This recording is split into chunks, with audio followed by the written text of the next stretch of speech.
them. Welcome people, we're back with another video, and this video is about Freemasonry and their connection to the Illuminati. Please, as always, to make sure to hit that like and the subscribe button and turn on the notifications to never miss a video. On May the 1st, 1776, the founder of the Illuminati, Adam Weishaupt, founded this secret organization, and this date can be found in Roman numerals underneath the all-seeing eye pyramid on the $1 bill. This $1 bill also says Anu Coptus Novus Ordo Secularum. This is Latin for announcing the birth of the New World Order. This New World Order will be headed by Lucifer, the all-seeing eye, and followed by the 13 layers of bricks for the 13 elite bloodlines. So your Orsini's, Rockefellers, Rothschilds, Soroses, and the other 9 elite families. So when Adam Weishaupt created the Illuminati, he made it consisting of high-level degree Masons, French and Latin philosophers, and many more powerful people to all become one society. So this is why you see Masons using the same symbol of the all-seeing eye inside the pyramid. But not all Freemasons are part of this Illuminati secret society. As the 33rd degree Freemason Manly P. Hall said in his book The Secret Teachings of All Ages, Freemasonry is a fraternity within a fraternity, an outer organization concealing an inner brotherhood of the elect. So what he's saying here is that Freemasons have to go up the degrees of Freemasonry, and once they hit the top, they either get elected or not into these secret societies like the Illuminati, Skull and Bones, and Knights Templar. So when you see celebrities doing this one-eye symbolism, either covering one eye, doing the triangle, or doing 666 over one eye, this is showing and reflecting the symbolism of Freemasonry. They have taken the oath to never speak on anything they learn about Freemasonry. Duncan's Ritual of Freemasonry book states the oath they have to take. Quote, I ... of my own free will and accord, that I will ever conceal and never reveal any of the secrets, arts, points of Master Mason's degree to any person whomsoever. All this most solemnly, sincerely promise and swear. Now, this is what happens when they break the oath, stated in this book, quote, myself severed in two, my bowels taken from thence, and burnt to ashes. So this states that Freemasonry comes first, before any law of the land. It has the right to kill you if you break your oath. This is the hand gesture they have to do every time they enter the ritual room inside the Masonic lodge. This is the cutthroat symbol, showing you and reminding you of the oath and what will happen if you break it. Now in this book, Richardson's Monitor of Freemasonry, it states, if you break your oath, binding myself under no less penalty than to have my throat cut across, my tongue torn out by the roots, and my body buried in the rough sands of the sea. If they do not decide to kill you, this book states this by pointing him out to the world as an unworthy vagabond, by opposing his interest, by dearranging his business. In other words, they have the power to frame you and destroy your reputation to the world, and destroy your business if you break this oath. So yes, they do kill to keep this truth hidden, because this truth of this reality is what keeps them in power. They have the ability to manipulate people, because people do not know what manipulates them. This is why they call themselves the government. They govern the ment, which is the mentality, because the mind is the root cause of reality. They control what you perceive to control what you manifest. By knowing the truth, you are set free, and you no longer need no controller above you. So this is why they are willing to kill and do whatever it takes to keep the truth concealed within these high-level degrees of masonry and these secret societies. However, going back to Manly P. Hall's book, it states, part of the symbols are displayed here to the initiate, but he is intentionally misled by false interpretations. So this is saying even Freemasons are intentionally misled and told lies to conceal the truth, to make sure the truth is hidden in the high degrees of masonry. So that's it for this video, guys. Thank you all for tapping in. Please leave a like and a subscribe. God bless.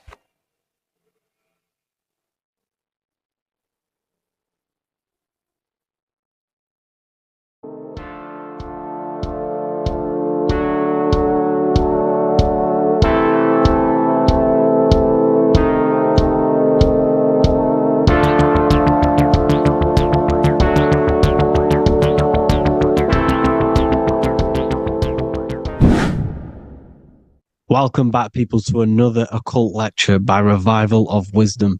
Today we're going to be talking about magic and how it's being used on us for the New World Order. Magic has the word mag within it, which is magnetism. Magnetism is the force. Magic is influencing forces, natural or supernatural forces, and using it for a certain agenda to gain something out of it. Now, magic is not what everyone's being thought. It's not some sort of fantasy thing. It's actually very common, and we all do it, whether you believe it or not. Magic is all to do with the mind. As I said, always say in my lectures, your mind is what creates matter. Your mind is what creates your external world. So it's all about manipulating and planting seeds within the mind, because your mind is a garden, and thoughts and words are seeds which are being planted in that garden. Your life, your physical life, the people you have in your life, your friends, your car you own, the job you have, is all a reflection of the thoughts that you've been thinking in the past. You are where you are in life because of the thoughts that you've been thinking. Therefore, your life is a direct reflection and manifestation of your mind, the Garden of Eden. Okay? The mind is what they are targeting. What you see, say, and hear has a direct effect on your mind. Me talking to you is influencing you. The words I'm saying is planting seeds within your mind. Now it's up to you to consciously act on these thoughts or these words, or to maintain these words. As above, so below. As within, so without. What's inside of me is outside of me. What comes into the storehouse comes out of the storehouse. You have the left, you have the right, you have the up, and you have the down. As above, so below. Whatever is in your mind will be expressed in some sort of way, consciously or subconsciously, spiritually or physically. The mind is what manifests everything. And this is what we need to understand. We need to understand is that the mind is not physical. All things spiritual manifest physical. All things seen come from the unseen. The words you're thinking that everything you have is coming from the unseen. The actions that you do come from the unseen mind. Another expression for as above, so below is you are the universe itself. You are a universe, a mini universe. But just because you are mini does not mean you are the whole thing. If I take a little piece of infinite, let's say there's an infinite light source. Let's say I take a little chunk of that infinite light source. That little chunk I took is still infinite because it's been taken from infinite. You are the universe. Your awareness, your mind is the universe. It's information. You are the universe experiencing itself. This is why we say we are all God. As above, so below. What is in me is outside of me. The sun, the physical manifestation of the sun, is your soul. The 12 constellations are manifested in the physical body. The 5 elements are manifested in the physical body. They're manifested in the 5 fingers you have. As above, so below. This is manifested, well, this is a symbolized in Freemasonry and secret societies as the 2 pillars. The mirroring reflection, the reflection of reality, the mirror. As above, so below. What happens in the mind, what happens in the astral, happens in the physical. This is Aleister Crowley. This is all symbolism. This is the 2 pillars with the all-seeing eye and the triangle at the top. Aleister Crowley was a master magician, very powerful dark magician, black magician. There's 2 types of magic. You have white and black, just like the checkered board. The Masonic checkerboard, you have white and black, you have good and evil. White magic is influencing natural forces to gain something that will help the collective consciousness, help the collective, help the earth, help other people. Black magic is something you manipulate something so you can get something personal out of it. Doesn't matter if it's good or bad. It's still considered as black magic because you're being selfish. Everything you do should be contributing towards the collective consciousness and helping others. And this is why the ancients lived in a system where everything was in unity. We understood that I am you and you are me. What I do to you happens to me because I am you and you are me. We are the same mind substance on the inside. We're all the same mind substance being expressed in different bodies. So what I do to your mind will have a ripple effect on my mind because all of our minds are connected within the mental plane.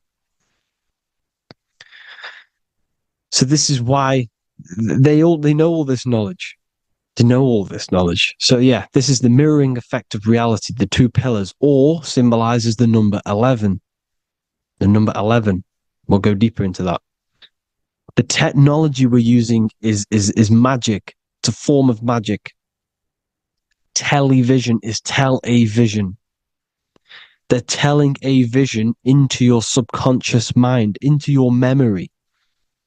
And when you turn on the television, you get a program because they're telling a vision to create a program within your subconscious mind. You see, the conscious mind is only 10% of your mind, which is to do with your, what you're aware of, your 5 senses. What are you consciously aware of? Well, I'm aware I'm here, I'm talking. I'm aware of what I'm wearing, the 5 senses, what I can hear, taste, smell, hear. What I'm wearing, I'm aware of what I think of. But the subconscious mind is the 90% of your mind. It's the hidden part of the mind, which is telling your heart to beat, telling your body to breathe. It's storing all of your emotions. It's storing everything you see, storing all the belief systems that you have. It has everything. It stores all of the habits you have, the values. It stores everyone's name that you know. All the words that I'm speaking right now is all coming out of the subconscious. everything is subconscious, and it literally manipulates 90% of your daily basis behavior. Most people don't know this. What you did yesterday is what you will do today because of these beliefs and mental programs within the subconscious, stored within the subconscious. So the subconscious is what they're aiming at. They're trying to create programs within the subconscious, because the subconscious manifests 90% of your thought patterns, 90% of your actions and words. They know all this stuff. So the subconscious mind is the most powerful part of the mind. Another way the subconscious manifests and influences your life is, let's say you were in a car crash years and years ago, 10 years ago. Let's say you're in this car crash, right? And you really hurt yourself. The emotion you felt in that time when you were injured in that car crash had a great impression on your subconscious mind. You see, the stronger you feel something emotionally, the stronger impact it has on the subconscious. You can remember and recall that moment, and very vividly, because of the impact it had on the subconscious. Another, for example, you become that terrified of cars that it manifests into your life today, that you are wary to go in certain cars. You don't want to go into cars at all, maybe, because of that moment that stored within the subconscious. And it will manifest into anxiety. It will manifest into not going into cars. It will manifest into depression, maybe. These things, these emotional, very emotional, traumatic events have a great impression on our subconscious, and they control your life. This is why you need to meditate and let go deep within yourself and let go of these internal, deep emotions that you may have repressed and keep pressing down and ignoring. But you need to address it and let go of these subconscious impressions you have, which are controlling your life, like anxiety, depression. All of these things are stemming from things that are stored within your subconscious years and years ago, more than likely. Broadcasting. They're casting spells to a broad audience, to news, north, east, west, and south. They're casting spells. No, if you watch the news, everything's red. Breaking news in red writing or the red background. Everything's red. Why? Because red's the root chakra, which is all to do with survival.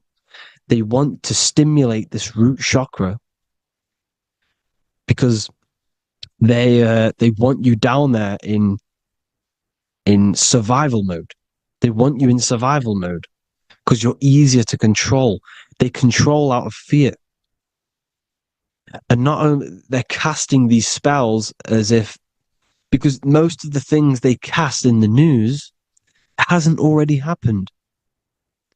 They're constantly bombarding you with, there might be a war breaking out, war this, war that, kill here, kill there, murders. It's impressing, it's casting spells on your subconscious mind. So when the event does turn up in real reality, in physical reality, you're less emotional, you're less surprised. You're not as surprised because you've already heard it before. Your subconscious has already heard it all before. If you never heard of a war and then a war broke out, you'd be going crazy. So they subtly program your subconscious mind through the words, because the words they say is impressing your mind. It has an effect on your mind, which will have an effect on your behavior, your words, your conversations you have with people. They're casting spells to north, east, west, and south on the tell a vision. They're telling a vision by broadcasting, by saying spells. This is why we call it spelling. Even the word, listen, the words we say cast spells. Bless. Oh, bless you. That's be less. The subconscious mind only picks up literal things. You see, when I say bless you, your conscious mind picks that up as, oh, thank you, you're blessing me. But your subconscious picks up as be less. You see? Because the subconscious it has no filter. It's just, it is what it is. Everything is factual in the subconscious. Therefore, if I call you an idiot, your subconscious, my subconscious will think I'm talking to myself and calling myself an idiot, and it will take that as true. That is truth. Everything is truth within the subconscious. And the subconscious manifests your behavior. The devices this is the biggest one. Black scrying mirrors. Device, the devil's vice. The device.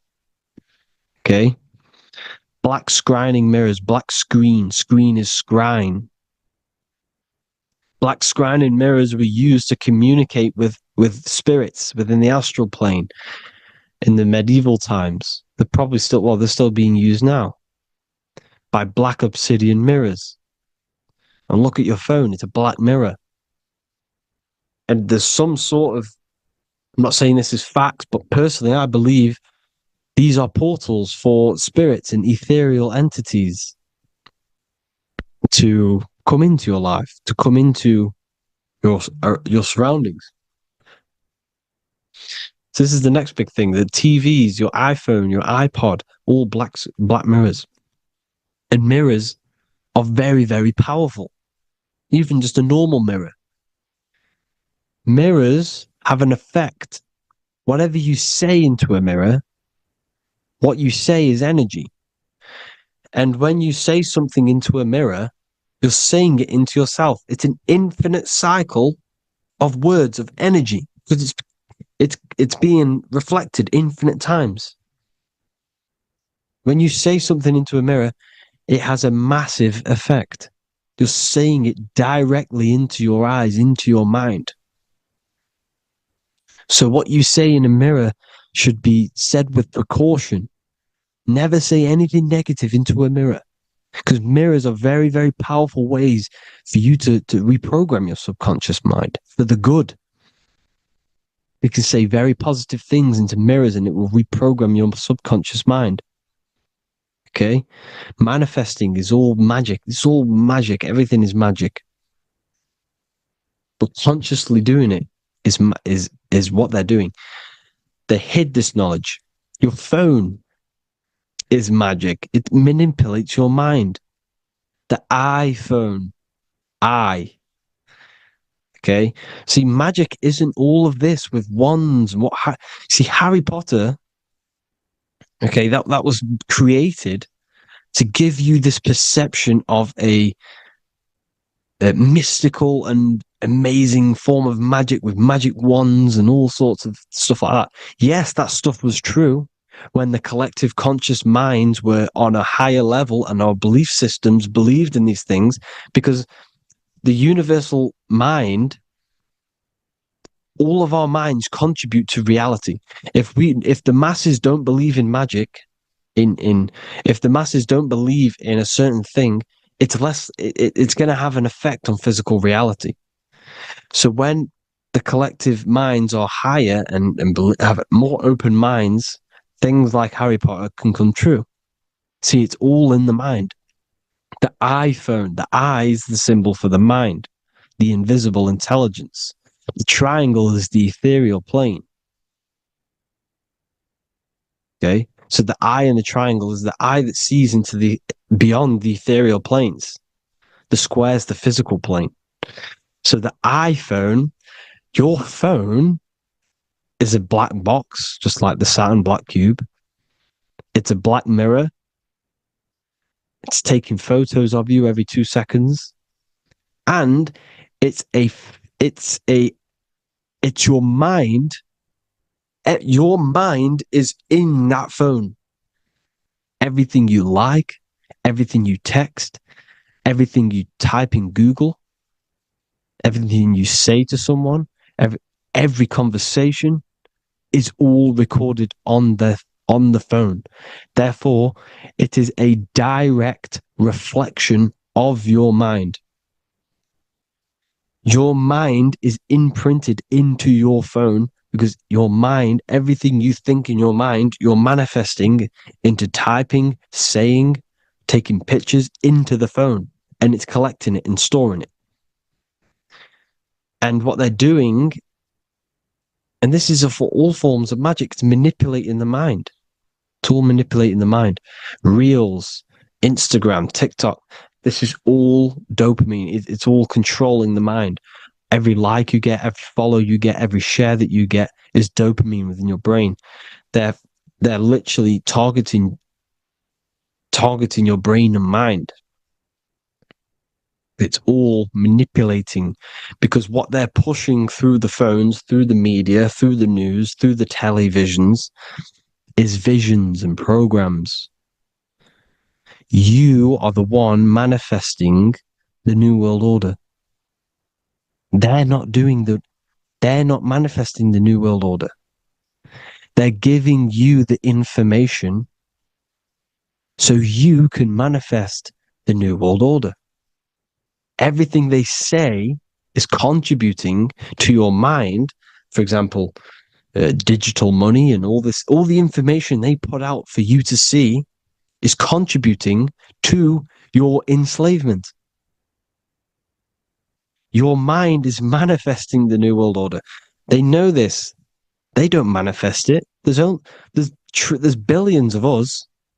We could easily run over them physically. But on a mental level, these people have the knowledge and they hide it from us, and they let us manifest reality because we are the collective. They give us the information which manifests their agenda. It's all magic through the phones, the media, the television. So your phone is a manifestation of your mind. It's a record of your mind. Hollywood, holly tree, holy tree. They used to make wands out of holy trees, because it was the most holiest wood, the best for casting and transmitting energy. So they used holly trees to cast spells. That's what Hollywood is. And in Hollywood, they have the red tear, the blood drop next to the Hollywood sign, because it's all satanic. They're all black magicians. They use Hollywood to cast the spells through the music, through the films. You see, music is a form of magic. All of this is magic. Everything they do is a form of magic, because they want an agenda behind it. But it's not black magic. They're letting us create our prison. This is what you have to see. Yes, they're evil, but they're not doing anything evil, or else they would face the karma. They let us manifest this agenda through giving in the information, by telling you what's going to happen in the movies. Everything that happens in a movie, it's all there on purpose to program your subconscious, to plant a seed within your garden, your subconscious, your mind. Because when the mind is already seen something, when it comes up and turns up in physical reality, you will be less shocked and you won't rebel. So they lure you slowly. They make you aware of these things over time. They make you gradually think it's okay. Like the technology, we never used to use these phones. How did we become so addicted and reliant on them? Well, because first they gave you a little flick phone. Well, no, sorry, they gave you a phone in your house, and then once you got used to that, they say, "Oh, here's the newest version of a little flick phone." You started texting your friends.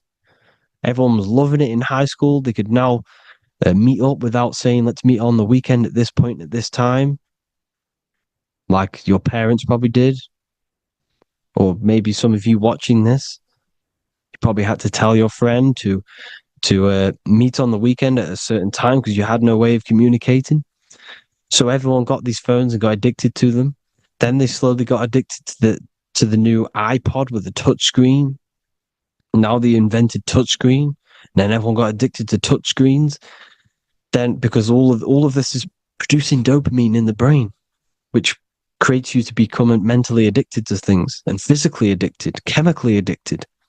Because dopamine's a chemical.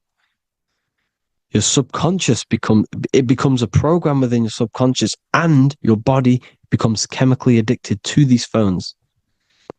And these phones are the enslavement of humanity, technology.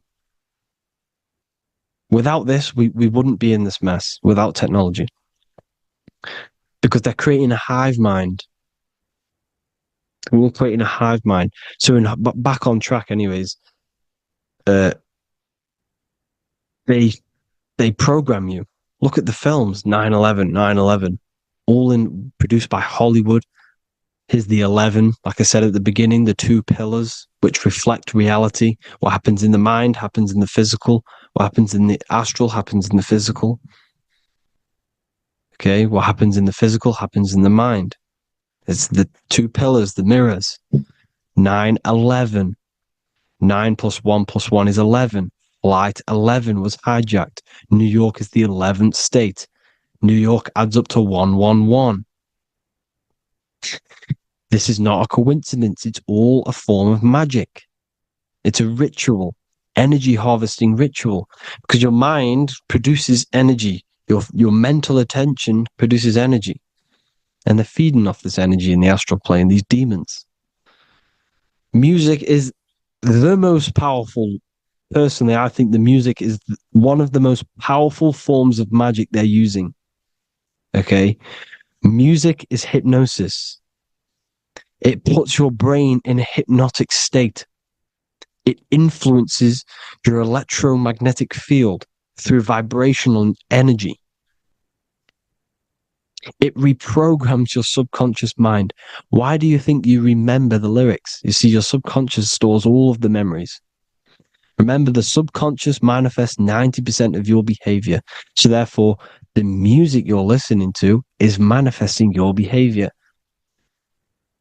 You wondered why some people wonder why they have drug addictions and they can't get out of violence and they can't get out of all this negative mind space. It's because the music they're listening to is creating a negative mind space.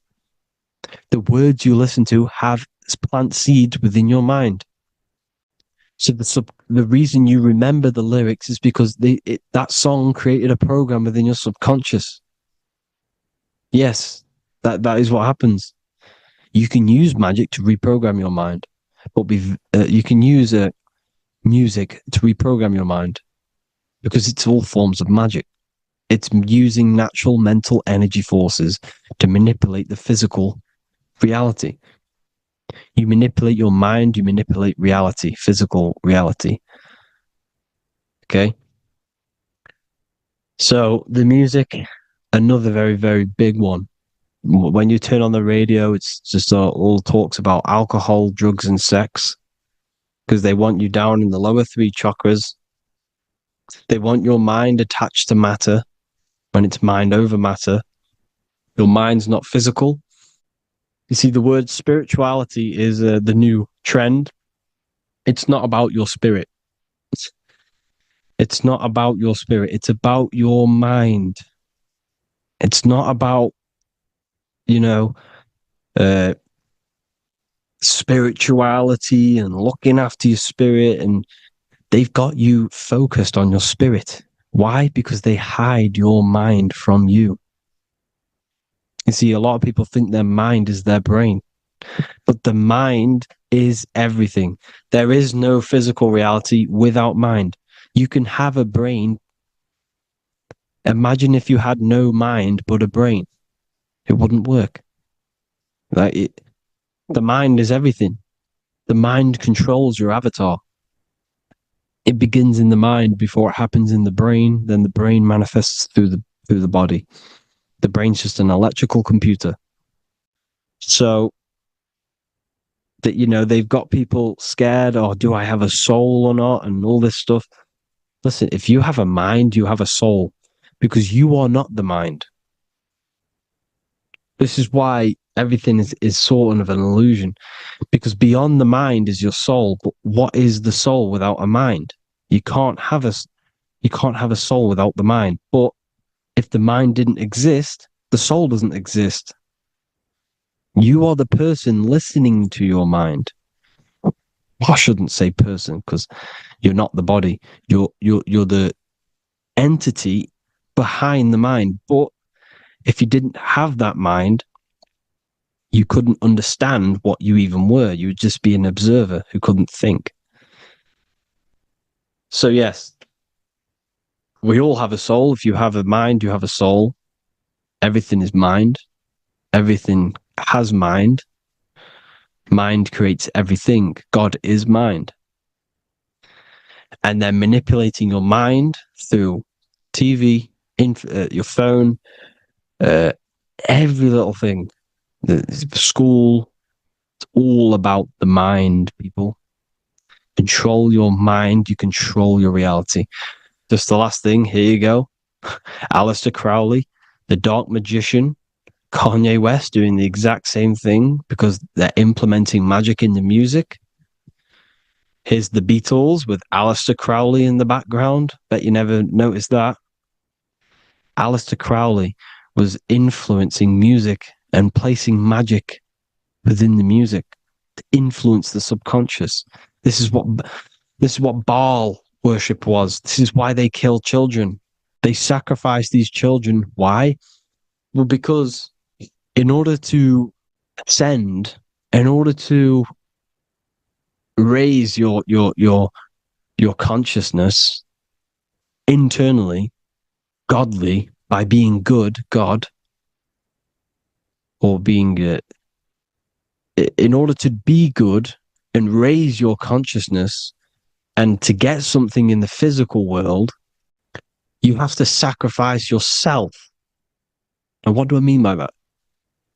In order to raise your consciousness and ascend, you have to sacrifice the lower nature of yourself. You got to abstain from having sex to retain your sexual energy, to transmute it, or staying away from negative, some poisonous foods like meat. So, staying away from blood. We shouldn't be consuming other animals' blood. We should be keeping our blood pure. We are humans. We shouldn't consume chicken blood, chicken germs. We are the most divine creatures on this creation. We are the most intellectual creatures in this creation. Therefore, we should keep our temples pure. We are not animals.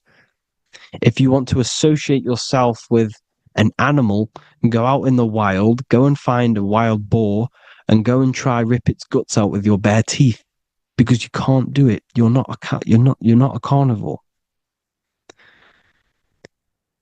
Okay?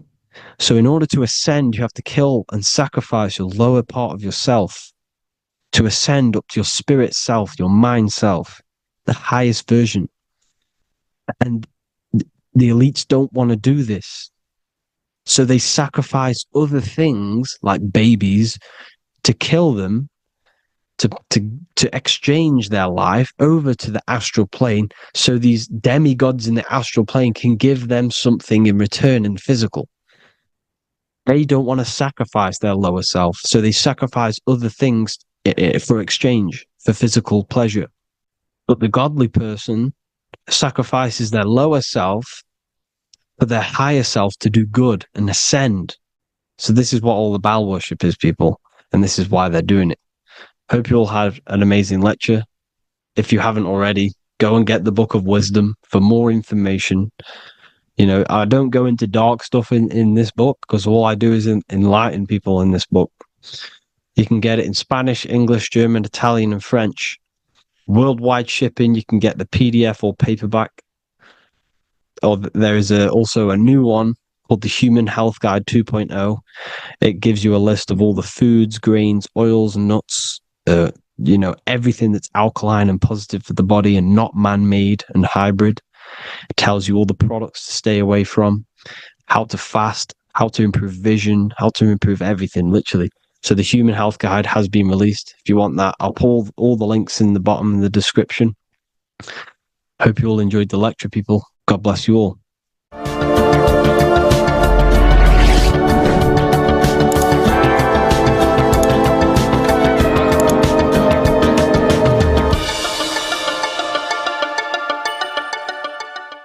In this video, we're going to be talking about the evolution of consciousness.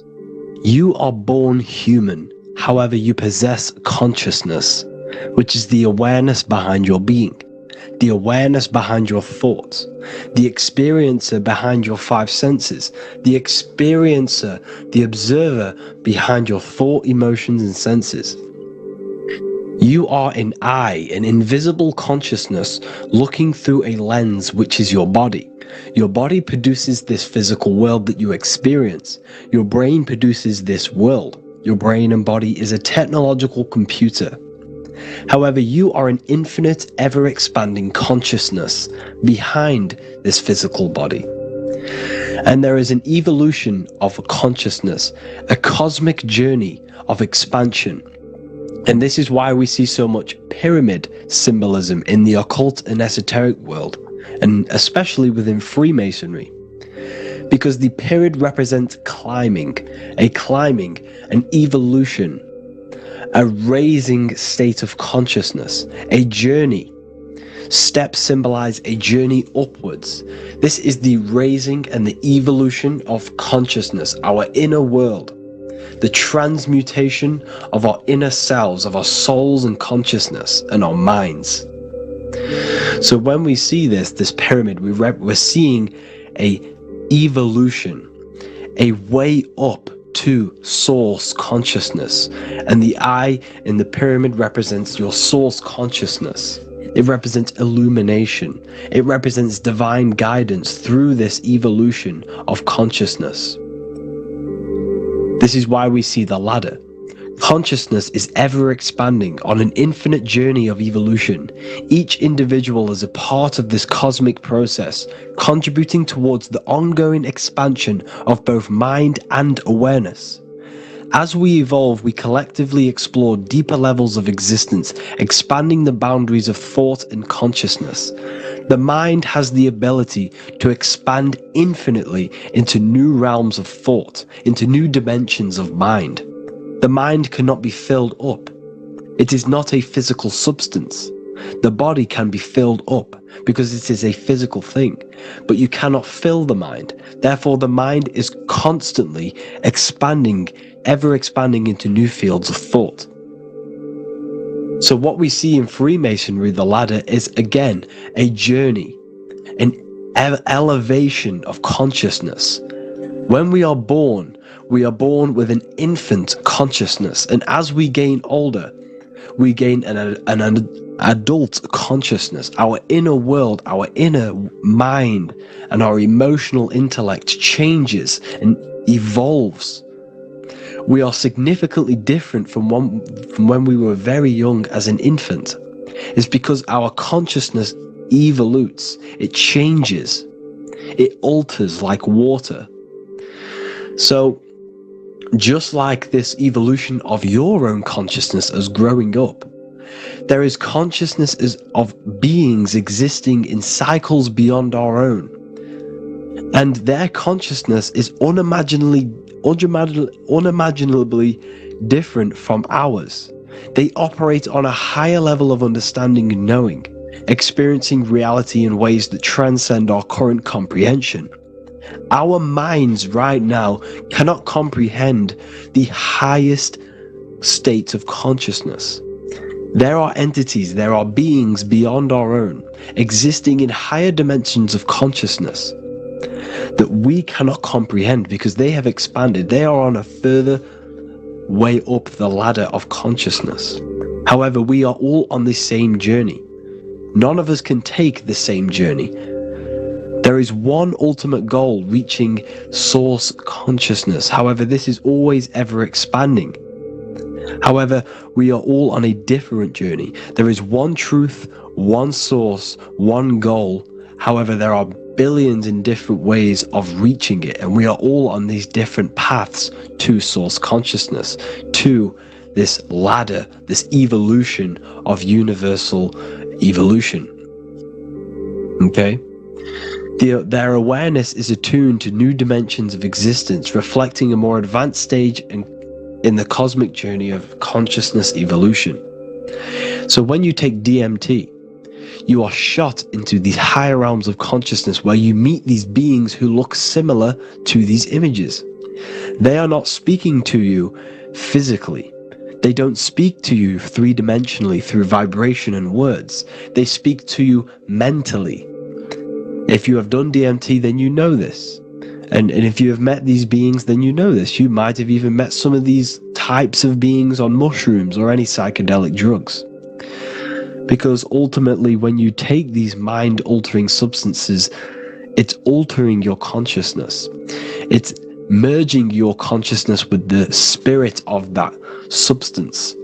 And you are essentially attuning your mind to higher dimensions of consciousness. That's why we say we're getting high when we take these substances. Therefore, when you meet these beings on DMT, you are essentially meeting beings who are attuned to higher dimensions of consciousness, and they speak to you mentally. They speak to you telepathically through thought, because the universe is mental. Everything exists within the mind. The way you are now, your physical existence, is a state of mind. Mind, thought creates matter. Spirit and matter are two opposing ways of thinking. If we have a very spiritual mind, we have an expanded mind, we are a spiritual person through the mind. However, if we have a very low state of consciousness where we think about food, sex, lust, and all physical things, then we have a physical consciousness. Matter and spirit are two opposing forces, two ways of thinking. The mind attunes itself to different levels of understanding in different dimensions. So, essentially, this is what we're looking at. The body is a vessel for the fluidic, formless consciousness, a temple that houses the essence of our awareness. While the five senses are limited to perceiving only the physical plane, the mind transcends these limitations, capable of perceiving the full scope of reality. It is through the mind that we access deeper truths beyond the material, tapping into boundless nature of existence. Physical existence is a thin band, a thin layer of reality. It's like 0.001% of reality. And your five senses are only tuned into this layer of reality. But the five senses are, by design, only allowed to perceive physicality. But the mind has the power to expand beyond this physical five-sense state. The mind has the power to expand and evolute. It is a conscious decision whether you want to take this path or not. You can stay in a three-dimensional way of thinking, or you can expand your consciousness from within. It's not an external journey. There is no God going to save you. You must save yourself. Therefore, behind every single one of these eyes is the same source consciousness. However, we are all different cells in a different journey. The organs in your body, the cells in your body are all alive. They all possess same consciousness, universal consciousness. However, we are all on a different journey of evolution. As above, so below. As the baby is in the mother's womb, when the baby becomes conscious there is a world outside of its mother, what does it do? It presses and seeks a way out to be born in the other world outside of its mother. It is the same with your consciousness, your mind. When your mind becomes aware that there is realities beyond the immediate surroundings, it seeks a way out. And this is exactly what I'm doing to you now.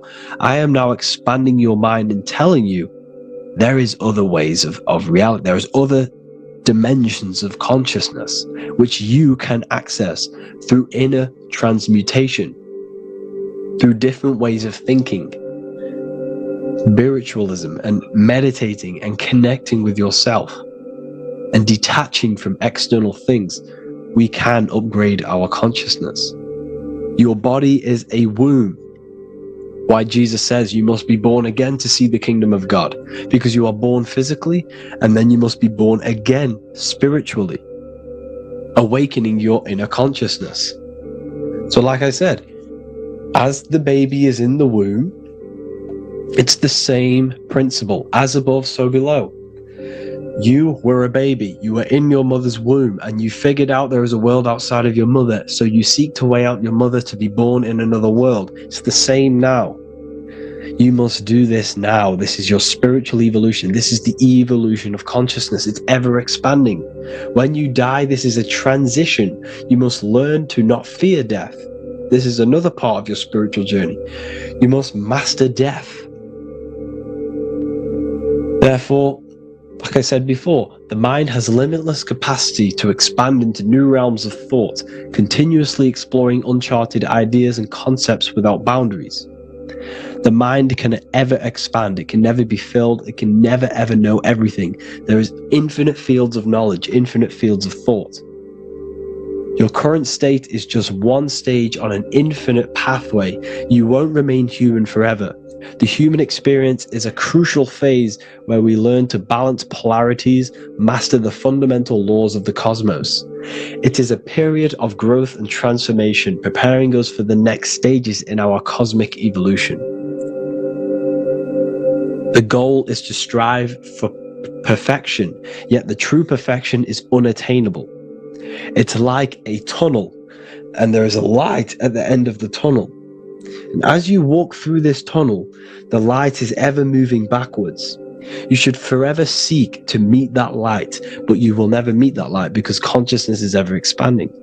You should strive for perfection, yet knowing that perfection is forever unattainable.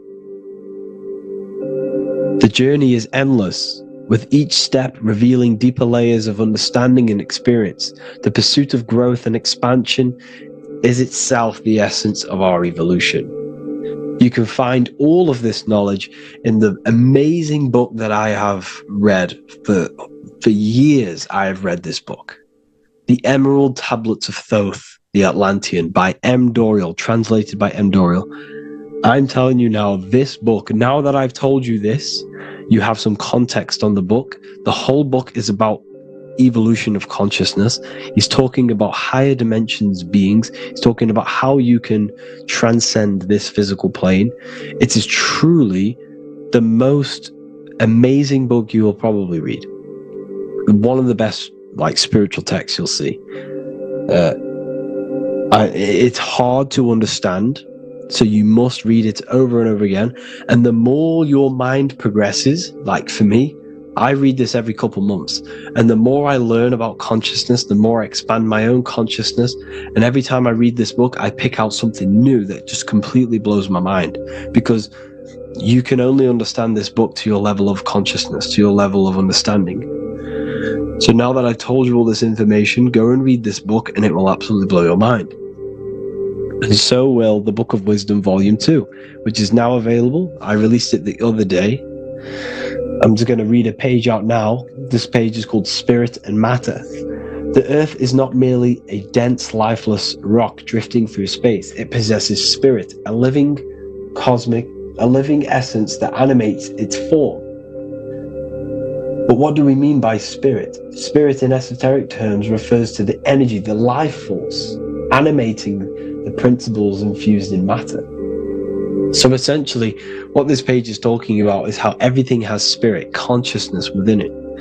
You are the middle, you are spirit and matter. You have the ability to expand your mind to the God self and raise above our animal instinct, our material self, and know the divine and expand. Animals cannot do this. Animals are not self-aware. Humans possess self-awareness. We can observe our consciousness. We can say, why do I exist? We can look in the mirror and know that we need growth. And this is what Anunnaki means. Anu means above. Anu was the supreme god of the sky, which is a metaphor.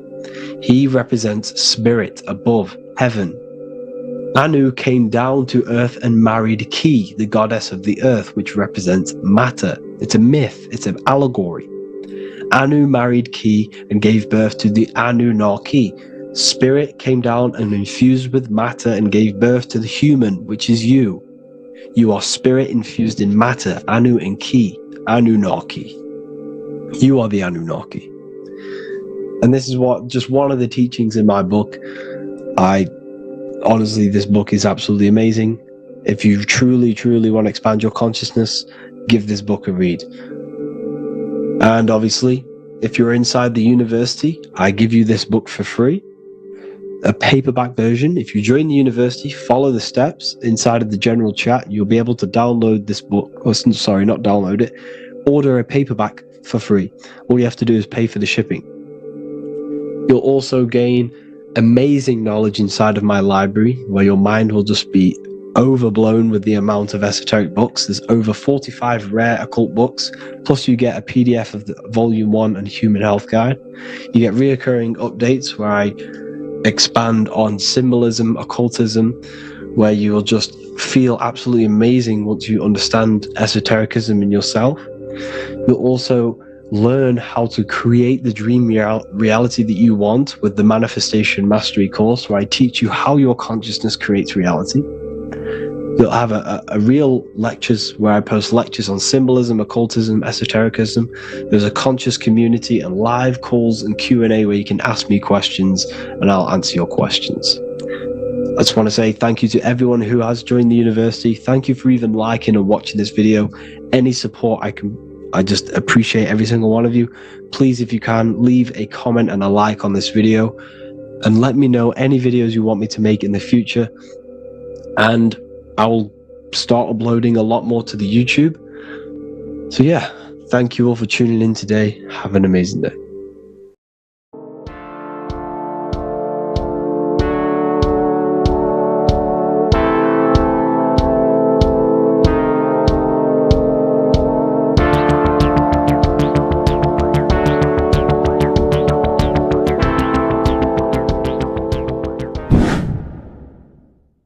What is good, YouTube? Today we're going to be talking about the astral plane and how the cosmology fits into the astral plane. Okay, so first let's go over the astral plane and go over the different layers of reality so that you can understand reality more. You are a multi-dimensional being. You are not in these, you are in all of these realities at the same time. They all interweave into one big reality. But there are different planes. They are different vibrational dimensions. There are different dimensions of reality. The mind is the root cause of reality. We're living in the mind of God. Everything is being thought into existence from the root cause, from the universal mind. This is why the ancient Egyptians said, all is mind. We're living in the mind of God. And we are a microcosm of this mind. This is why we all have the same mind. This mind is the world of thoughts. Now, this world of thoughts is just the thought alone. For example, it is the thought of a chair. But then when you start to imagine this chair and you start to mentally see the chair, you're now manifesting the thought, the singular thought, into some sort of form. So now you're imagining the chair. You're imagining the form of this chair, which is then manifesting into the astral plane. The astral plane is the world of thought forms manifesting. So when you are imagining something, you are seeing into the astral plane. Okay? Your third eye, it is an eye because it sees the astral plane. It is seeing the other side through imagination, through dreaming. Well, we'll go over dreaming later. So the thought of a chair is a singular thought. The imagination of the chair is the manifestation of the chair. And in the astral plane, it's basically the world of all the chairs that could ever exist. So you're thinking of the chair as a singular thought, which is the mental plane. The astral plane is the imagination of that chair, is the thought, the manifestation of it. Depending on the vibrational state of the thought will depend what level of the astral plane it will go to. For example, if you're thinking about a chair to torture someone on it, it's going to go on the lower astral plane. Or if you're thinking and imagining happy things, it's going to go to the higher astral plane. So wherever your mindset is, that we call it a mindset because your mind is setting frequencies to certain things. Thoughts are frequencies. And a mindset is setting your frequency, setting your mind to a certain frequency. So when you set your mind to a certain frequency and you imagine something in that frequency, you're going to match everything in the astral plane that are on that similar frequency, just like you would in the physical world. Because we're all in these worlds right now as we speak, but we can't see them with the two physical eyes. We can feel it though. When you're around someone and you've just met a new person, for example, you can feel their vibration, and if you're not on a similar vibrational match, you will not get along with that person, or you just won't not get along, but you won't connect with that person because you're on two opposing frequencies, not matching. And this is something you can't see, you can only feel, because it's the astral plane. It exists within the astral plane. Everything in the astral plane is made out of vibrations. So if you do astral project, and if you already know how to astral project, you will see beings and people and things that are on the same frequency as you.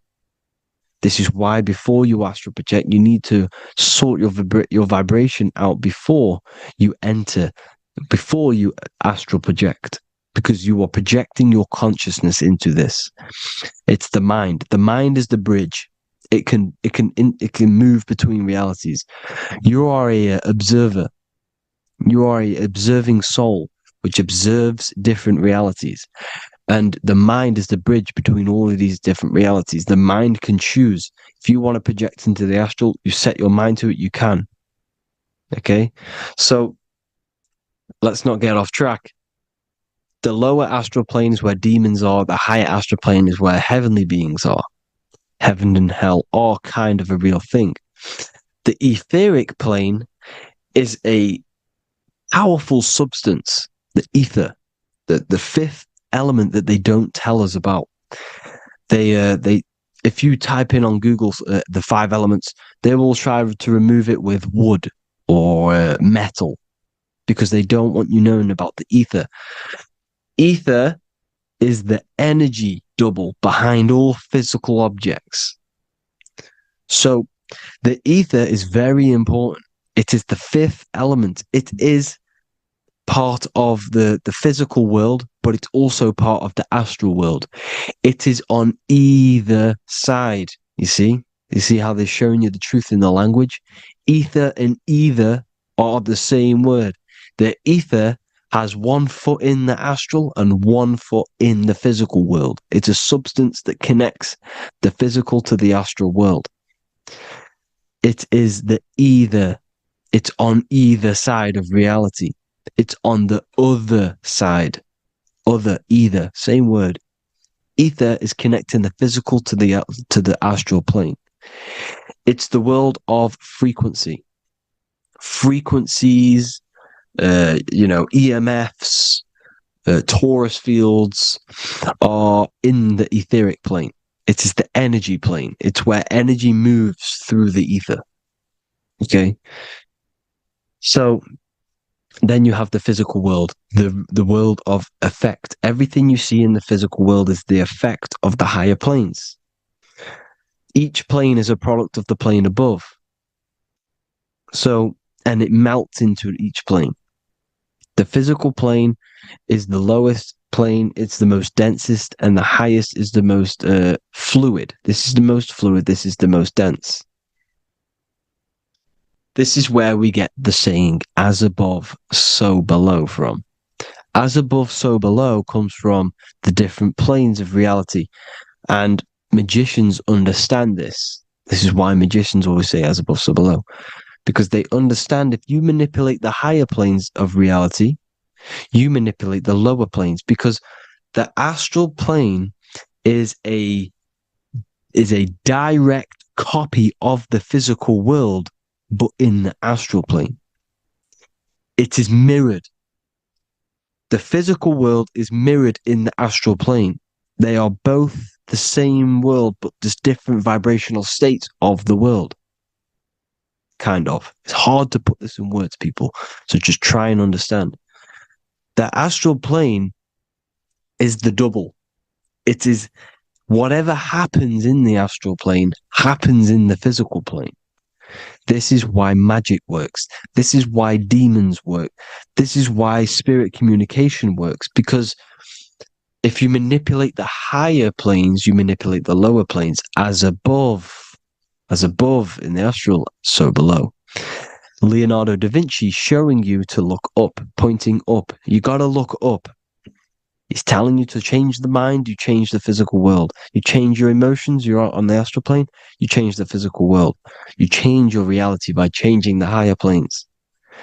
This is the Masonic 11. The two pillars. This is the 11, also symbolizing the two hemispheres of the brain here. But the 11 symbolizes the two mirrors. 11. 11. 9, 11. 9, 11 adds to 11. 9 plus 1 plus 1 equals 11. The Twin Towers were an 11. Flight 11 was hijacked. Because it's a mass ritual within the astral plane. Now, we're going to go deep into that later, and I'll show you these rituals they do in order to manipulate the astral plane. So, this is what the 11 is. It's the mirroring of reality. If you contact spirits and conjure spirits, you can either summon or attract demons and spirits. Summoning is creating a spirit. You create demons. Okay? Like I said here, the mind is the root cause of reality. If you think of if you think of a traumatic event that happened in your life over and over and over and over again for years and years and years, where attention goes, energy flows. The mind is the director of energy. If you are directing energy into the specific emotion, the specific thing that is torturing you in your mind, that will manifest as some sort of being in the astral plane, which is called an elemental. And this elemental being that you have created through your thought forms and emotions will latch onto you and feed off this energy. So it's important that you get your mind right. Okay, it's important that you sort that you file the mind and you discipline the mind. Make sure it's only entertaining positive things, because you are quite literally creating your own demons. Creating the word demon has the word mon in it, and if you've watched my videos to know mon means moon. The moon is your mind, the sun is your soul, the earth is your physical body. Demon is mon means mind, moon is mind. You create demons with your mind. Summoning. Now, this is where the rituals come in. 9/11 was a ritual because everyone was thinking about this big fearing, the death of 9/11. Everyone was thinking about it. And all of their minds thinking about this horrific thing will manifest and summon a negative energy spirit elemental within the astral plane. That's how all of this works. This is why it was a mass ritual. Okay, Chris Brown, new album name 11/11, release date on the 11/11. This will be my 11th album and contain 11 songs. all of these people know the occult. This is Hermes Trismegistus with the star of Saturn, the six-pointed star, as above, so below. The mirroring of reality, physical and astral. The two Masonic pillars. So as above, so below. What's above us? The stars. The stars are connected to the astral plane. This is why we call them stargates. When we dream, we are experiencing these different realities. And what are stars? They tell in the Bible, it says Genesis 1:14. And God said, "Let there be lights in the firmament of the heaven to divide the day from the night, and let them be for signs." Signs translates to things to come. Why things to come? The stars tell the future.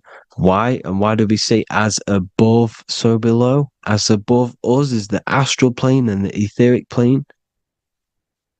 As above, so below. Whatever happens in the stars happens on Earth. The stars are connected to the astral plane. Above us is the astral plane. We are a star in a physical body. This is why we say Mr., Sister, stir equals star. The E and the A are interchangeable. We are stars, and the stars are the start of our incarnation. We start in the stars, same root word, and we descend through the seven energies, which are our seven chakras. Then we enter the heart of the soul system. The heart rearranged spells Earth. And this is the true cosmology. Here's the Masonic cosmology. This is Masonic now. Here's the firmament. Let there be a firmament in the midst of the waters to divide the waters from above, from the waters that below. Genesis 1:6. The firmament, firmament comes from the word firma, Latin, I'm pretty sure,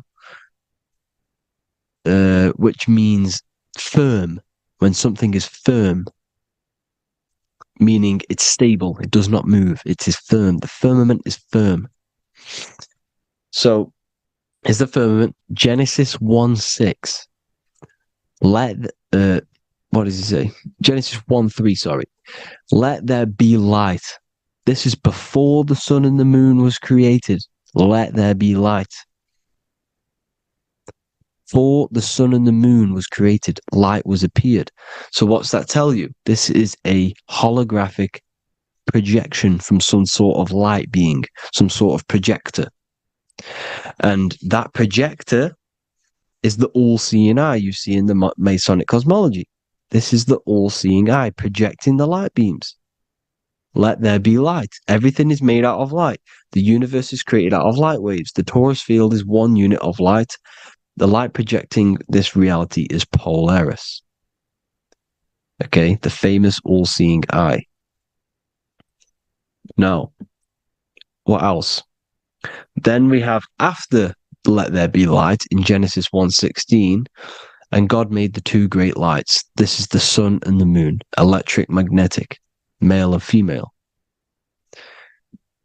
Then we have the Masonic checkerboard, the black and white symbolizing dualities within the dualistic reality we're in, spirit and matter, light and matter, rest and motion, positive and negative, good and evil. Everything's dualistic here.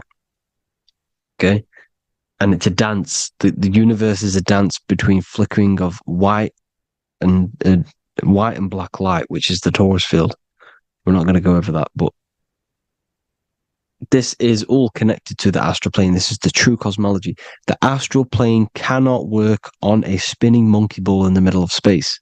Does not work. Cannot work. It's impossible. Okay? Impossible. So, even in the Quran, it says, Allah has made the earth for you as a carpet, flat. Quran 15:19. And the earth we have spread out like a carpet, set there on mountains, firm and immovable. It is immovable. In the Quran, it also says 65:12, it is Allah who has created the seven heavens of the earth. The seven heavens, meaning the seven layers of heaven, the seven planets. And Psalms 104:5, he set the earth on its foundations, and it can never be moved. Never. So here you see in Isaiah 40:22, he sits enthroned above the circle of the earth, and its people are like grasshoppers. He stretches out the heavens like a canopy and spreads them out like a tent to live in. We live in a tent. This is the tent. The projection of light. Here you see an ancient picture here. Here you see the ethereal barrier, meaning the firmament, the etheric barrier. And here you see his head popping out. Why is his head popping out? Because your head is heaven. Your heel is hell. Your head has access to the astral plane. This is why your head is heaven. The pineal gland, when stimulated, has access to project itself, project consciousness into the astral plane. Here you see another ancient picture here with the Masonic Royal Arch, with the zodiac here, the zodiac on the top, arching, because there's a firmament above us. Here's God in the brain. Consciousness is God. Here you see the Masonic Royal Arch, symbolizing the firmament. George Washington above the Masonic Royal Arch. These are the stars. This is Polaris projecting reality. Here's ancient churches with the dome. Polaris projecting reality with Jesus. Disney World is under the dome. The seven layers of heaven, ancient paintings, all depict if you go and look at the ancient paintings, they'll all depict the firmament, the arch above us. This is where we get interesting. The Masonic Royal Arch has the 6-9, which is Cancer. The constellation Cancer, which is 6-9 is associated with portals, because CERN is the 6-9. Okay, CERN is opening portals. They're trying to create a portal to the other side.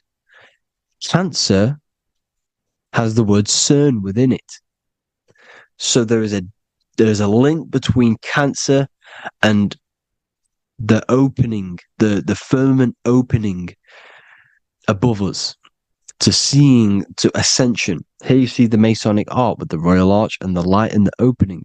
Here you see the light and the opening. This is the opening of the firmament. Here's the Hebrew cosmology with Sheol, the underworld, and the opening. So Cancer is definitely some sort of portal in and out of this reality. I'm just connecting dots here. Now, we're going to go change a bit now. These celebrities that you are seeing they have not sold their soul to Satan, okay? They have not sold their soul to Satan. Satan is a demonic, low vibrational energy that has been summoned over the thousands and thousands and thousands of years of evil occult arts. So since Babylon was summoning this demonic energy, and this demonic energy in the astral plane will grow and grow and grow. It has no form. It has no physical form. Okay? But you can see it in the rappers. If your third eye is open, you can see clearly that these people are demonic. You can sense the energy that they're manifesting. Selling your soul is not what you've been told.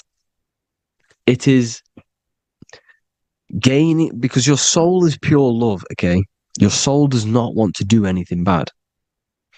So when you sell your soul, you're gaining physical gain. You're gaining physical wealth, for example. Like for these rappers, they will be given millions of pounds because the people in control of the music industry, which is the dark occultists trying to brainwash the masses, the people in charge, they're dark occultists. They understand Satan and the energy.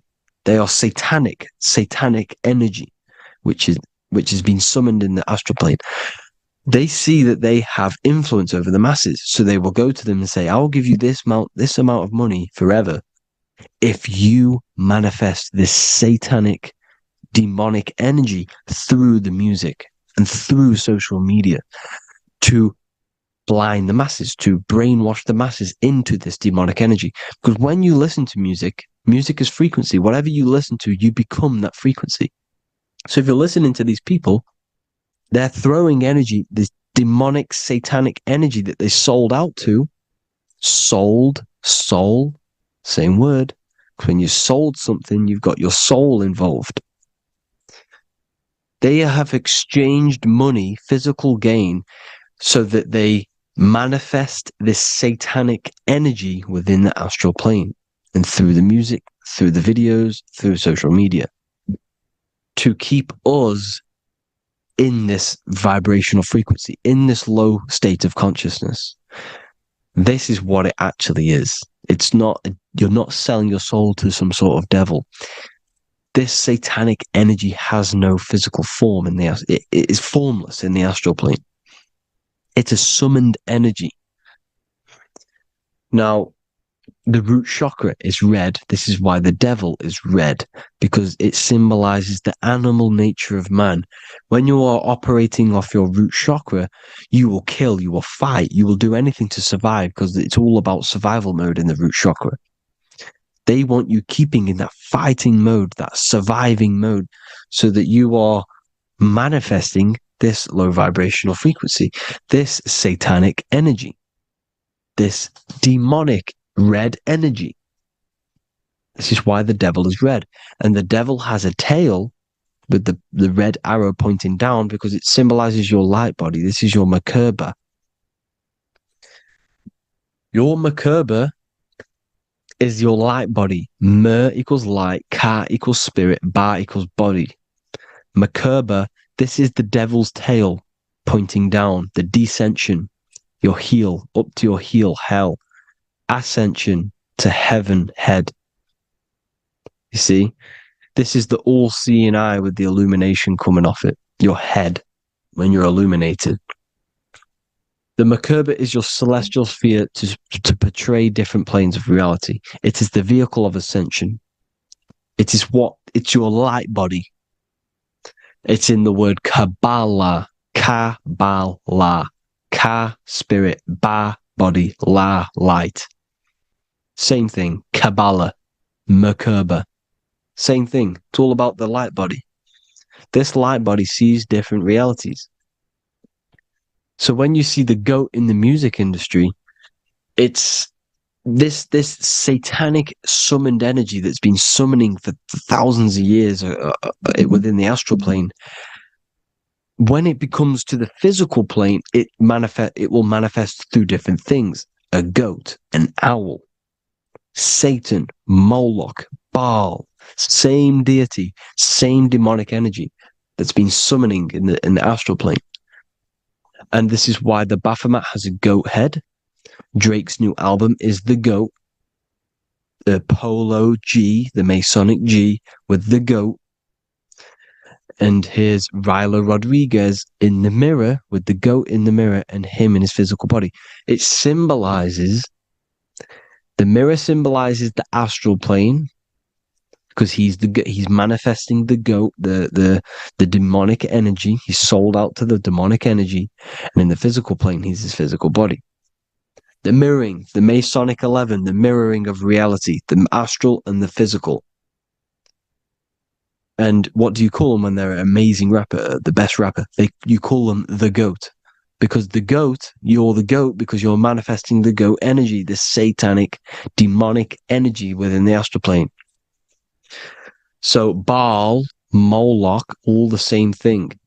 Because in the astral plane, if you want to gain spirits to come to you and communicate you in the physical world, if you want to communicate with spirits, you have to gain their attention. You can either gain their attention or come together and agree to create some sort of being, which is Satan.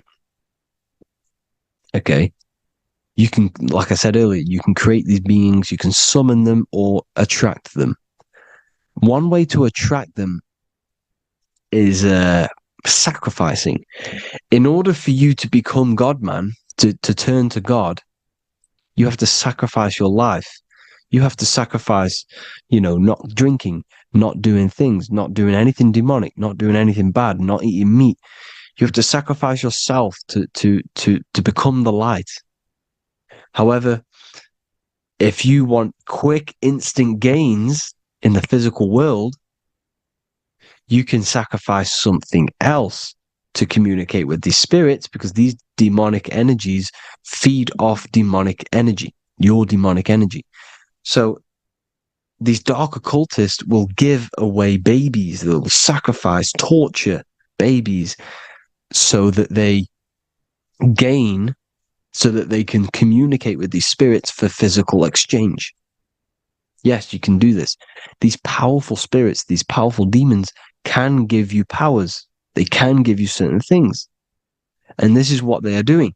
They're summoning and attracting these demonic energy. This is why, trafficking is one of the most, Balenciaga. Baal is the demonic energy in the astral plane, which requires child sacrifice for his presence. Balenciaga, and they were trafficking children. They were trafficking, killing them, and offering them to the spirits. This is what they are doing. Balenciaga. It's in the name. Here you see, you can see here a stick man with two horns. The goat, obviously, it's all the same deity. Baal, the goat. Moloch, is Moloch the owl, the Egyptian owl? Because it comes from the owl of Moloch, which is Baal, which is Satan, all the same demonic energy. And it's on the dollar bill, a tiny dollar bill, tiny, on the $1 bill. All the same thing. Bohemian Grove, they worship the big owl, Moloch. It's all the same thing. It's all one big demonic energy which has been summoning in the astral plane. And it's trying to take over Earth, the physical plane. That's what it's doing. So I hope you all gained a deeper understanding of the astral plane and what's actually going on in the world. Please leave a comment if you can to help the algorithm. Drop a like if you like this content. And hope you all learned something today. And God bless you all. Thank you all.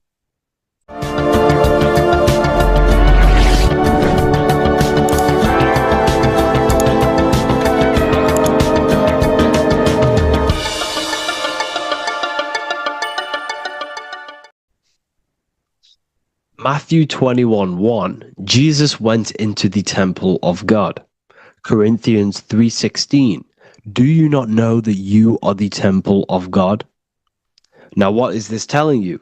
That God is within you. Hence why in Luke 21:12 it tells you the kingdom of God is within you. And the side of your head region is called a temple for a reason. Because the brain encapsulates the mind. The brain is a physical manifestation of the mind. The heart is a physical manifestation of emotion. So we have these different layers of our consciousness. We have an intellectual, communicative aspect of our consciousness, which we would call the mind. We have an emotional aspect of our consciousness, which is the heart. And to communicate with the divine, it's all to do with the mind. Hence why the ancients always symbolize the mind being God.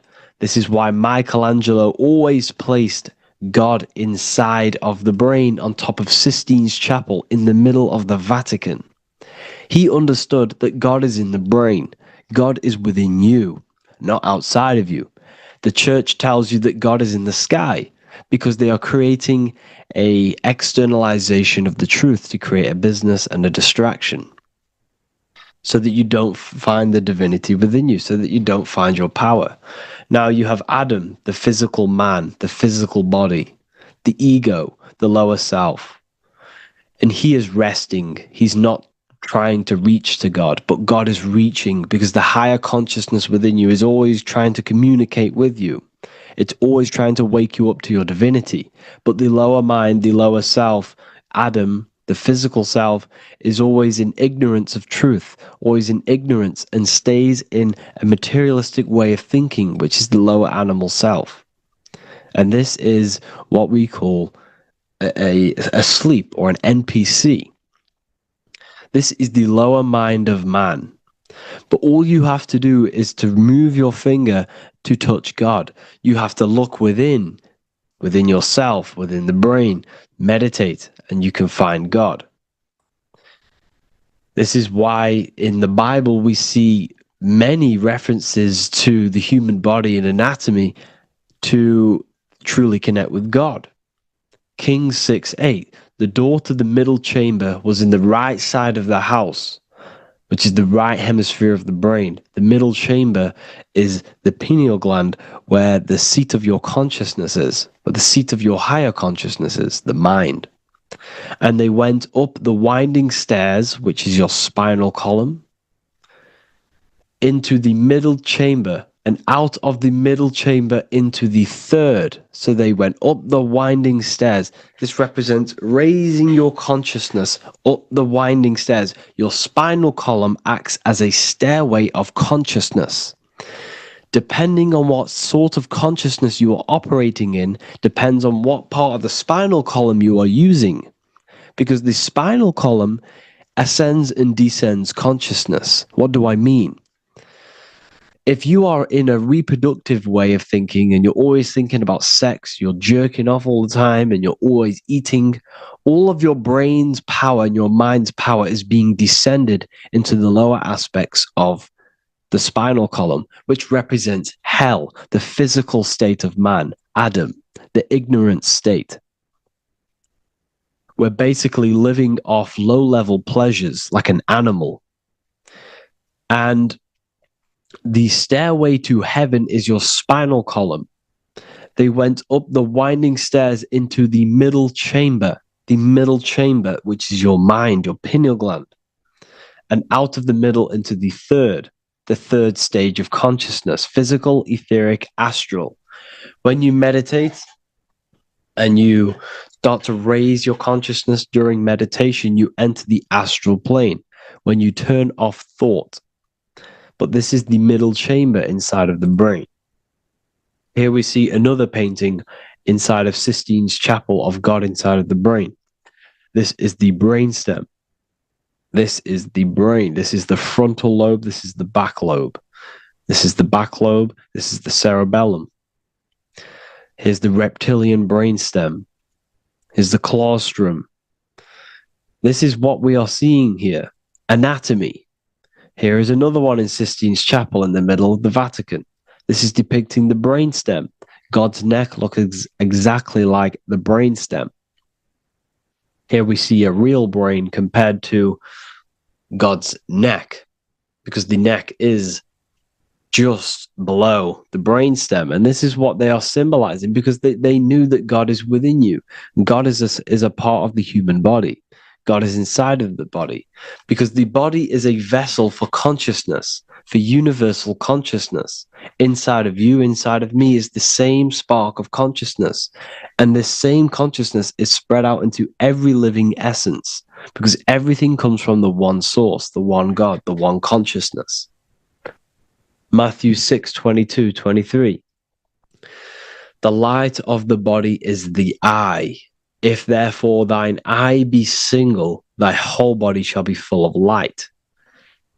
Practicing the single eye. What is this? This is meditation. This is entering within yourself. So the Bible's telling you to practice the single eye. But if thine eye be evil, thy whole body shall be full of darkness. What does this mean? If your consciousness is in an evil way of thinking, if your mind is filled with an evil, negative mind space, then your body shall be filled with darkness, with evil, with negativity. Because negative thoughts destruct the body. Positive thoughts heal and regenerate the body. So he tells you to be, the light of the body is the eye, your consciousness, the inner eye of consciousness, the eye that lets you see. And what do I mean? You look with your two physical eyes, but you see with the inner eye. What you see is perception. You look with the two eyes, and what you see is perception. You are seeing, you are understanding, and that's what consciousness, the mind, gives you. Consciousness, or the mind, is the force that allows you to be a human being, that allows you to understand things and interact with things and make decisions. It's an infinite intelligence. See, the mind is not the brain. This is a big confusion with people. Hence why the eye on top of the pyramid is separate from the bottom half of the pyramid, because the consciousness is separate from the body, the eye, the all-seeing eye. It represents the observer, the eye that sees into this body, into this world, into this. You are the perceiver. You are the invisible spirit within the body. Theologians 4:17. After that, we are still alive, and our left will be caught up together with them in the clouds to meet the Lord in the air. You don't meet the Lord in the physical air. Okay? This symbolism of the ancient Christian artwork is showing you this is symbolic. These things never happened. There's no man in the sky. Moses didn't go on a mountain to meet with God. The air represents the mind. This is why you say you're an airhead when someone's very stupid. Earth is your body. Water is your emotions. Fire is your spirit. Air is your mind. The invisible mind. So Anton Mengs, an ancient Christian art worker, is showing you anatomy of God in the clouds. But this is the anatomy of the human body. Raising yourself to the mind and turning the mind inwards on itself during meditation. And that's how you meet the Lord in the air. You meet the Lord in an elevated state of consciousness. The air represents an elevated state of consciousness because the air is up. You have to raise your consciousness to meet the Lord in the air. This is why Moses went on a mountain to meet with God. The mountain represents elevation of consciousness, raising the mind up the spinal column, taking all of the mind's attention away from the reproduction and the physical aspects of self and raising it to the brain and turning off the brain and going inward into the air. It's talking about raising consciousness. It's allegorical. It's a spiritual, metaphorical text. The side of your head's called a temple because inside that where that temple is, right in the middle of where you call the temple, is the inner chamber, the open room, the holies of holies in the Bible, or the land flowing with milk and honey, or Mount Zion. There's so many different names for the brain, or the upper room where Jesus meets his 12 disciples, the 12 cranial nerves in your brain. This is the temple of God. Your body is a temple of consciousness. It encapsulates the consciousness. It encapsulates the mind and soul. John 10:30, Jesus states, I and the Father are one. Psalms 46:10, be still and know that I am God. He's talking about the I am within you, not within Jesus. Everyone refers to ourselves as I. I am God. When you say I, you're referring to the highest aspect of yourself. The aspect that is above all thought, above all emotion, and above all things. When you say I, you're referring to your pure awareness, your pure consciousness, the highest aspect of yourself. And anything after I is egotistical. I is God. The letter I is the Roman numerals for one, because there is one God, one consciousness. The letter I is one line, just like the number one. Matthew 6:3-4, take no thought. Therefore, take no thought. Take no thought. He says this 5 times because you must turn off the 5 senses and take no thought to connect with God. Be still. This is telling you to meditate and know that I am God. The I am within you. I and the Father are one. I and God are one. You, who you think you are, is a completely wrong. The body is matter. Your name isn't you. Your job isn't you. Your reputation, your trauma, your memories, your friends, family, worries, bills, interests, dislikes, goals, passions. Anything to do with the thinking mind is not you. Who you think you are is a part of your thinking aspect of consciousness. But once you remove thought, you are no longer your name. You are no longer your body. You're no longer your reputation. You are the I. You are pure awareness, pure consciousness. Pure consciousness. And this pure consciousness has latched on to this name, this job, the body, and your traumas. Your pure consciousness has attached itself to this character who you're playing in the physical world. And this is essentially who you think you are. But you are not. You are the I. You are the self. You are pure awareness. So, in order for you to detach from these things, you must learn how to detach from your name, your job, your reputation. And you do this through meditation by turning off the thinking mind. Turning off the thinking mind allows other aspects of your consciousness to open up. What do I mean? Your whole life you've been thinking, and all of these thoughts has attached you to this physical body. You haven't allowed your consciousness to open up. And you can only do this by taking no thought. That's why Jesus tells you, take no thought. When you turn off the thinking mind, other aspects of your consciousness starts to open up. Other aspects of your being can open up. And this is how you astral project. This is how you do all these mystical things and things to do with consciousness. It's taking no thought. Imagination, emotions, thought, and memory are all to do with consciousness. These things are not physical. You can't touch thought. You can't touch emotions. You can't touch these things because they are not a physical thing. So you must turn off these things for other aspects of your consciousness to open up. Okay? So essentially, the Bible is a metaphorical, astrological, numerological, metaphysical, spiritual, encoded text that talks about human anatomy, spirituality, and the true nature of the human experience. Everything they teach you in school is to make you think that you are this body. Everything they teach you in church is the externalization of the true teachings of Jesus. Jesus was telling you to meditate. Jesus was telling you to practice the single eye.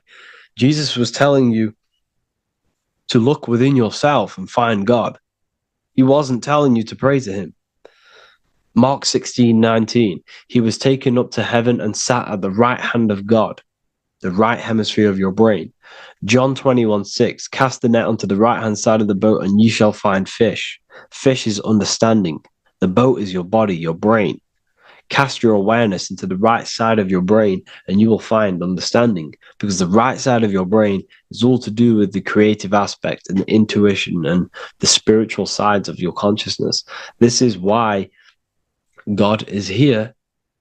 This is why Michelangelo depicted God in the right hemisphere of your brain, because this is all human anatomy.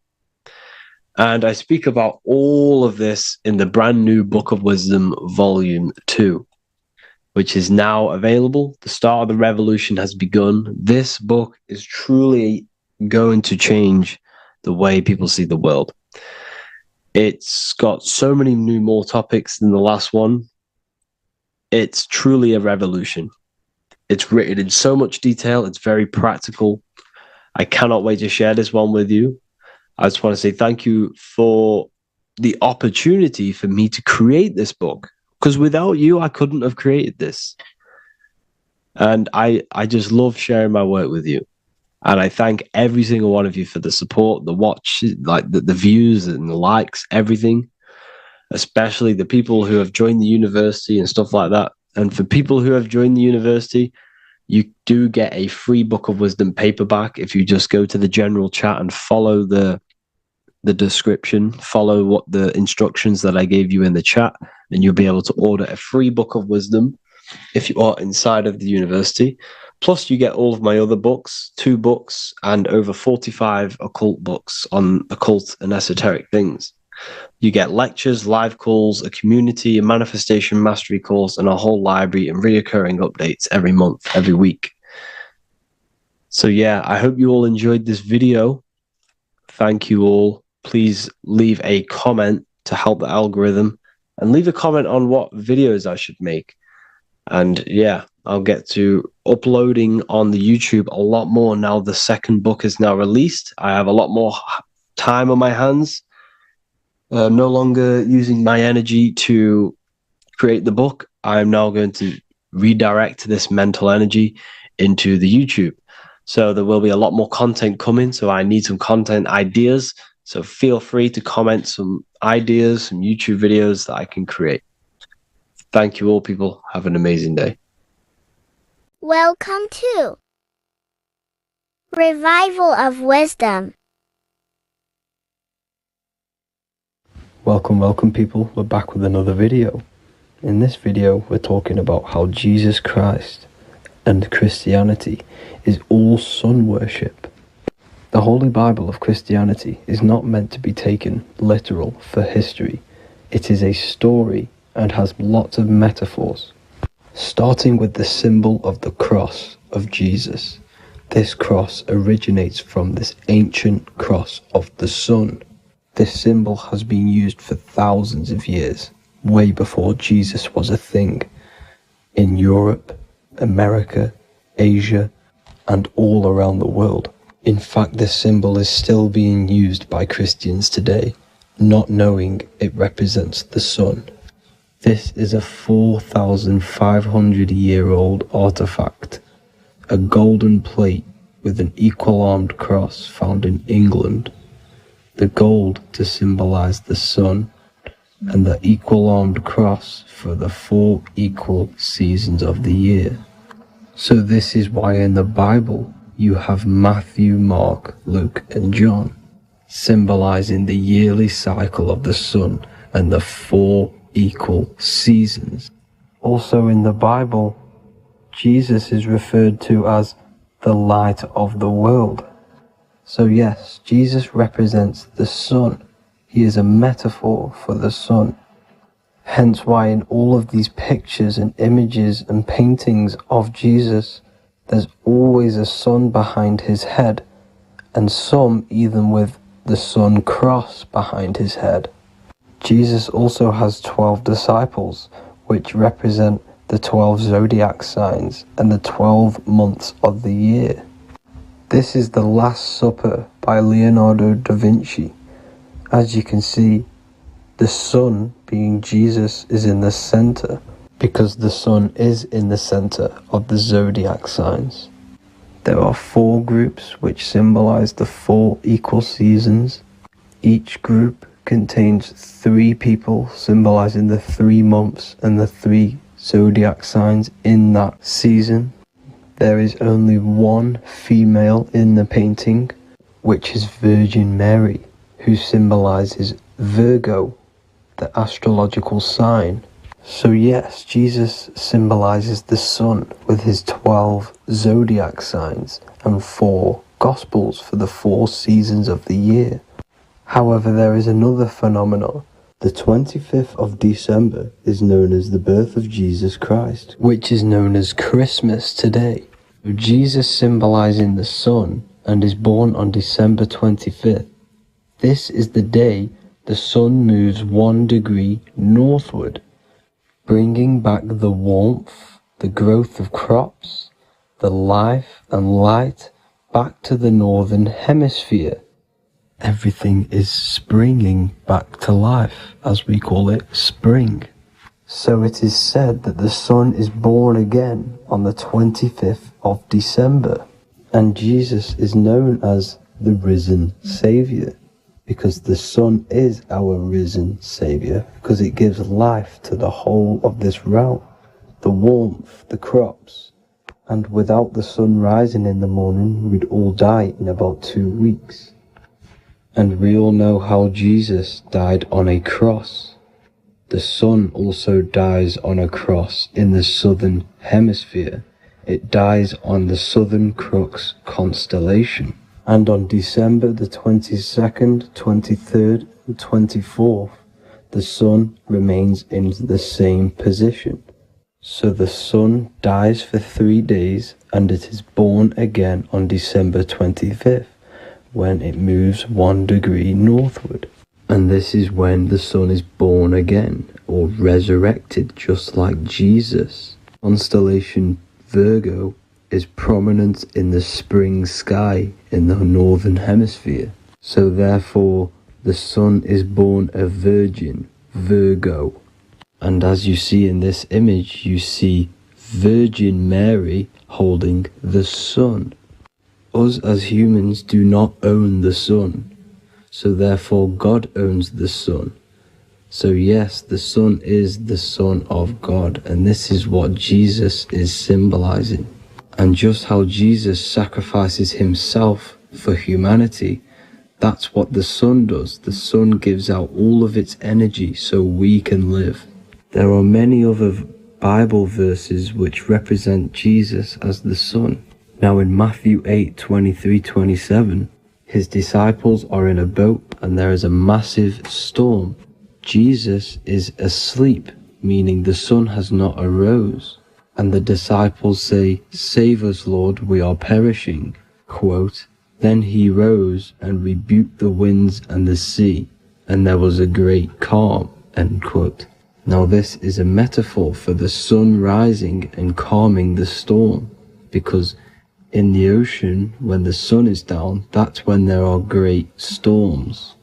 The worship of celestial bodies go back thousands of years, and it's called astrotheology, and it can pretty much be traced back to all ancient civilizations. Now going back to the ancient Egyptians, the god Horus, the god of war, and he symbolized the sun in the morning. Ancients used to say that he walked over the sky in 12 steps. Yes, this could symbolize the 12 zodiac signs. It also symbolizes the 12 hours of daylight. So we have 12 hours of Horus, but now they've rearranged the word to hours. Horus and hours. And when the sun rises, Horus rises, we say horizon, which is Horus is rising. That's the etymology of horizon. Another Egyptian god called Amun-Ra was known as the god of all creation. He was the first god of them all. Amun was also a sun god. Therefore, after every Christian's prayer, they say Amen, sending their prayer through the sun to God. So this all goes back to the worshipping of the sun. Sun worship was around way before the Romans. However, in the Roman times, their sun god was called Mithra.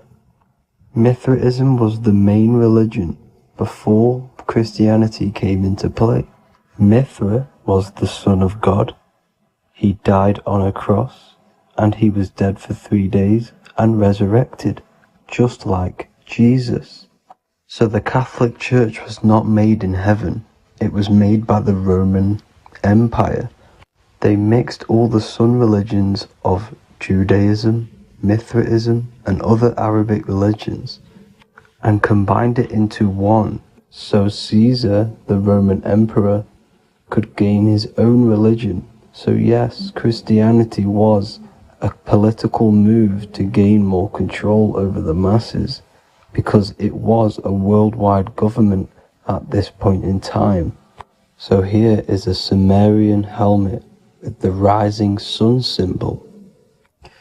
And then the Romans also used this rising sun symbol on their armor. So sun worship has been going on for thousands of years, and it still goes on today.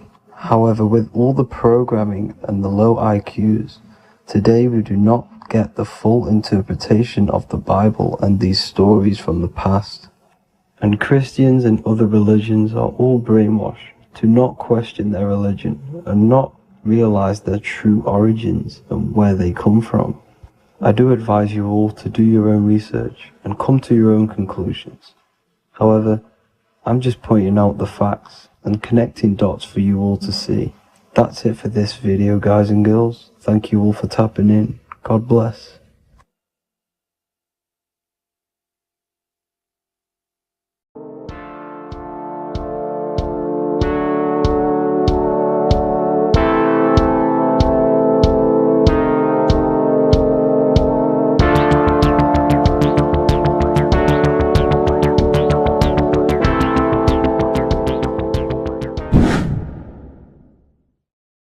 How are we doing, people? It's Revival of Wisdom. We're back today talking about sun worship. Okay? And please enjoy. Sit back and enjoy the video. First thing we need to understand is that the sun is the risen savior. It's the light of the world. Without the sun, we have nothing. Now, the sun is the Son of God. We didn't make the sun. No one owns the sun. But who created the sun? Obviously, the Creator created the sun. Therefore, it is the Son of God. And that is what Jesus is symbolizing in the Bible. The Bible is a metaphorical story. That's why it's called the greatest story ever told. Because it is a story about the sun, the zodiac. It's about you, the systems in the body. It's about everything that is sacred in this creation. Now you can see the suns behind Jesus' head in all of the ancient portraits. Even the ones that are more modern, you still see a sun on the back of his head. Because he is the sun. He's the light of the world, our risen savior. And this is what Christians are lost, because they don't realize it's a symbolic story and they think Jesus was a historical person. He's not a historical person. Okay? This is what we need to get out of our mind. This wasn't a historical person. It's the sun, our risen savior. The sun is the soul. It's the soul of this creation.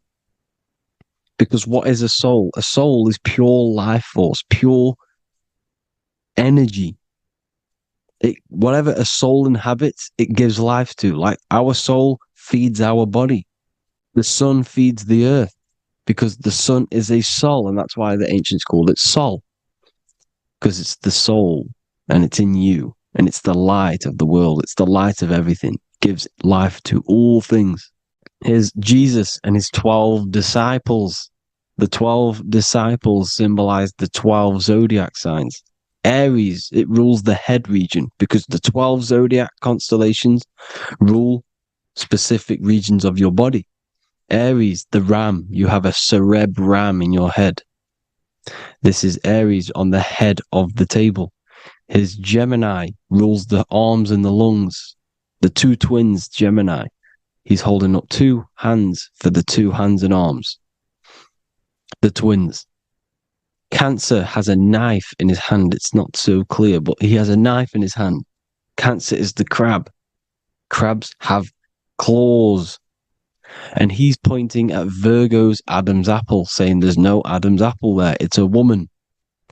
Who's the sixth sign? The sixth sign is Virgo, the Virgin, the only woman in the painting. Now notice how there are 3 people in 4 groups for the 4 seasons and for the 3 months and 3 zodiac signs in each season: spring, summer, fall, winter. Matthew, Mark, Luke, and John with the suns on the back of their heads, because it's the 4 states of the sun. The 4 states of the sun.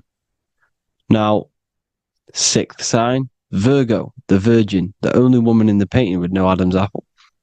Then we have the sun, Jesus, red and blue, red shift, blue shift, electromagnetism. The ancients knew this. He's got one hand open, one hand down, because the sun gives and retrieves. The sun rises and it falls.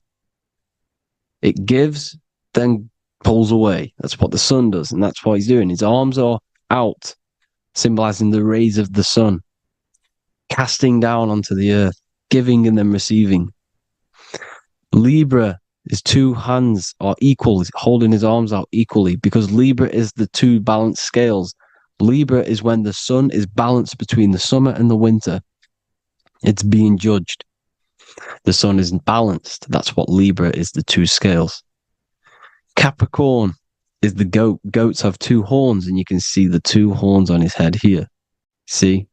So this is astrology. This what Leonardo da Vinci is depicting here. It's astrology. He knew the story of the Bible is all astrology. It's all based on astrology. The Son of God, the real sun. Now here are some Bible verses. I am the light of the world. Obviously, that's the sun. What other light is there that lights up the world? The moon can't do it. It's the sun, the one and only sun, our risen savior. Because if the sun didn't rise, we'd all be dead. So it's our risen savior. And it dies for our sins every night and then gets reborn every day. Now, Jesus calms the storm. Mark 4:35-41.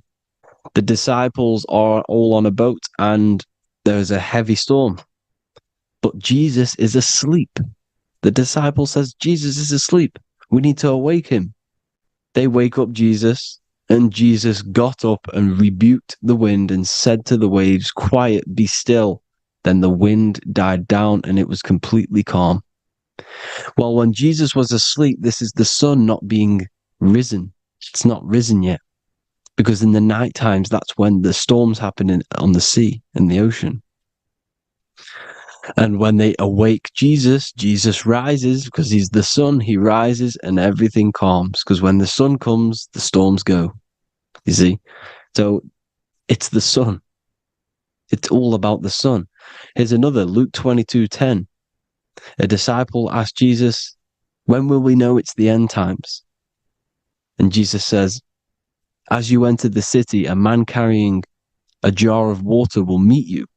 Follow him to the house that he enters.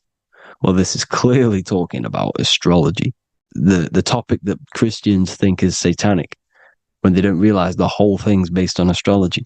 Because the end times is the end of Pisces, which is the two fish, which is the age we've just gone out of. And you can see all these ancient churches here with two fishes, because they knew it was the age of Pisces. There's an ancient photo, ancient artwork with the two fish, Pisces. And the end times, as it talks about in the Bible, when Christians think the world's going to end or something. But no, it's just the end of Pisces. As you enter the city, a man carrying a jar will meet you. Follow him to the house. The house is the zodiac sign that he enters. And the zodiac sign is Aquarius, because that's what it is, a man carrying the water. We know this is astrology because a woman, that is a woman's job in the ancient times. In the ancient times, the woman used to get the water. You would never see a man collecting water back then. That was the woman's job, whilst the man builds the houses, for example. You see, so we know it's talking about astrology because astrology is the man holding the bucket of water. It's the end of Pisces. Now we are in Aquarius. And of course, Luke 24:36, the risen Savior, the Son. Now, the Sun is also born on the 25th of December, a virgin, just like Horus, Mithra, Buddha, Krishna, Hermes, and thousands of other gods, all born on the 25th of December. Well, it's because the sun moves 1 degree northward on the 25th of December. And on the 22nd to the 24th, it stays in the same degree because it's moving south. But then on the 22nd, it stays in the same degree on the Southern Crux constellation. And the ancients called this the sun dies on a cross, because the cross is the Crux constellation, the Southern Cross. And it stays on that same degree for 3 days on the cross. The sun dies on a cross, and then on the 25th, moves 1 degree northward, bringing back the summer, the light, the warmth, the growth of crops. And this is the sun being reborn again, a virgin, because it's pure. And here's Mithra, another sun god before Jesus was around, before Christianity. It was Mithraism, and Mithra, Ra is Ra, the sun god, Egypt. It's all about Ra, the sun. You can see the crown of thorns on Jesus' head, symbolizing the rays of the sun. And here are the rays of the sun on the back of Mithra's head. Krishna, the sun. Buddha, the sun. Horus, horizon. All born virgins, all did miracles, all resurrected. Dead for 3 days. Well, here he is, dead for 3 days on the cross. And resurrected. Because it's the most ancient religion ever been on the face of the earth. The worship of the sun. And we should worship the sun, because without the sun we are nothing. The sun feeds us, feeds the earth, feeds everything. Without the sun we are nothing. It's been reversed, and now we're worshipping man. When we're worshipping a man called Jesus, was never real. It's all about the sun, the most high, the most powerful, potent, celestial body in the sky, the orb that feeds us every day. It dies for our sins and rises every day. It's the sun. Now on the Holy Communion Day, it's the worship of the sun. They give out mini suns. It's Jesus holding a sun. And they raise the sun on Sunday, because they go to worship their sun god on Sunday. Not Saturn Day, not Moon Day, Monday, but on Sunday when the sun is exalting. And they hold suns up above their heads because the sun rises. They're symbolizing the sun rising above their heads as savior. It's the sun. It's the Holy Communion Day. And here's Jesus giving a piece of himself to the children. It's the sun, the light. Judas was known as a backbiter, a backstabber, because he stabbed Jesus in the back. He betrayed Jesus. Well, this is just another astrological story about the constellation Scorpio, because the Scorpio is the J, looks like a J. J for Judas, the scorpion, the backbiter. Scorpions backbite. They bite with their back. And what does Judas do? He betrays Jesus by kissing him to let the warriors know who they need to get. So he kisses Jesus, and Jesus gets stabbed in the back.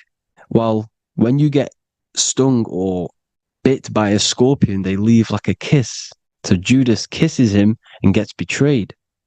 Well, this is because the sun, when it hits Libra, it's balanced. The sun is balanced because it comes through summer. Now the sun's starting to die. The sun's starting to die. It hits Libra. And then as soon as it hits the Scorpio, it gets betrayed, because now the sun has to fall to winter. And Saturn is there waiting to take over the darkness of the winter. So he gets stabbed in the back by Scorpio. Judas, the scorpion, the backstabber. You see, it's an astrological story. Here's Mary. Mary means marry, which means pure. The sun is pure. No one gave birth to the sun but the God. And it's born every day. It's born every day on every year. It's born pure. There was no controversy. There was no, activity for the sun to be born. It's pure. Now, the 7 metals come from the 7 planets. The sun gives you gold, and this is why the sun is golden. It looks gold. And this is why the banks are backed by gold, because gold is the most valuable metal, because it's the sun, the most valuable celestial orb in the sky, in the heavens. Well, here's Jesus, another ancient symbol of him being crucified on the cross with the big sun, the Southern Cross constellation. The sun dies on the cross constellation. And if you go to the old etymology dictionaries, you will see sun and son is the same word. They come from the same etymology roots. You can use them for no matter what, but they've been confused today. But if you go back to the old dictionaries of etymology, they are interchangeable. You can use them. Son, sun, sol, it's all the same thing.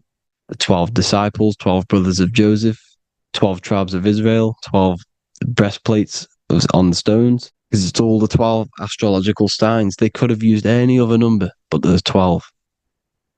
Because 12 is the mind, which is God. 7 is the number of matter, which is man. 7 energy centers in the body. 12 cranial nerves in the brain, because it's the mind. 12 is the 12ness. The zodiac is literally the mind of God, the signs of God. Now here we see here, Job 38, 31 to 33. Can you lead forth a constellation in the season? He's asking you, can you read the sky? Can you read the heavens? Canst thou bring forth the Mazzaroth in its season? Mazzaroth means 12 signs, the zodiac. Why did they translated every single Hebrew word in the Bible into English, but they decided to leave out Mazzaroth? Why? It's because if that said zodiac, Christians would have a different view on the Bible, but they leave that out. But Mazzaroth actually means the 12 signs, the zodiac, and the stars means sign. The word stars means sign because the stars are signs, things to come, which is off in Hebrew, which means sign, things to come. You see a sign on the road, it's something coming. But God is saying, no, what does he say? To qualify as a director, a judge of man's life on earth, one must be able to govern the heavenly bodies that rule the earth. It's telling you to read the heavens. We need to read the heavens. Astrology, the 12 zodiac signs, the mind of God. It's telling you, read the Mazzaroth, read the zodiac, because they are things to come in your life. They are signs. It's not satanic, it's made by God.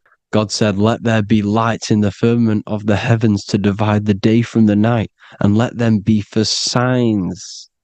Signs are things to come. The 12 zodiac signs. It's all about astrology. Here's Mary holding the sun. His son, her son. It's the sun in the sky.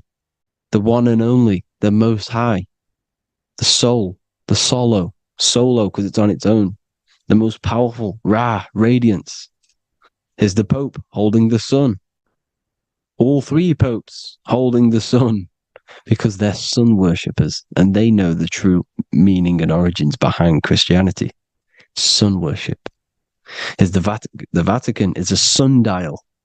Yes, this is literally a clock. Your watch is a sundial. It's got 12 sections on it for the 12 zodiac signs. 12 hours, 12 Horuses. Now here you see Jesus walking on water. Well, it's the sun. And here's the beard of the sun. Here's the pyramid of the sun, the illuminated one, the all-seeing eye, the sun. Here's the Ankh. The sun creates these symbols. The ancients knew this. Now, when you see these headdresses, these are actually the days of precession of the sun. Aries, Cancer, Libra. It's all about the sun. Here's some more sun worship going back to Egypt. Ra, Horus, Osiris, and Set. Jesus and Satan is Horus and Set. The sun and Saturn. Saturn rules the winter, Satan. Jesus, the sun, the light of the world, rules the summer, rules the day. Satan's the night. Saturn's the night. The sun is the day. The evil brother, Satan. Well, Horus this is where we get the word hours from. There are 12 Horuses. The sun moves in 12 Horuses, 12 hours. Where's Horus? What hour is it? Where's Horus? His Ra, 12 noon, Ra, radiates, powerful, the most high sun. That's why he has a sun on the top of his head. These are the four states of the sun. Set, sunset. This is why we say sunset, because the sun is setting. His sunset, his Horus, horizon. The Horus is rising, Ra radiating, and the sunset. Then midnight is Osiris. Here's another ancient symbol for the sun, the scarab. Ra, the sun, scarab. It's got the word Ra in it because it's the sun. And here's the sun on top of the scarab with the wings. Because scarabs roll dung up hills and then they'll let it fall down the hill to gain more matter. To gain more bigger, like a snowball effect. And the ancients saw this as a process of the sun because the sun climbs up the hill and then it falls. So they used the scarab to symbolize the process of the sun. The sun climbs and falls. Here's an ancient Egyptian cat cutting off the head of the serpent. Well, the cat is cutting off the head of the serpent, symbolizes the sun cutting off the nighttime. When the sun rises, it cuts off the nighttime. It cuts off the serpent. The serpents represent darkness or evil. And there's some more symbology of the sun and the heavens, the arch, the royal arch, the firmament, the sun inside the firmament. These are all ancient churches, and they all depict the firmament with the sun inside. Is the ancient cosmology, you see, because it's all about the sun. Everything's about the sun, because the sun is our orb made for us to sustain life in this, inside of this creation, inside of this firmament, the royal arch of heaven. Here's the Freemasons depicting it. Here's the Masonic royal arch, but you can even see the zodiac signs. Here's Cancer, the checkered board. It's the royal arch of the firmament. Obviously, they don't want to tell you that. You live in space, apparently. Some more sun worship. Here's the beard of the sun on the water. They all have this long beard. And why do they say amen? Amen at the end of every prayer. Amen is a sun god, a creator god. It's all about the sun. So thank you all, people. Hope you all enjoyed. Hope you all gained some knowledge and insight. Please give me a follow, drop a comment, drop a like. Have a good day. Love you all.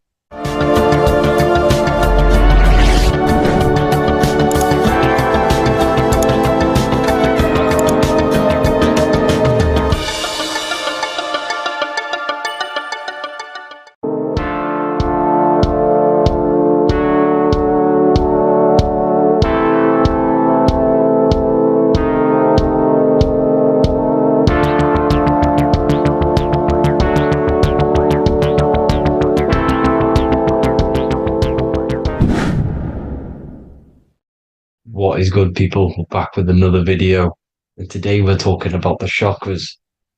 Let's jump straight into this, because I know there's been a lot of requests for this video. So let's jump straight into this. So you have 7 chakras, right? 7 chakras, and these chakras are feeding off your electromagnetic field, known as your aura. This is both positive and a negative pole, male and female, right? This electromagnetic field is made out of electric and magnetism, and together they come as electromagnetic. Now, your chakras, the word chakra just means wheel, spinning wheel, because that's what they are. They're spinning wheels of energy. They do not exist on this physical plane. They exist on the etheric plane. Okay? Now, these energy centers are known to regulate your emotions, and each energy center controls the organs and cells in that particular area of the body. So, for example, your sacral chakra will control the cells and organs of your sexual reproduction area. Okay? The navel chakra or solar plexus will control the digestion in your body. Same with the heart, same with the throat, right?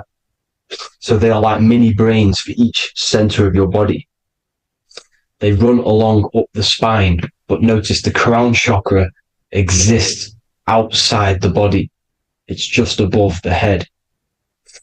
Now, this process of the chakras is obviously the 7 colors of the rainbow, starting from red, which is the lowest vibrational color, all the way to violet, which is the highest vibrational color. This, like I said, these energy centers are feeding off your electromagnetic field. So if these chakras are unbalanced, they are taking too much energy from your electromagnetic field, making it weaker.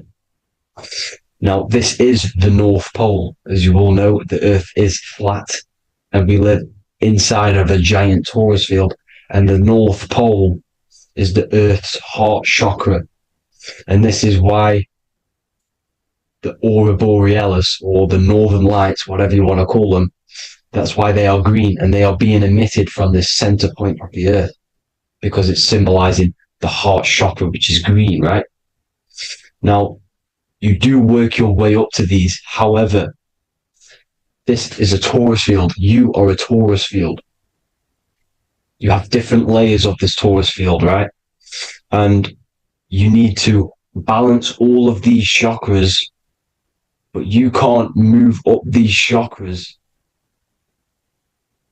until you open the one below it. So it's like a stairway. You can't go to your solar plexus without going through your sacral. You see? So you have to work up these. However, you have to work up these and then live from the heart, because the heart is the center of the Taurus field. It's the balance between male and female poles, positive and negative poles. So you have to balance all of these chakras and then bring them all into one, which is the heart chakra. Now, they exist on the etheric plane. They exist on the etheric plane, and the etheric plane is a layer of the material plane. It's the one higher than the material plane. And then after the etheric plane, it melts into the astral plane. So they exist just between the physical and the astral aspect. Now, this is the yin and yang matter, which is the lowest root chakra, physical matter, and then to spirit, because high vibrational matter turns into spirit, low vibrational spirit turns into matter. So they're interchangeable. This is the yin and yang. Now, when you see ancient paintings with the halos, you see this is like a toroidal field coming out the top of his head, you see, with a halo. This was symbolizing in the old days, in the ancient days, that they've aligned their chakra, they've reached Christ consciousness, which is God consciousness, right? Now, this electromagnetic field is the apple that we bit out of in the Bible, because you see that apple is a Taurus field. So they were metaphorically or personifying the Taurus field. That's what the Bible is. It's a massive personification. It's all metaphors. You have to read it properly. It's got a greater meaning behind it. Now, when we bit from the apple, we ate from the tree of knowledge, which is good and evil. Our lower mind took over, so we materialized to feed our physical bodies. We materialized through Saturn. That's what Saturn does. Now, if you don't understand that, go and watch the video previous to this one called Occult Secrets of Saturn. And that will show you how Saturn is the materializer. Now, this is one of the secrets behind the Masonic compass, electric and magnetic, male and female, duality, positive and negative. Now, like I said, they teach you about the Taurus field, about a magnet in school, but they don't teach you about your electromagnetic field. Everything alive has a Taurus field. It is the building block of this creation. Absolutely everything has a Taurus field. There's not one thing without it. And as you can see here at the center of the apple, that's where the seed is. That's where the life is. The reproduction of that organism. As you see, this is where the most electromagnetic energy is stored, in the center, because this is where the two duality, this is where the field meets at the very center. This is why the seed is at the very center. Now, your spine is a elongation of the brain. The brain is heaven, and the bottom of the spine is hell. So this is Saturn, which is the root chakra. The 7 planets are associated with each chakra. Moon equals mind. Okay. Now Saturn is physical matter, as I've just explained. This is the lowest vibrational color. And they want you trapped down here, which is your hell state, your animal nature, your physical nature. They want you to identify as the physical body. They don't want you to reach these higher states of consciousness. Okay? Now, in the brain, you have 12 convolutions. Now, this is what they were symbolizing in the Bible with the 12 disciples. And obviously in the Bible, it says the upper room where Jesus met with his disciples. This is heaven, the brain, the higher states of consciousness. Now, this is your North Pole. This is Jacob's ladder. Okay. This is why you have 33 levels of Freemasonry, because it's symbolizing the 33 vertebrae, which are these little things here on the back of your spine. Because once the Kundalini energy from the bottom of your spine rises to the top, this is when you get enlightenment and opens your third eye. Spiritual enlightenment. As you can see here, this is Jacob's ladder. This is the Kundalini symbol, right? And they're even showing you this in the medical symbol. They're putting it in your face. The serpents are wrapped around the spine. Now, the serpents symbolize how the energy moves around the spine, because it's a torus field, you see? At the center of the torus field, it wraps around the center pole. It wraps around it, and this is how the energy moves up. So they're symbolizing it with the serpents. Okay? Now, every religion has a sacred river. For the Egyptians, it's the River Nile. For Christianity, it's the Jordan River, right? This river is the canal, the energy canal at the center of your spine, all the way leading to heaven, to the Holy Land. This is the chamber which the energy rises up, right? Now, they used to say the gods descended from heaven to man. This is just heaven. This is the mind state. And they said the gods were connected by a rainbow bridge. That's the chakra system, the rainbow bridge.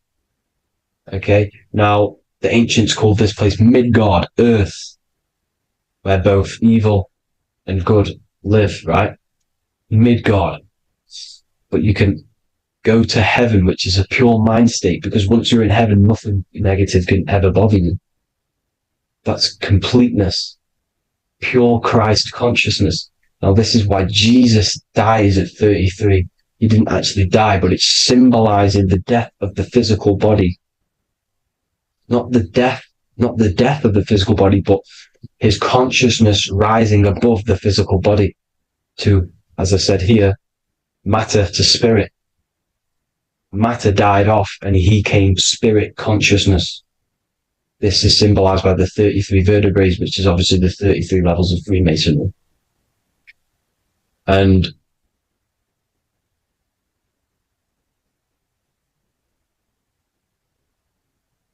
now the pineal gland, which is at the very top of this Jacob's ladder, or the River Jordan, the canal, your 33 vertebrae on your spine.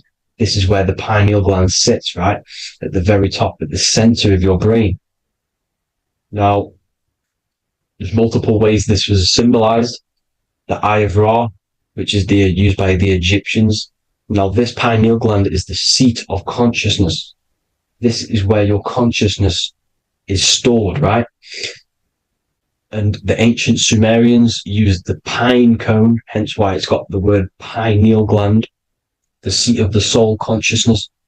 It produces DMT, dimethyltryptamine, which is known as the spirit molecule. And the pineal gland is wrapped in microcrystals, and we all know crystals transfer frequency and energy. Now, radios use crystals. A radio is a frequency transmitter, turning a frequency into a frequency that we can hear with our ears, right? Because all the radios are actually playing right now in your ears. However, our ears can't pick it up, so the radio transmits it into a frequency that we can hear using crystals.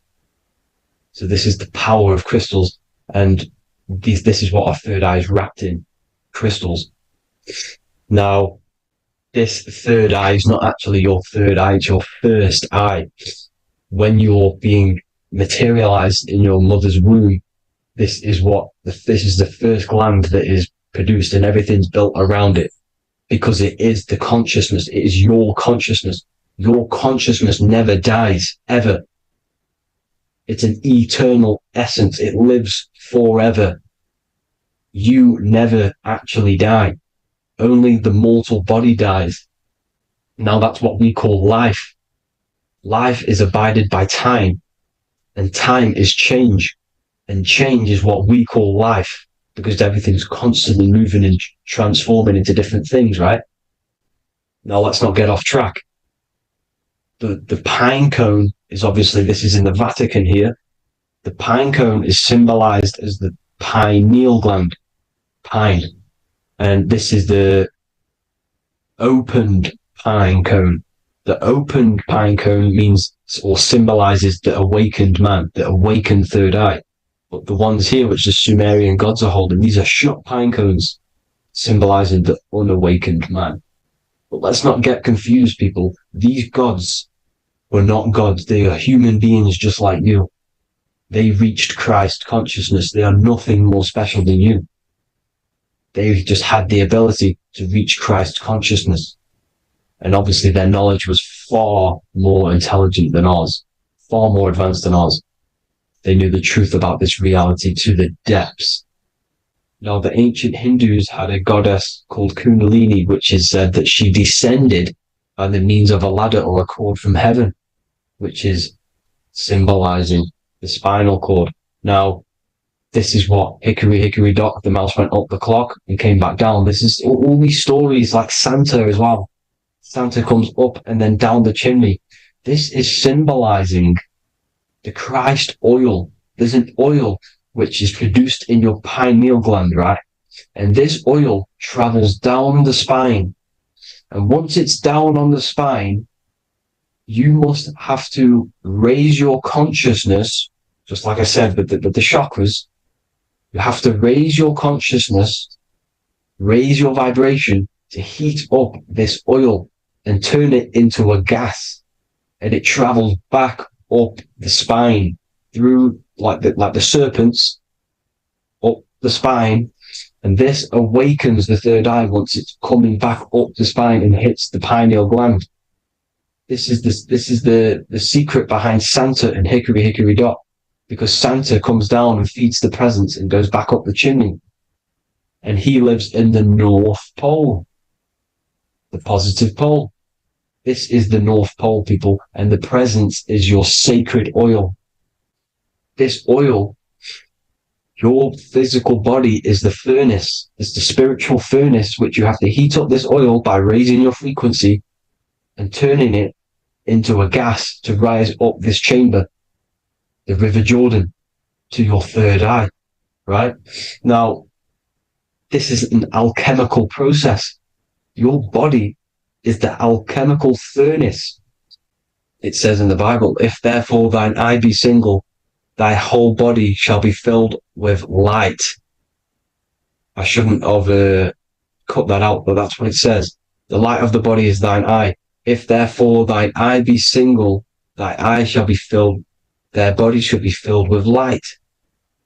This is symbolizing the pineal gland, enlightening the body, the spiritual body, filled with light. Now, as I said, they want you kept down here, which is the root chakra, which is your animal nature, which is obviously mind, matter over mind. This is the symbol of Saturn, right? As you say, we're built of body, mind, and spirit, the Holy Trinity. That is the sun, moon, and earth. The sun's your soul, solar. Moon is your mind. Earth, which is the cross, which is your physical body, the 5 elements, right? So body, mind, and spirit. So the Saturn symbol is actually made out of the cross on top, which is the earth, and the moon on the bottom, which is symbolizing matter over mind, because earth is physical matter. You don't want to be matter over mind. You need to be mind over matter. See, they want you identifying as your physical body. They don't want you to realize you're an eternal consciousness. You're an eternal essence of consciousness which never dies. They want you trapped in your animal nature. And this is why the Baphomet has a goat head, because it's symbolizing your animal nature, which is evil. Not evil, but you're more likely to do evil things, right? which brings bad karma. That's your animal side. This is why the Baphomet has an animal goat head. As you can see here, he's got the Kundalini energy here. So when you see the inverted cross, the cross is your body, as you can see here. The inverted cross means your chakras downwards, down here. Your head's down here. Your mind is down here. But your mind needs to be up here, which is the upwards cross, which is Christ consciousness. And as we all know, 7 colors of the rainbow, 7 planets, 7 chakras. Red light is low frequency and long range. This is why Saturn is the slowest moving celestial body. And it's the lowest chakra.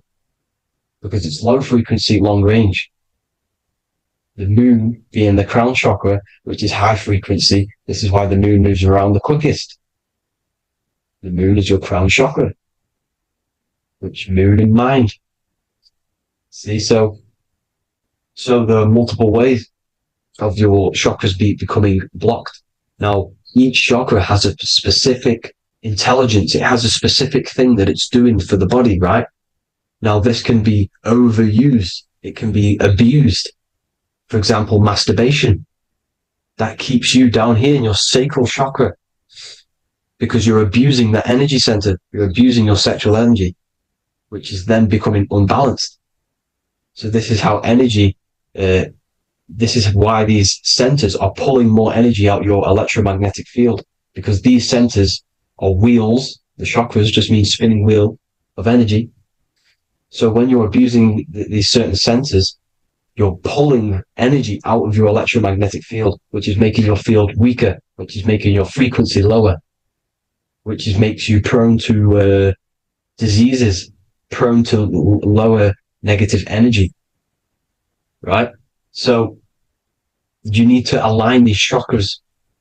You need to unbalance them. And as you can see here, you can screenshot these to see how they're blocked. I'm not going to go over each one because it'll take me forever, but have a little read yourself. This is why they're blocked. Now, the ancients used to say Aum when they meditated. Now, these are the 7 vowels. There's not 5 vowels, there's actually 7. Now, when they say Aum, they're aligning all their chakras by saying this when meditated. This is where the Aum originated from. Now, emotion is energy in motion. So if you're feeling a certain way, that's the energy you've put in motion. It's a reflection. We live in a mirror reality. Everything's mirrored. Everything's mirrored. As within, so without, as above, so below. Everything's a reflection of some sort.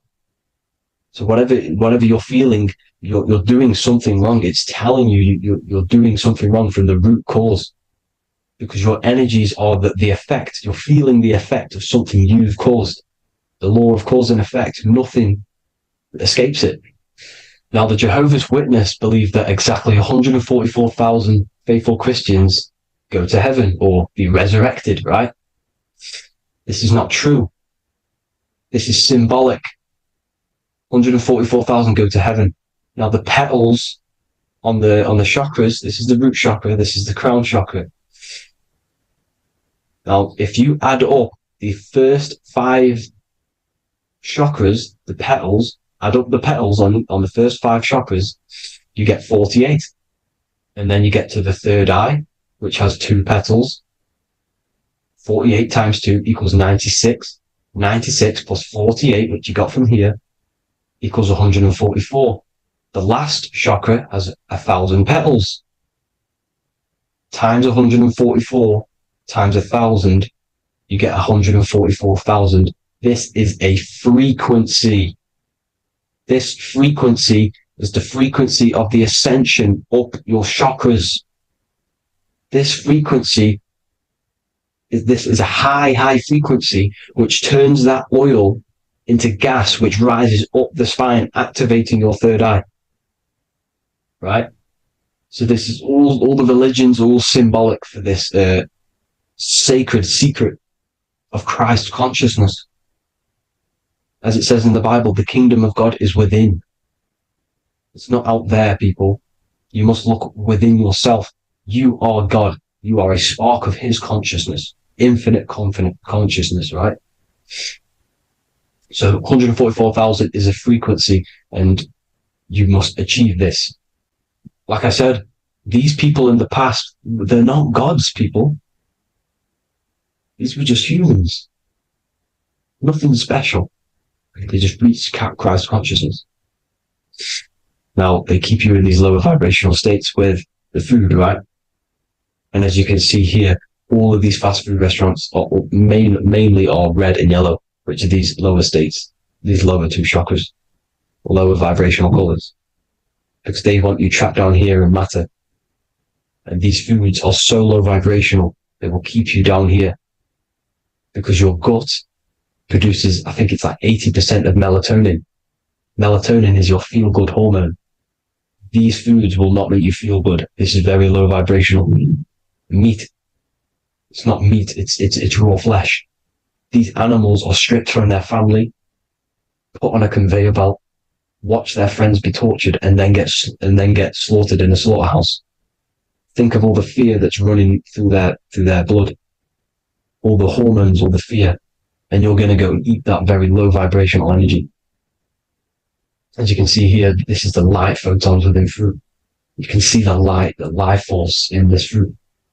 You must think, feel, and do positive to raise your vibration. As you can see, earth equals heart. If you rearrange it, everything in nature is green, right? The aurora borealis is green. You must align all these chakras and then live from the heart, because the heart's the center of the Taurus field. You must become the consciousness in the center. So that's it for this video, people. Thank you all. God bless.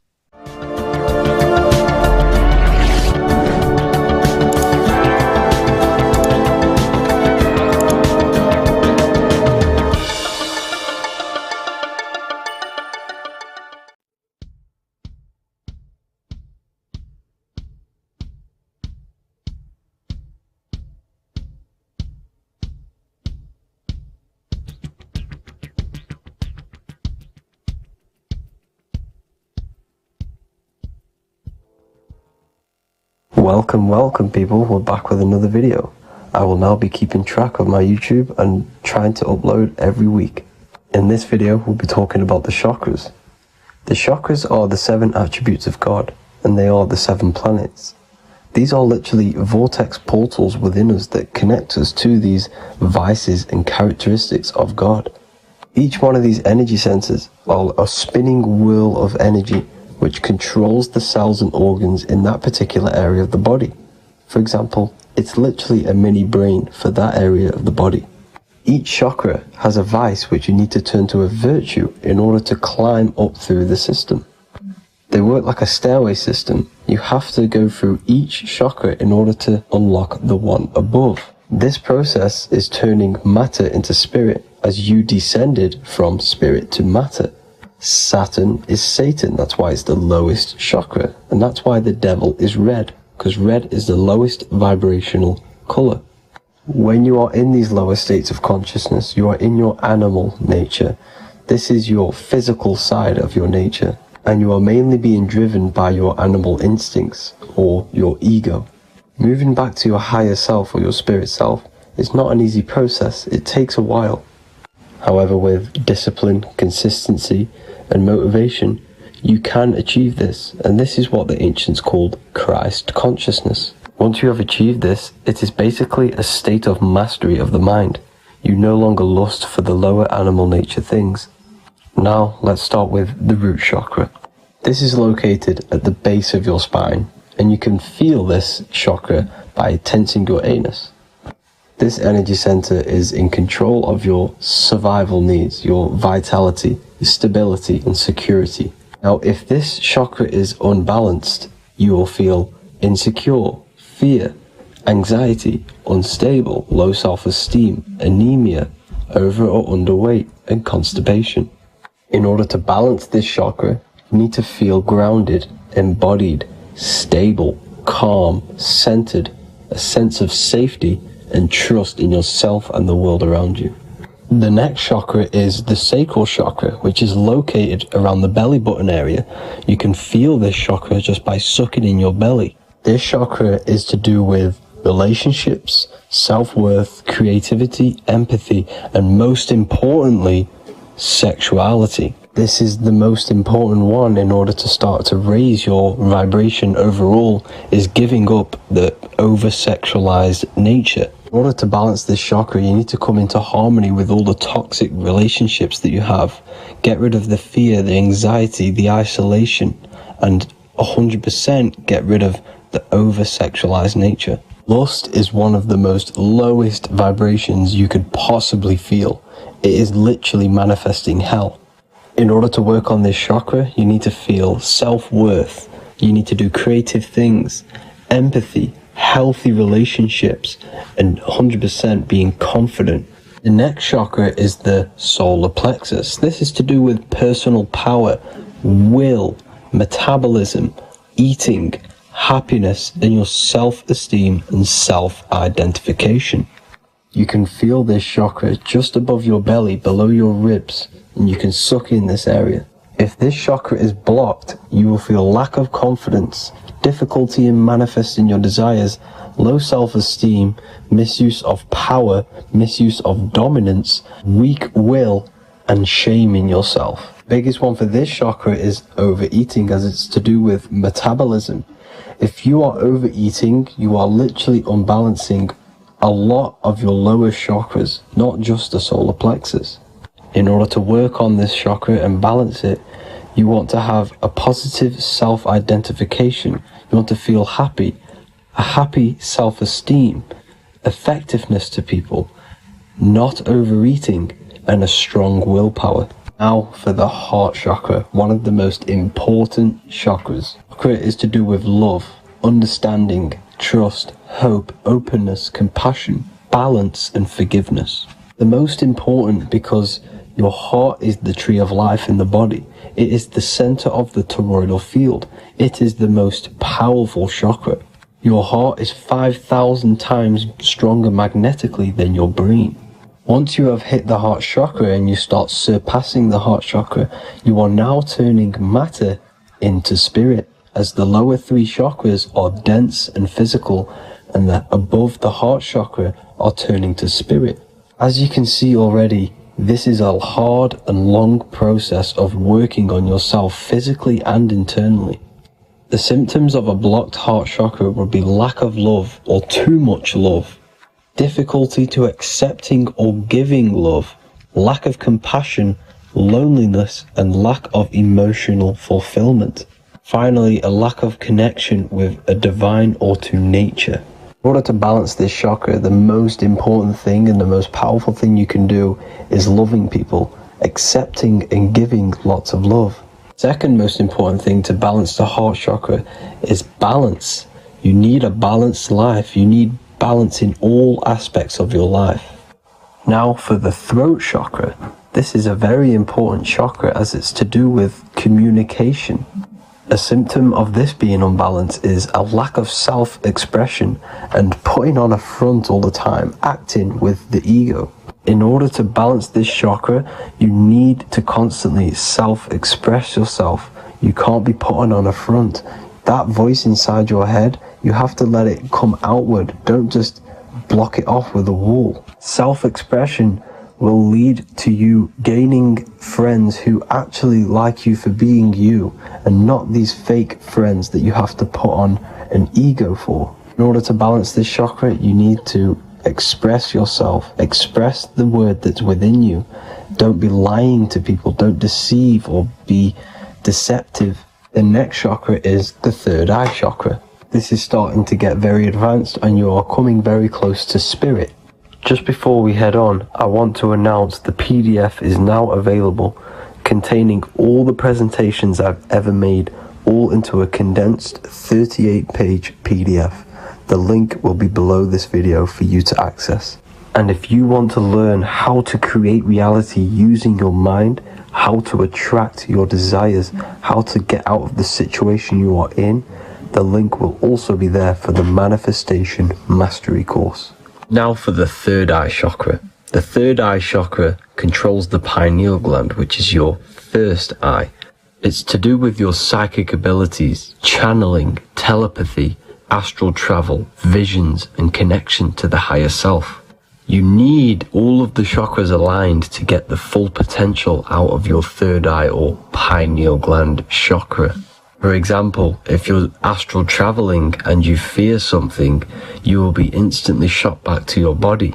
So you need to master all of the chakras before you go on and try and do these higher spiritual activities. Symptoms of the third eye chakra being blocked is lack of imagination, lack of vision, lack of concentration, blocked or clouded intuition, can't see the big picture, and especially overly reliant on logic and intellectual thinking. A good way to work on this chakra is imagining things, vision things, trust your intuition at all times, always follow that inner voice. Cut out the tap water which contains fluoride. Fluoride blocks the pineal gland. And cut out all junk food because all of this is affecting your pineal gland. When in meditation, you want to focus your eyes and your attention to the center of your head between the two eyebrows. This is where the pineal gland is located. This will help and awaken the pineal gland over time when you keep doing these meditations. Finally, for the crown chakra, this is to do with universal consciousness, all-knowing, enlightenment, cosmic connections, the God source. This chakra is blocked by being cut off from spirituality, plagued by the senses, being tricked into the five senses and being tricked into thinking you are the body. In order to work on this chakra, you need to feel grounded. You need to know yourself, your real self, the voice within you. Have common sense. Have specific decisions that you're making. Be very direct. Now we've got out of the way all of the chakras, I can now introduce methods and meditations which will help you unblock them spiritually. When meditating, you want to get into the present moment in a nice, comfortable position. Bring yourself to the present moment by saying, I am here right now, nothing else matters. Keep repeating this over and over with your eyes open or closed. After a couple minutes of bringing your attention to the present moment, you can now start to breathe in through the nose deeply and breathe out through the mouth slower than you breathed in. Place your attention on the chakra that you want to balance. Think of a high vibrational emotion like love, and think of this while placing your attention on that chakra. You can do this exercise every day for 10 to 20 to 30 minutes. The longer the better. Another practice you can do is by chanting the Bijis for each chakra. They are here starting from the root chakra all the way to the crown chakra. Or you can chant the 7 vowels. There are not 5, there are actually 7. A, I, A, O, U, M. A, I, O. This is the proper way of pronouncing the 7 vowels. These are so powerful because these are the only things that exist. It is literally the sound of God. By pronouncing them right, you can actually create a lot of power within you and align your chakras. That's it for this video, people. I'd appreciate a comment and a like to help the algorithm. I appreciate you all. Love and light.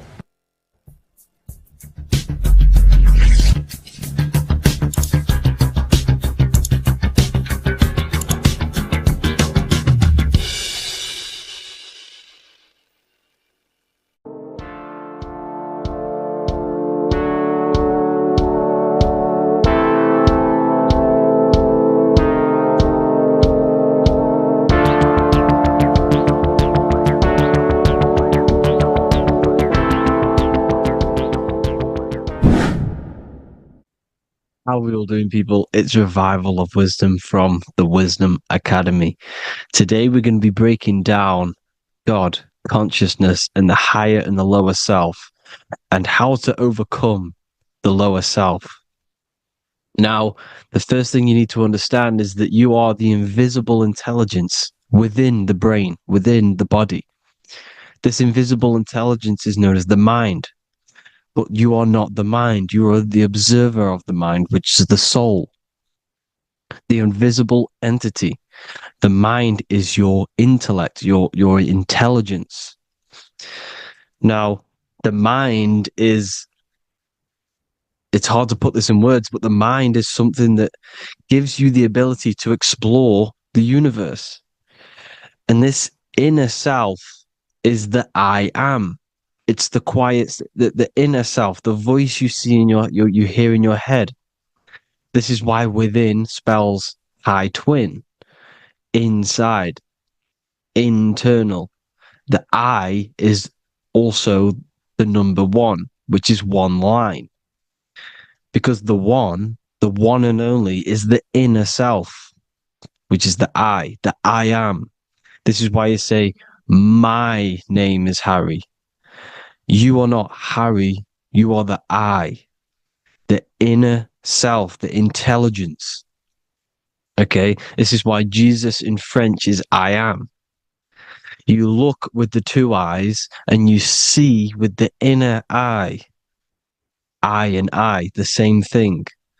Okay, because the I inside is what gives you the perception of what you're looking at. So when someone's trying to explain something and then you catch on saying, I see now, it's because you're seeing with your inner eye, the one that gives you perception, gives you intelligence, gives you the ability to understand things. This is the internal I, the invisible self, which the physical body is nowhere near as complicated as this inner self. It's in infinite potential. God, G-O-D, generator, operator, destroyer, soul, mind, and body. Brahma, Vishnu, Shiva, the Father, the Holy Spirit, and the Son. They're all, the reason why you see God is always a triad is because it represents yourself. Your invisible intelligence is God. Me and you are the same invisible intelligence. We are the invisible intelligence experiencing the program being run by the central nervous system and the brain. I always say this in my videos, but I have to, in order for you to understand the things that I'm going to say later on in the video, you need to understand this concept, is that you are the consciousness experiencing the nervous system, the tree of knowledge of good and evil, which is you here. You would be in this invisible intelligence right here in the center of the brain. Now, this is why the ancient Christians show God is in the brain. This is the brain stem. This is the brain. This is also the brain stem and the brain. The brain stem and the brain. It's all depictions of the brain because the brain's the computer, the electromagnetic computer, which decodes the demands created by the invisible intelligence, the I, the inner self, you, your true self. The person moving, if you observe what someone moving, this is going to sound, but if you observe someone walking, it's not the body. The body is moving, but the thing telling it to move is the invisible intelligence. Before you kick a football, a decision is made within your invisible intelligence, your mind. And this consciousness, this invisible intelligence, is either stuck between the lower self and the higher self. Okay? When the invisible intelligence, meaning the true self, identifies itself with the physical body, it will trap its mind within physicality. This consciousness that we have is either operating in the lower self or the higher self. It's either feeding the material body or it's feeding the spirit. Okay? But because we are physical and spiritual, we need to be even. We don't want to be meditating all day long because we do have a physical body as well whilst we are here. We are playing a game in physical matter. Okay? Now, the reason that you incarnated here is to learn a lesson because the mind can manifest anything it wants within the astral planes, within the world of imagination. It can manifest anything it likes, but it incarnates into matter, into this game, so we can understand labor, because anything in matter, you have to labor to manifest. But in the astral, you can manifest at the click of a finger. You come here to learn the knowledge of good and evil. And your consciousness, I came out a bit off topic there, but your consciousness is experiencing the lower or higher self. The lower self is manifested in the lower parts of the body. Sex, food, and power, the lower three energy centers. These centers are like mini brains. You are literally thinking with these centers. And when your mind is stuck within these lower centers, you'll think, have you ever heard the term of thinking with your penis or thinking with your, you know what, as a man? Even females maybe, but mainly this is a boy saying, you're thinking with your penis. This is a truth, it's truth in plain sight. You think with these energy centers. When you're living off the lower three centers, all you care about is sex, food, and power. Eating, sleeping, and greed. Power's kind of like greed. Now, when we move up to the higher parts of the body, when we live our life within the higher parts of the body, this is considered heaven. Love, expression, intuition, and wisdom. This is what we need to be aiming to do, moving out of the lower half of the body and living our life within the higher self, the higher parts of the body, thinking with the higher energy centers, thinking with love, expression, intuition, and wisdom, spreading love, expression, intuition, and wisdom to others. Heaven is even. This is why Jesus is pointing at the heart chakra, always pointing at the heart. Earth rearranged his heart, because in Earth you're manifested as a physical being. You're in the heart, good and bad. You need to be balanced between the good and bad. Because love can be a demon too. That's a whole nother video, but love can be a demon. Now, the seven chakras are known as the seven seals in the Bible. When the Lamb opened the seventh seal, there was silence in the heaven for about half an hour. This is a verse from the Bible. The Lamb is Aries, which is the higher brain, the cerebrum, Ram, Aries. Because when the Ram opens the seven seals, you enter the kingdom of heaven. Because these chakras seal your invisible intelligence. They seal your true self. You are behind these seven seals, your true invisible self, your true consciousness. Because behind these seven seals, you do not think about anything materialistic. Your intelligence is not material. It's not physical. It's not from the physical world. It does not desire the physical world. The body is the beast. The body's the animal, the lower self, which can corrupt our intelligence. It can corrupt the intelligence. Okay? Now, we need to balance these chakras so that we gain a deeper connection between this intelligence and the brain. Because when there's a strong connection between the brain and the intelligence, your body and the intelligence, you have a strong connection. Therefore, you can manifest what the intelligence is saying at all times. Meaning, when, for example, your higher self, this is intelligence, the higher intelligence is always speaking to you. It's always guiding you. It's always telling you the right thing to do.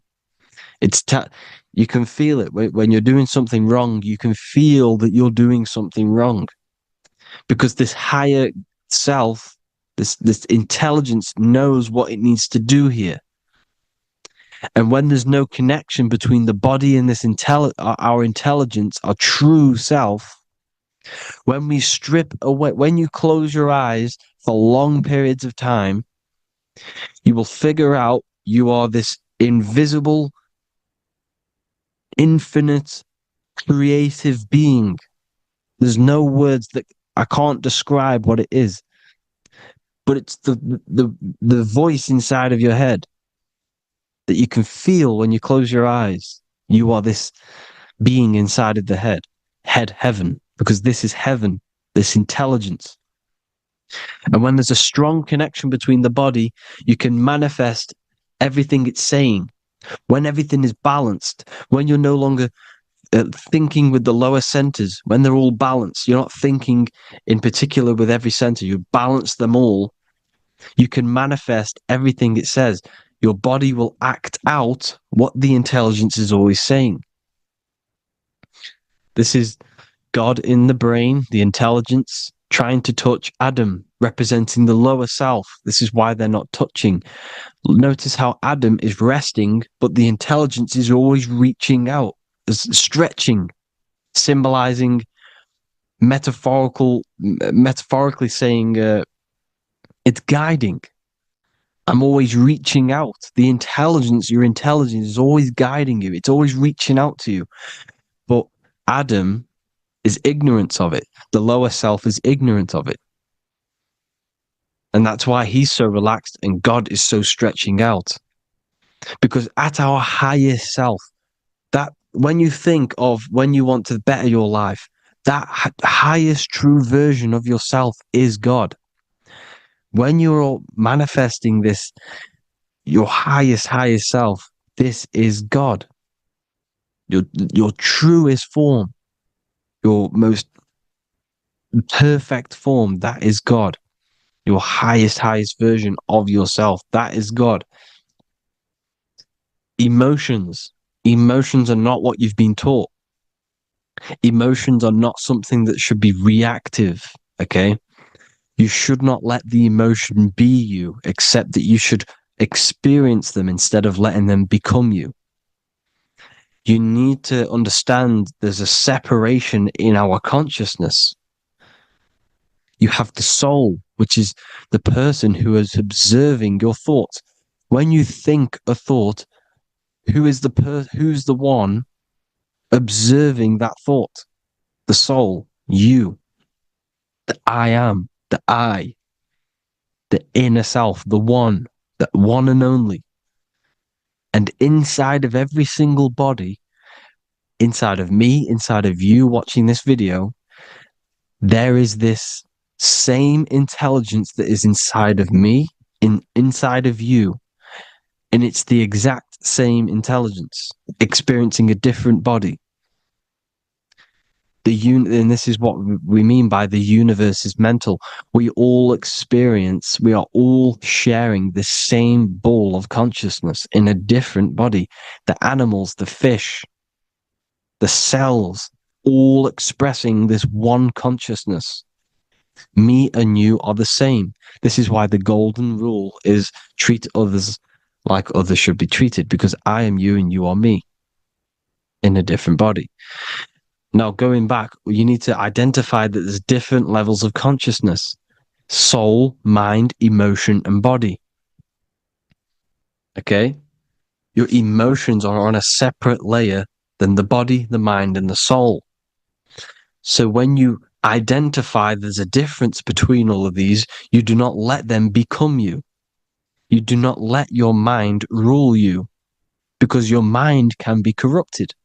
Your soul is the one that is pure good, pure love, but your mind can be corrupted. Okay? Your emotions can be corrupted. The body can be corrupted, but the soul can never be corrupted, only layered on top. You can only throw piles of programs within the subconscious, layering the soul down, but deep down inside of every single one of you, there is a loving being. Because love comes from the heart. Love is the universal emotion, expression. Now, your thoughts can become bondage, your emotions can become bondage. Now, what do I mean by bondage? By conquering the lower self, we need to conquer our own mind, because the mind is what's manifesting the lower self. When you're thinking with the lower half of the body, when you're becoming your emotions, you need to experience the emotion, not become the emotion. Do not let the emotion become you. Do not let your thoughts become you. because your thoughts are tools that you can manifest. Your thoughts are the idea. Your emotion is the energy that you can use to manifest that thought. Your emotion is energy in motion, emotion. You use emotion to manifest, to feel as if you already have the thought. Therefore, you become that vibration. Therefore, your emotions are actually a creational force that is given to you to manifest things because you're a human, a manifester. You're here to manifest things. You're a creator. You are a god. Your inner self, your intelligence, your I am, the one and only inside of you, the inner self, the quiet one, the one that's deep, deep down, the invisible intelligence is it's creating things all the time. All the time. Speak no evil, see no evil, hear no evil. This is the astronauts, they're Freemasons, but they understand this because thinking, seeing, and hearing can corrupt your mind. And when you have a corrupted mind, you'll have a corrupted subconscious. The subconscious will manifest into the body because 90% of your behavior comes from the subconscious mind. So you got to speak, see, and hear no evil. A sin, what is a sin? To overcome our lower self, to overcome our lower self, the 7 deadly sins are not something that goes against an external God. A sin is something that goes against your inner guide, your inner conscience, the inner self that is always speaking to you. It's always telling you the right thing to do. A sin is something that goes against this inner guide. And this is why you can feel something where you can feel you're doing something wrong. Because the inner guide is speaking constantly. And when you commit these 7 deadly sins, which are 7 internal states which keep your invisible intelligence bound to your physical body. Because evil, right? Evil love bondage. This is why they stay in this realm and they control this realm, because they love the bondage of the body. They like matter. They want to stay in matter for eternal life. They don't want to ascend back into the heavenly realms where you do not have a physical body. You can explore the universe within the astral planes. They stay bounded to the body, bounded to the 3D construct of the physical world. They have greed, lust, envy, gluttony, wrath, sloth, pride. They want all of this. And if you want that, that's okay. But deep, deep down, you don't want that because your soul is always telling you the right thing to do. Your soul knows what to do to get out of here. It needs to detach from the external world. Detach from all of these 7 internal states which bound you to your lower self, your lower centers. That's what a sin is. You know, you have a left and right brain. The left brain is always analytic. The right brain is metaphorical. So the right brain is producing a holistic view of reality. Now, what do I mean? And not view, perception. When you see, because your eyes are parts of the brain, so when you look at something and you look, that image is produced in the back of the brain in the visual cortex. And then the right brain produces a perception, a holistic, it breaks down what you're seeing into a holistic image, a holistic perception. So, for example, if you're in a woods, the right brain sees the whole woods as one big woods. The left brain is breaking that perception down into individual trees, branches, and leaves. So the left brain's to do with duality. The right brain's to do with wholeness, unified. The left brain's dualistic, analytic. This is necessary so that we can break pick things up and manipulate them and break things down. We need the left brain. We need the right brain. I'm not saying any of them's bad, but the left brain, sinister in Latin, means left. Because when you're left-brained, you see everything in dualistic. You see everything is dual, when everything's actually one. We need to be focusing and strengthening our right hemisphere. I'm not saying sit in the right hemisphere all the time, but we need to be strengthening our right hemisphere. And this is why left is sin and right is right. Because when you focus on the right hemisphere, you see the holistic perception of creation. The right hemisphere sees humanity as one unified consciousness. The left hemisphere sees everyone as individual persons and egos. Because the left hemisphere is dualistic. And this is why the Bible says, cast the net onto the right side of the ship and ye shall find. John 21:6. What does that mean? Cast your energy, cast your perception into the right hemisphere of the brain, and ye shall find unified consciousness. You shall find your higher self, the one and only. If then you have been raised with Christ, seek the things that are above, where Christ is seated at the right hand of God. Wow. Powerful. What does this mean? Seek the things that are above, where the Christ is seated at the right hand of God. God is your consciousness, your invisible intelligence between the two hemispheres. The right hand of God is the right hemisphere. Seek the things that are above the heart. Love, intuition, expression, and wisdom. Seek the things that are above the heart, the higher self, the higher part of the body. Because when you seek the things of love, expression, intuition, and wisdom, you create a strong aura. You attract the same frequency. And this frequency is heaven, God. This is the Sumerian artwork showing the Lamb. This is a step symbolizing stepping upwards, raising up. He's stepping over the Lamb up to the bird. His hand is going to the bird. The Lamb symbolizes the lower self. Okay? The bird with the wings is in the sky. It represents the higher self. This is why angels always have wings, because it represents the higher self in the sky. The lamb is a ground animal, symbolizing the lower self. He's stepping over the lamb to the bird, his higher self, his invisible intelligence. Horus and Set, Jesus and Satan. Look, Horus has an evil brother, Set, just like Jesus and Satan. Horus is a bird, higher self. Set is a ground animal, lower self, which is the devil and the angel on your shoulder. You see? The right and the left hemisphere. The two wings.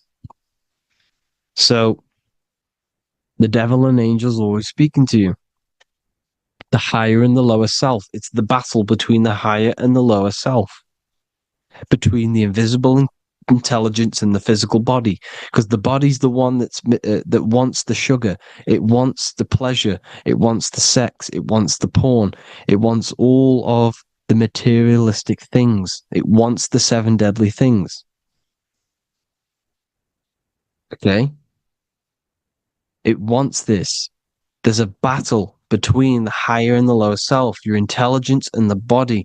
This is why you need to become balanced, so that there's a deep connection between the body and the invisible intelligence, the I am. You need to master your mind with discipline, and you gain a connection between the brain, the body and the intelligence. Resurrection, transmuting sexual energy. Okay, this is important. Res is Resh, which is Hebrew. The early Hebrew Resh symbol is the head. This is the head. Resh, erection. Erection is a sexual stimulation. Resurrection is rise-erection. You got to raise your sexual energy up the base from the spine to the head. This is the Christ, the Christos. Because there's a psychophysical germ, psychophysical oil produced in the brain every month. Go and watch my other video on raising the chrism. Okay? And every month there's this fluid produced in the brain, which takes 2 trips, because one's produced by the pituitary, one's produced by the pineal, magnetic female, magnetic and electric charge. And it takes 2 trips down the spine to the solar plexus, the bread of life in the Bible, or Bethlehem in the Bible, because the River Jordan's your spine. Goes down to Bethlehem. It gets born in Bethlehem, just like Jesus. Because when this oil travels to the solar plexus, it creates the seed, the seed of life, and it feeds the body, all the central nervous system, all the cells. It regulates the blood, does all sorts of good things for the body. This oil. Now, when you save your sexual energy and you raise your resurrection, you awake the Christ. You raise it from the solar plexus or the sacrum bone up to the brain. You activate 100% of the brain, and this is the true resurrection of Christ. Instead of wasting the energy and giving away your sexual fluids, because behind the fluids is the energy.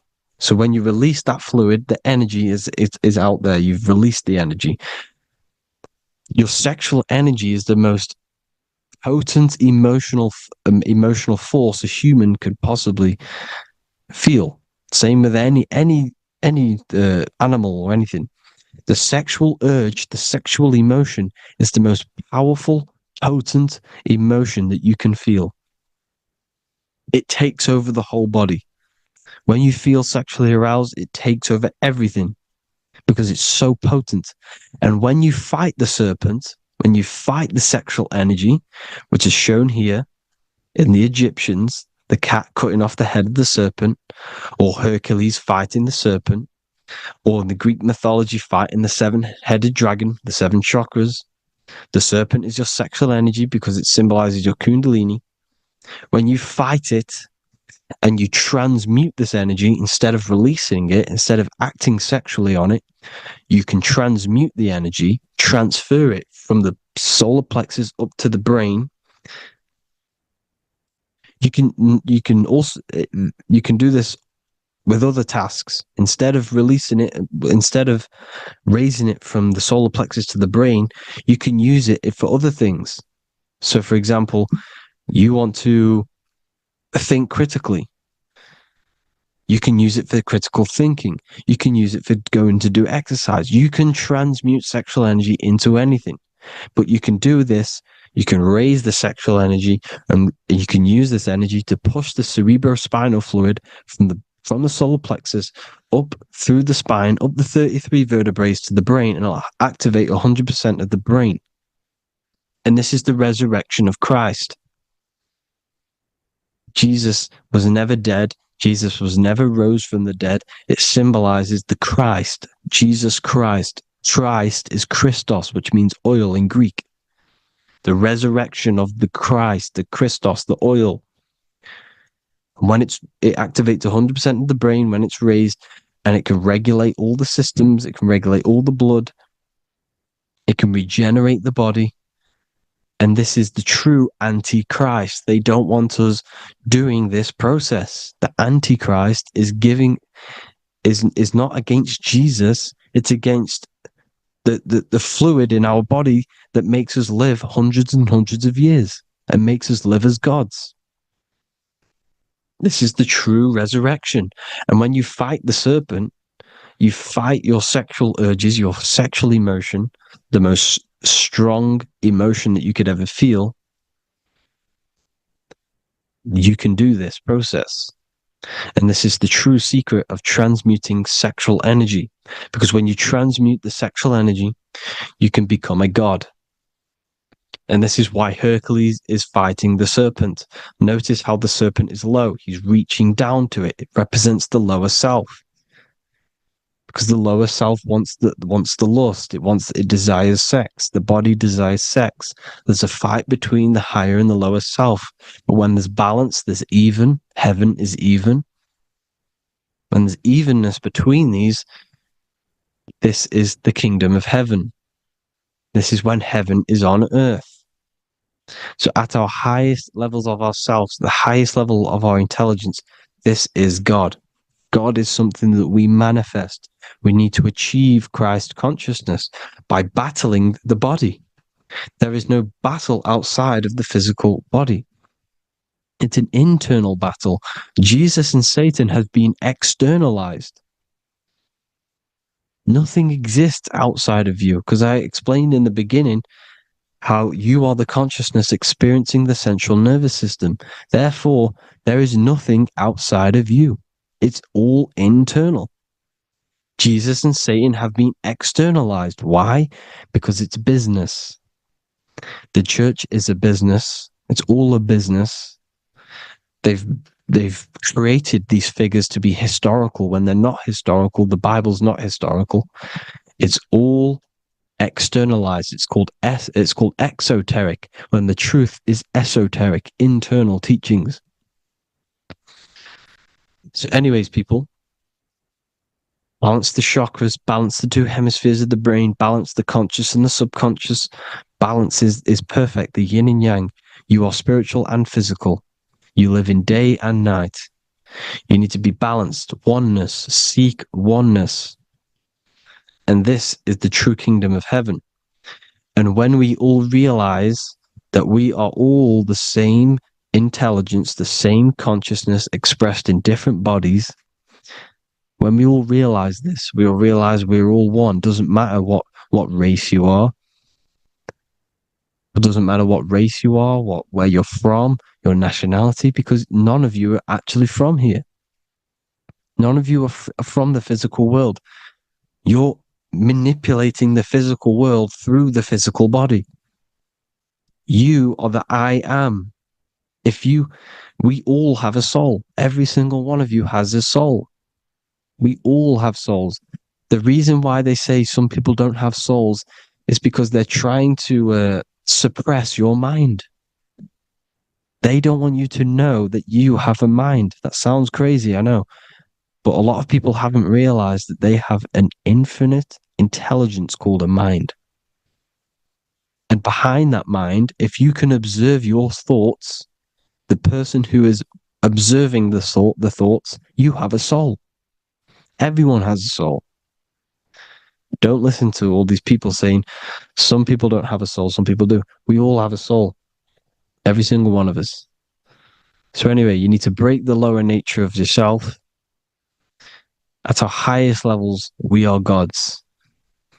Our intelligence, our universal intelligence, the I am, the intelligence that's inside of the brain, is God. Our minds are being corrupted within believing that you are the body, and the result of this is a society like today, because everyone thinks they're the body, and everyone's living in the lower nature of self, where everyone only cares about themselves. But when we realize we're all one big consciousness ball, we're all the same consciousness expressed in different bodies, there will be peace. So thank you all, people. If you do want to learn more, if you do want to read my book, it's called The Book of Wisdom. I'll put it in the description. It's an amazing book, people. It's going to give you the best understanding possible about creation, yourself, and the world. It's amazing. The Bible, everything.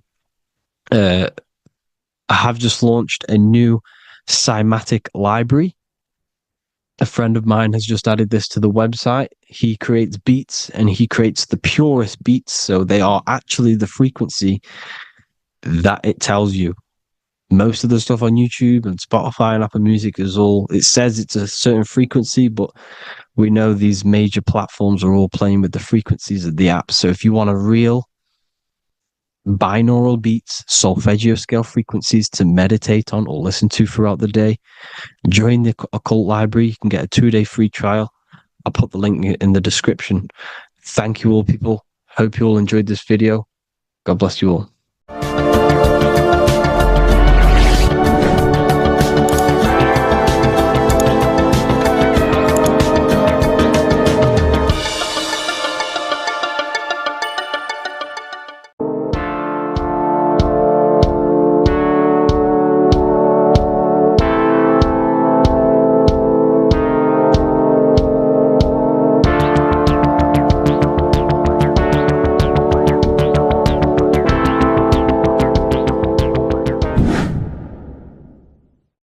What is good, people? We're back with another video, and this is going to be talking about the connection between the micro and the macro. You know, you are the universe, everything is inside of you. So the first thing you need to understand is that the law of mentalism, we are a thought in the creator's mind, everything's being thought into existence. We have a spark of this mind, this same mind of the creator, and everything is a state of mind. Particles or atoms, whatever you want to call them, are a mental thing. They're a product of the mind. Everything's thought into existence. Thoughts influence everything. Thoughts are energetic effects which send out waves into the quantum field around you. And your consciousness is actually the universe experiencing itself, expressing itself, and viewing itself. So we are the creator, but viewing itself in separate bodies. And this is why they call the material world the world of illusions. Because everything's separate here, but we all forget that we're not all one. We've all been brainwashed to think we're all separate, but we're all one. We're all the same mind, the same consciousness, everything. So everything's created out of toroidal fields. God created the toroidal field. That's the only thing that exists because the atoms are toroidal fields. And it's the basis behind all creation. As you can see it in the owl's eyes. It creates the infinity symbol. And this is the apple. That apple is a toroidal field. And the toroidal field is made out of dielectricity, which is ether. Ether is black light, and this is counter space. This is another realm. This is what creates God to be omnipresent, to be everywhere at one place at all times. He is everywhere because ether is everywhere. Ether is infinite potential. It connects everything together, and that's what energy moves through. It moves through the ether, and that's black light. Everything is light, as it says in John 4:2. God is light. Everything's a vibrational state of light. So the torus field is made out of dielectricity, ether, black light, magnetism, which is white light, which is the center of the toroidal field. And magnetism radiates, it has no vibration. And then when white light splits, it turns into electricity, which is physical material, and that has a vibration. This is the Holy Trinity. The sun, the moon, Saturn. Saturn, the god of materialism. If you've watched my videos on Saturn, you know that Saturn is crystallizing everything into physical matter. And that's why his old name was El. The ancients called him El. And this is why we get El electricity. This is where El electricity comes from. Because El electricity is only a product of the physical world, which is redshift, blueshift, Adam and Eve. And this is what creates the redshift, blueshift is what is a product of magnetism. When magnetism, white light splits, and this gives us vibration. And this what creates the toroidal field, which is the basis of all physical creation. The sine wave is created out of the magnetic wave and the electric wave. The electric wave is the blue wave, and the magnetic wave is the straight wave, which is radiation. This is vibration frequency. So the magnetic wave is straight, and then you have longitude and amplitude, which is depth, which is dimension. You see how the electric wave has depth and dimension. This is why you get the cross. This is the cross of Earth. This is the symbol of Earth, of bondage, of physical matter, because it consists of magnetic wave and depth, which is electric wave. I mean, this is where you get the sun cross or the earth cross, whatever you want to call it. It's the cross of physical matter, and the ancients knew this. This is why they used that symbol. Redshift, blueshift, which is the toroidal field, is the basis of all creation, physical creation. And this is why you have the police siren is red and blue. The Matrix movie, red pill, blue pill. You have red blood and blue blood in your body. The Democrat and Republic the two parties, red and blue. Like your taps, on your taps, you have a red and blue tap. One's generative, one's destruction. Fire, destruction, water, generative. So this is the basis of all things. And electric wave has dimension, like I've already said, depth, material, and it's measured in hertz. It's measured in hertz because it hurts you. It decays because the electric wave has a vibration, and vibration always has to go back to a standstill point. This wave cannot go forever, but the magnetic wave will go forever. It's radiation. Magnetic is radiation. It radiates forever. It pulses. But the electric wave will at some point come back to a standstill point, and that's why it hurts. It decays. That's why our physical body decays, because we contain of electricity. This body is an electric body, and it will return back to stillness like a guitar string. If you vibrate a guitar string, you pull it, it will vibrate, make a sound, and then go back to a standstill point. It's the exact same with every single toroidal field within the body. It will decay, and this is why our bodies decay, and everything in creation decays. So we're born into sin. The sin of Eve. The sin of Eve is us biting into the tree of knowledge of good and evil, which is the systems in the body. And the sin of Eve is biting into the sine wave. We bit into the sine wave. The sun moves in a sine wave. Our DNA is a sine wave. Time is a sine wave. Everything in this creation is a sine wave. This is why the dollar bill is a sine wave. Magnetism and electricity and electric waves in one. And this is the sun doing its sine wave, which creates, when you go bowling, it kind of creates that pin that you hit over. That's the pin of the sun. The zodiac sign is a sine wave because the zodiac sign is an expression of the toroidal field, because magnetism unfolds into 12ness. And that's why you have 12 zodiac signs, 12 systems in your body, 12 cranial nerves in your head, in your brain. So if you can imagine this, see where my pointer is. Always starts with Aries. Aries is the head. It's the first thing that's created in the womb. And this is Aries, the ram. And this is why it's called a cerebrum in your brain, which is the first thing that creates when you're in the womb. And what's the element of Aries is fire. Fire is the first element. F-I-R, first, because it's the first thing on the wheel, the first expression of energy. As you can see here, my pointer, this is the center of the toroidal field. It would go Aries, Virgo, Capricorn, Pisces, Scorpio, Cancer. Then we go back to Libra. Libra would be center. But you see how the toroidal field is the expression of the 12 energies. That's what the constellations are, the energy expressions of the toroidal field. So it would go outward, starting from Aries here, all the way back to Pisces, which is beyond the bottom half. But Libra would be the center. That's why Libra is the equinox. It's the equinox. Libra is when it goes from summer over to autumn. It's the equal. It starts to transition into the winter side. Equinox, equal, which is Libra. And that's why Libra has the two scales. It's symbolized with the two scales. That's because of, the sun moving over. It's being judged. It's equal now, but then it's going to tip over into the winter. That's why Libra is here, the center of the sine wave. And like I said before, magnetic energy unfolds into 12ness. Magnesium is number 12 on the periodic table. It's the sacred number. And this is why the scientists are trying to, NASA is trying to bring in another constellation to destroy the holy science of astrology. So Aries rules the head, which is Mars. Taurus rules the neck, the lower head. Gemini, the two twins, which is your lungs, your two twins, your arms, two twins. Cancer, the breasts, or the chest area. Leo, the heart, which is the sun, which is fire, the center of the toroidal field. Virgo, the belly, which is the intestines. Libra, the kidneys, the two scales, the kidneys, balancing out everything. Scorpio, the sex organs. Sagittarius, hips and thighs. Capricorn, I've missed that out, which is the kneecaps.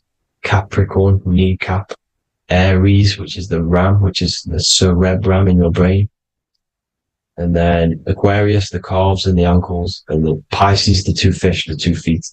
So everything corresponds, as you can see here. This is an ancient way of depicting it, of the folded human. And this is everything. Each constellation rules that part of the body, gives energy to that part of the body, makes you do certain things. So magnetic energy unfolds into 12ness, electricity unfolds into 7s. That's why when you get electric, the light spectrum that we see, it consists of 7 colors. Why we have 7 planets. The 7 planets give us our 7 metals and the 7 solfeggio scale frequencies. So the rotor, this is the rotor, and rotor is an anagram for Torah. The Torah, which is I think it's the Hebrew Bible. Don't quote me on that, but it's one of the holy books, which is the Torah. The Taurus, everything goes back to the Taurus field because it's the basis of all creation. So the chief cornerstone, it says in the Bible that the builders rejected the chief cornerstone. The chief cornerstone, you are the builder. You decided to incarnate into the physical world, into the electric world, the world of Saturn. When you are created in the womb, it takes you 9 months for you to be created. So, for example, if your parents, if you went into the womb here, it'd take you 9 months. So let's say you're born in Scorpio. So you'd go back 9 months, 1, 2, 3, 4, 5, 6, 7, 8, 9. You consist of all of these 9 energies because it takes 9 months or however long you took to be born. Some people are born earlier. You'd have to find out how many months you were in the womb for. But you consist of these 9 energies, and each constellation has a cell salt associated with it. And these cell salts are vital for your health. And your cells and the optimal health of your body. So the chief cornerstone that you rejected is these 3 cell salts, these 3 constellations. So you're mineral deficient in these 3 constellations. For example, fluoride, magnesium, phosphate, and potassium sulfate. So that's the chief cornerstone. And a cornerstone, people always get it rejected with the cornerstone. The cornerstone is not, it doesn't say the cornerstone in the Bible, it says the chief cornerstone. The cornerstone is a cornerstone of a building, but a chief cornerstone is the top of the pyramid. This is where we get the pyramid of the wheel. So you're mineral deficient in whatever 3 zodiac signs you're not. You were not in the womb for. This is the chief cornerstone you rejected. So the human body is the micro. It is the universe in a physical form. It consists of everything in the universe. Just like your consciousness is the universe watching itself, experiencing itself. Your body is the whole universe. 12 systems in the body, 12 zodiac signs, 7 chakras are the 7 planets. The Holy Trinity of you is your Temple of Solomon, the soul and the mind, the sun and the moon. You know, everything is in you. You consist of everything, all the energies, everything. Heaven and hell. Heaven and hell is a mind state. It's a state of the mind. Head, H-E-A, which is heaven, and the heel, the bottom of your foot, is hell. And the bottom of your foot is the soul.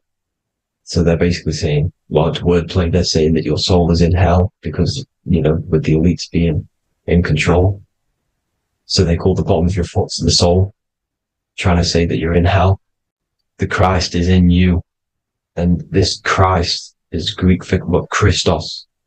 Christos is Greek for the oil, and this oil is produced in the cerebrum, the Aries, the ram, the cerebrum, pineal. It goes down the pineal, the pineal and the pituitary are underneath the cerebrum, goes down the pingala and the ida, the pingala being the positive charge connected to the pineal gland, pin, and the ida connected to the pituitary. And this is the 2 serpents going down the spinal column. And this is why Jesus goes from Nazareth to Bethlehem, and then Joseph and Mary are waiting for Jesus in Nazareth. Joseph and Mary are the pineal and the pituitary gland waiting for Jesus to come back up the River Jordan, or spinal column. So this is the oil.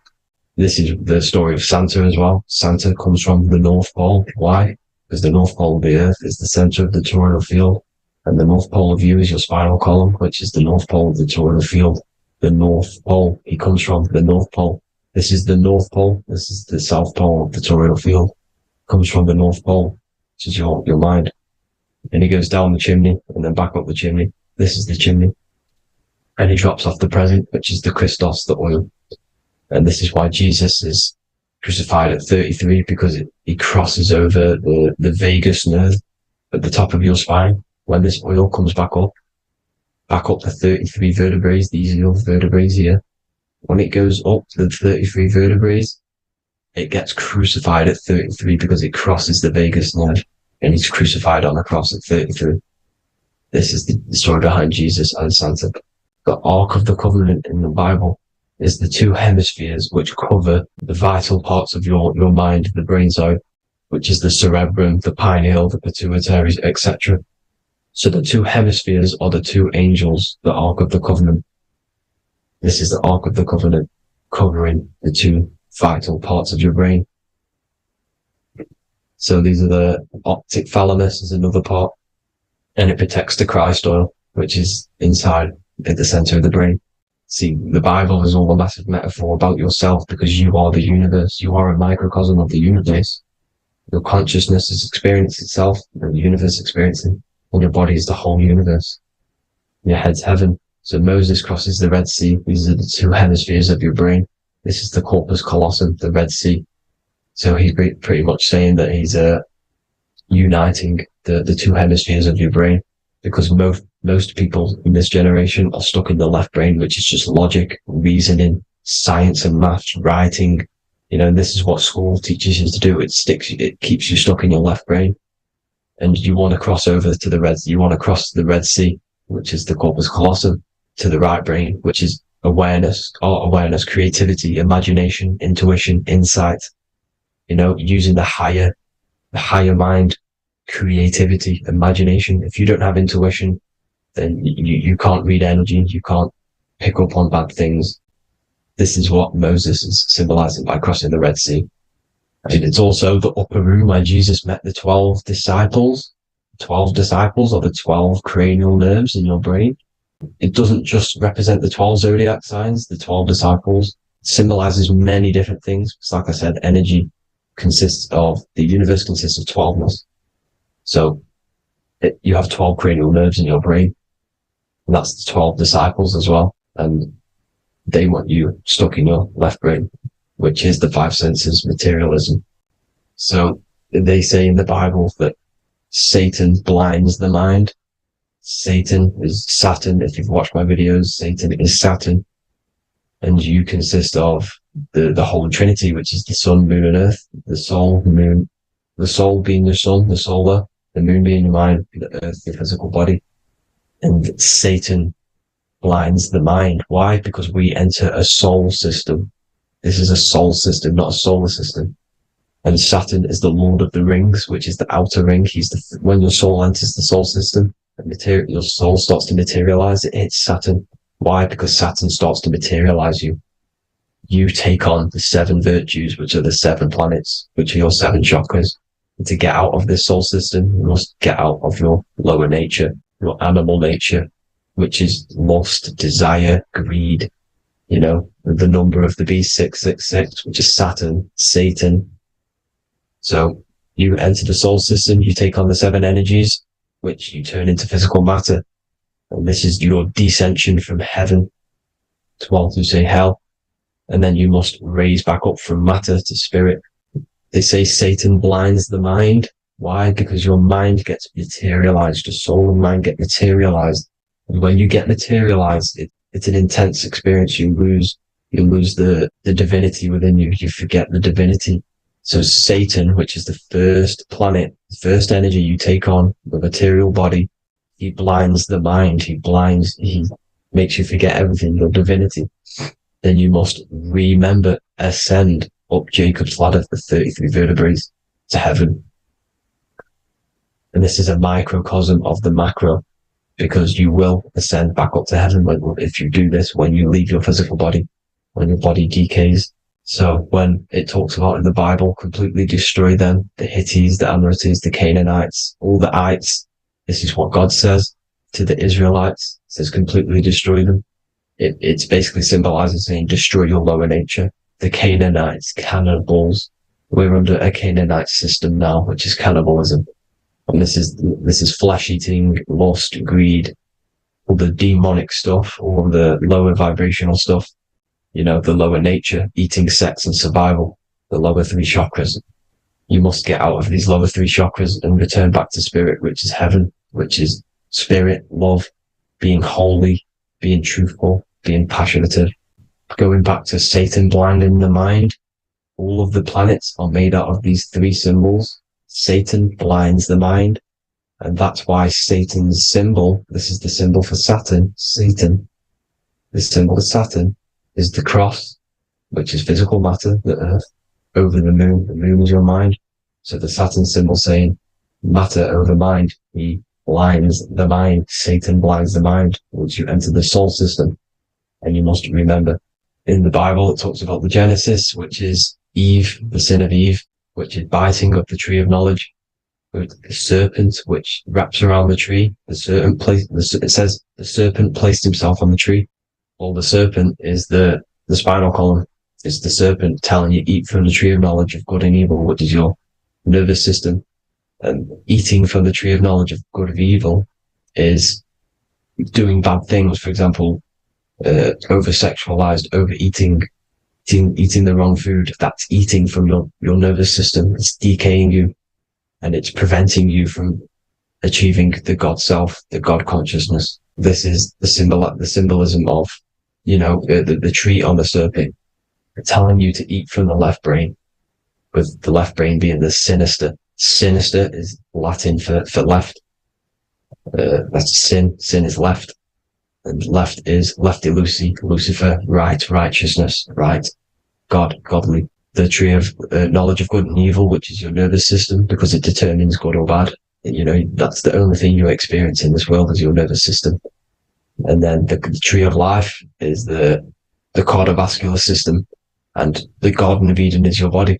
So that's it for this video, people. I hope you've got a greater understanding of how you are the universe and everything is inside of you.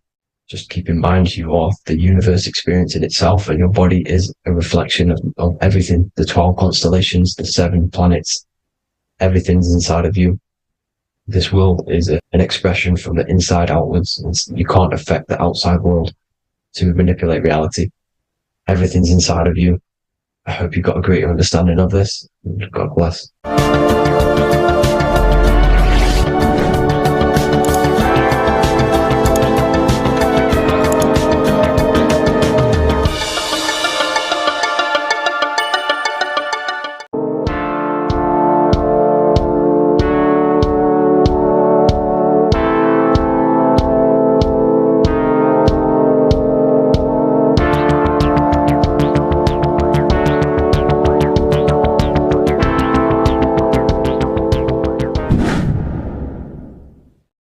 What is good, people? It's Revival of Wisdom. I hope you're all doing well.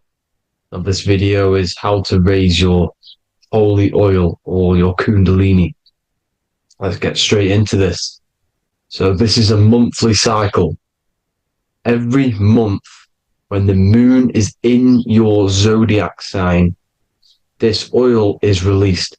Now, the moon is in control of monthly cycles. For women, it's the menstrual cycle, and as well, this holy oil cycle. The moon changes sign every 2.5 days and passes through the zodiac signs in 27 days. So the moon tells the day, the sun tells the time, the stars tell the month. This reality is a massive clock, if you like to say. It's a cycle. Okay. The moon controls the night, emotions, water, fluids, and the mind. Okay. So this oil is produced in the claustrum. It's produced in the claustrum, which is here, right? This is where you get Santa Claus from. Now, the claustrum is at the center of the brain, and it is next to the pineal gland and the pituitary gland. Once it starts in the claustrum, this is the holy presence. This is the present that Santa gives to us, Santa Claus. And it goes to the pituitary gland and the pineal gland. And what's connected to the pituitary gland and the pineal gland is the Ida and the Pingala. The Pingala is the pineal gland's nerve, which is the honey, which is the positive charge, electric. And the pituitary is the Ida nerve, which is the magnetic charge. This is the milk, the land flowing with milk and honey. This is the brain, the heaven, heaven, okay? And it travels down the spine using these two nerves, these electromagnetic charge. And this is what the ancients symbolized with the two serpents wrapped around the spinal cord, the Ida and the Pingala. And this travels down to the sacrum or the solar plexus. Okay. So once it's here, okay, the spine is an elongation of the brain. So the spine is pretty much the brain. It's an extension of it. And it's kind of a microcosm of how we descended from heaven to physical reality, to physical matter, which is our consciousness has done. Our consciousness has descended from heaven into physical matter. And this is a microcosm of it. Okay. So once we're in the sacrum bone, this holy oil, like I've just explained, this holy oil starts in the center claustrum, goes down the chimney to the sacrum. This is the sacrum, the solar plexus, and drops the present off at the sacrum. Now, once we're at the sacrum, we need to raise our vibration to take this oil back up the spine. Okay. And the River Jordan symbolizes this in the Bible. King Herod wants to kill Jesus in Nazareth, which is here, this is the River Jordan, is Nazareth. He goes to be born in Bethlehem and then goes back up to Nazareth, to Joseph and Mary. Joseph and Mary, the pineal gland and the pituitary gland. The Bible is huge symbolism. It's all metaphors for this sacred process which goes on inside of your body. You are the Temple of Solomon. You are the Holy Land. The Holy Land is your brain. Once this oil is at the sacrum, you need to raise your vibration in order to take it back up. Once this oil has gone back up to the pineal gland, it activates the crystals which are wrapped around your pineal gland. Your pineal gland is this tiny little beam here. This is the claustrum. This is the pineal gland. And it's wrapped in crystals. And when this oil travels back up the spine by raising your vibration, back to the upper room where Jesus met the 12 disciples, or the 12 cranial nerves in the brain, and it activates and it turns on this pineal gland. And once it's turned on, it illuminates all the cells and the nerves in your brain and turns them all on and activates the higher God man, the God consciousness, Christ consciousness. And it regenerates the whole body. This is the secret to regeneration. It regenerates all the cells in the body. And this is how the ancients lived for thousands and thousands of years, as talked about in ancient texts. They lived for hundreds of thousands of years because they knew this secret. And this fluid, this brain fluid, the secretion, or the Christos in Greek, which means gold, because this is the alchemical process from turning lead to gold. Your body is the alchemical furnace. Now, the ancients knew about this center of the brain because they symboled it. This is the Eye of Ra, and it's the brain. And this is what's wrapped around our consciousness. Our consciousness isn't wrapped around the brain. The brain is built around the consciousness. We are the consciousness. You don't have a soul, you are the soul. Okay? Now, the head, heaven, hell, heel at the bottom of your foot, that's hell. Head is heaven and hell. Simple. Now, the pineal gland produces DMT, which is dimethyltryptamine, which is known as the spirit molecule. So, let's move on. Now, when this oil travels up, back, the spine, the chimney, it crucifies at the top. which is called the vagus nerve. So when it reaches here, the optic thalamus, it crosses and crucifies once it's raised back up. And this is why Jesus dies at 33. He was crucified at 33. Because you have 33 vertebrae on the back of your spine. And then it's crucified by the cross of the vagus nerve. When this oil crosses the vagus nerve. This is the crucifixion at 33. And it symbolizes the death of the physical consciousness. You then become spirit. You then become God consciousness. Activating the Kundalini. Regenerating the body and the mind. Okay. The Garden of Eden. You are the Garden of Eden. The land of milk and honey is upstairs. The pituitary, which is the milk, the pineal gland, which is the honey, which is DMT. He even says this in the Bible. As he brought us into the place, and he has given us this land, a land flowing with milk and honey, which is also symbolized as the sun and the moon. The Bible also says, the light of the body is the eye, not the eyes, the eye. If therefore thine eye be single, thy whole body shall be full of light. This is the activation of the pineal gland by raising this oil back up to the pineal gland, to the center of the brain. Neither shall they say, see that here, or see there, for behold, the kingdom of God is within you. So he's saying, don't look out there. Nothing is out there. It's all inside of you. Everything's inside of you. You're the universe. Now, how to raise this oil back up to the pineal gland? Every month, like I said. The moon controls the cycle. The moon controls monthly cycles. When the moon is going into your zodiac sign every month, this oil goes down the spine, and you must raise your frequency to get it back up. You must retain your seed. This is the most important. Your fluid, your secret, your holy fluid, your life force. You can't let that go. That life force is the reason you're alive. This holy oil is the reason you're alive, because it feeds all of the systems in your body. It feeds all the systems in the body. You have to retain your seed. Alkaline diet, positive thinking, and meditation. Okay? When you retain your seed, you will live longer. The moment you release it, you're killing yourself. You're killing a piece of yourself every time you release your seed. Every single time. You're killing a part of yourself. Okay?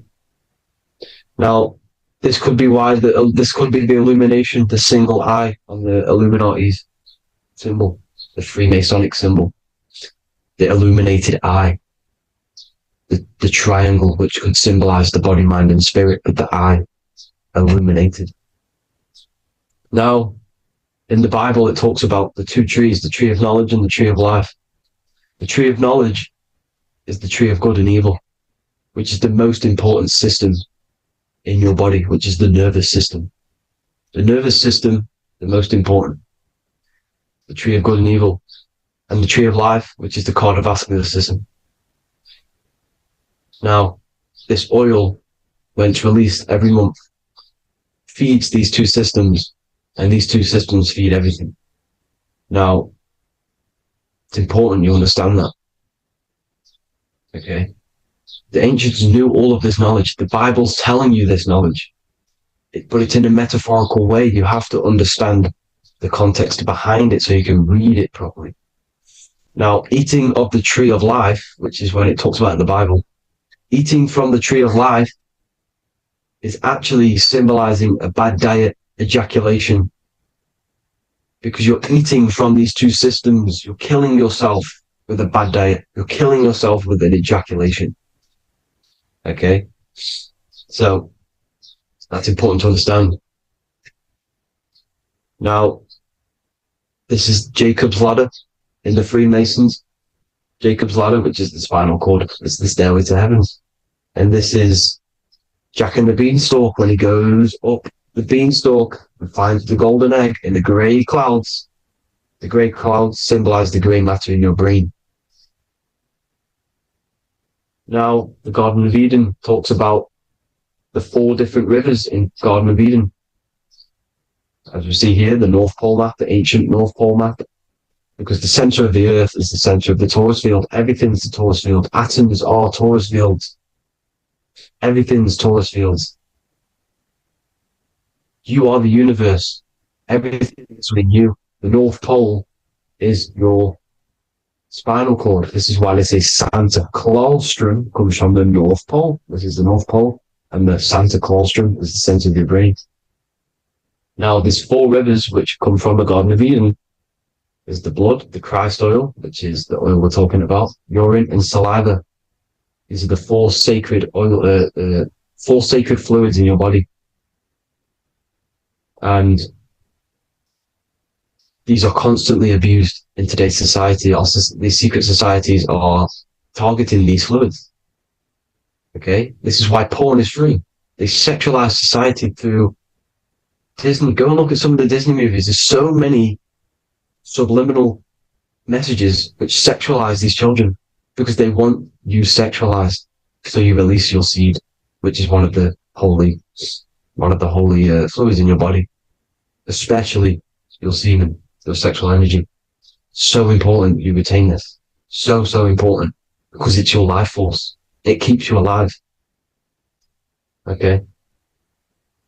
Now, let's recap on this. If you want to raise your oil every month, you can't just retain your seed for the month. You have to retain your seed forever. Don't just do it for a couple of days. You have to do it. It's a lifestyle. You want to become God consciousness, you got to do what it takes.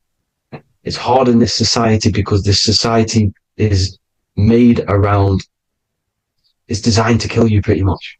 It's designed to keep you in these lower states of consciousness with all the bad food, the chemicals in the food, the chemicals in the water, the sexualized TV programs, sexualized adverts, sexualized TikTok and apps, videos, subliminally stimulating you. Because that is your weakness, sex. It's your weakness. Now, you have to retain your seed, meditation, and an alkaline diet. Why alkaline? Because acidic is low vibrational. This is the color spectrum. And what's the highest vibrational color? Violet. It's the lowest, red. You have to have an alkaline body in order to raise this oil. When you drink, when you have a bad diet, when you drink alcohol, when you smoke, this destroys the oil. It destroys the oil in your sacrum, and it can't be raised again, can't be raised up. This is why it's so important. Without that oil, you don't live. That oil makes you live. It feeds everything in your body. It's crazy how we're not taught this. It's insane. But that is how you raise the oil, people. I hope you all gain some knowledge out of this video. And I hope this assists you on your journey, your spiritual journey. And please like and share this video. We need this knowledge out to the public to wake up humanity. Thank you all, people. God bless.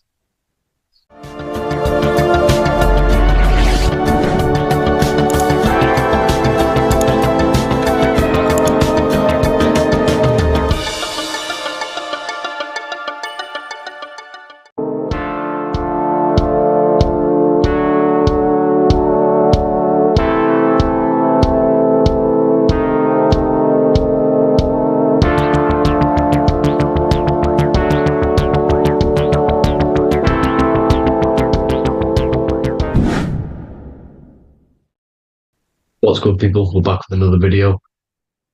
This is going to just be a quick video. Manifestation, magic, bending reality. So let's jump straight into this. So you have a conscious and a subconscious part of your mind. The conscious is what you're conscious of, what you're actually doing, where you can choose or not. However, the subconscious is the part of your brain which is automatic. So all of the systems in your body, like the digestive system, your heartbeat, these are automatically being ran. And you do not have to tell these systems to do anything. You do not have to consciously tell your heart to beat. It's automatically doing it. And this is what the subconscious mind is controlling. It's like the dark aspect of your brain or your mind. It is the way bigger aspect of your mind. Okay, it controls all the systems in your body. Okay, and this is where all of your programs are. So when you're in it from your childhood, what you've learned in school, all of these things are being kept in your subconscious, maybe traumas and stuff like that. So the subconscious is the female aspect, and the conscious is the male aspect, because the male is all about action and doing, and the female is all about creation, creativity, intuition. So you have a right and a left hemisphere of your brain, and these are obviously male and female. The right side of your brain is your female. It's to do with creativity, imagination, intuition, insight. Okay. And this is one of the most important sides of the brain. This side of the brain is the most attacked by the elites, whatever you want to call them. This side is one of the most important, because obviously your intuition is a massive part of reality. And if you don't have intuition, then you lose track of the things around you. You can't consciously feel if things are wrong or right. They don't want you to have intuition or creativity or imagination. They want you in the left side of your brain, which is just reasoning, logic, and basic things. So they just want you to tell you what you want, tell you what to learn, and then that's it. They don't want you thinking for yourself, which is the right side of the brain. So whatever the conscious side of your mind impresses the subconscious side of your mind. So if you do affirmations, for example, if you consciously do affirmations every day, you're reprogramming your subconscious mind.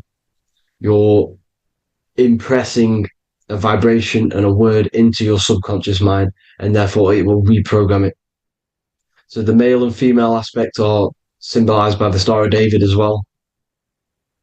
The male being the upside triangle, the female being the downside, connected all in one, because we both have male and female energy. So every thoughts are electric, which is the male aspect. Emotions are magnetic, which is the female. Each thought creates a wave of vibration in all directions. So think of it like a water drop in a pool, but it going out in every single direction. It's not just flat. And these thoughts have a certain frequency, has a certain vibration. That vibration has a certain frequency. And this affects your aura. Every thought, every emotion directly impacts your aura and the strength of your aura. So if you're angry all the time, your aura in the astral plane will look red. However, if you're happy, it'll be more like blue and green. So it's very important. Your electromagnetic field is created out of your emotions and thoughts, and that affects reality, because you're 60% water, and frequency and vibration create certain patterns and has a certain effect on water. We'll get into that after this slide. So each thought that people are thinking around you, you are actually subconsciously picking up these thoughts, because it's emitting this vibration in all directions. So this is why you can pick up thoughts of other people on the odd occasion. However, when you're more in tune with your intuition, your right side of your brain, you can start to pick up on vibrations, thoughts, and other people's auras.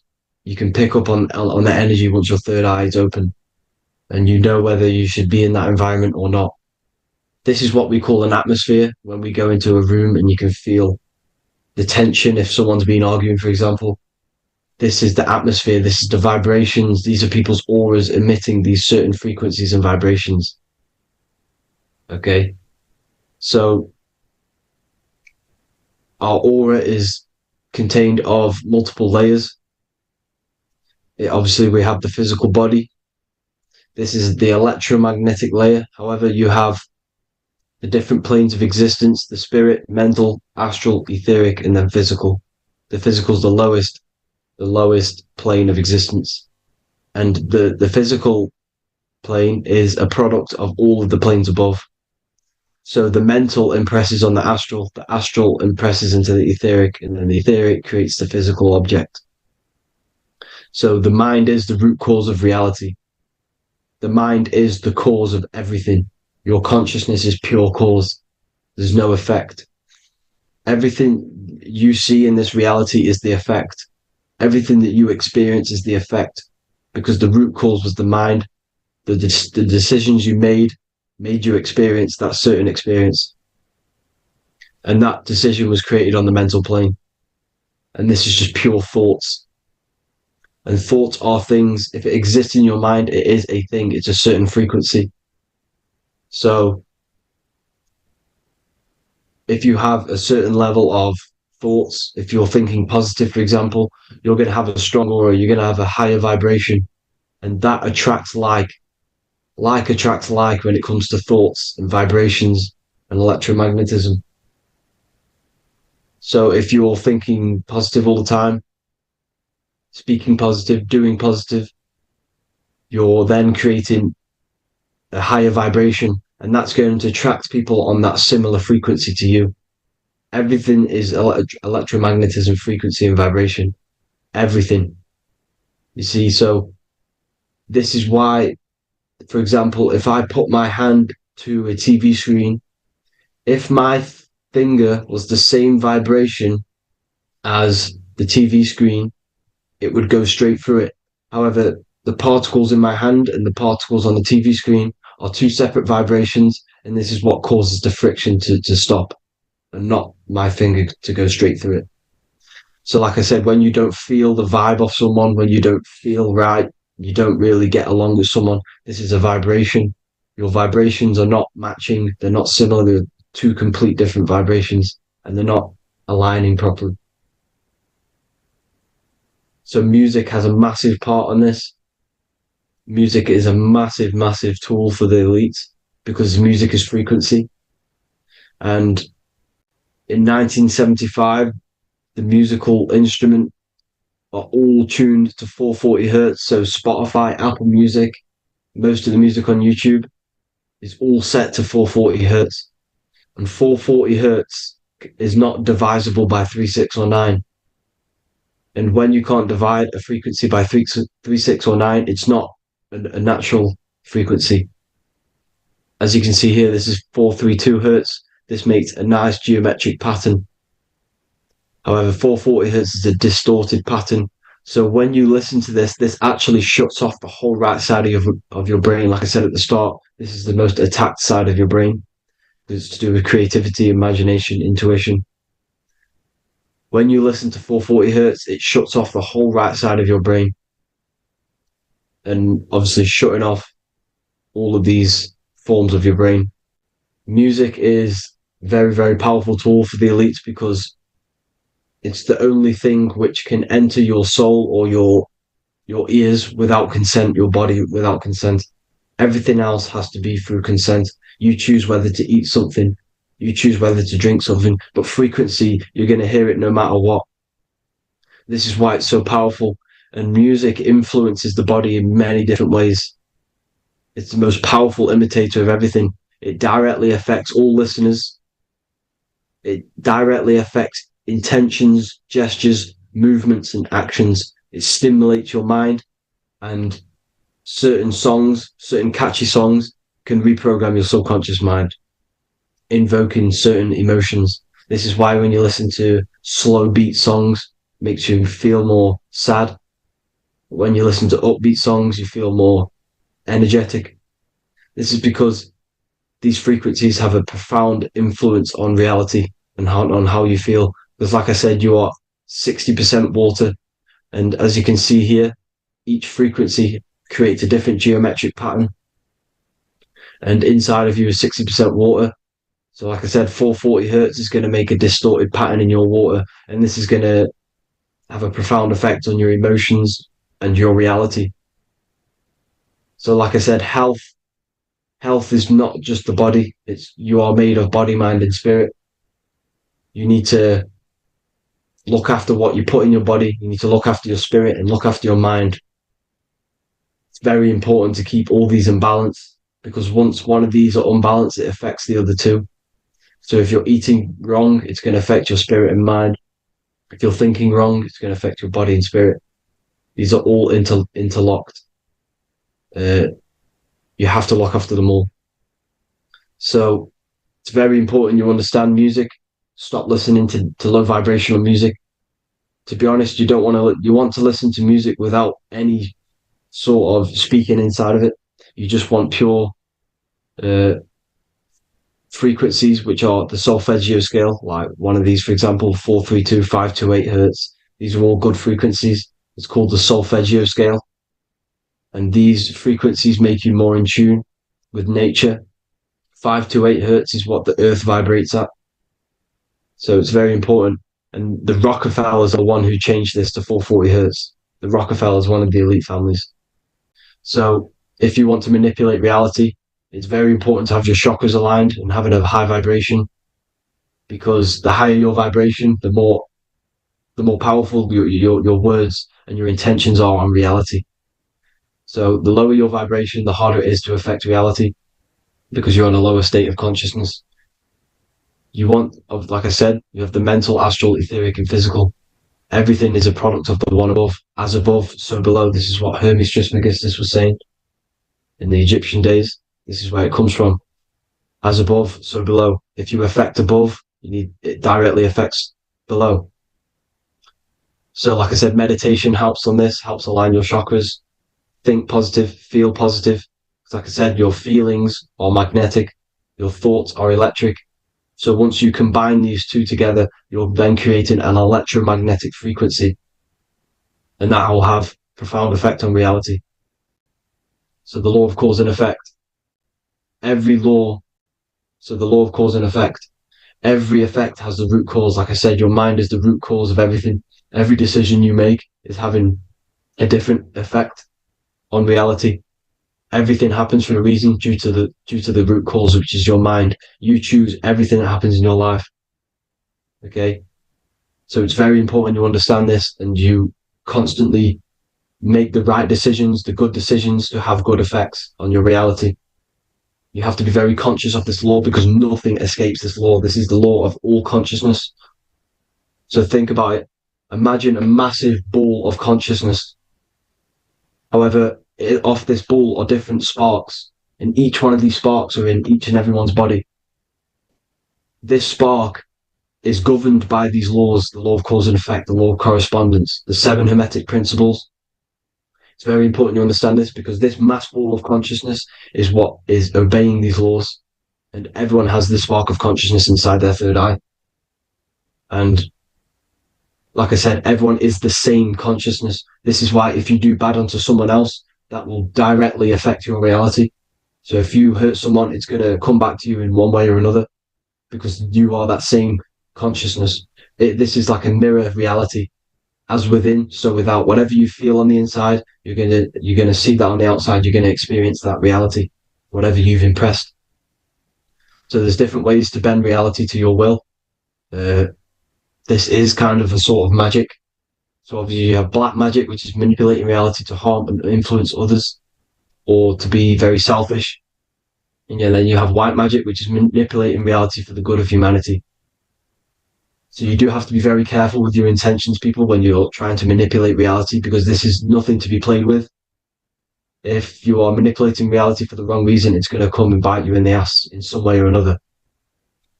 Because everything is balanced. Everything balances out in this reality. Nothing escapes the laws.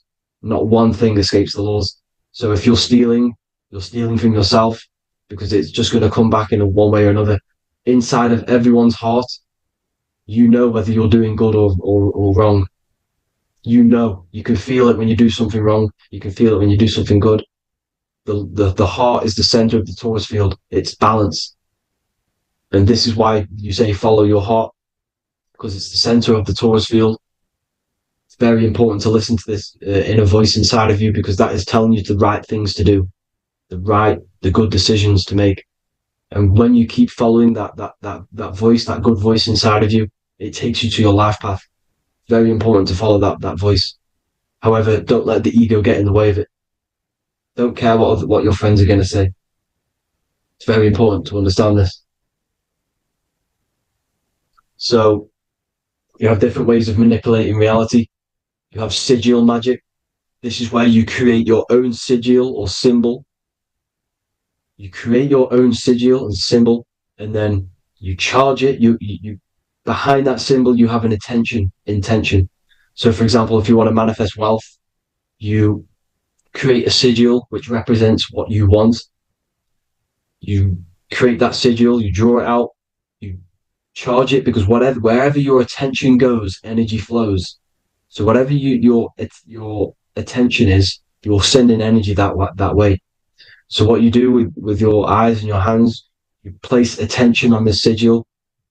Imagine that it's glowing. Imagine that you're sending energy to the sigil.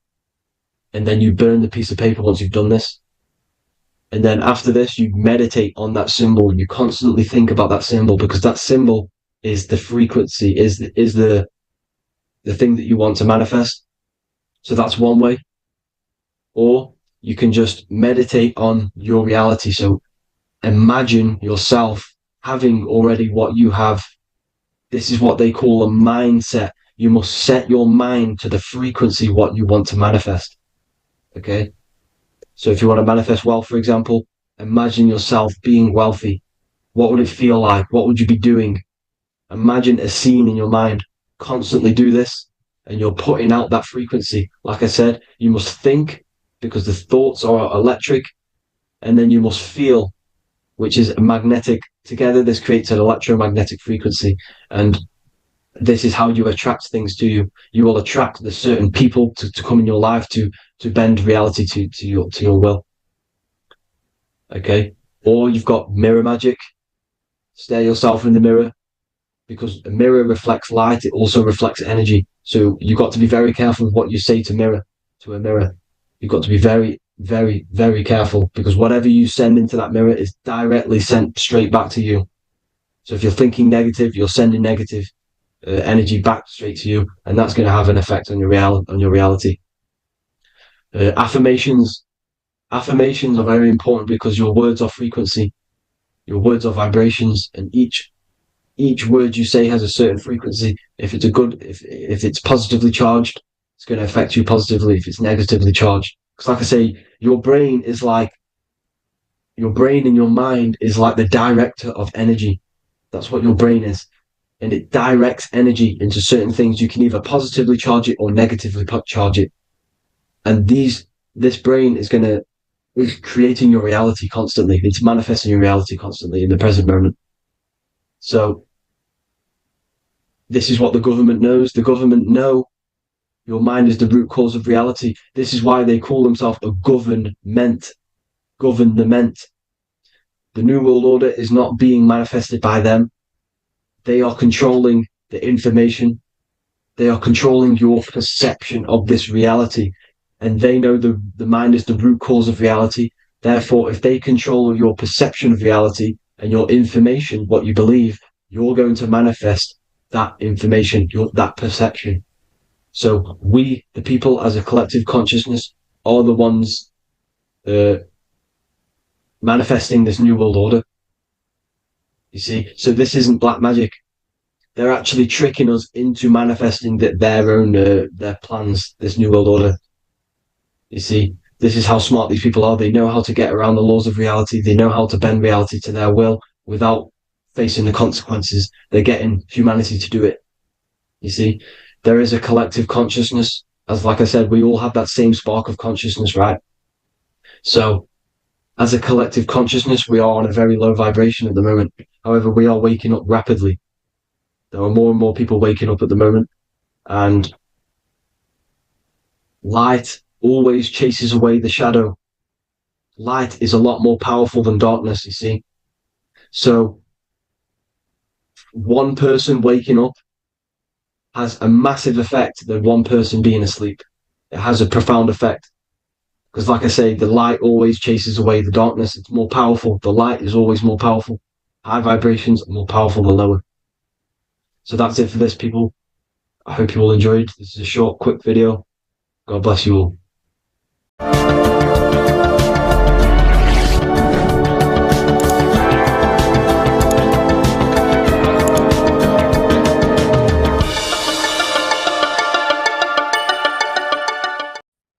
You are not breathing correctly. 98% of people only use a third of their lungs capacity, which is shallow breathing, which ages you, lowers your brain capacity, and also lowers your state of consciousness. So it's essential that you breathe consciously on a day-to-day basis, because this is what truly elevates your consciousness. I am going to give you the key for you to raise your consciousness just through breathing alone. Such a simple thing, but yet the most effective way for raising your state of consciousness and becoming more spiritually and mentally advanced. So tune in for this video, and I'm going to show you exactly how to do it and the symbolism behind breathing. Air is more than just air. It carries electromagnetic energy. So now I'm going to give you the science behind this spiritual truth. This invisible force is what sustains all physical life, providing the life force energy essential for existence. Electromagnetism. Everything is fed off electromagnetism. Your body is an electromagnetic battery. Now, we can prove that air carries electromagnetism just by doing a simple test, a simple scientific experiment, by getting liquid oxygen and pouring it between a north and south magnetic pole, two polar opposite magnets. We see that the liquid does not fall straight through it. It is sucked, it is magnetically attracted to these two opposing forces, opposing magnets. This is proof that air, liquid oxygen carries electromagnetism. When you are breathing electromagnetism, the essential life force behind all living beings. This is known as energy or prana, chi, ether, or spirit. This is all the same thing. Air is not just empty space. It is energy. It is prana. It is life force. It is spirit. It is ether, chi, prana. You are an electromagnetic being. Your consciousness is in direct correlation with your electromagnetic aura or biofield around your body. Your state of consciousness is mirrored within this field around your body. Now, your breath, when you breathe in, you're breathing electromagnetism or life force. Breath is the vital link between the physical and the spiritual, bridging the body with the soul. Through breath, we connect with both tangible world and deeper, the unseen realms of energy and consciousness. Breathing deeply and properly elevates our consciousness, enhancing the brain's functions, heightening the sensitivity of our five senses. It also brings a profound calmness to the mind, creating a state of clarity and inner peace. Like I said earlier, breathing properly is the fastest way to elevate your consciousness. It is the fastest way, because breathing, when you stop breathing, what happens? You lose physical consciousness. Your body will shut down if you do not breathe in this vital electromagnetic energy in the oxygen. If your body does not get this for 5 minutes or however you can last without breathing, this makes you lose physical consciousness. Your body will not survive without this essential life force energy. Therefore, air is one of the most overlooked things. This is why we see the symbolism of Buddha having a big belly. Why does he have a big belly? Because it's symbolizing breath work, proper spiritual breath work, the certain teachings of breath work, of when you breathe in through the nose, you have to breathe in through the nose. You don't want to breathe in through the mouth. because the nose acts as a filter which catches dust particles and filters out the air before it enters the lungs. The mouth does not do that. The nose is for breathing inward. We breathe in through the nose, and when we breathe in, we breathe into our belly, not our lungs. When we breathe into our belly and our belly expands outwards, we are then moving this energy down from the nose down the spinal column. And when we breathe back out, the belly goes in, which is raising the energy up the spinal column, back out through the mouth. This is the true way of breathing, because when we breathe, we are moving energy. We are moving electromagnetic energy. When we breathe in through the nose, the energy travels down the spinal column. And when we breathe out, we are raising this energy back up the spine, some of it going out the mouth, and some of it reaching the brain, activating dormant brain cells in the brain. But when we breathe, we need to make sure we are using 100% of our lungs' capacity, because the lungs is what transforms this special energy into consciousness, physical consciousness. So this is why Buddha has a big belly. It's not because he was fat. It's not because he was overweight. It's symbolism. It's symbolism of breath work. So try this. Do this for 2 minutes while you watch this video. Breathe in through the mouth as hard as you can until you no longer can fill any more air into your lungs and belly. Breathe it into your belly, not your lungs. And breathe out through the mouth. Do this for 5 minutes or 2 minutes, however long. I promise you, breath affects your consciousness. You will notice the difference. If you do it quicker, the quicker it'll affect your consciousness, and you might go lightheaded. But that lightheaded is you activating your spirit, your energy body. So try this just when watching this video. When you breathe consciously, you are renewing both your energy body and astral body, aligning your consciousness with a higher state. This practice feeds new life force energy into the body, revitalizing and enhancing your overall well-being. Like I said, your brain requires the most amount of oxygen. When we have shallow breathing, this is reducing the brain's capacity. Because when we are not breathing properly, which 98% of people are only using a third of their lungs' capacity, we are essentially only using a third of our consciousness, because your breath is directly correlated to your consciousness, your state of consciousness. When you breathe in through the mouth, out through the mouth, out in through the nose, out through the mouth, consciously and deeply for 5 minutes, you will notice that your senses are more powerful and sensitive. Your brain is quicker.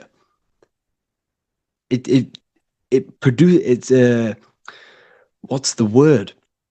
It processes information quicker. You become quicker. You become a superhuman, and you feel more spiritual because it activates your spirit, your astral and energy body. So when we meditate, it's definitely important to breathe in through the nose and out through the mouth as deeply as possible to align with a higher state of consciousness.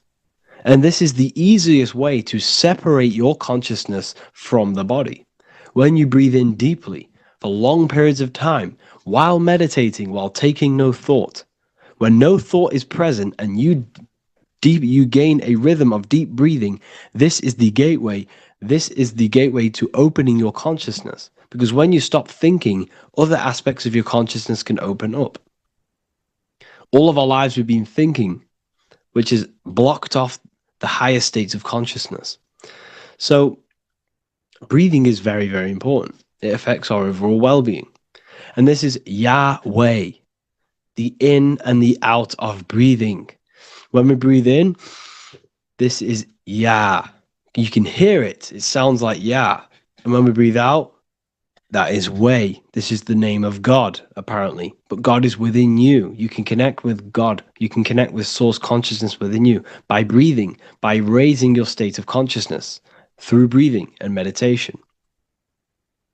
This is why the Bible tells you the Spirit of God has made me, and the breath of the Almighty gives me life. You are consciousness. You are God. You are an extension of God's consciousness. Job 27:3. As long as my breath is in me, and the Spirit of God is in my nostrils.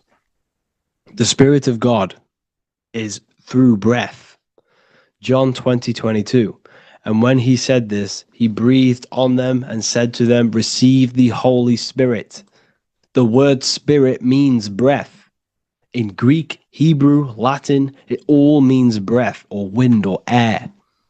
The Holy Spirit is a certain way of breathing, a breathing technique that elevates your consciousness, that syncs you up to a holy consciousness, an elevated state.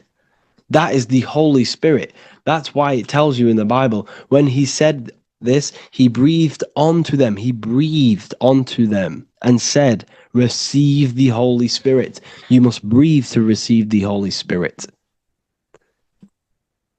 When you breathe, you are renewing the body's energy.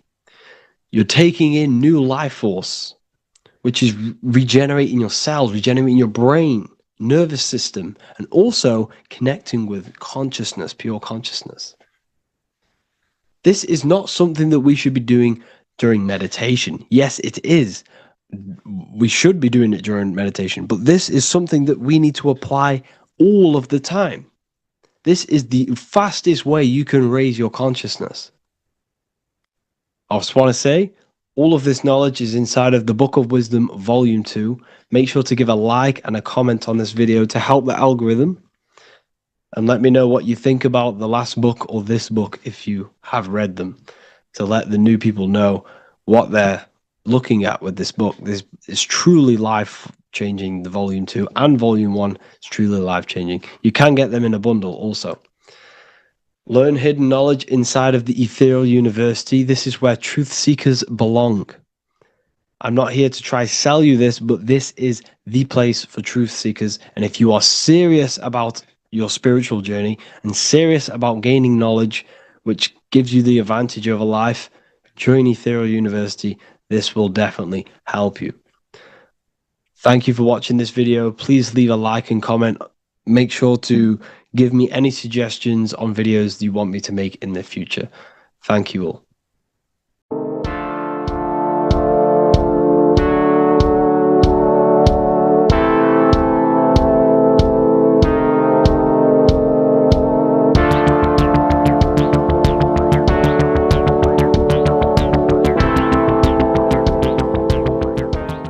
Welcome back everyone to another video.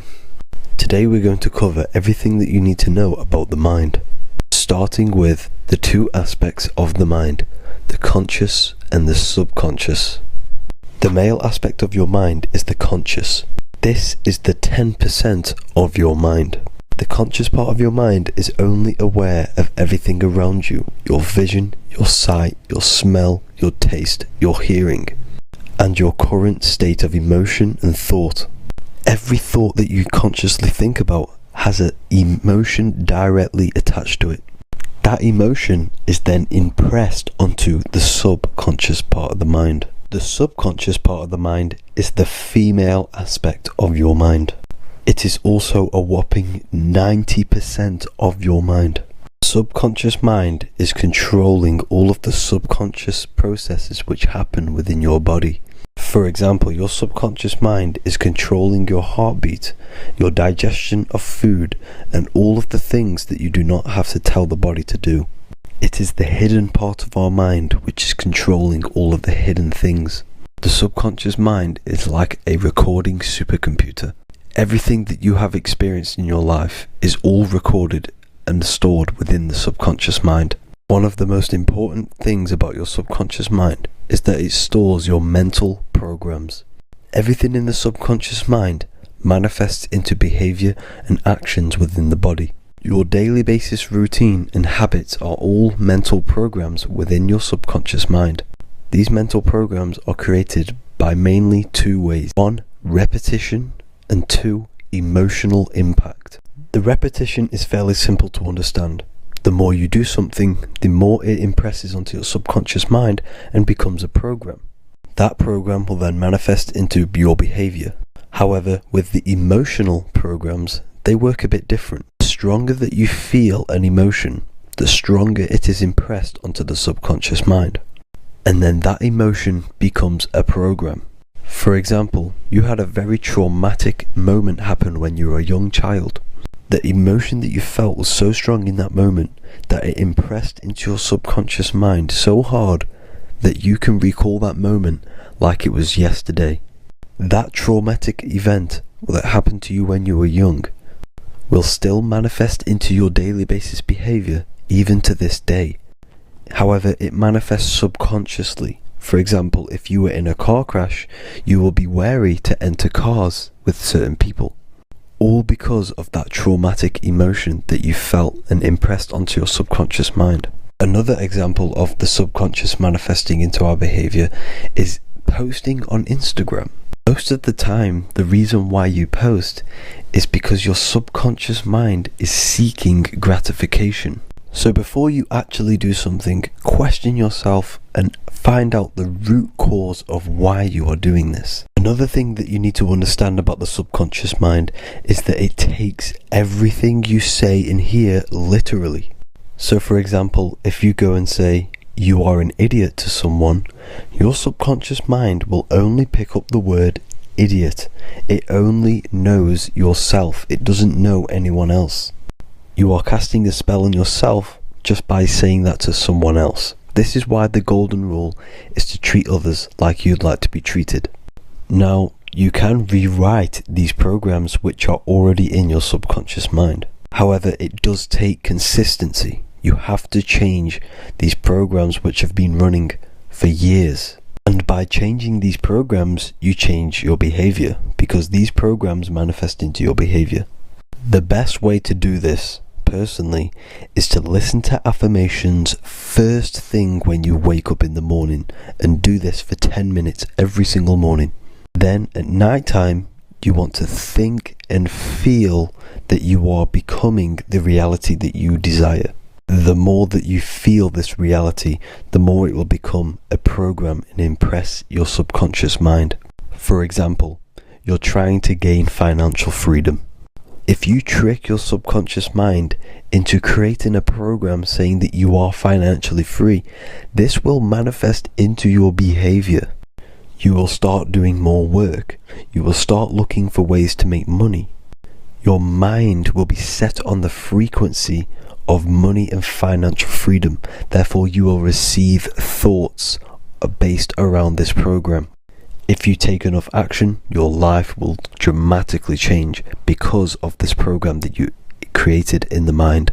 This is why we call it a mindset, because your mind is a frequency tuner which sets its frequency onto different thoughts, because thoughts are frequency. If you fill your mind with a specific frequency, you will gain thoughts and ideas based around that frequency. To create a stable mind, you need to master your emotions. You need to change your mindset. Everything that you experience is neutral. Based upon the mindset that you see it, you either give it a positive or negative charge. By understanding this deeply, you will then control your emotions. I hope you gained some wisdom and enjoyed this video. Please, if you can, leave a comment and a like, and subscribe to the channel if you like this content. Love and light to you all.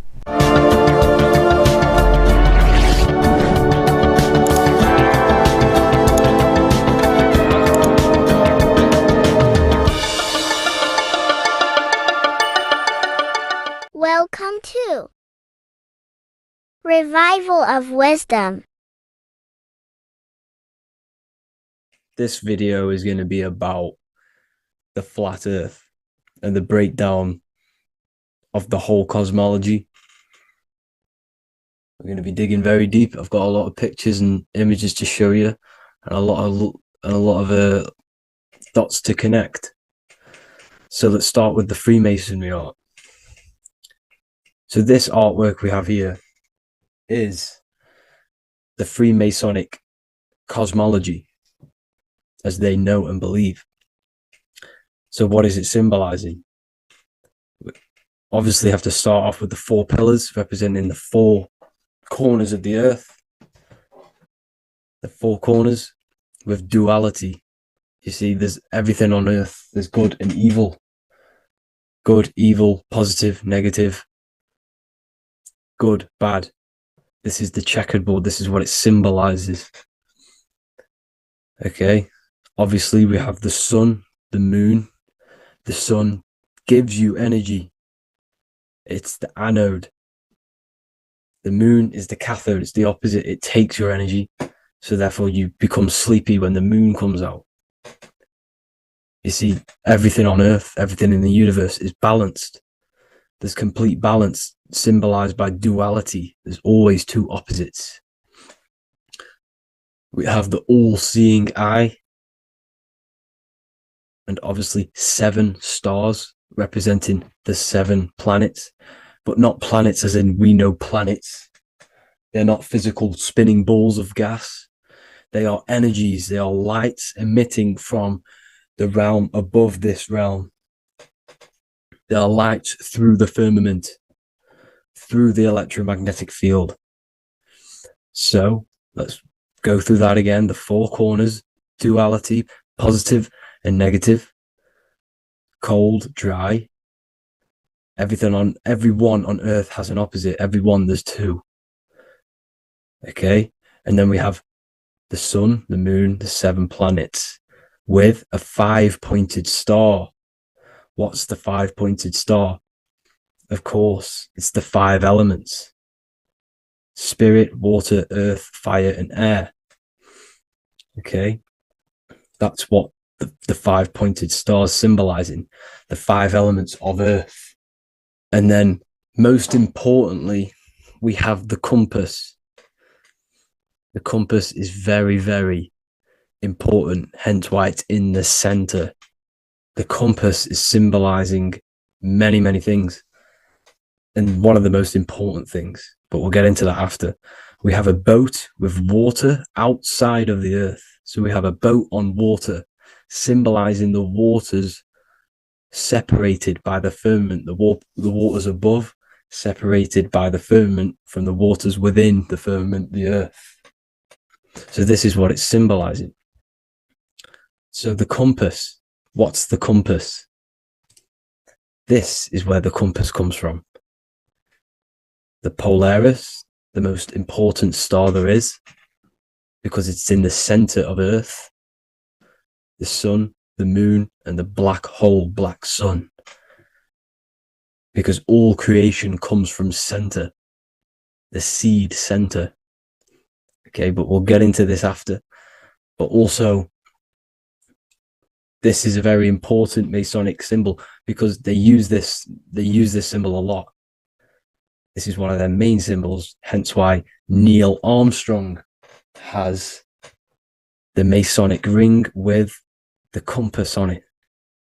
The people who supposedly went to the moon, which obviously they faked to push this globe model, because the globe model is based upon fear. Because the globe model, if they can sell you the globe model, they can sell you anything then. You don't know where you actually are. The globe model is to push fear upon the masses, because the globe model means there's not enough resources.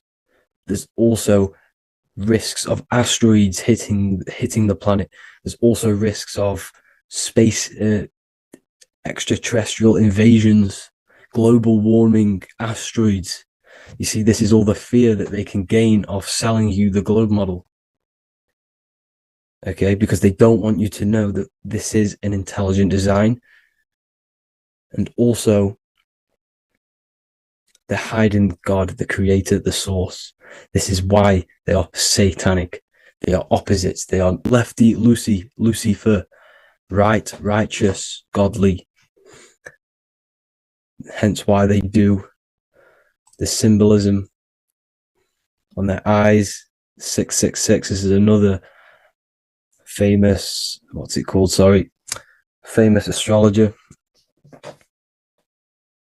Astronaut. This is another famous astronaut doing 666, showing that he's in the alliance of the occult. But even look at their 10th anniversary stamps. They have a Masonic compass on there.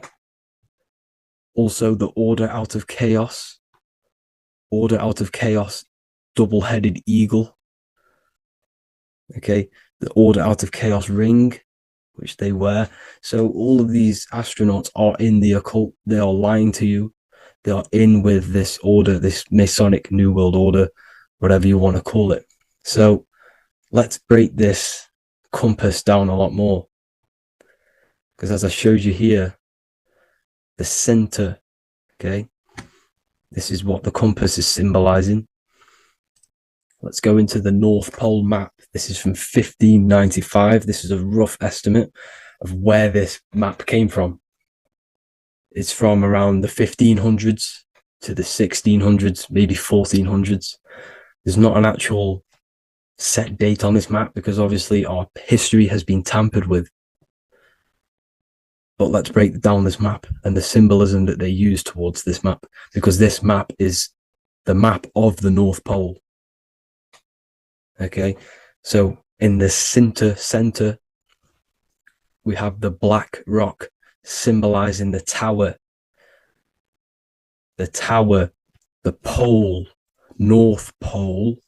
And what's on top of the North Pole? Obviously, it's Polaris.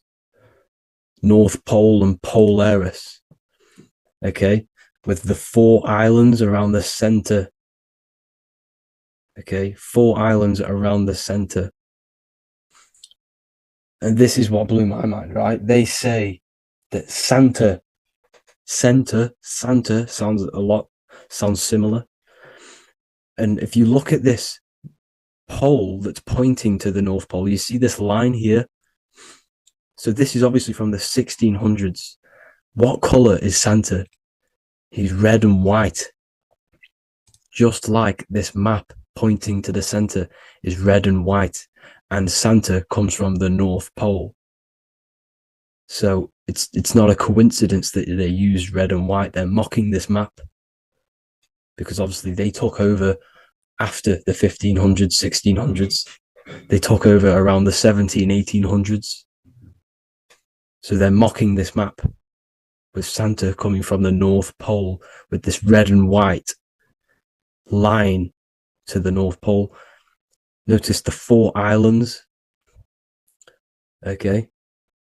Like windows, their symbol, they obviously in the occult, they're part of the New World Order, is symbolizing these 4 islands with the blue behind it for the water. Okay, so this is another occult logo. They're symbolizing this center because the center is so important. Okay, we'll get into that. Also, we have the Mayan cosmology. This is the Mayan cosmology. This is what they created. This is their artwork with also 4 major lands around the center. You see this 4 with green in between them all. 4 major lands with the underworld. You see this underworld is also symbolized by the Masons with the coffin of the skull and bones, the deceased, the dead. Okay, so this is also mentioned in the Book of Enoch. Okay, and it's called Sheol. Sheol, the underworld. Okay, and in the Book of Enoch, it says all spirits of the dead go to these hollow places, that they are wait until their appointed time of judgment. And it also says in the Book of Enoch, there are 4 hollow places underneath. 4 as above, so below, representing the 4 islands. As above, so below. That's where that could link in. Okay. The Book of Enoch is very important because it was found in a cave thousands of years ago. And there's a lot of truths about this realm and about this world we live in. So let's go back to the Mayan cosmology. So the ancient cosmology, They all must have had some sort of communication. They must all be at peace with each other, because all of their cosmologies link together. See, the Greek, Babylonian, Indian, the Celtic. Okay, they're all linked in together. They all knew that they were in an enclosed system with an underworld and obviously a firmament. Okay, so this is what they all knew. They all must have had some sort of communication. They were a lot more advanced than us. They knew the center of the realm. Okay, and obviously the United Nations flag also symbolizes their center. You see how it has like a grid with a circle around the center. It's symbolizing that center of the realm, because that center of Earth is so important. The United Nations flag, all have it. See, some different ones all have that circle around the center. Because the center is the seed. All things come from a center. So the Taurus field is so important because it is the spark of life. It's the building blocks of the universe, this creation. Because all things have a Taurus field. Just like an apple with what's in the center of an apple, a seed. Because the center is where the energies hold, is where the energies meet. And it creates that spark of life. Just like your heart is the center of your body, and it has an electromagnetic field. Because the center, all things come from the center. So this is why the North Pole is so important, because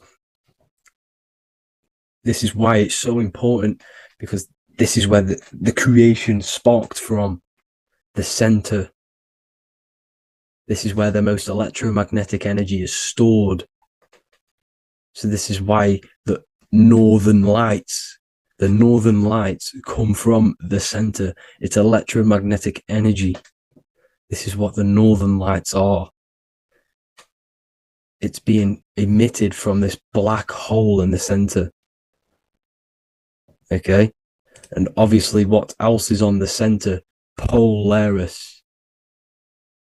Polaris is the center star. Okay? So the center star is what sits on top of this North Pole, Polaris, because it's a pole of electromagnetic energy, symbolized as a black rock, a black hole, pole.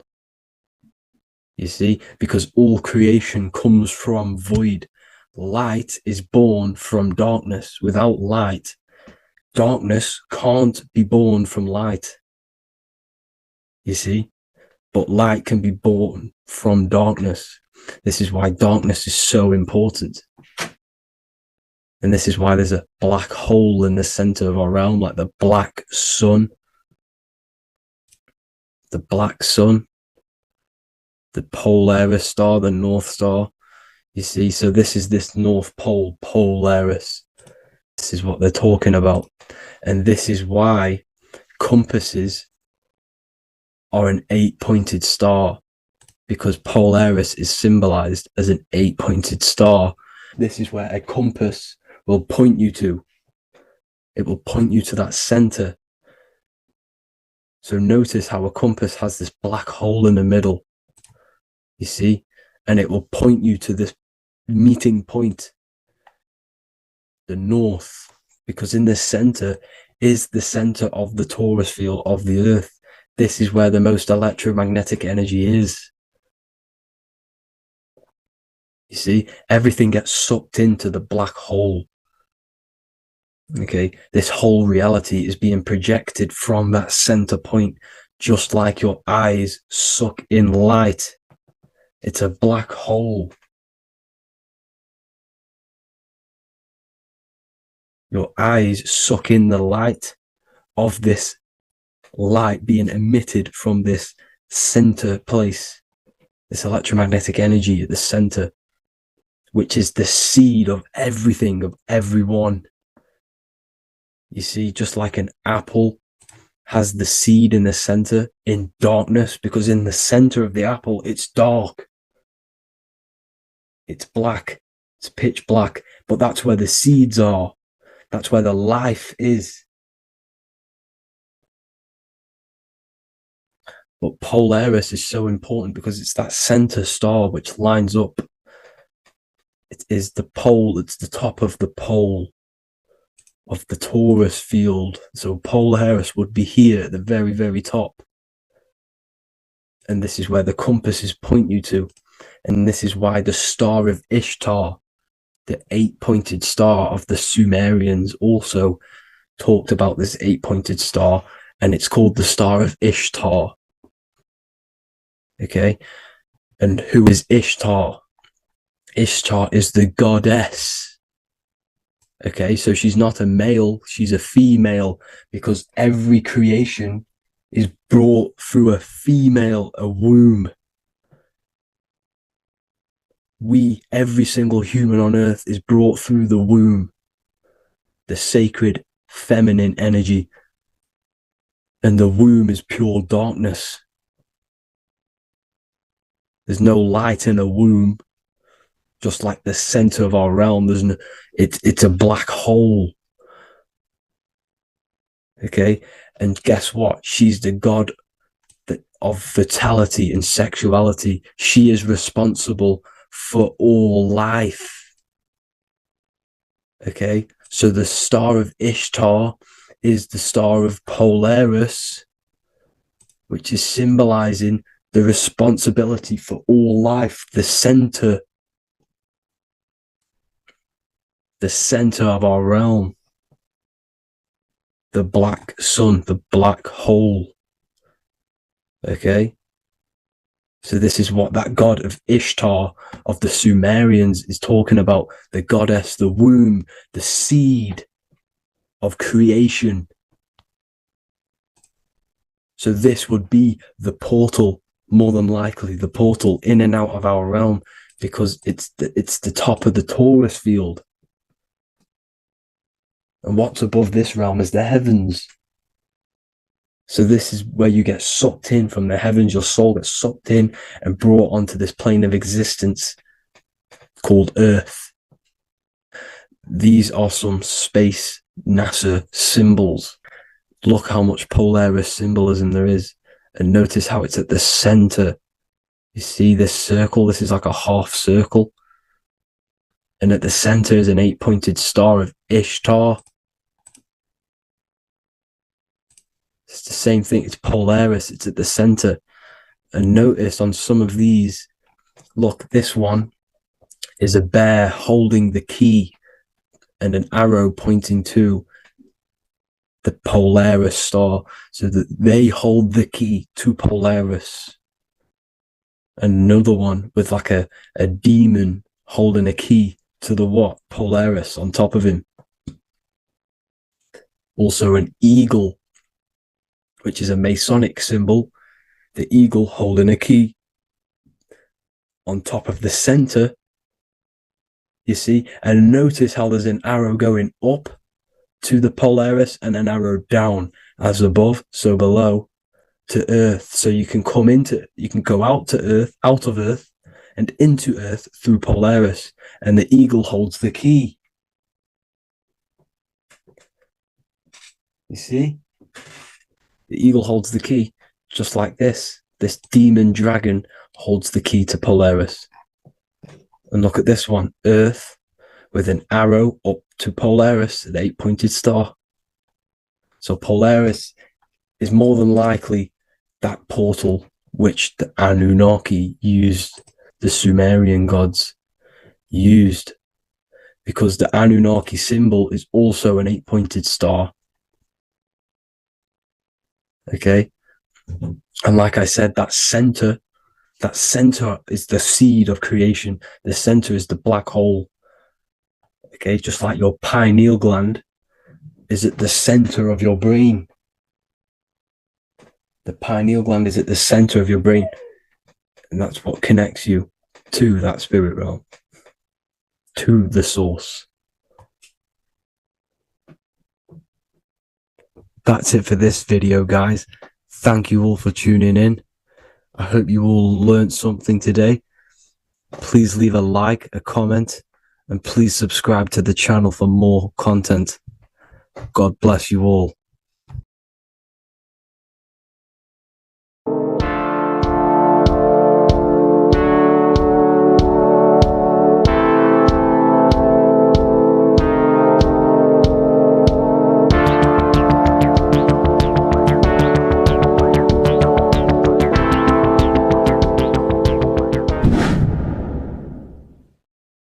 Welcome back, people. We're back with another video. Let's jump straight into this. Make sure to tune in till the end, because this has got so much information in this video. So sit back and enjoy. So everything's Taurus fields. The Earth's a Taurus field. Everything's Taurus, which is electromagnetic field, electric and magnetic. The center of the Taurus field is where the two opposing forces meet in the center. And this is what creates the plane of inertia, the dielectric plane of inertia. Okay? You got red shift, blue shift, positive, negative, south and north pole, right? This is what the ancients were showing with the tree of life. As you can see here, this is the plane of inertia, and this is the Taurus field. Everything consists of this. Everything is a Taurus field. A atom is a Taurus field. Okay, now the inertia is the 0 point. So this plane is a 0 point. It's the balance between two poles. Okay, now this creates matter, because matter is two opposing forces in motion equalized. So these two forces coming together is what creates matter on this physical plane. And this is why we can't see the electromagnetic field, because it consists of one of the elements, which is either electric or magnetic. But when they combine together, is what creates this physical plane, which is physical matter, which is light in motion. Now, everything is one. Don't get confused by duality. Duality is two opposing forces, but them two opposing forces are created by the same substance. It's two aspects of the same substance. So, for example, water and ice are the same thing. You know what I'm trying to say? But it's two aspects of the same substance, because all is one. The whole universe is one. All goes back to the one, which is God, the creator, or magnetism, whatever you want to call it, because magnetism pulsates. Electricity has two poles, red shift, blue shift. Okay, so red shift, blue shift is electricity, and electricity vibrates, and all vibration always comes back to a standstill point. But magnetism is what pulsates. This is why your heart pulses. You breathe, which is a pulse. This is the breath of the universe, magnetism. Now, this is why the Earth is green, okay? Earth can be spelt heart. If you just move the H to the beginning, it spells heart, okay? Because the heart is the center of the Taurus field, which is the heart chakra for us humans, okay? We consist of the same field, as you already know. Heart being the center, which is green, which is the center of the seven colors. The center of the seven colors. This is the most powerful chakra in your body. People think it's the crown chakra, but it's the heart chakra, because it's the center of the Taurus field. You must align them all and combine them all into one, which is the heart chakra. Now, Earth is green. Nature's green. Okay, this is because we live on heart chakra, the plane of inertia. It's the center of the Taurus field. Okay, and this is what the Egyptians called Isis, which is nature. Nature is balanced, and nature is female, Mother Nature, because it looks after us with the fruit it grows with abundance, and the water. It's a female energy. Mother Nature, and this is the symbolism of an equal, balanced arms. This is the scales, it's balanced. Mother Nature is balanced. This is why the sky is blue, because what comes after the heart chakra? Blue. Sky is blue. We live in Midgard. This is what the ancients called Midgard. You don't have to take this tree literally. It's a metaphor. We live in Midgard, where both positive and negative duality here. Now, Mount Meru. Mount Meru was known as the center of the earth, okay, or known as Hyperborea. And this is the North Pole, the electromagnetic North Pole. But when I say Mount Meru, it's not an actual mountain. They weren't saying there was a real mountain in the center of the earth, a magnetic rock. No. The plane of inertia, okay, there's something called a hyperboloid. That's what it's called, a hyperboloid. And this is the center of the torus field. And this hyperboloid is what is in the shape of a mountain, you see? So if I go to this next one, they say Hyperborea on this map. Why do they call it Hyperborea? Because this is the hyperboloid in the center of the torus field. And this is the electromagnetic mountain, a metaphor. Mountain, what they're metaphorically saying, this is the electromagnetic mountain at the center, the double vortex, the center of the torus field, which is the North Pole. Pole of electromagnetic energy. So this is why they call it Hyperborea. It comes from the word hyperboloid. And the center of the earth is so sacred. And they symbolize this with, obviously, the North Star, which is Polaris. And this is where the swastika comes from, because it's the 4 seasons moving around the North Star. This is the Big Dipper constellation moving around the North Star, which is Polaris. There's that pole again. Pole. Magnetic pole of the torus field. And this is where the green, emerald green, aurora borealis comes from. It comes from this center hyperboloid at the center of the earth, where the most electromagnetic energy is stored. The center of the plane of inertia. The center of the plane of inertia. This is the all-seeing eye as well. As you can see, they've got the sun, the moon. This is the Masonic cosmos, the sun, the moon, and the all-seeing eye, because the eye is Polaris, the eye of the stars. It's all a big eye. Now, the eye means a lot more as well. It's not just that. There's different ways you can interpret symbols. Now, this is the emerald tablets. Deep in Earth's heart lies the flower, the source of the spirit that binds all in its form. Okay? The flower of life is thine own place of thine spirit, and stream through the earth as thine flows through thy form, giving off life to the earth and its children, renewing the spirit from form unto form. This is the North Pole. This is what he's talking about. He's talking about the aurora borealis. Aurora borealis. It's the earth's aura. Emerald green. Heart chakra. Plane of inertia. Green. Earth. Heart. You see? All related. Now, there's many symbolism of this. So much symbolism of the ancients. The 7 layers of heaven. 7 layers of heaven, which are the 7 planets. Okay? These planets are the solar system. It's the solar system because we are the soul. We are the sun, the soul. And we're inside of a solar system, which is the 7 planets. That's why there's 7 layers of heaven.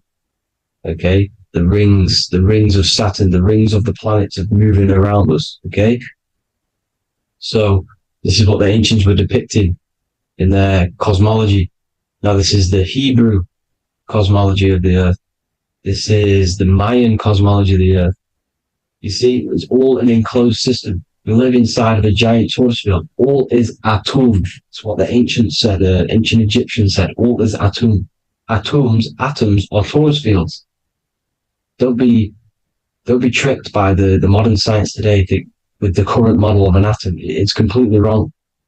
They're hiding the torus field. They're hiding the electromagnetic field, which is in everything. Absolutely everything is in motion, and motion comes from this field. And you see, this is the This is upside down, but this is the I think it's pretty sure it's candles, but the 7 candles, the 7 planets, the 7 Elohim. You see? It all goes back to the stars and the heavens. Now, this is how the Earth really works, with the stars on the outside of the cosmic egg, and then the torus field spinning around the sun and the moon, the positive and the negative charge. The sun gives your energy, the moon takes your energy. The moon controls monthly cycles. Moon is mon. This is etymology. Mon, month, money, demon, monster. Stir is star, moon star. We are all stars. Youngster, minister, superstar, Hollywood star. We're all stars. We come from the stars, which is heaven. Our soul comes from the stars. You see? We are the universe. The image of man is made in the universe. We are a microcosm of the universe. The universe is a macro. We are micro. We consist of everything. The body, mind, and spirit. The sun, the soul. Moon, the mind. Earth, the body. Body, mind, and spirit. We have 12 systems in the body, which are governed by the 12 zodiac signs. Starting at the Aries, which is the ram of God, all the way down to Pisces and Capricorn, kneecap. It all goes back to the stars. We are the stars. We are the universe. Everything is inside of us. Everything. Like they say, the Temple of Solomon, the Temple of the Soul, and man, the soul. The temple is the body. The soul is the soul. And the one is the mind, the temple of the soul and the mind, body, mind, and spirit. We consist of the 5 elements: air, spirit, water, earth, and fire. We consist of everything. We are the universe. We're made in God's image, which is the universe. You see? Now, everything goes back to the stars. The ancients worship the stars because the stars govern everything. They govern the systems in the body. They govern your life. This is why your zodiac is so important, your sign. Each zodiac has a specific element associated with it as well. Aries, which is the first sign, the Ram of God, the Lamb of God, which is a fire sign. Fire, first.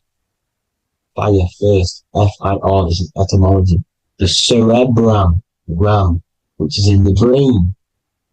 Aries, the ram, control the head, the face, and the nose upwards. So it controls the cerebrum. The Torah, which is, I'm pretty sure it's a Hebrew Bible, which is the Taurus. Tornado comes from the Taurus field. You see? Everything's inside of you. It all goes back to the Taurus field, and the Taurus field is everything. Now, like I said, 12 zodiac signs, 12 systems, 12 cranial nerves in the brain, the 12 disciples of the Bible. All symbolic. Have to read the Bible properly. Now, this center, at the center of the earth, right?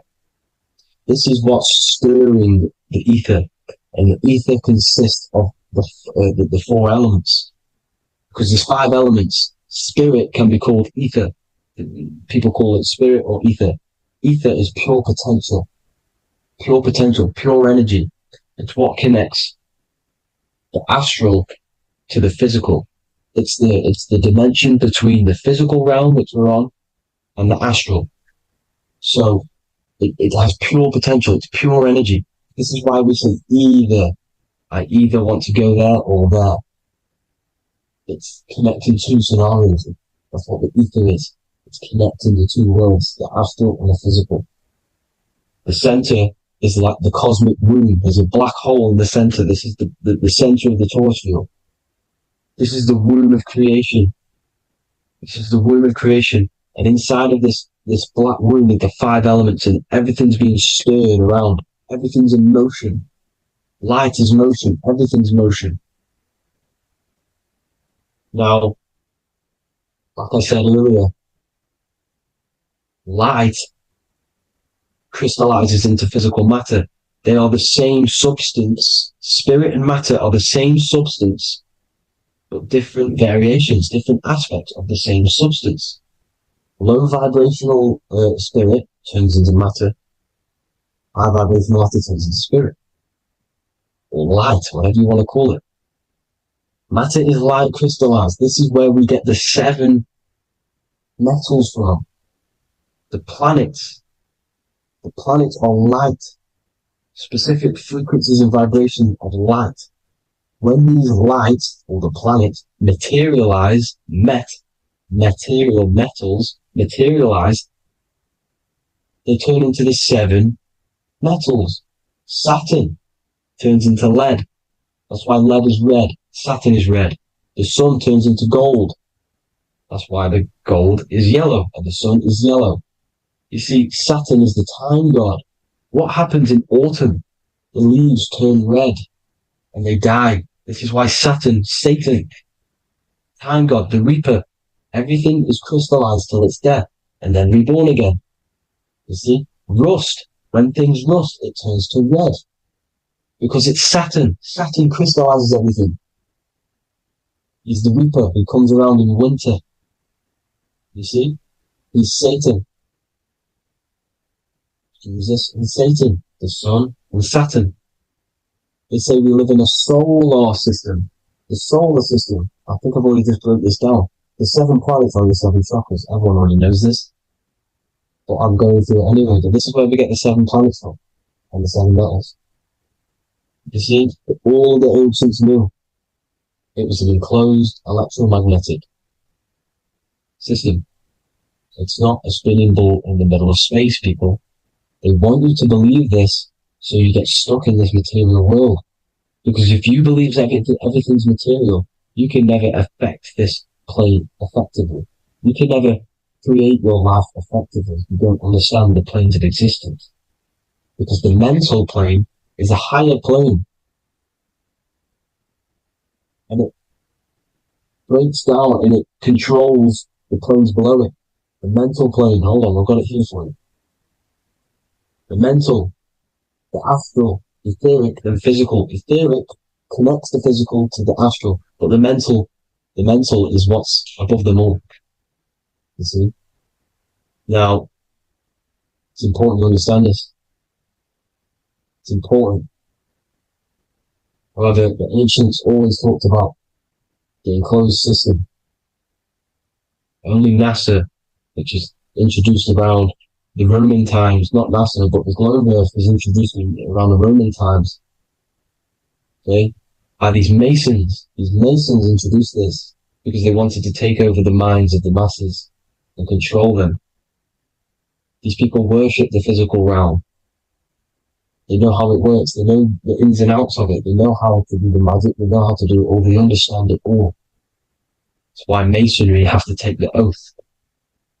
The oath of not speaking. You're not allowed to speak about anything you learn about in Masonry because they're discovering the truth about your mind and how it creates reality and stuff like that. So this is the Masonic cosmology, the 5-pointed star, the 5 elements, the checkerboard for duality, positive and negative, the 2 aspects of every substance. This is another ancient painting depicting the firmament, the stars inside the firmament, the sun. You see, the ancients worshipped the sun because it's so important for sustaining our life. It's the only reason we're alive is because of the sun. But then people think it gives you cancer today. They brainwash you to think the sun gives you cancer when it's the #1 source of all life.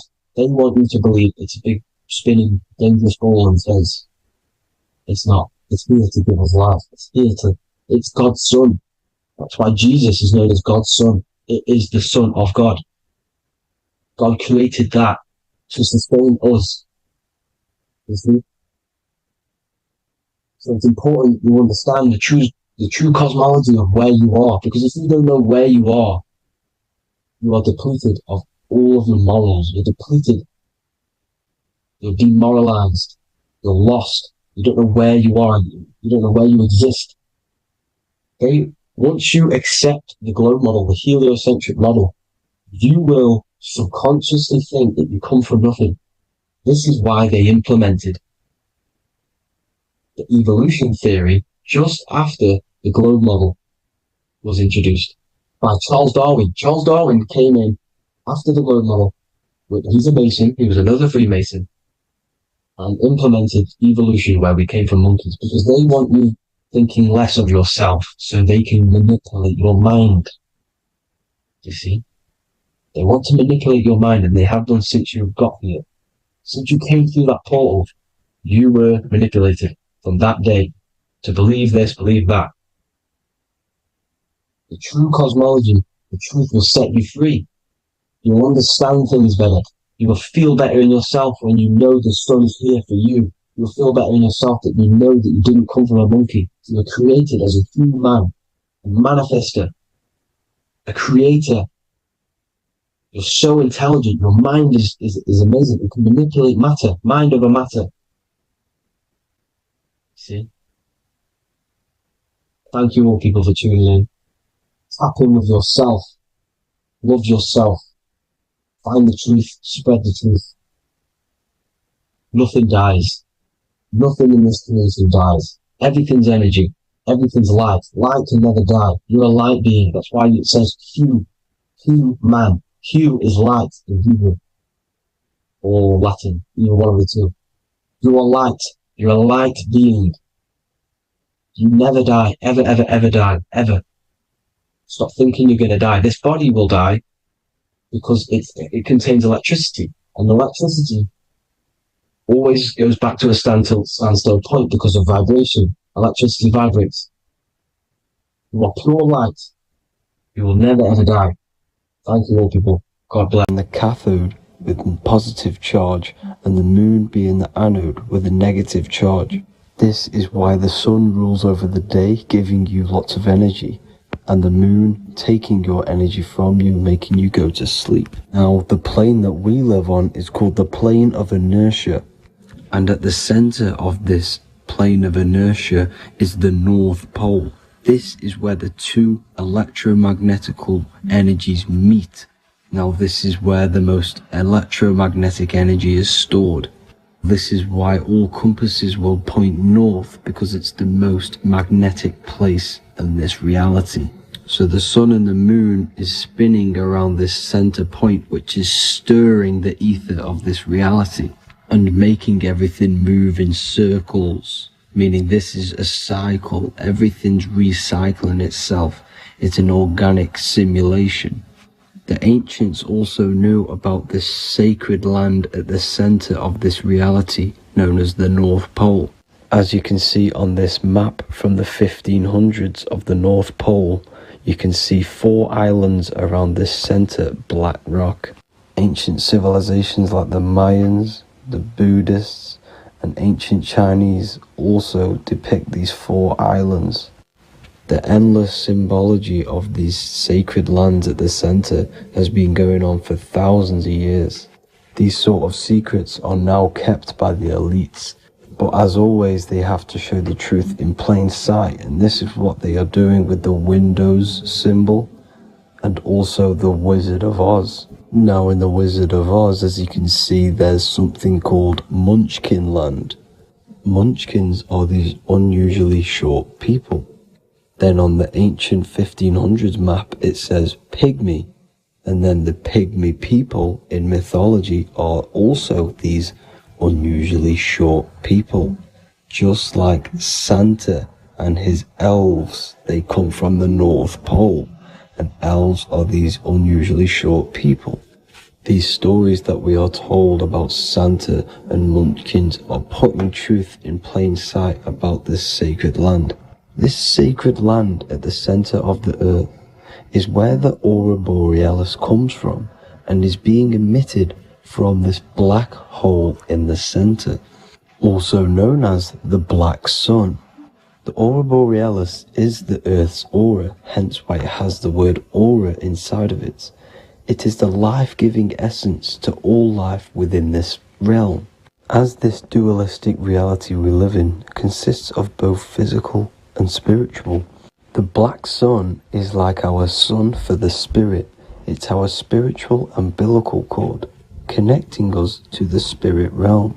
And the rising sun is the opposite. It's our sun for our physical 666 carbon suits, known as our human body, our physical aspect. As it states in the 40,000-year-old emerald tablets, deep in Earth's heart lies the flower, the source of the spirit. The flower of life is as thine own place of spirit, and streams through the earth as thine flows through thy form, giving off life to the earth and its children. So the North Pole is the core of this spiritual reality, and the closer you get to it, the more spiritual and lucid it becomes. So the elites have covered this up in order for us to forget the true nature of this reality. And they did this cover-up by introducing the globe model. Nicholas Copernicus was around in the 1400s, and he introduced the globe model. As you can see, he is a Freemason. He depicts himself with a globe and a Masonic compass in all of his paintings and portraits. Galileo was also a Freemason, as you could see in all of his portraits with a globe and a Masonic compass. He was also a massive part of introducing the globe model after Nicholas Copernicus. So yes, the globe model was a spiritual and political move to gain more control over the masses. After the globe model was then introduced, they introduced the theory of evolution by another Freemason, Charles Darwin. See how these two theories go hand in hand? They both degrade humanity, and they make you confused of where we actually came from. By hiding the true form of this divine creation and hiding the true power of each and every one of us, they maintain control over the masses. Now this is order out of chaos, known to be the 33rd degree slogan of Freemasonry. Now this is the Masonic cosmology, and as you can see, you have the checkered board for the duality, the 5-pointed star for the 5 elements, the 4 corners for the 4 pillars, the all-seeing eye, which is Polaris, the sun, the moon, and the 7 stars. So even Freemasons are taught the flat earth cosmology and the true form of this reality. Now the true nature of the sun, the moon, and the earth is shown and reflected through the Masonic compass. The Masonic compass is the sun, the moon, Polaris at the top, and the black sun at the bottom.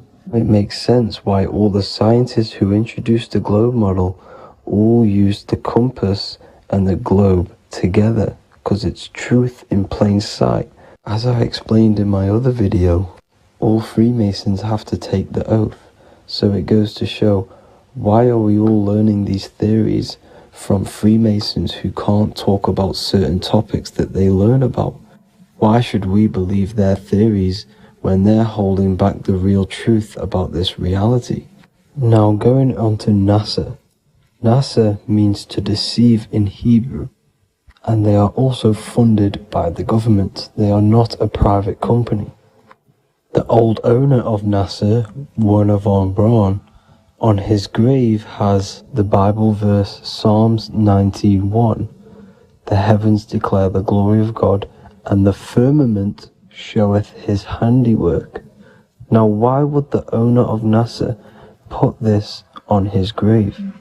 Seems a bit suspicious to me, alongside with the NASA astronauts are all Freemasons.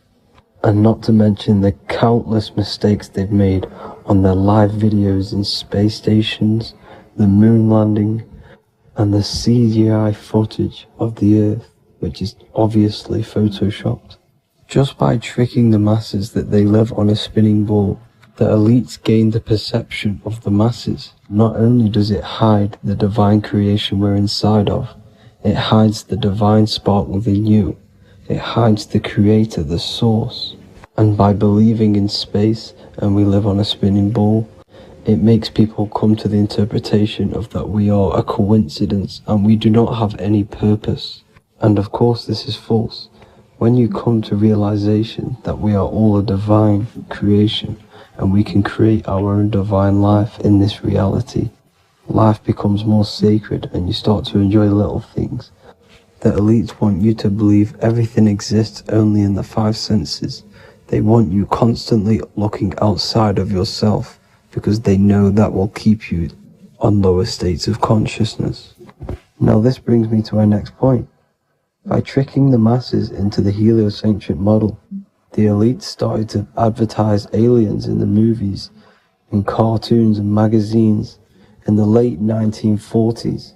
Now this is subconsciously programming us about aliens and extraterrestrial threats, which then they can use to their advantage. And this is something called Project Bluebeam. They are more than likely going to fake an alien invasion to push this 2040 agenda, which is for one government and one ruling currency. That's it for this video, guys and girls. Hope you all enjoyed. Please make sure to leave a like and a comment. God bless you all.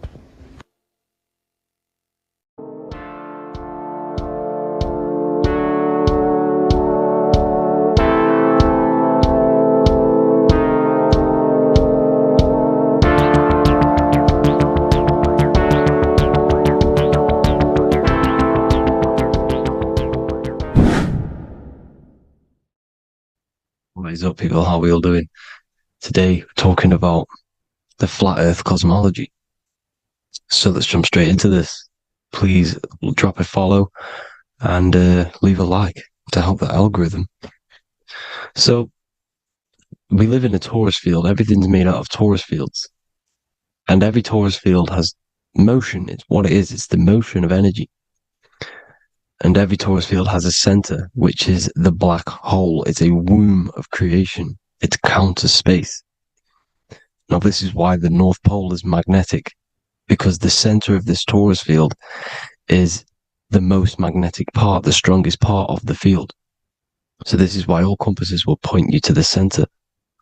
And the Earth's magnetic field is spread across the whole of the Earth. And it's spinning, as you can see here. It's like a tornado at the center. And this tornado is the force which is spinning the sun and the moon around us. You got the sun, the moon, Polaris, just like in the Masonic cosmos here. The sun, the moon, Polaris, the all-seeing eye. Now we'll get into Polaris a bit later, but the sun is the magnetic force. Is the electric force, because every field is electromagnetic. Now, the sun is electric. It's positively charged. It's going to give you energy. It's feeding energy. The moon is more magnetic energy, which is taking your energy away from you. And this is why you become sleepy when the moon comes out, because it's taking away your energy. So these two forces is the balance. It's the yin and yang. It's the balance. Everything in this creation is balanced. Because the torus field is the Earth is the plane of inertia, the 0 point within the field. Because physical matter is a result of two opposing forces equalized on the plane of inertia. And that is where matter crystallizes into physical results. And this physical plane is the plane of inertia, planet Earth. And at the center of this plane is the black hole, the womb of creation. And outside of this black hole gives birth to light. So the torus field is constantly rotating, going into counter space, the black hole, and then out of counter space gives birth to the white hole, white light. You see? So it's going around, black hole, birth again, black hole, birth again. And it just keeps going around. It's an infinite cycle of energy. And this is where the infinity sign comes from. This is the motion, this is the force which is creating everything to spin inside of this circle. Okay, and it's making the stars spin. It's making the sun and moon spin around us, around this center point. Now here you see Horus and Set putting their feet inside of this dome. This is the royal arch, the arch of the dome above us, which is like you see in the Masonic cosmos, the royal arch of Freemasonry. This is the dome above us, the firmament that the Bible talks about. You see, they're putting their feet in because Set symbolizes the moon and Horus is the sun. Horizon, Horus. Horus is rising, the sun. So they're both putting their feet around this center magnetic pole, which is the pole, North Pole. And above the North Pole, you have Polaris, the pole of electromagnetic energy. You see? And this is how we get the sun and the seasons. Because the sun, for us, when it becomes summer, it's on the Tropic of Cancer. Then it spirals outwards, going out and out and out, then goes to the Tropic of Capricorn. That's winter for us. Then it comes back in and creates summer again. So it's constantly spiraling around this center magnetic North Pole. You see? So this roof above our heads is the firmament, and this is what they've taken off of us. They haven't physically taken it, but mentally they have taken this away from you. It's a female energy, and this is what the Egyptians called Nut, the sky god Nut. And this is the womb. We are inside God's creation, God's womb, and the woman's womb, when she has a baby, is a microcosm of this, because everything inside of this creation is macro. It's a reflection of the bigger things, as above, so below. So the dome above our heads is the dome we are in when we are a baby. And you can see the sacred geometry of it is the exact same. It's the dome. And when we are inside of the womb, the woman, the sacred maker, which is the M, the Masonic M, this is the G male symbol.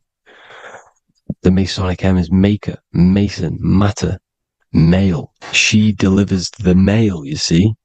She delivers the male because it's the maker, the female, the magnetic. The woman is magnetic in nature. The male is electric in nature. So when we are in this womb, the female, we are being fed by the center umbilical cord, by the center of the mother's stomach. We're connected to the center of the woman's stomach, just like we are when we are in the earth. The center is where the aurora borealis is being emitted from, the electromagnetic aurora borealis, the northern lights. This is our spiritual umbilical cord, connecting us to counter space, connecting us to the realms beyond this world. Because at the center of every torus field is counter space. And at the center of the earth is our spiritual umbilical cord, and this is the earth's belly button, as you see. As above, so below. We had a physical umbilical cord. We have a spiritual umbilical cord, and this gets cut when we die, when we're cut away from the physical reality. You see, here's the ancient Egyptian tablet showing this female. You can see the hair. It's a female above us, because the female energy is nurturing, helping, looking after. And that's exactly what the dome is. It's protecting us. It's the Ark of the Covenant, the Ark covering us, you see? And this is what they've taken away from us. By you believing in space, it completely destroys the idea of this being a sacred creation. They've taken the roof off your head, whether if you believe in space, you believe that there's chaos, there's planets, there's asteroids that could kill us at any moment. But this isn't true. They've made you fear your own creation that you're inside of. They've made you fear what's above you. You see, and it's to hide the power of astrology, the power of the lights in the firmament, which are constantly flowing through the ether. These powers which are above us are sending rays down to the earth, which are influencing our psychology and how we behave. And this is what astrology is. It affects human consciousness. It interacts with our consciousness. And there's a different energy every day because the planets are in different houses, different alignments. And this is, we'll go into this a bit deeper later on. So the world tree, this magnetic North Pole, the pole of electromagnetic energy, was symbolized as a tree. The great tree at the center of the earth. You see? And this tree is symbolized everywhere. You can see here how the center person, this Egyptian person, is holding up the sky. This is the North Pole, the hyperboloid, at the center of every torus field. And this tree was in the Mayan cosmology. This is an ancient depiction. This is the torus field. There's the plane of inertia. Here's the center tree. Here's the tree in the center, the magnetic North Pole, the woman holding the stars. Here's the Hindu with the two birds symbolizing the sun and the moon revolving around this center tree. The Mayan tree, his Horus and Set around the North Pole. They all knew this flat earth cosmology. They knew these secrets. It's so sacred you understand the creation that you're inside of. Because if you don't, you'll be led astray. You don't know where you are. You're lost. You see? And here's the Masonic art with the rays of the stars coming down with the tree in the center. So it was personified as a tree. And we are in Asgard, Midgard, the middle garden, where there's good and evil. So the 7 layers of heaven, which is talked about in the Quran. Each planet has a different layer of the firmament, and this is the 7 layers of heaven, and these are our 7 layers of the energy centers in our body. So we start in the stars, so we are stars in a physical body. And this is why we say Mr., Sister, Fraudster, Sinister. Stir is star, and we are in the stars, and our star descends into the soul system, not solar system. And as we descend into the soul system, we enter Satan's kingdom, Satan's world. As it says in the Bible, Satan is the god of this world. Well, if you've been into my research for a while, you know Satan is Saturn. Saturn's world, because Saturn's the outermost ring. He's the Lord of the Rings. And you enter his kingdom, the kingdom of time. And this is why Saturn's the time god. As soon as you go past the rings of Saturn, you're now in the soul system. You're now in time. You're now bound by space and time. And you're bound to the earth plane, the heart. Earth is heart. It's a rearrangement, it's an anagram for heart. And the heart of the electromagnetic color spectrum is green, and that's why the earth is green. And above green is blue, and this is why the sky is blue. In order to go to heaven on the macro scale, you have to go through the blue sky, through the 7 layers of heaven. In order to reach heaven in your body, whilst you're here, you have to go through the blue chakra to your head, which is heaven. It's micro, macro. Everything is micro, macro inside of this creation. It's an ancient, I think this is a French image, piece of art from the ancient French, with obviously the 7 layers of heaven, which they all depict. And notice how it's like a dome. We'll go into this dome symbolization, the Royal Arch of Masonry, which is next. But these 7 layers of heaven give us the 7 metals, the 7 days of the week, the 7 diatonic tones, the 7 chakras, the 7 everything. It's God's favorite number. And this is why the Masons use the G inside of the compass, because the G is the 7th letter, and God starts with G. You see? So it's 7. God is 7. Here's another depiction of the heart, the soul system, the 7 layers of heaven. La Fermenta. You see, La Firmament, with the stars on the outermost layer. Here are the 7 planets. Jupiter, Mars. La Sophie, the sun. La Luna, the moon. So, Saturn. So we are in the heart of this soul system. In order to ascend, we need to ascend up our chakra system, reach 144,000 hertz, God consciousness, the God man. You have to unfold God man, master of the mind, mastery of the mind. So, what are the stars? The stars make everything unique. The stars are constantly rotating around the center, magnetic North Pole, the tornado at the center, which is stirring everything. It's stirring the ether. The center is the ether, and the 4 elements are born out of this ether.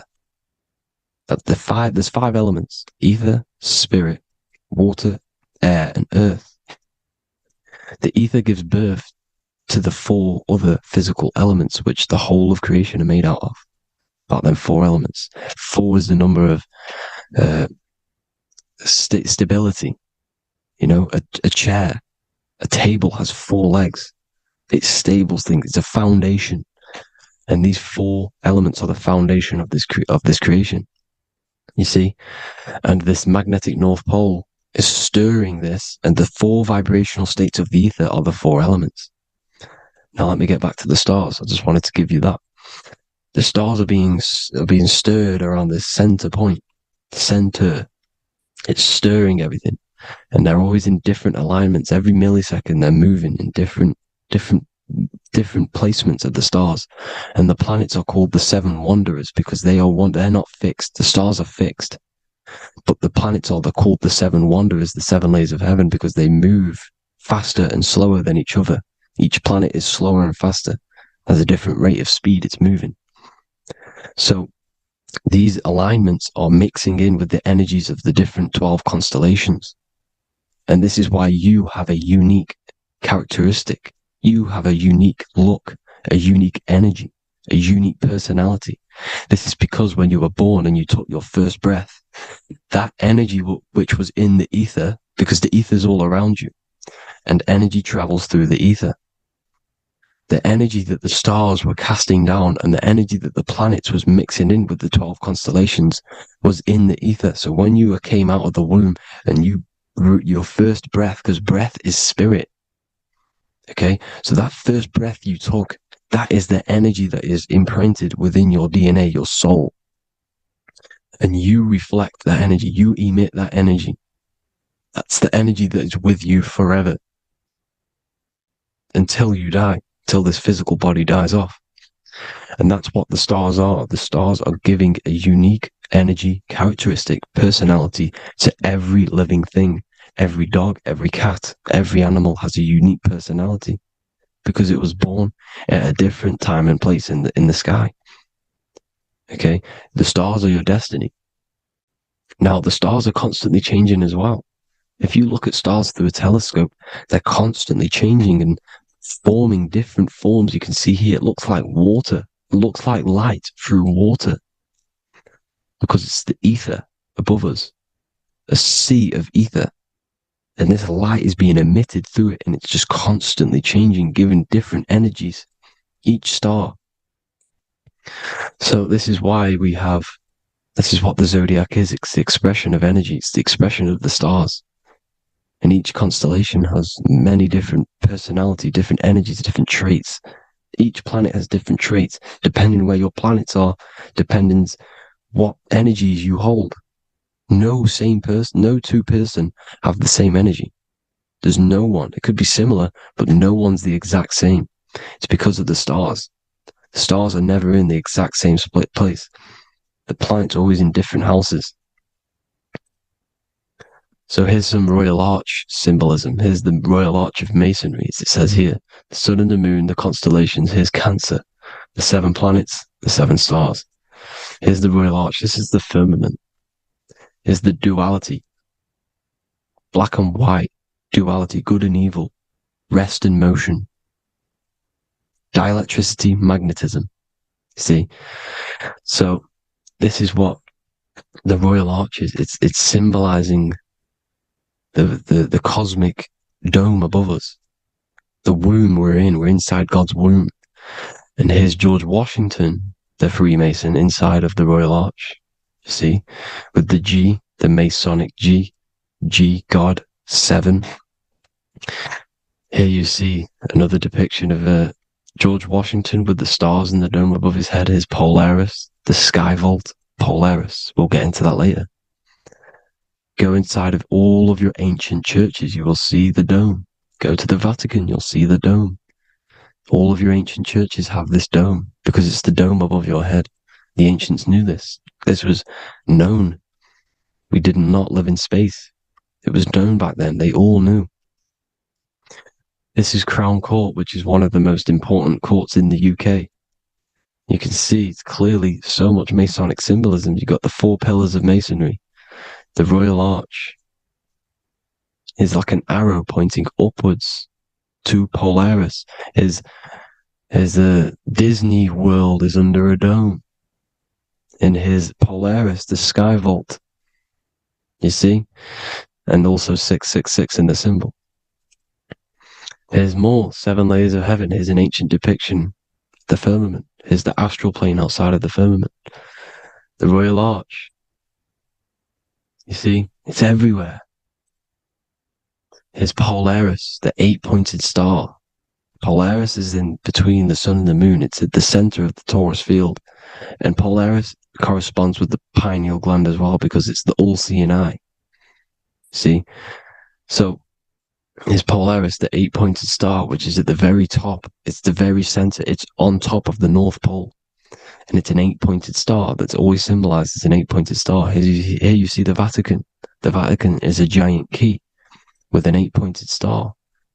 See, it's a key. Here's the dome. Here's the space delta, the USA space delta logos. Here you see the Egyptian god looking from the center of the North Pole, looking upward to an 8-pointed star, Polaris, an arrow pointing up to Polaris. Here's another, the bear holding a key with an arrow up to Polaris, 7, holds the key to Polaris. Here's an eagle holding a key above the North Pole to Polaris. Polaris, and here's another one. There's another bird, like a dragon, holding a key to Polaris. Because Polaris is definitely something to do with leaving this creation. Okay, maybe, I can't say for sure, but maybe it's to do with ascension, and this is why the Vatican hold the key to the 8-pointed star. And this is why the space, well, we all know space is a lie, but they're showing Polaris and its sacred symbology. Maybe it's to do with something leaving this creation, going to another. Here's some North Pole symbolism. As above, so below. You see the four seasons of the Big Dipper constellation going around Polaris. This is Polaris, this is the Big Dipper constellation, and this is the swastika. This image gives us the swastika, because all the symbols we use are created in nature. They're created somehow in nature. This is how we get them. As above, so below. This is the map of the North Pole with the 4 rivers, looking like the Big Dipper constellation. It's the Masonic, here's the ancient cosmology with the 4, you see the 4 islands, Mayan cosmology, 4 islands. This is the alchemical symbol for Earth, 4 sections. The windows, because the center of the North Pole is a window to another dimension. The 4 lucky 4-leaf clover, which is supposed to be lucky. It's just, it's truth in plain sight. And here's Hitler looking at 2 flat Earth maps. So this swastika has been used for thousands of years, thousands and thousands of years. And it's symbolic for the most sacred land on this plane, the North Pole. Shambhala. Do some research on Shambhala, people. It's a it's a Hindu mythology about the sacred lands at the center of the earth. And it's known to be full of enlightened beings. And it's all symbolized at the center. You can see their paintings of Shambhala. It's all at the center, the North Pole. And it's known to be the most godly place ever, because it takes you to a portal to the higher places. And maybe this is something to do with Polaris, connecting you to this sacred land at the very center. But anyways, people, thank you all for tapping in. Hope you all learned something. Have an amazing day. Please follow, subscribe, like, all the links in the description for the courses, the PDF. Please have an amazing day. God bless.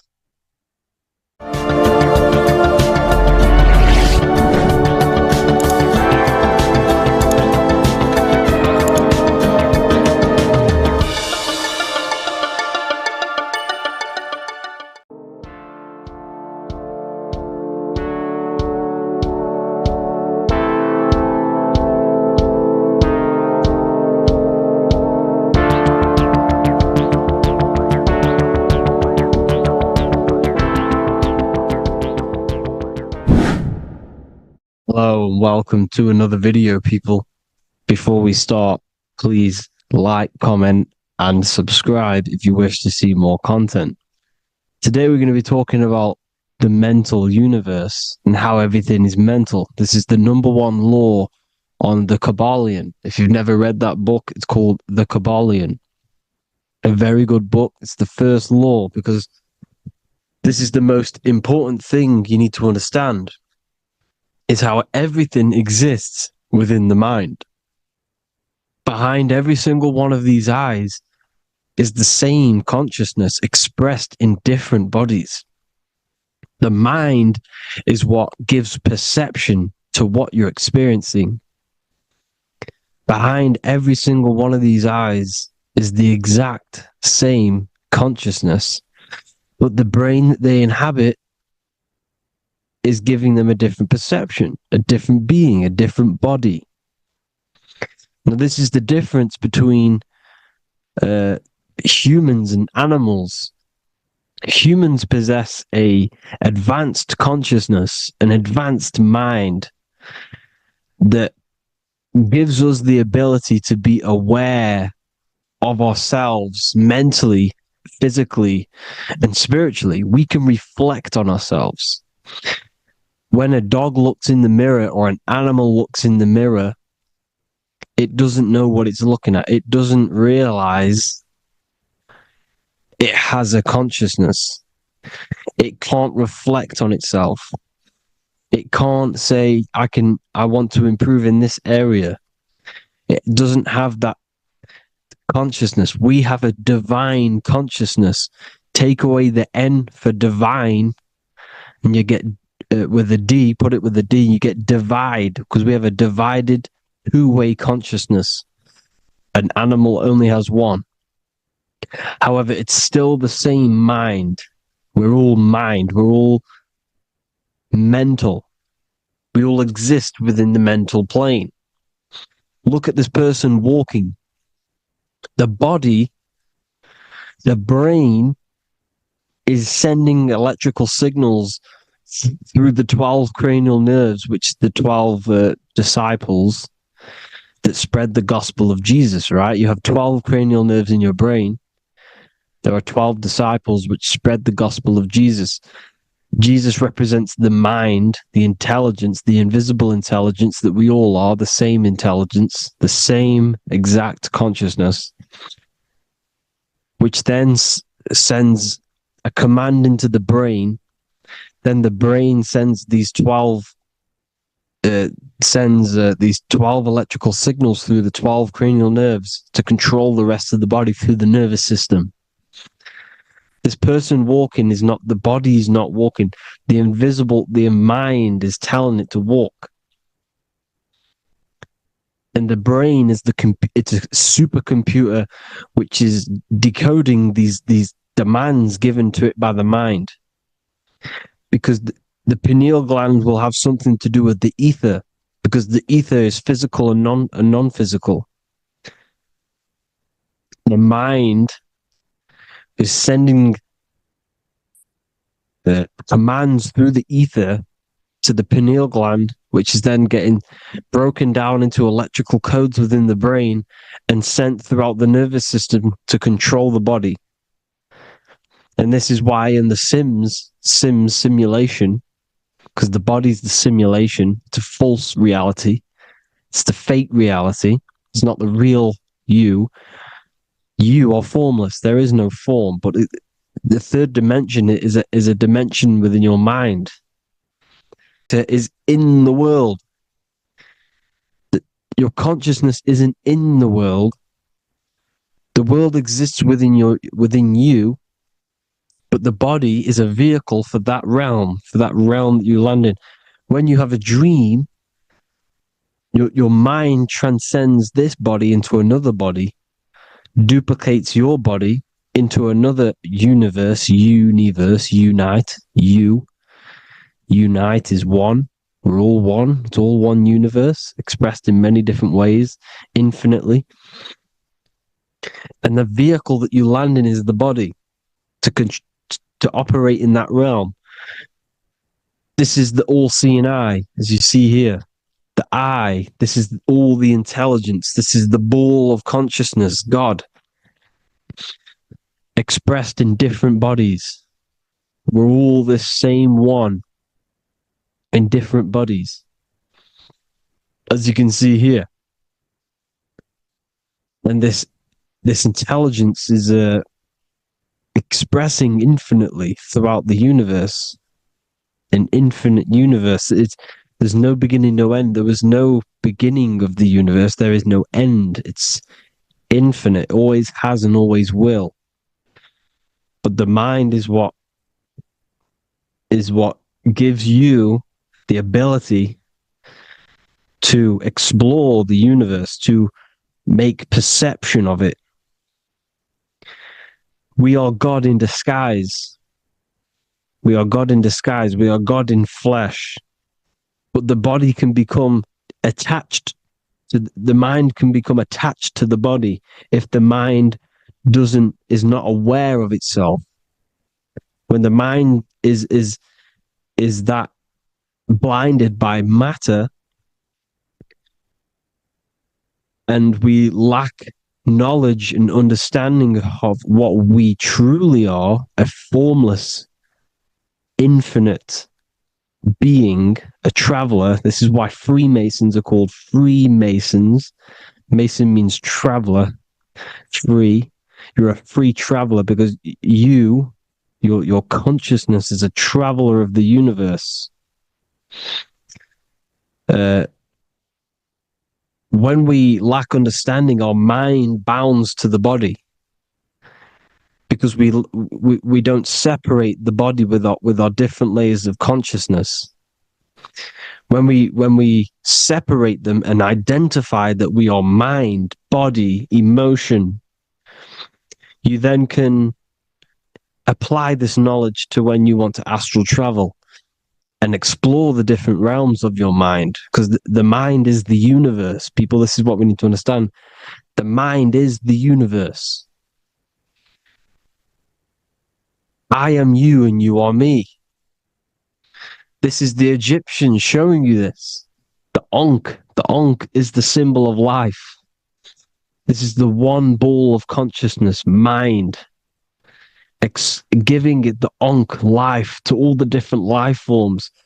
The cows, the birds, the snakes, and the big Ankh given to the humans, because the humans are the most intelligent. We have the most advanced consciousness. We have the most advanced consciousness. This is why the one is giving a big Ankh to the humans here. Here you see again, this is not the sun.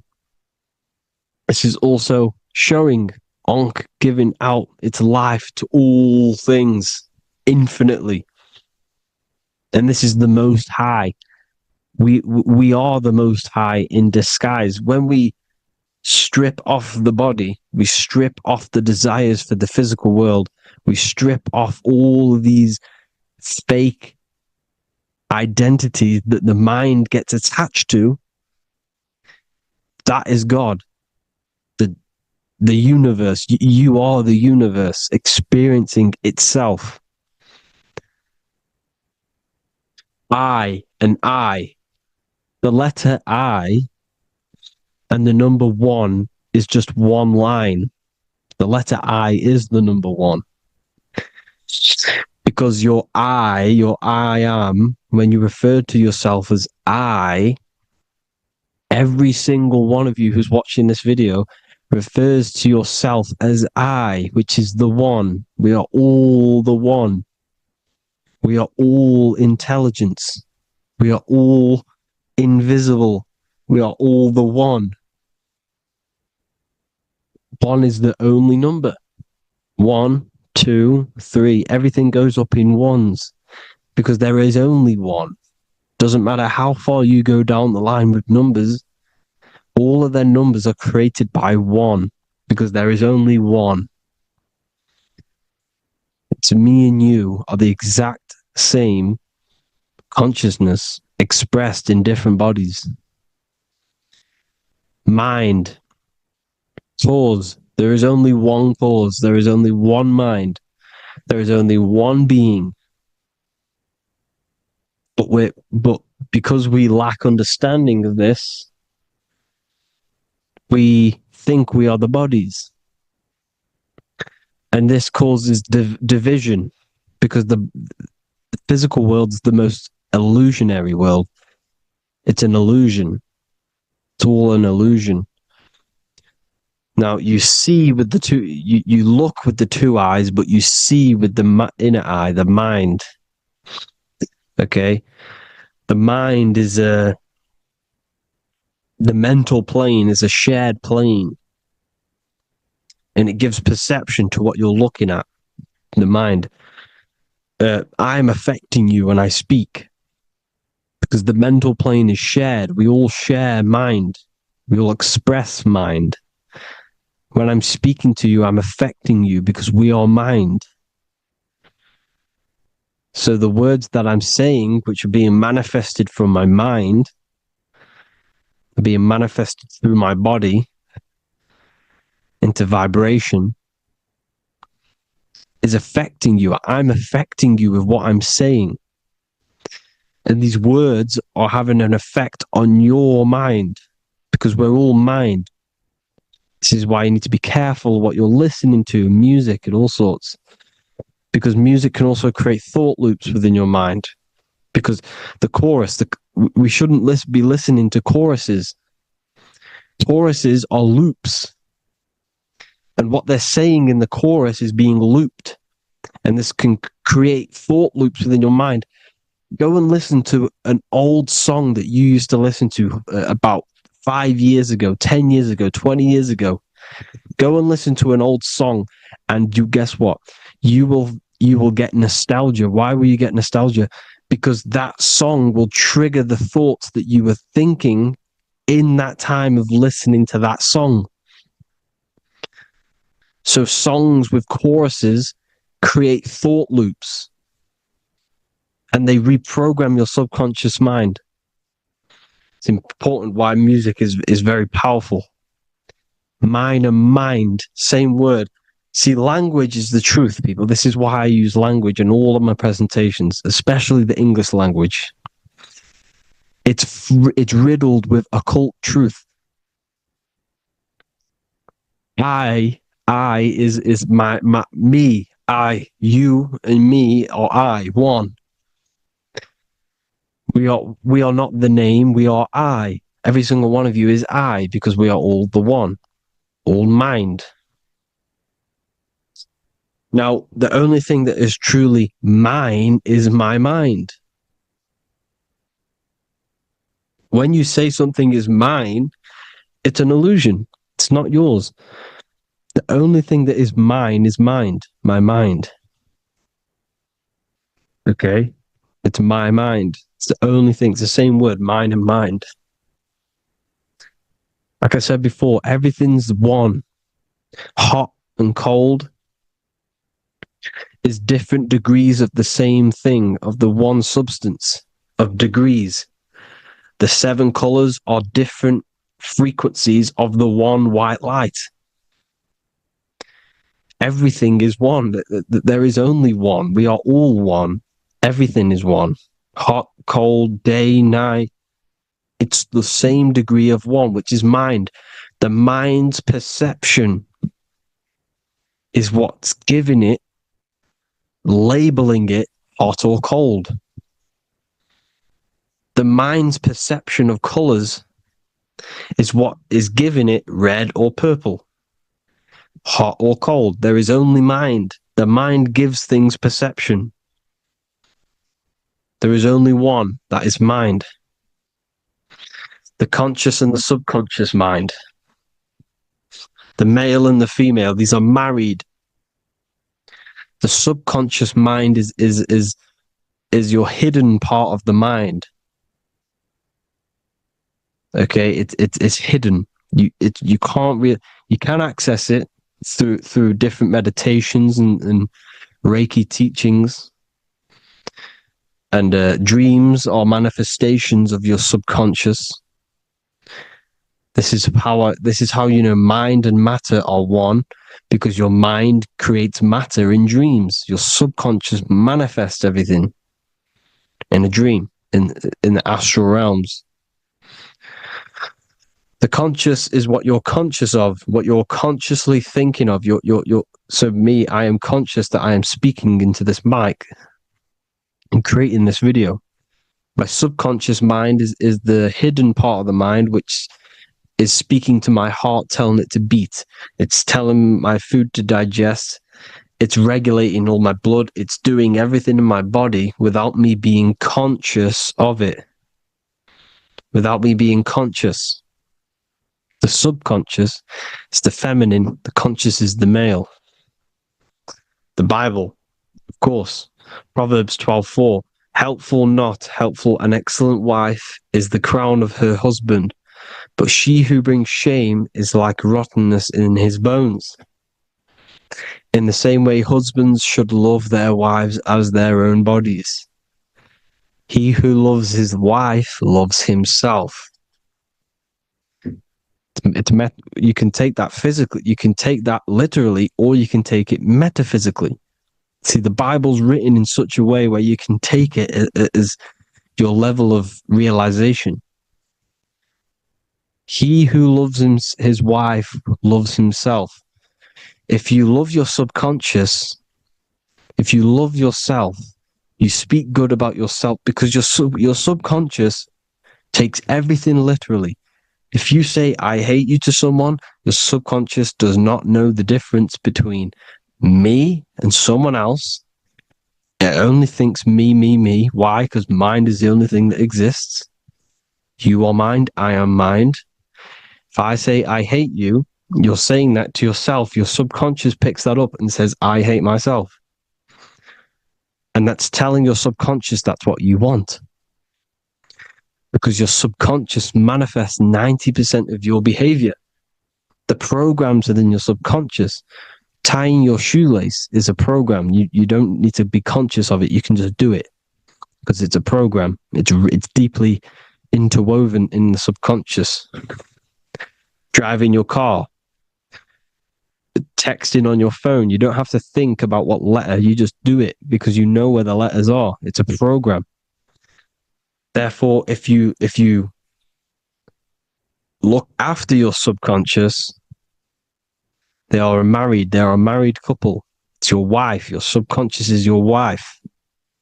And it manifests 90% of your daily basis thought patterns, actions, behaviors, emotions, all the things that you all the trauma that you've experienced is stored within your subconscious, which is affecting you.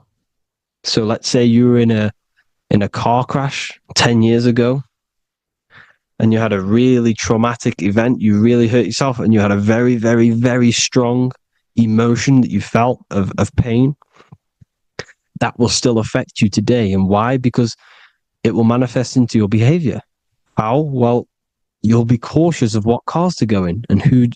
You'll be cautious because of that event that stored within your subconscious, because of that feeling you felt was so painful and so strong. It's still manifesting into your behavior today. For example, you won't go in certain cars, you won't go with certain drivers. The subconscious stores everything, all your memories, the programs, and everything. So if you trick your subconscious, that's how you manifest your life. If you trick the subconscious, you already have something. And therefore it will manifest into your life and into your behavior, thoughts, and actions. This is why the golden rule is to treat others like you want to be treated. Because I am you and you are me. We are all subconscious. We all have subconscious. Whatever I do to you, I do to me. Because my subconscious picks that up and thinks I'm speaking to me. Mind is very powerful. Whatever I do to you, I do to me. Treat others like you want to be treated. The golden rule. That is the only rule we need in this realm, in the universe.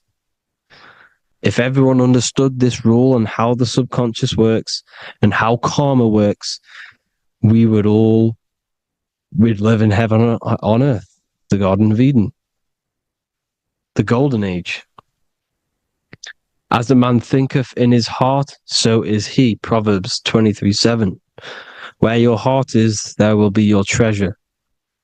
Your heart's the emotions. This is the storehouse of emotions. It is where you feel emotions. You have to let your emotions move through you, not become you. You can't let your emotions become you. Or except be like the sky and let them pass through you. Be like the clouds and the stars passing over. Let them pass through you. Do not let them become you. And this is how emotions can take over your mind. We are driven by, when a man is driven by emotions, he has no self to control. You must control the mind. because the mind can be corrupted. Because your thoughts are electrical in the brain. Your thoughts come from the mental plane. So how the mind works is that you place your attentions on something in the mind, and infinite information just flows in. Think about it. When you think of a certain topic, as soon as you think of that topic, information comes flying into your mind. Different ideas, ping, ping, ping. It's all connected. It's why we call it a mindset, because your mind sets itself to frequencies. And when we think of something, we tap into that frequency, and just the universe, the mind, the mental plane just flows in information based on that frequency and that thought. The universe is just information. All of the information out there, nothing is new. It's all there. You just have to tap into it. You can tap into these different thoughts, and it's all there. Everything already exists within the mental plane. You don't think anything. You receive thoughts. We all share the mental plane. We affect each other. I'm affecting you. Listening to me is affecting your mental plane, your mind. The physical plane is the lowest plane. It's the world of effect. Everything you see in the physical plane is the effect of mind. Like I said, the person walking is the effect of their mind telling the body to walk. The physical plane is the lowest dimension of your mind.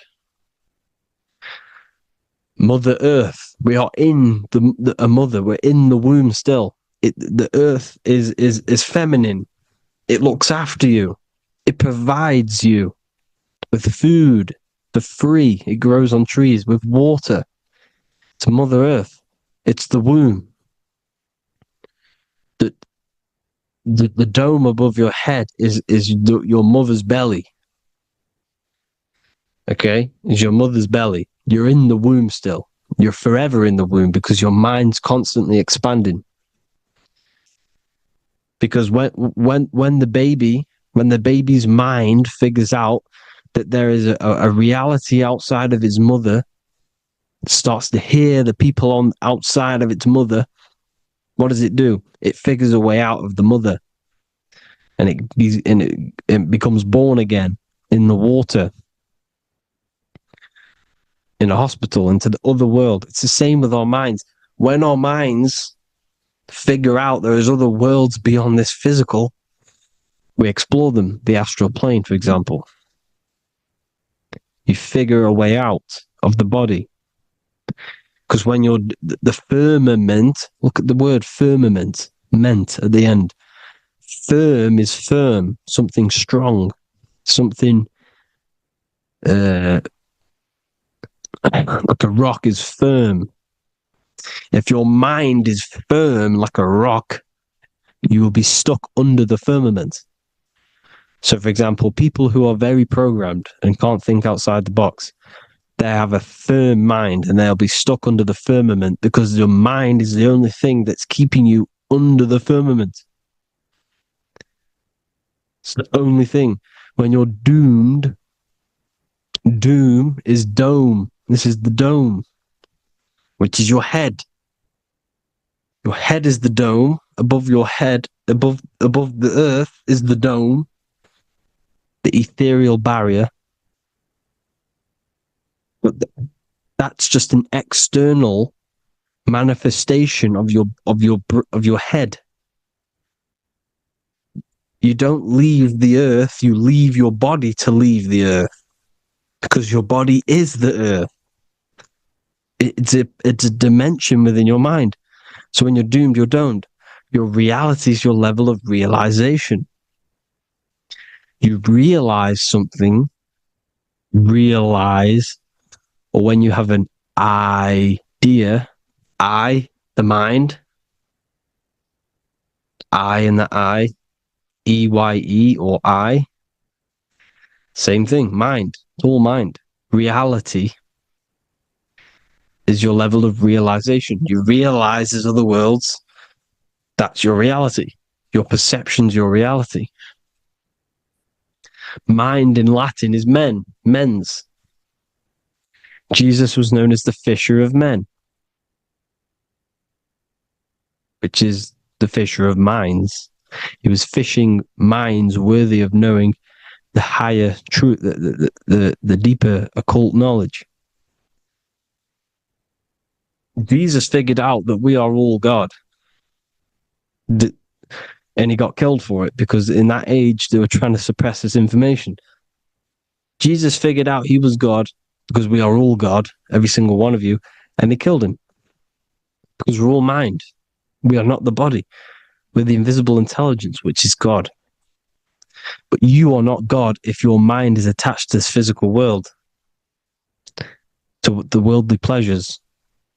If you master your mind and travel the depths of your mind, that is God. Mental and men. Look at the word mental. It has men in it. Men in the Bible means mind. Here you see Masonic. The Masonic symbol with the eye, the mind. Looking over, everything is the one. Everything comes from the one. All the lines coming off it, giving its life to all of the life forms. Down here on the bottom, you have duality, black and white. Up here, you have singularity. One and the two. Unification and division. The lower self is divided into the left and the right. So the Bible even says, I forgot what verse it is, but it says, it's better to go through life with one eye than to have two and be cast into the fiery abyss of hell. I'm not sure what verse it is, but you can research it yourself. It's better to go through life with one eye, to be unified.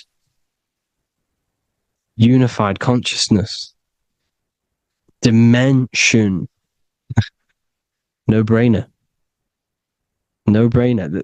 The language tells you the truth, people. Dimension. The dimensions are in your mind.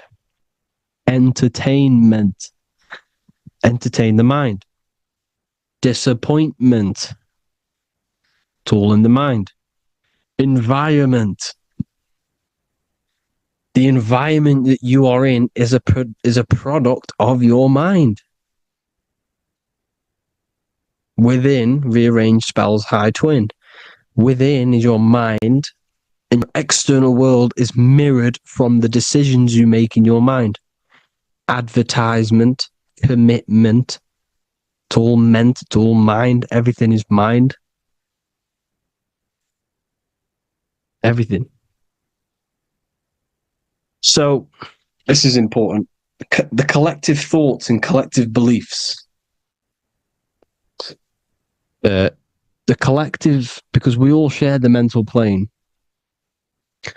And because of this is why we are in a weakened state of consciousness at the moment.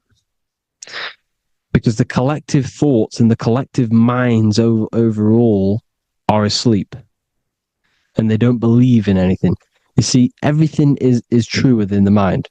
You think of something, it is there instantly. You think of a chair, it's there in your mind. You think of anything, it's there instantly. So everything's true within the mind. Anything can happen in the mind. Anything can happen on the physical plane if the collective consciousness, the collective minds, believe it to be true. This is why back in the days, in the ancient days, you look at all the old world stuff, you see all this crazy technology, and it's because as a collective, as humanity back then, they believed that they had much more open minds. Therefore, the things manifested in the physical world were a lot more out of the box, so to say, compared to today. For example, magic is not as powerful today because the masses don't believe in it. It's still powerful, don't get me wrong. But if the masses believed, or if everyone knew magic could be real, because it is, anything's real in the mind, it would be a lot more powerful. You see? So and what they're trying to do is create a hive mind worldwide. They're trying to make one religion, an external god. What happens when you worship something external? You give energy to it, because where attention goes, energy flows. Where your mind gives attention to, energy goes there. And when we all believe in external gods and give our worship and our power to these external things, we all give energy to it, which will manifest as a demon in the astral planes. It's a hive mind. They're trying to make a hive mind to summon our energy. Trying to summon our energy. And it through mind, through collective thoughts. The hive mind. They want one religion, one government, one currency, one belief system.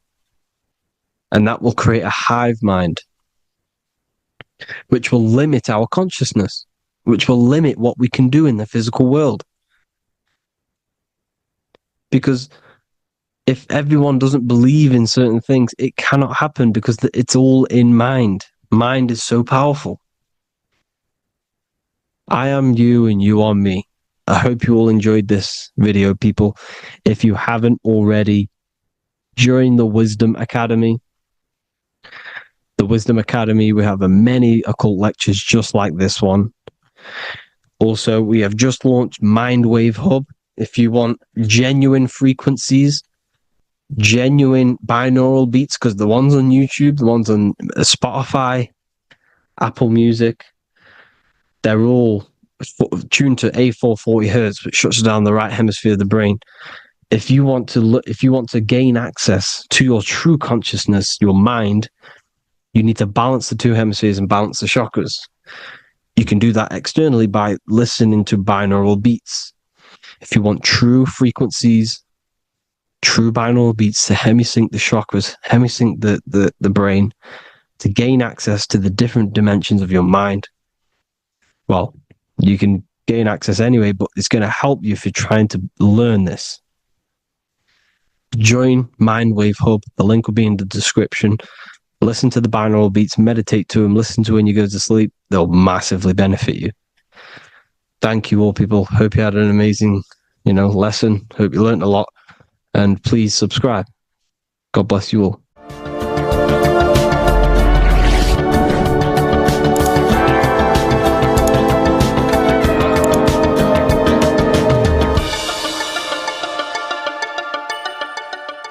Welcome to Revival of Wisdom. Welcome people, we're back with another video. Please make sure to hit the like, the subscribe button, and turn on notifications to never miss a video. The Vatican is a giant key from a bird's eye view, and it also contains an 8-pointed star. The Anunnaki Sumerian gods also depicted this 8-pointed star. The sky god Anu from the Anunnaki also uses the 8-pointed star for his symbol. And even Freemasons depict an 8-pointed luminary with a ladder and a key.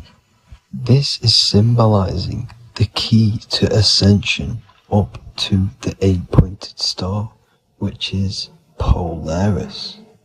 Polaris is always depicted as an 8-pointed star. Polaris is the standstill star at the very center of our realm, which is perfectly aligned with the North Pole. The Earth is a giant torus field, and at the center is where the most electromagnetic energy is stored. This is why all compasses point to the north. Hence why a compass is an 8-pointed star, because it points you to Polaris, which is the North Pole, the center of this realm.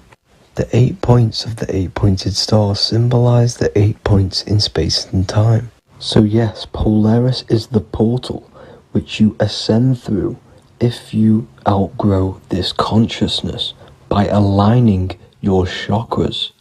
Our earthly realm is a macrocosmic reflection of us, and we as humans are the micro reflection, with the earth containing its 7 chakras as well as us. The North Pole is the 7th chakra, which is the crown chakra. So the key to ascension is held by the Vatican, hence why it's a giant key, because they mislead the masses through their religions, which teaches the masses to look outside of themselves. As stated in the 20,000-year-old emerald tablets, written by the Egyptian god Thoth. On Earth, man is in bondage, bound by space and time to the Earth plane. Encircling each planet, a wave of vibration binds him to his plane of unfoldment. Yet within man is the key to releasement. Within man may freedom be found. So the 7 planets are associated with each 7 chakras. The lowest chakra being the root chakra, which is associated with Saturn. This is why the elites love Saturn and reflect it in all of their symbols.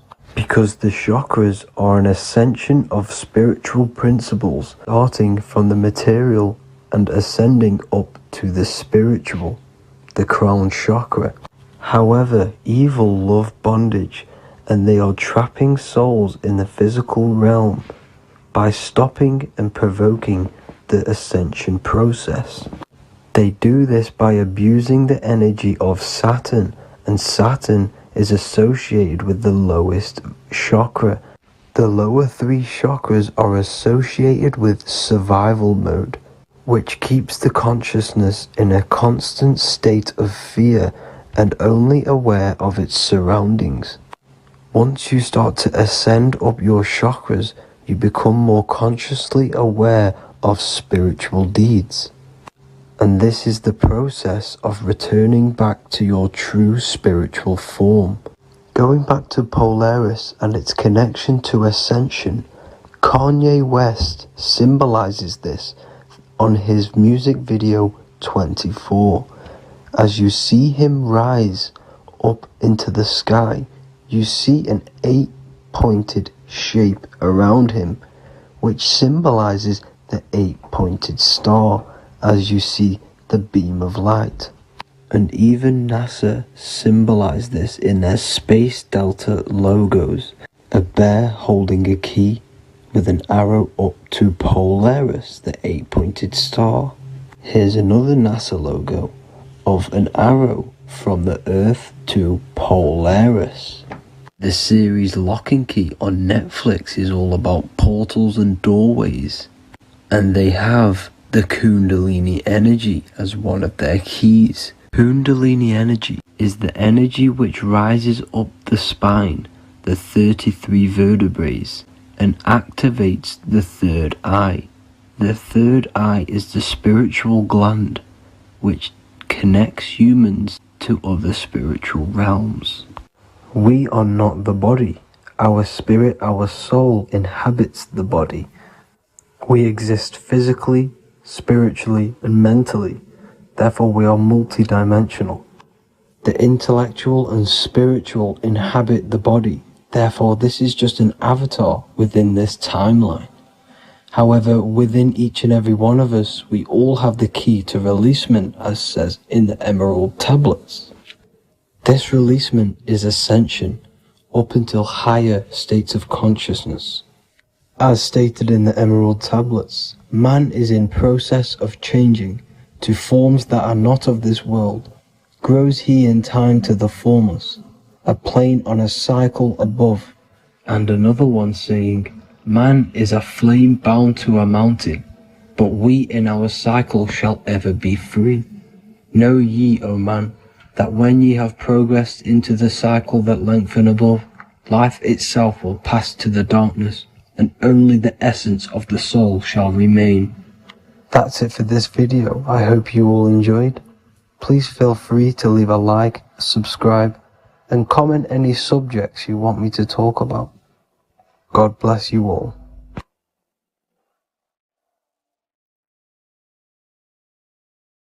Welcome to Revival of Wisdom. Today, we're going to be talking about portals, portal symbolism, what portals are, okay, and how they show them to us, because they have to tell you the truth, guys.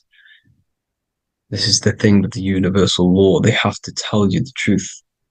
And they tell you through symbols, they tell you through movies, and different things like that. But let's jump straight into this. So first, I want to talk about the Freemasonry symbols. Okay, so first we got, obviously this is some Freemasonry art, but notice how you've got the ladder with a key.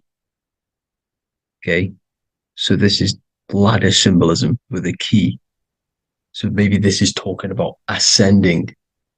Okay, because look, because this is ascending into the heavens, because it's a ladder with humans going up it with a key. In order to ascend, you must have the key. Okay, so what else do we have with a key? Well, the Netflix show Lock and Key, which is all about portals and keys. Because what the keys do, they open doors, gateways. Okay, so what's interesting about this is that they've got this key here, which represents the Kundalini energy rising up the spine. Okay, but we'll come back to this. But it's that same portal key symbolism. We've also got the Vatican. The Vatican is in the shape of a key. Okay, so you can see the start of it here and the end. So this is key symbolisms. Keys open doors. And notice how it's got the 8-pointed star. Okay, what is the 8-pointed star? Okay, we'll come back to this. This all ties in, guys. I'll break it all down for you. But then you've also got the god Janus. Janus, okay, is known as the god of the doorways. He's an ancient god of Rome, and they worshipped him. However, he's not a god, he's more like a high-level ranked demon. Because he is the god of the doorways.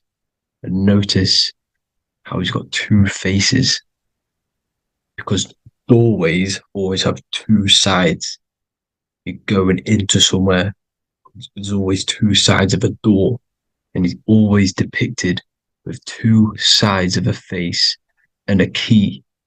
Because he holds the key to the doorways, to the portals, to other worlds and realms. Okay, as you can see, he's always got two faces and a key. Okay, so now we have the Sumerians, the Anunnaki, and they are always depicted with the two faces. Why do they have the two faces? Because they're symbolizing doorways, and the Anunnaki come to Earth through doorways and portals. So these are what these gods are symbolizing in their artwork. But they always have the 8-pointed star. Okay, what is the 8-pointed star? You see how they always have, look, let me try to find another one. It's the 8-pointed star. This 8-pointed star is Polaris. Okay? Polaris, just like the Vatican, has the 8-pointed star with a key. Polaris is the center star.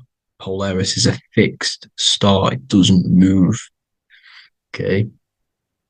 So the Anunnaki symbol is also the 8-pointed star. So this is symbolizing the portals and doorways that they come through in order to get to the Earth. But Polaris is that center star which does not move. It's always symbolized with the 8-pointed star, just like a compass. Why is a compass the 8-pointed star? Because at the center of our realm is where the most electromagnetic energy is stored. As you can see, we have an aura field, an electromagnetic aura field. So does the Earth. And in the center, so like our heart, for example, is where the most energy is stored. And like the center of the Earth, this is why all compasses point to the center, because this is where the most electromagnetic energy is stored. It's at the center of our realm. Okay. So like I was saying with the lock and key series, see this here? The Kundalini energy rising up the spine, just like your Kundalini energy rising up the spine. Let me try. I can't zoom in, but you know what I'm trying to say here. Let's go back to Polaris, because at the center is where pole. Can you see the pole of electromagnetic energy? Polaris, the North Pole. It's symbolized. The truth is in the words. It's like a pole of electromagnetic energy. And this is where the aurora borealis comes from. Notice how it's got the word aura in it, because it's the Earth's aura, electromagnetic field. Just like you have an aura, also known as the Northern Lights, because it's coming out of this center hole in the center of our realm, where the black sun is. And this is where the electromagnetic energy is coming up from. And this is what the aurora borealis is, or the Northern Lights. It's just electromagnetic energy. And it's symbolized through our symbols, the original O. Okay, because it's like a hole through the middle. Polaris. So this Polaris is the sky vault. It's the portal into this realm, because this is what the Anunnaki are always talking about, always symbolizing with the 8-pointed star. And just like a compass, it's the 8-pointed star pointed to the center, to Polaris. Okay. See here on the Sumerian tablets with the 8-pointed star again. And how we know it's talking about portals with this 8-pointed star is because CERN 666 are opening up portals to the underworld, letting in demonic entities into this realm. How do we know it's a portal? Because their Hydro Collider has 8 points, just like the 8-pointed star. So they are creating synthetic portals to the underworld to let these demonic entities into our realm. But what is the key? Because if we're talking about ascending through Polaris, notice how here on the masonry art, this luminary here, so this is the sun, that's the moon, this is Polaris, because it's a luminary with what? 1, 2, 3, 4, 5, 6, 7, 8 beams coming off the luminary, just like the 8-pointed star. So you see the ladder with the key going up to Polaris. It's symbolizing ascending out of Earth. So what is this key that they're keeping from us?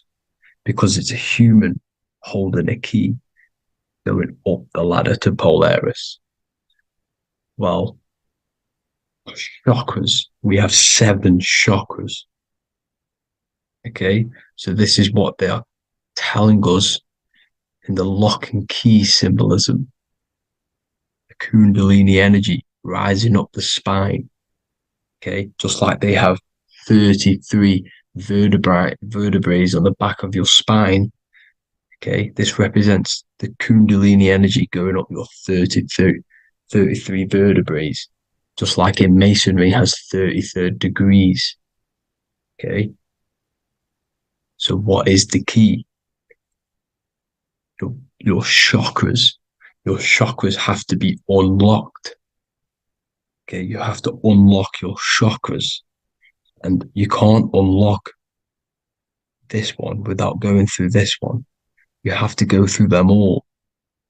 It's like a ladder, just like Jacob's ladder.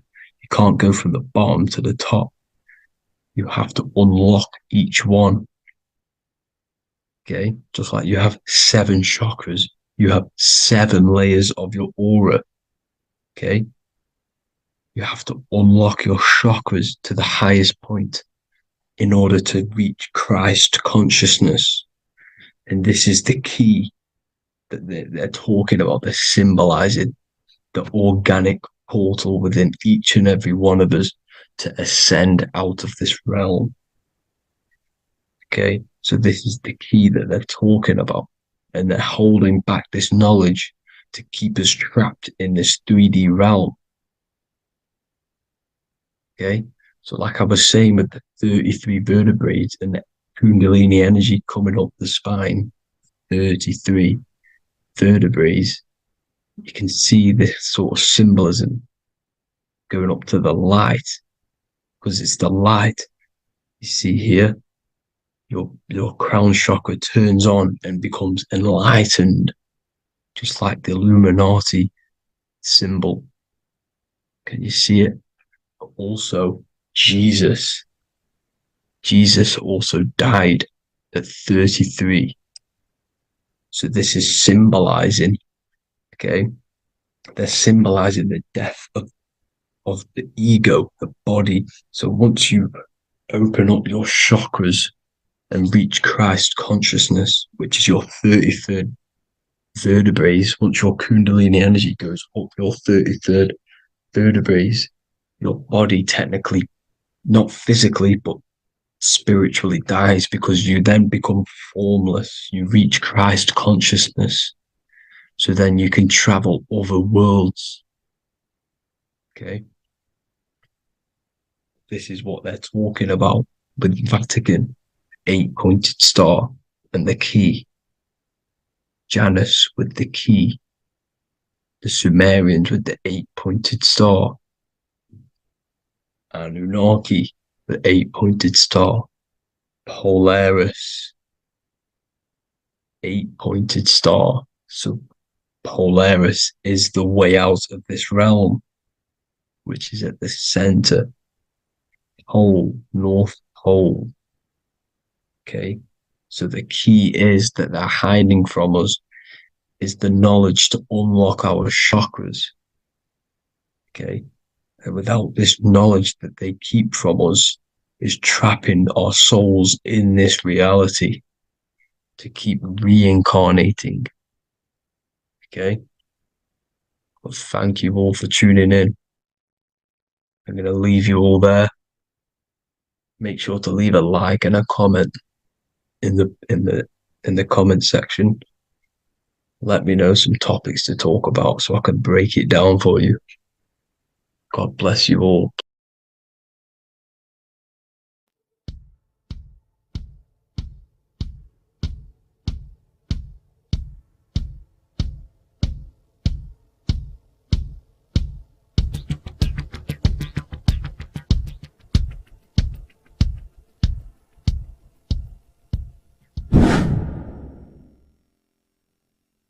What is good, people? How are we all doing? Today we're going to be talking about the different planes of existence, the occult side of the world, the things they don't teach you in school.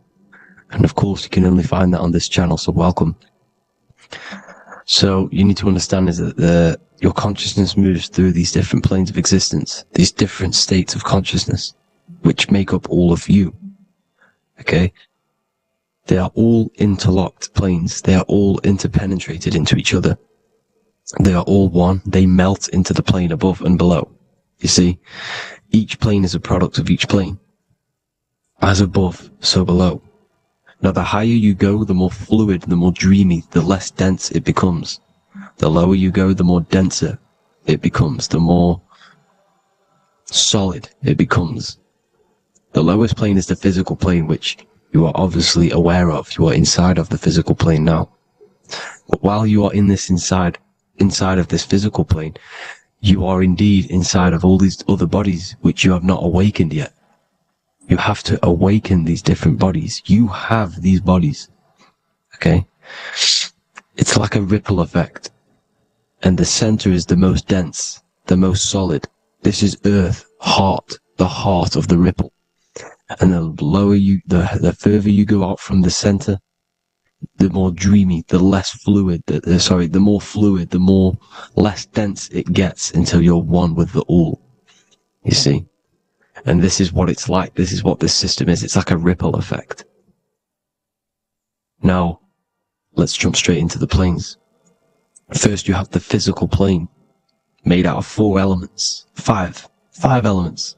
The ether is the mother of the elements. It's the womb of the elements. It's the 5th element. And it gives birth to the 4 other elements. 4 is stability. Tables have 4 legs, and this is why the ether gives birth to 4, because it's the foundation of the physical world. Fire, earth, water, air. They are not pure. Each one of the elements melts into the other one. For example, earth and water both share cold. Water and air both share wet. You see, they compose of each other. They melt, they mold into each other based off the vibrational state of the ether. That's what it is. The 4 elements are the vibrational states of the ether. Okay? So you have the 4 physical elements making this, physical world. It's the lowest world. It's the world of effect. This world, whatever you see, whatever you experience, it's the effect. You can't change anything by manipulating this world. You got to manipulate the higher worlds to affect this world, you see? As above, so below. This is the lowest plane. It has 3-dimensional. It's the 3rd dimension. Space, height, and thickness. That's all it is. Front, backwards, upwards. You see, it's 3-dimensional.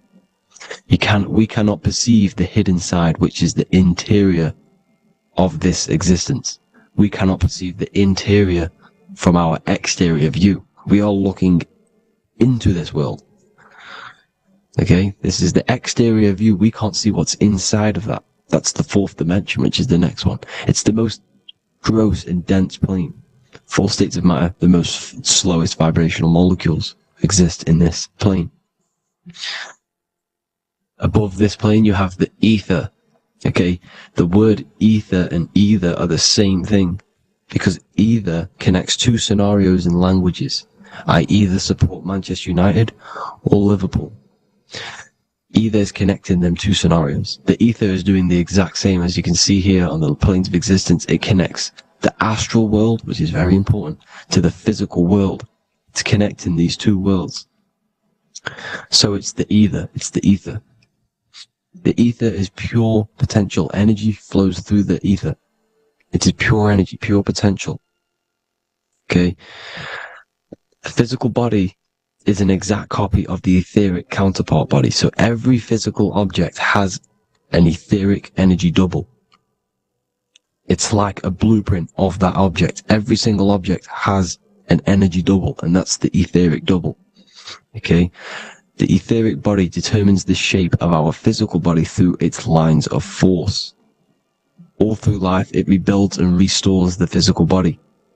Physical problems show up first in the etheric body, because as above, so below. You manipulate the higher planes, it will manipulate this plane. And this is why sorcery works.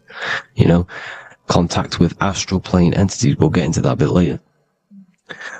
So, the reason why we can't see this plane, this energy world, which is all around us, which we are inside of right now as we speak, is that the molecules that compose it are further apart than those of the physical plane, making it invisible to the 2 eyes. That we can't perceive it. Our eyes cannot physically suck in that sort of information, and our brain cannot decode it.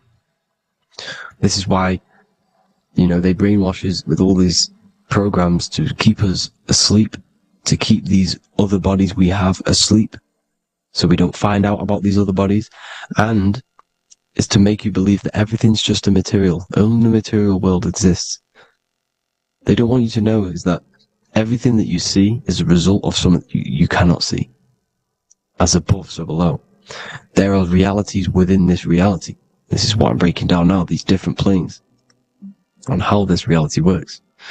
So your etheric double is your energy body. You can see here the physical, etheric, astral. Astral is your spirit. The ether is a part of the physical plane. It's like just above the physical plane, but it's still part. But then the astral plane is completely separate. It's another plane, but they're all interlocked. Don't think they're apart. They're all interlocked. They're all one. They all melt into each other. The chakras that we have are inside of our etheric body. They are our sense of organs which tune us to the fourth dimension. These 7 chakras connect us to the astral world, the fourth dimension. Okay? They are points for the flow of energy from the universe / 7 planets, because the 7 chakras are your 7 planets, and the 7 planets are connected to the astral world. They are feeding these 7 senses in our body. They connect us to the universe, to our etheric counterpart, and then to us, supplying the physical body. Because the energy comes from above. As above, so below. These 7 senses, these 7 etheric chakras, are being supplied with energy from the universe, the 7 planets, the solar system. Then it supplies the physical body. You see?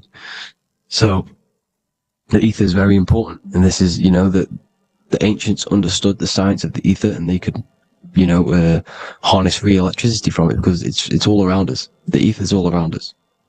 And this is what they were doing. They were harnessing free energy using the ether. The astral plane, the fourth dimension, very important plane.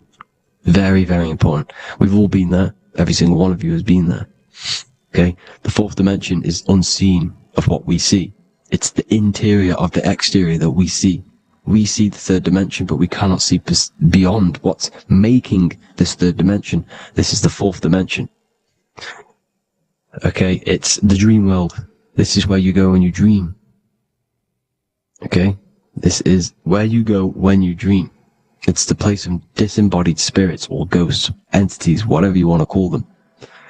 When you hear ringing in your ears, that is not tinnitus. That is an entity around you. Okay? That is an entity around you. The fourth dimension is where thought forms exist. Mental images.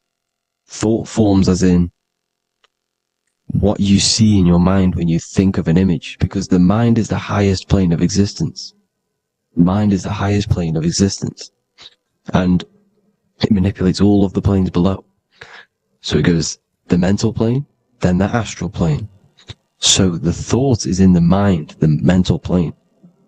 That just the thought alone, no image, but then the form depiction, the thought form exists. It manifests in the astral plane as a sort of image, an entity, a living conscious being. So this is why thoughts are things. You see, thought forms exist within the fourth dimension. So when you imagine something, when you are, for example, right now, look into your hand and imagine there's an apple in your hand. If you can see that, you are seeing into this fourth dimension. You can only see into this fourth dimension using the mind's eye, not the 2 eyes, the mind's eye. When you shut off the 2 eyes into darkness, the third eye opens. The mind's eye is open. And you can see, this is astral travel. You got to work on astral travel. And you will see this astral plane, this fourth dimension. And there are 3 different sections to this astral plane. Higher, middle, or lower. So yes, there is a kind of a heaven and hell, and a mid-God. Heaven being the higher vibrational entities manifesting higher vibrational thought forms existing there, the lower vibrational thought forms existing in the astral plane. But these thought forms are beings. You can create these beings. They're called elementals. Okay? If you entertain specific thoughts for long enough, This will plant a seed and it will grow. So for example, you have a bad feeling or whatever, what's a good example? Unforgiving someone. You keep that energy inside of you for long enough, it will manifest in the fourth dimension. You entertain that thought long enough, it will manifest. And it will create an etheric body, and it will be an entity which will harm you. It will feed off you. This low vibrational energy. Your mind is so powerful. It creates thought forms, and these thought forms can take consciousness, can take bodies, etheric bodies. Now, that's why it's very important that you master your mind, master your thought patterns. So this fourth dimension is the astral world. So when you have a nightmare, this is the lower astral plane. You're in the lower astral plane. Whilst this physical body rests at night, your consciousness, you awaken this other body, your consciousness goes inside of this other body, whilst the physical body lays asleep. You see? So it's all inside of you. This is what you need to understand. You just haven't awakened these bodies yet. You can awaken them. You just got to awaken them. Okay? The next is the mental plane. This is the mind, the source, pure cause, pure motion, the most less dense, the most fluid. No form. There's no form to the mind. Astral plane is the first plane where a form takes existence, pretty much. The mental world has no form. It's pure mind, pure intelligence. Thoughts alone exist here without any images or manifestation. The most fluid, the most dreamy, the most causal plane. All of the rest take the effects of this plane. That's why it's mind over matter. Your thoughts they create vibrations. Each vibration is vibrating on a specific frequency, which creates mental images, creates effects down here on this physical plane. This is why it's so important to master your mind. Master what you think. Master your mind. It's the hardest thing to master. You could conquer the world, but it's probably harder to conquer your own mind than to conquer the whole world. I can promise you that, because the mind can play tricks on you. You got to listen to that inner guide within you that will constantly manifest the good things. So anyways, people, hope you learned a lot from this. Please work on trying to activate these other bodies. I will maybe do another video on trying to activate these bodies if you wish. Please comment down below if you would like to see that. And have an amazing day. Please like, subscribe, comment down below any video ideas you want me to do, any information you want me to spit. Thank you all. Have an amazing day.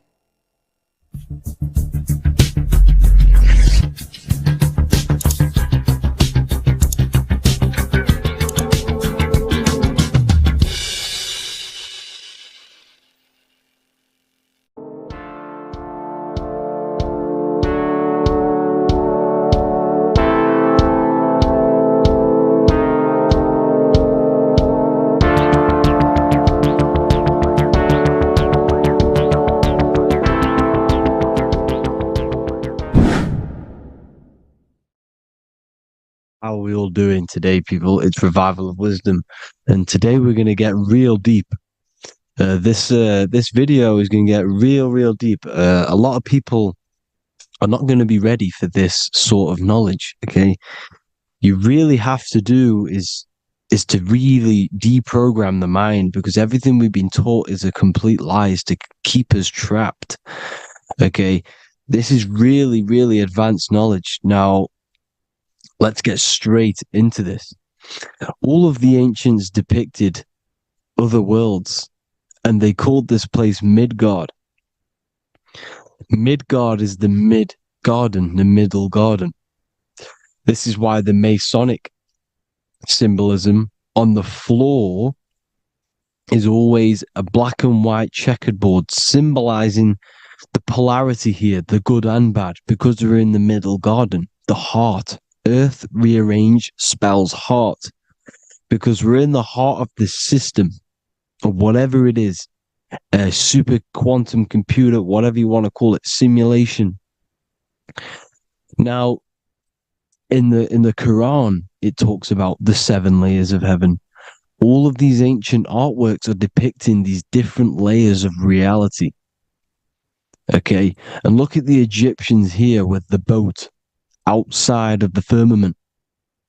Boats travel on water, and this is exactly what the Masons are doing. So they're still using the same symbols. Why? Because it's the same knowledge, just hidden. The Egyptians have the same knowledge as the Freemasons. It's just hidden. Now, this cosmology that they're showing here, which is probably made maybe 100 years ago, this painting or artwork, is the exact same as the one we see here, with the arch, the boat. You know, it's similar, because the boat is symbolizing traveling these other worlds, because the ether is also symbolized as water, because if you look up at the stars through a telescope, it looks like it's water. It's shining through water, because this ether, whatever this substance is outside of this world, was symbolized as water. Okay? And look at all these ancient depictions showing these different layers of reality. Now, we are being trapped within this 3D dimensional world, which is the cube, the Saturn cube, because there are 6 sides to everything in this world. Front, back, left, right, up and down. 6, which is the cube, because we're in the Saturn's world. Okay? Now, always been depicted as a tree of life, the tree of the universe has always been depicted as this tree. Because let's get a bit deeper. Now, the cosmology of this reality is the sun, the moon, and Polaris, always in the Masonic art.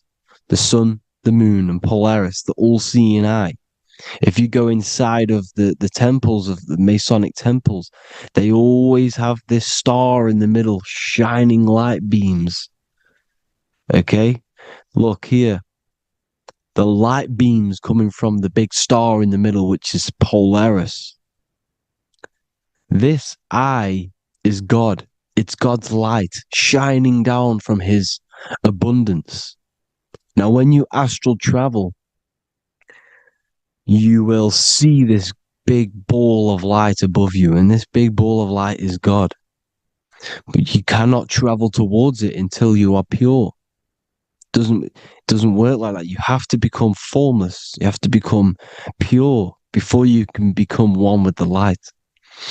In all these Masonic artworks, it's all depicting the star in the center. This star is Polaris, because Polaris is the way out of this place. And this is why you see the stairway to heaven all the way up to the light beam, the light source. What does it say in the Bible? God is light, because everything is made out of one substance, and that substance is light. And it symbolizes the eye, because God is an eye. All things that are alive have an eye. And we all say, I am. We all see these realities through eyes. God is an eye. He's the all-seeing eye. He sees all things at all times. And he is projecting this light. And this light comes down to create all the different levels of the worlds. And this is what the 2 pillars symbolize the number 11. 11, the number 1, is just a vertical line. It's the 1. It's a 1 point. 11 symbolizes the mirror nature of reality. Everything's mirrored. As above, so below. Now, the 11 also symbolizes openings, doorways. And as you can see here, an opening to the all-seeing eye. And you see here again, an opening to the stairway all the way up to the light. This light is the light of God in the astral worlds, beyond this world. Now, Polaris has also been symbolized as the UFO. They put the truth in plain sight. So you know in the films how the UFOs suck people up. That's what Polaris is doing. If you ascend beyond this world, if you do not ascend beyond this world, you will be reincarnated in this world. The whole thing is to outgrow this consciousness to the plane above. And I'm not just making this up. I'm going to be bringing in scriptures after this. But you can see with the Christmas tree, we always put a high, big star at the center, at the top, which is the star of Polaris, which is exactly what the Masons are doing here. The star at the top. And it's on top of our Christmas trees. And all of these symbolize the other stars, because Polaris is the most high star. And all the other stars are wrapped around the firmament lower than Polaris. And that's exactly what the Christmas tree is. And it's a triangle. It's a triangle, just like light beams travel from one point in the triangle, just like the all-seeing eye. It's a triangle. The light is coming from one point and sending its rays downward. You see, it's kind of like you see here with the water. And the lower you go, the darker it gets, the more evil it becomes. And this is what the ancients would call hell.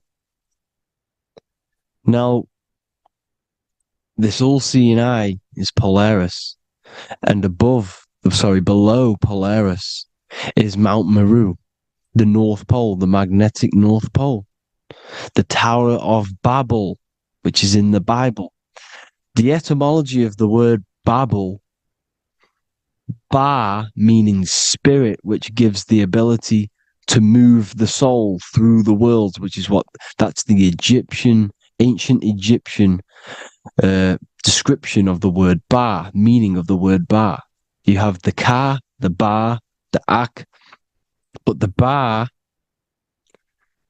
is the one that gives the ability for the soul to move through the worlds. Your soul can't speak into a world without incarnating into it. Now, the Tower of Babel symbolizes Mount Meru because it's the word Ba is the spirit which gives the ability for the soul to move through the worlds. The Tower of Babel is the magnetic North Pole, Mount Meru, which gives the ability to move through these different worlds. And you can see the ancient Tibetans always showing this depiction of these different worlds coming from the center. Because we have to ascend our consciousness. It's not about how good you are to reach heaven. It's about how you expand your consciousness, you expand your mind. So they teach now that you have to be good in order to reach to heaven. It's about expanding the mind, expanding your consciousness to these different planes, these different realms. So that's what it's about. And Jesus was known as the fisher of man. Now, Jesus is a massive part of this. He was known as the fisher of man because he was fishing. He could have been fishing.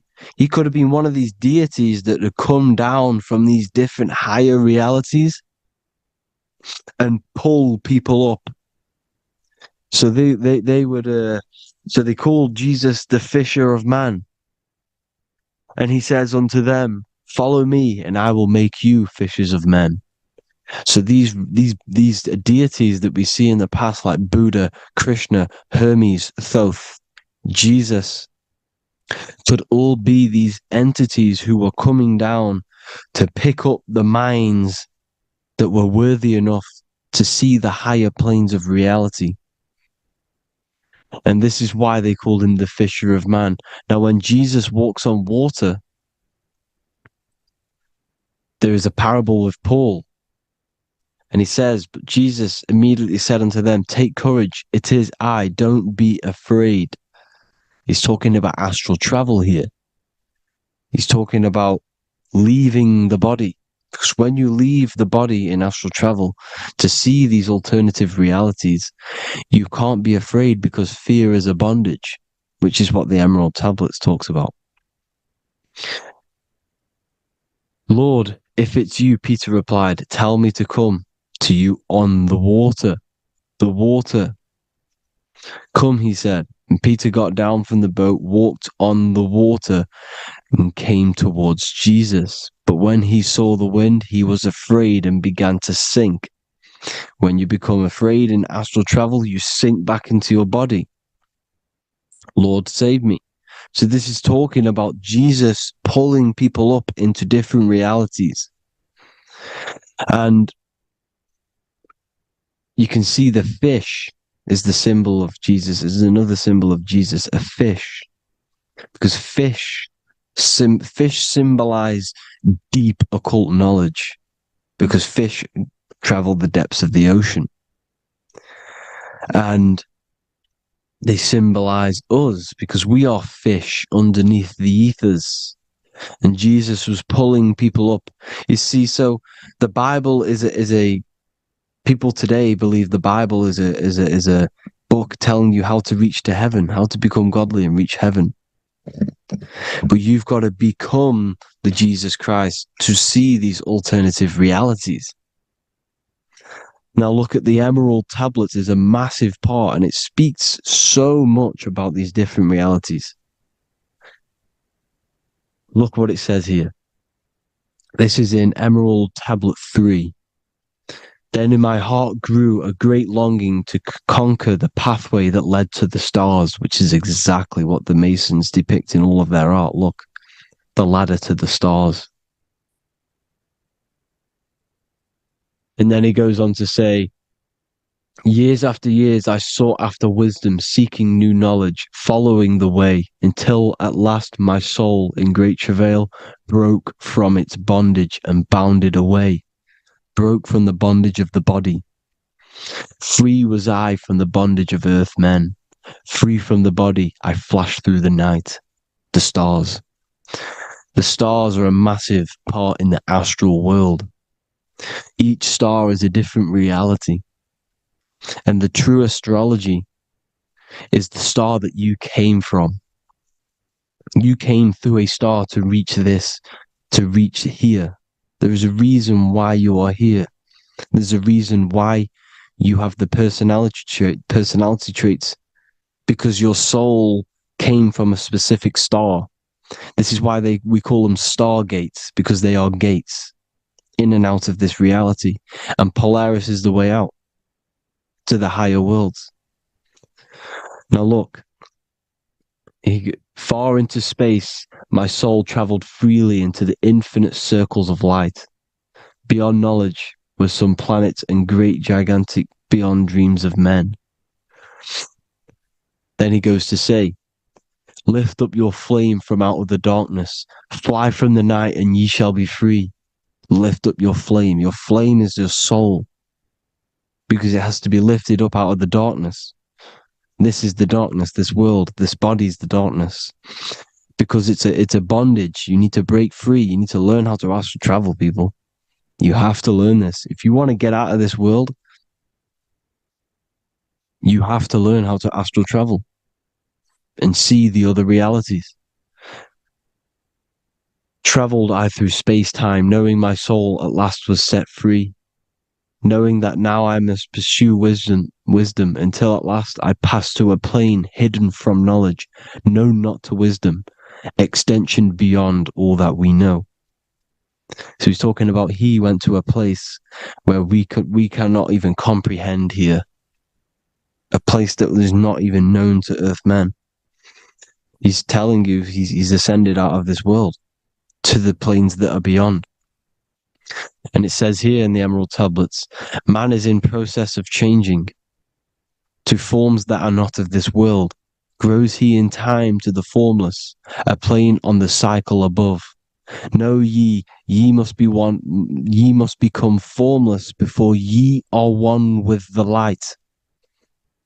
The light, the same light that I was talking about, the Masonic light, with the triangle, God, the one source. Ye must become formless before ye are with the light. Formless, you have to leave the body.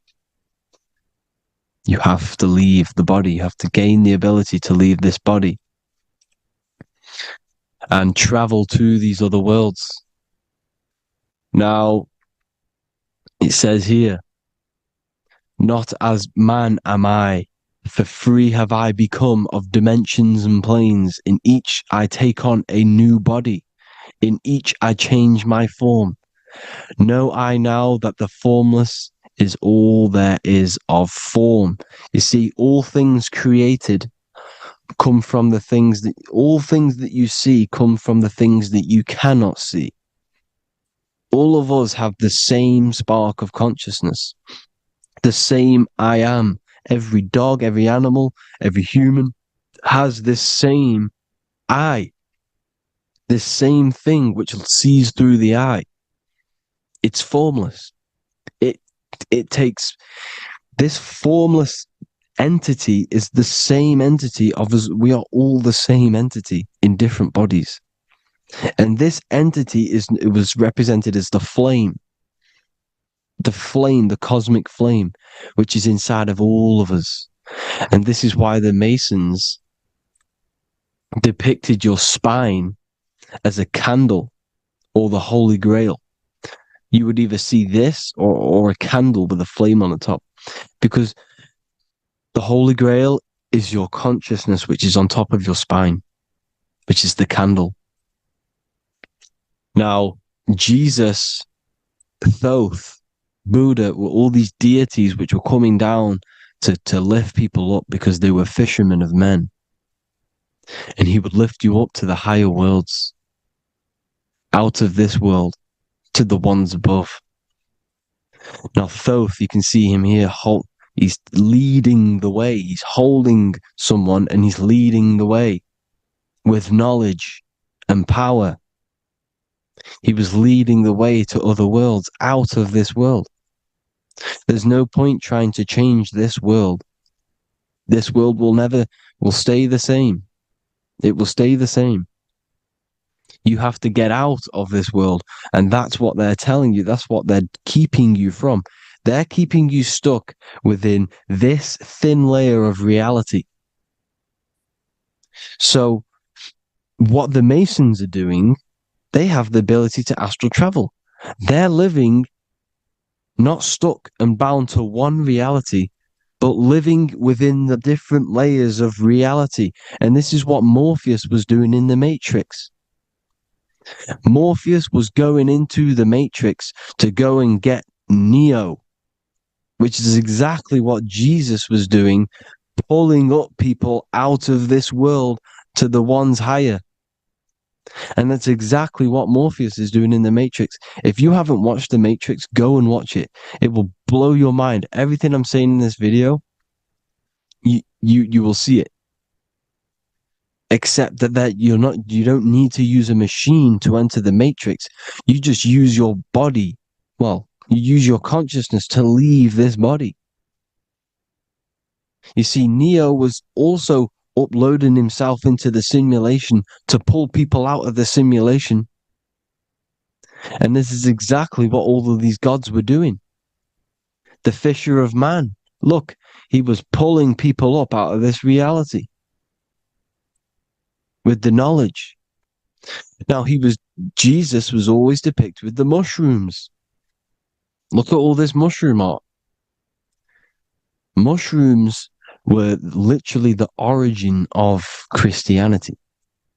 You can see it everywhere. There's mushrooms in all of the ancient art. Every single one of these paintings you see here, there's mushrooms on them. Mushrooms have the ability to see alternative states of consciousness. Now, if you go and do them, and you go to sleep, if you pop mushrooms, you go to sleep, and you will wake up in another reality. You will wake up in another reality. Don't try it if you don't want to do it. But if you've got the heart to do it, do it. Eat them, and go to sleep. You'll wake up in another reality. And Jesus was handing out mushrooms to the bright minds, to the minds that he wanted to fish out and pull up to the higher realities. He was giving them mushrooms to see themselves in an alternative state, in an alternative reality. This is why there was so much mushroom art, and it's not just ancient Christians; it's Sumerians, it's the Mayans, the Celtics, the Egyptians. All used mushrooms. All of them. Look at all this art. It's on stones. It's everywhere because mushrooms. See, everything in nature is a micro macro. Look at the form of a mushroom. It's literally your spine and brain. Because they alter your consciousness. Your body is just a radio receiver. Everything that you're experiencing is a program being ran by the central nervous system, and your consciousness is experiencing this program. These electrical impulses of the nervous system, because it's all feeding back to one point, which is the pineal gland. And this is the candle with the light on it. Type in Masonic candle and you'll see it. It's your spine with your spark of consciousness on top of the spine. And it's a mushroom because this sends you to alternative states of consciousness, alternative realities. Now, they were all doing this, the Egyptians, the Mayans. Now, there's more symbolism which goes into this. Look at the Christmas trees we use. The Christmas tree with the presents underneath them. Magic mushrooms grow under trees. And these are the presents under the trees that we symbolize today with Christmas. Santa's red and yellow for the red and yellow mushrooms. The same mushrooms Mario has to collect, and when he gets enough mushrooms, he levels up. And then what does he do when he go past the world? When you win that world in Mario, you go to another reality. You go inside of another world. It's truth in plain sight, and it's using mushrooms. It's using mushrooms. Everything, all of the characters in Mario, well, a lot of them are mushrooms. Look at this one. The presents, black, yellow, and red and white. Red and white mushrooms. And the bow on the top is the mushroom head. That's a bit of a reach, but, you know, the symbolism never lies, is what you need to understand. And it's as above, so below. Now look at the Sumerians. The Sumerians were also multi-dimensional beings. Okay? Look at how they have the double faces. They had 1 foot in this reality and 1 foot in another reality. And look at this one, a double-headed god inside of like a portal. You see? Because and look at these with the wings, the astral travel. Birds, ancient birds symbolize the soul. Because the soul is a bird, it flies to different worlds. It flies around the cosmos. And mushrooms gave you the ability to see these alternative states of consciousness, these alternate realities. Because you exist in infinite realities. You exist in infinite realities. Now look at the 33rd degree Ordo Ab Chao badge. You get this badge when you become a 33rd degree Freemason. And it's a double-headed eagle. A double-headed eagle. And you can see this in Sumeria first. Sumeria have the same symbol. A double-headed, bird. You can see it here. Here as well. And the Masons are still using this symbol today. And when you become a 33rd degree, 33 vertebrae on the back of your spine, above the vertebrae is your consciousness, and it's a double-headed eagle. one reality in one, you become a multi-dimensional being in the 33rd degree. And I've heard many interviews of Masons say it becomes Luciferian. You see, they speak in code. These Masons can't tell you about what they learn about, but they will speak in code. They said it becomes Luciferian. The word Luciferian is lucid. The root word of Luciferian is lucid, and lucid is lucid dreaming, alternative realities, dream worlds. You become a god. Luciferian means you're becoming your own god, pretty much, because you are becoming a multi-dimensional being living in between the different layers of reality at the 33rd degree of Freemasonry. And look at the double-headed eagle, because the birds symbolize the soul. And they reach high, they fly high, just like the soul wants to fly high to the light, to become one with the light, like the Emerald Tablet says.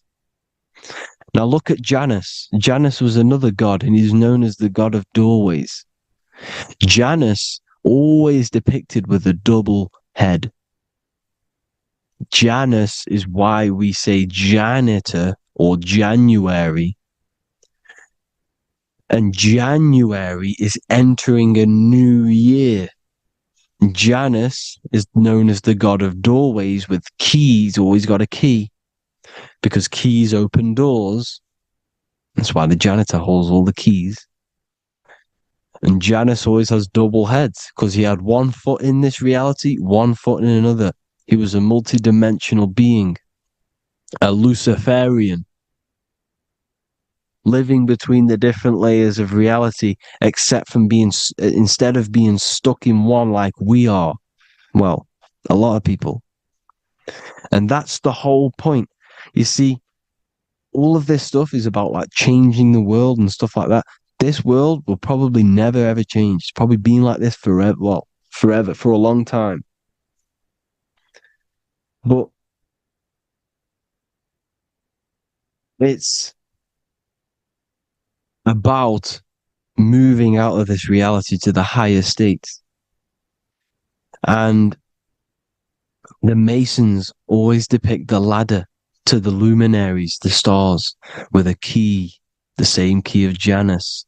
The Vatican is a key, and it's in charge of all the religions. Why is it a key? Because they're holding back the key. They're keeping you stuck within this reality, keeping you stuck as identifying yourself with the body, identifying yourself with this world. You are not in the world is within you. This is a program being ran by your central nervous system, and your consciousness is experiencing this reality. Now, this is going to be a mind-blowing video for some people. You have to have an open mind. You have to let go of all the programs. I'm repeating what the ancients are talking about and the ancient symbolism. Look at Janus with the double-headed god. He was just another god coming down, giving keys to people who had the worthy mind to be pulled up out of this reality, to be pulled up to heaven, just like Jesus was teaching how to reach heaven. But really, it's an encoded scripture. But anyways, hope you all gained some insight on this video. Have an amazing day. Please like, share, comment.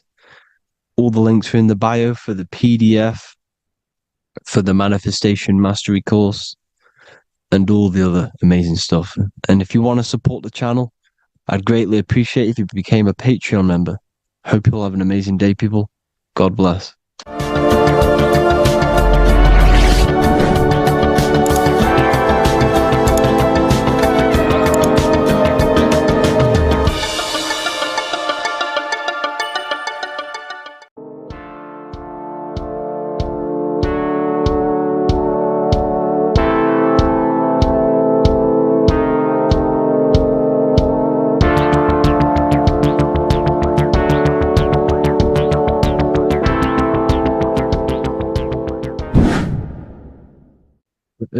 has become a realm in order to trap souls within so that they can harness our electricity, our energy. Even the Bible is talking about how this realm is controlled by the wicked one in John 5:19. We know that we are the children of God and that the whole world is under the control of the evil one. Ephesians 6:12. For our struggle is not against flesh and blood, but against the rulers, against the authorities, against the powers of this dark world, and against the spiritual forces of evil in the heavenly realms. So the Bible is telling us that this is not the only world. There are other worlds, there are other realms that we can go to, considered as heaven. Heaven being a higher realm where there is no evil, no darkness. This is a midpoint realm where there is good and evil. Now, we're going to explain how the soul trap is how it's working and how your soul is being harnessed for its energy and how you are tricked to come back to this realm after death. What you need to understand is first is that you are the invisible intelligence behind the physical body. You are the mind and soul. The soul is the true you, the good you. It is pure love, pure bliss, eternal, never dies. The mind can be corrupted though. The mind is the intelligence of the soul. It is invisible. It has no true form. The intelligence inhabits the brain. The brain is the computer to control the electrical machine called the nervous system, which is choice, program, and action. You are the invisible intelligence behind the body, and this will prove it even more. You do not even see into the external world. You are seeing an image produced by the brain because the light is being sucked through the retinas of the eyes. The image is produced in the visual cortex at the back of the brain. What does this mean? This means that we are the consciousness in the center of the brain, in the pineal gland, that is experiencing the program being ran by the central nervous system in the brain. This is the sigil of Lucifer. Lucifer in Latin is Lucy. Lucy is light in Latin. Lucifer is known as the light bearer. This is how the eyes work, people. It's not a demon or a devil. The sigil for Lucifer is how the eyes work and how the left eye is controlled by the right brain. The right eye is controlled by the left brain. There is a crossover. It's the same with the body. The left side of the body is controlled by the right brain. The right side of the body is controlled by the left brain. There's a crossover with our hemispheres in the brain. Now, this empty chamber in the center of the brain is where this universal cosmic intelligence is held, known as the most holy place in the Bible, the throne of God. Okay? This is above the 33 vertebrae on the spine. As you can see here, you are the being in the center of this point. All of the nerves are being sent back to this one particular point, which is the seat of our invisible intelligence. You can see it's an empty chamber. Our consciousness, our intelligence is not a physical thing. This intelligence is the true voice inside of your head. This is why your head is heaven, your heart is earth, your heel is hell. Your head is heaven because this is the seat, the throne of God. God is in heaven because the consciousness, this divine intelligence that's controlling the body, is sat in the center of the brain. The brain is taking commands of this invisible intelligence. When you close your eyes, you can feel your awareness, your consciousness, your intelligence is all in the brain. Your awareness is not in the feet, the heart, the legs, the arms. It's all in the center of the brain. Now, if you meditate deeply, you will find that you are beyond the mind. You are the being observing the thoughts. You are the soul observing the thoughts. Now, with this being said, you are the consciousness experiencing the program being ran by the central nervous system in the brain, because you're not seeing into the external world. It's an image. It's a simulated image produced by the brain and the central nervous system. You do not experience the external world. You do not feel the external world. You feel electrical impulses on your nervous system. Your nervous system is decoding what you are feeling.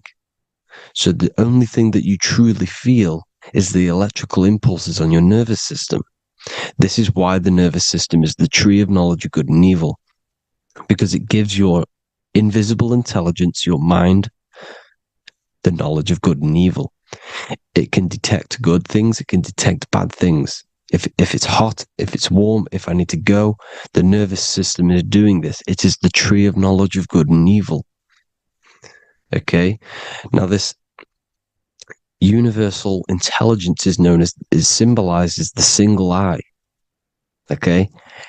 Matthew 18:9. It is better for you to enter life with one eye than to have two eyes and to be thrown into the fire of hell. What does this mean? It's symbolic. It's metaphorical, people. It is metaphoric. Your universal intelligence is the single eye, the one eye. It's the balance between the two poles, between the left and the right, the good and the evil. It knows the right thing to do all the time. This is our inner guide. The inner self is the inner guide. And when you are operating your life off duality, using your two eyes, you'll be thrown into the fire of hell, lower states of consciousness, because you're split. You need to live in oneness, even, balance. Matthew 6:22, the light of the body is the eye.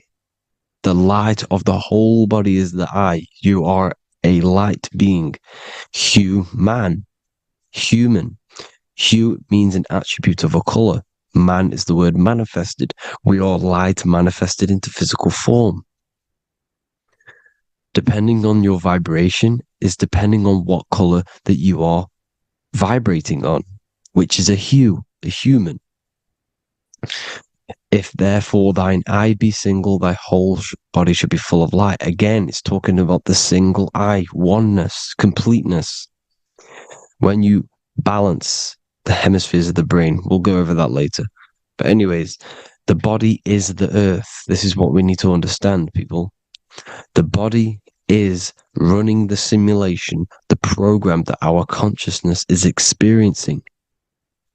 So when we leave the body during death and astral projection, we leave the earth.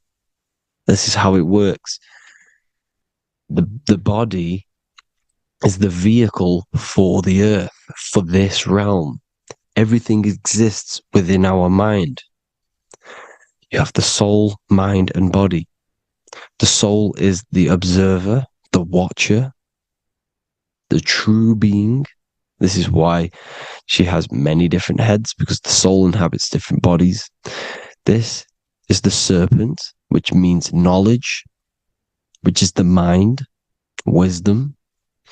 And this is the body, soul, mind, and body, Brahma, Vishnu, Shiva. The mind is the bridge between the soul and the body. So what do I mean? When you astral project, you are using your mind to project your awareness, your observing consciousness outside of the physical body. The mind is the projector, projecting consciousness.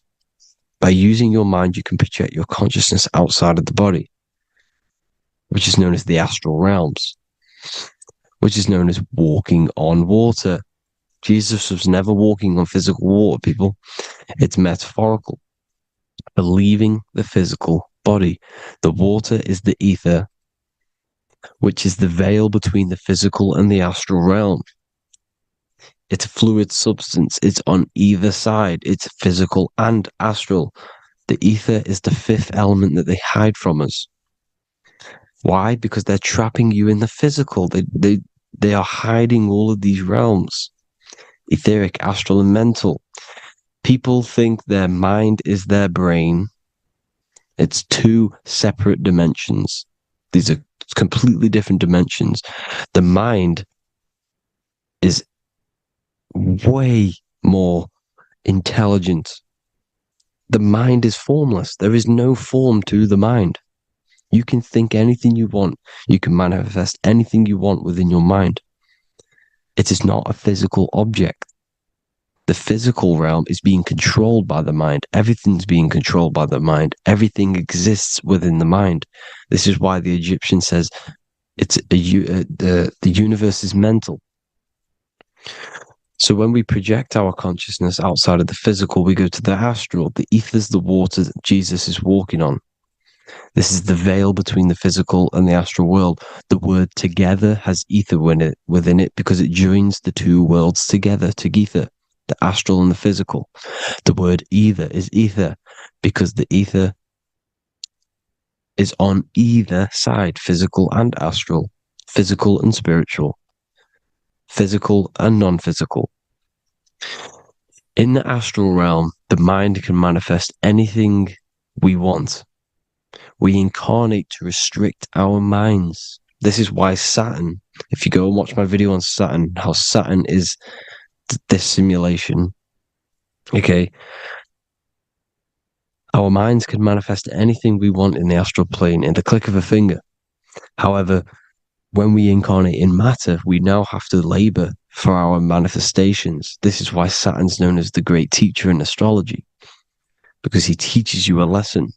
When your mind incarnates into matter, it's teaching your mind a lesson, the knowledge of good and evil. This is why the Bible says, you shall be gods and know the knowledge of good and evil. When you incarnate here, you have to know the knowledge, you need to know the knowledge of good and evil to become a god. Okay? Now, the square is the physical plane. The triangle's the ethereal plane. The circle's the eternal plane. The circle has no beginning, no end. It's eternal. The physical plane is the square. It's limited. The square is limited. The cube is the geometric shape which gives rise to matter.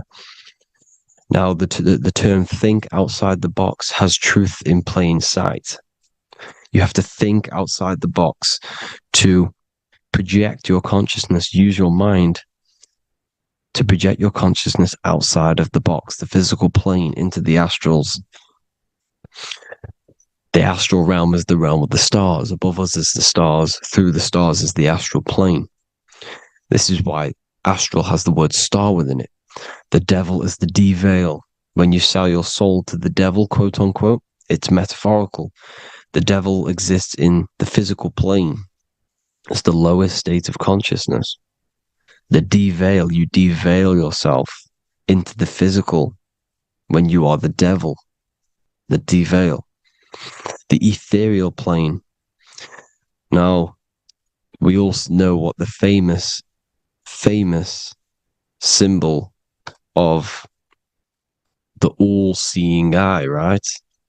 The all-seeing eye with the eye in the triangle.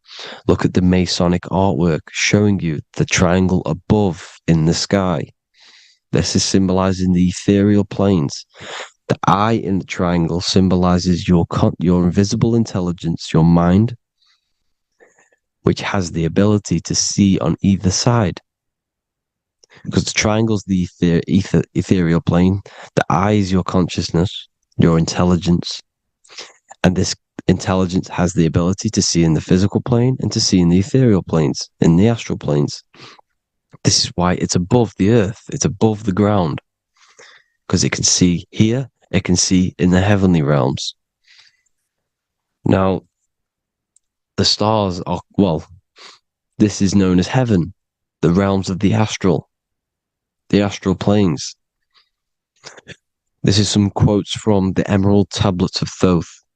Out of the darkness ye must rise upwards, one with the light and one with the stars. Man is in process of changing to forms that are not of this world. Grows he in time to the formless, a plane on the cycle above. So there's other worlds. The Bible's telling you there's other worlds, there's other realms. Know ye, ye must become formless before ye are one with the light, the astral light above, which shining through the stars. Not of the earth are ye, earthy, but a child of the infinite cosmic light. You are the invisible intelligence controlling the physical body. The body's not you. It's the vehicle that your soul lands in when your mind projects your consciousness into that realm. Free from the body, I flashed through the night. Unlocked at last for me was the star space. Wow, that's powerful. The star space, the astral planes. This is what he's talking about. We are all a star. We descended from the astrals, which is the star. We are all a star. Look at the ancient paintings of Jesus' birth. It's the star beaming his consciousness down into the physical plane. Here's another one. Here's some Freemasonic artwork showing you, again, the ether, that invisible intelligence, the I, manifesting itself inside of here, in the physical realm, where the people are. You see? It's the same here. This is Jesus. Here's the bird symbolizes the Holy Spirit, your invisible intelligence, descending into the waters, the ether, the ethereal, everything. The ether is the base of all physical matter. Here's Truth in Plain Sight. Mr. Bean, the famous TV program in England, in the UK. He begins the program like we all begin the program for falling from the stars. He falls down with a beam of light. And this is Truth in Plain Sight. This is false. The aliens don't exist. They're a lie, alien. But this symbolizes the star beaming our consciousness. And when we die, this star will suck us back up. Just like this UFO is doing. It's Truth in Plain Sight. So, this is some more Freemasonic artwork. Going from duality to singularity. Sun, moon, masculine, feminine. Right hemisphere, feminine, left hemisphere, masculine. The consciousness in the center, the balance point. Here's another more Freemasonic artwork. The two pillars, left and right hemispheres, and the invisible intelligence between the left and right hemispheres, the light of the body. This is why light's coming off it. Because it's light, it's pure light. The blazing star. The stairs go from the checkered board, the duality, up to oneness, in between the sun and the moon, the masculine and the feminine. This is symbolizing going into oneness. What did the Emerald Tablet say? You've got to become one with the stars, one with the one with the self.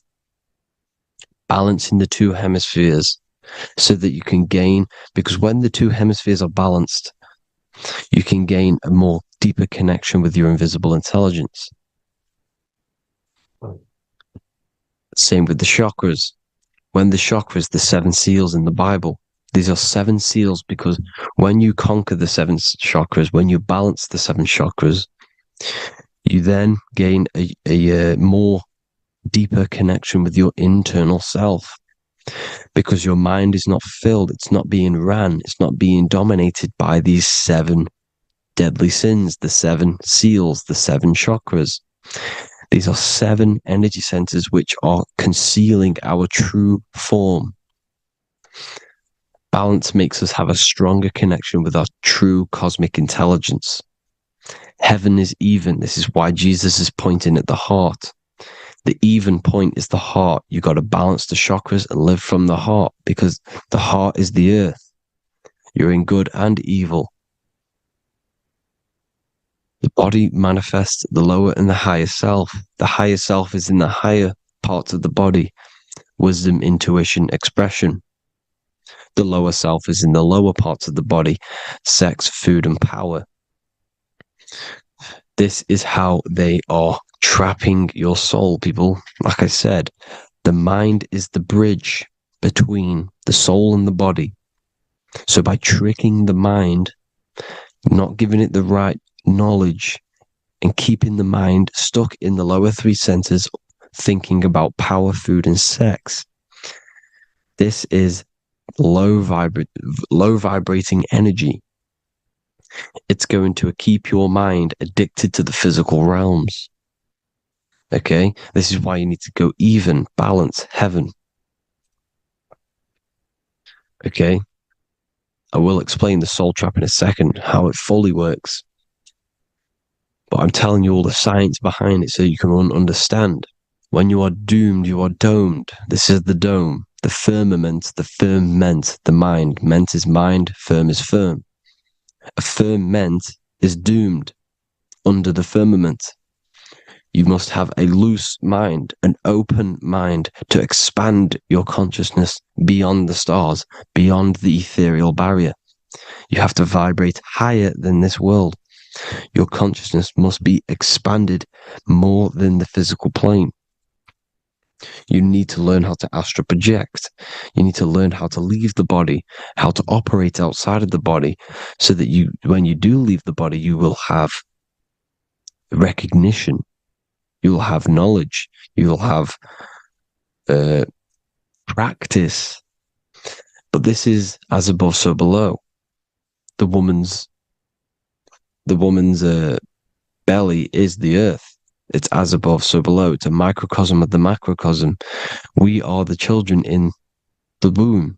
We are the people in the earth being ready to be born into the heavenly realms. As above, so below. It's a microcosm, macrocosm. Everything is in everything on a bigger and a smaller and a larger scale. Now, when the baby figures out that there is a world beyond its mother, what happens? The baby starts to move around and tries to get out of the mother. Because once it starts to hear the external world, starts to hear people, it's going to wonder, what's outside of why am I in here? What's outside? So the baby will force its way out of the mother. It's the same with our minds, as above, so below. When our minds figure out that there are other realms beyond this world, we will seek a way out. This is the womb, the Mother Earth, Mother Nature. It's the mother. We're in the womb. We can be born out of this world, which is being born again in the Bible. When you are doomed, you are domed under the dome, under the firmament, the firm mind. The firm mind will keep you under the firmament. Due to the law of polarity, there has to be other realms. There has to be.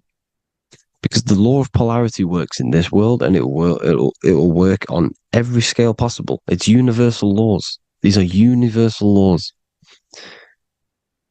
The law of polarity means that there are other realms polarizing this realm.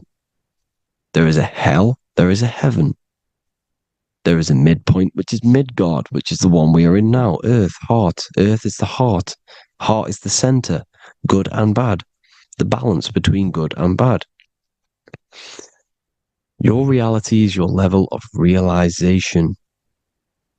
Your mind realizes other worlds, you will seek a way to them worlds. It's that simple.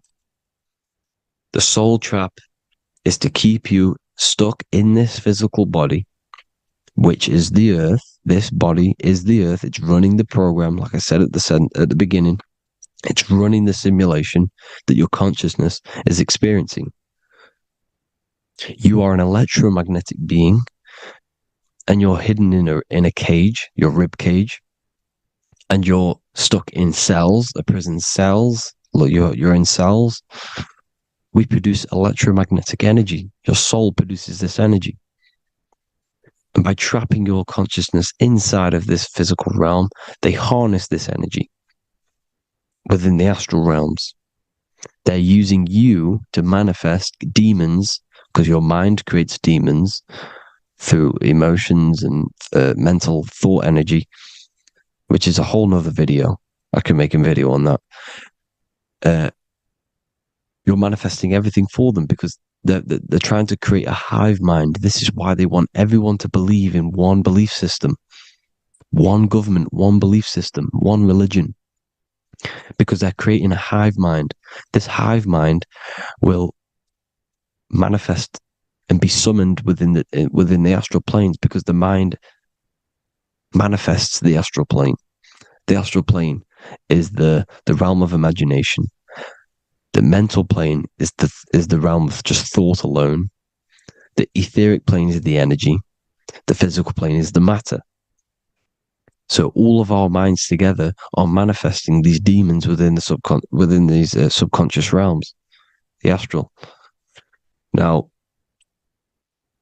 how are they keeping you stuck to this realm? Well, when you die and you're stuck in your lower three chakras, okay, when your mind and soul detaches from the body, which is the earth, when you leave the earth, you're still going to have these mental addictions to the food, the sex, the materialism, the phone, the cigarettes, everything. This is why they get you addicted to everything possible. The TikTok, the YouTube, they get you addicted to as many things possible, because when your mind is addicted to these things, and when this mind leaves the physical body, you're still going to have these addictions. Okay? You're still going to have these thoughts, and you will be manifested into the lower astral realms because you're thinking materialistic, you're thinking negative, because your level of realization was your reality. You were manifesting hell on the earth. When you leave the body, you're going to manifest hell in the astral planes, which means you'll be vibrating on the very low, which will put you in the lower astral realms. So guess what? You're going to come back. You're going to come back into materialism. You're going to reincarnate. Because you haven't prepared for life after death. You must detach from the external world. Okay? Moon is mind. The sun is the soul, the earth is the body, the moon is the mind. This is why we say lunatic. In your mind, you have a specific mood. Moon. Money, M-O-N, is the moon. Money exists in the mind. They get you addicted to the money. The Bible's telling you this. Do not conform to the pattern of this world, but be transformed by the renewing of your mind. It's telling you. Of this world, but be transformed by the renewing of your mind. Who knew that the Bible was this deep? Matthew 16:26, what good will it be for someone to gain the whole world yet forfeit their soul? James 4:4, don't you know that friendship with this world means enmity against God? Therefore, anyone who chooses to be a friend of this world, of the world, becomes an enemy of God. John 4:4, dear children are from God and have overcome them, because the one who is in you is greater than the one who is in the world. It's talking about the invisible intelligence. It's greater than the physical world. John 2:15, do not love this world, nor the things it offers you. Because this world will create you to, if your mind has attachments to what this world offers, sex, money, and power, pretty much, you will reincarnate here. You will come back here. Because when you leave the body, your mind will still have these addictions. Do not love the world, nor the things it has to offer you. All of this is in my newly published book. The paperback versions are now available. Finally, for all the people who have been waiting, the Book of Wisdom. All of this knowledge is inside of the Book of Wisdom. The paperbacks are available. There's worldwide shipping. You can get it anywhere, pretty much, any country. My new website, it's amazing. There's going to be some amazing products coming on the new website. But I thank you all for the support. Before I leave, I need to explain what is going on with the soul trap? Like I said at the beginning, the mind's the bridge between the soul and the body. The body's the realm. By tricking your mind with false knowledge, they are keeping your soul stuck to this realm. They get you addicted to all the physical things, and that is it. As soon as you're addicted and you die, you're going to come back. So by tricking your mind, which is the bridge between the realms, they keep your mind stuck within this body. They keep you in physicality. They deveil you, the devil, the deveil. Thank you all for the support, people. If you do want to join the Academy, all the links will be posted below this video for the book, The Academy. Thank you all for the support and have an amazing day.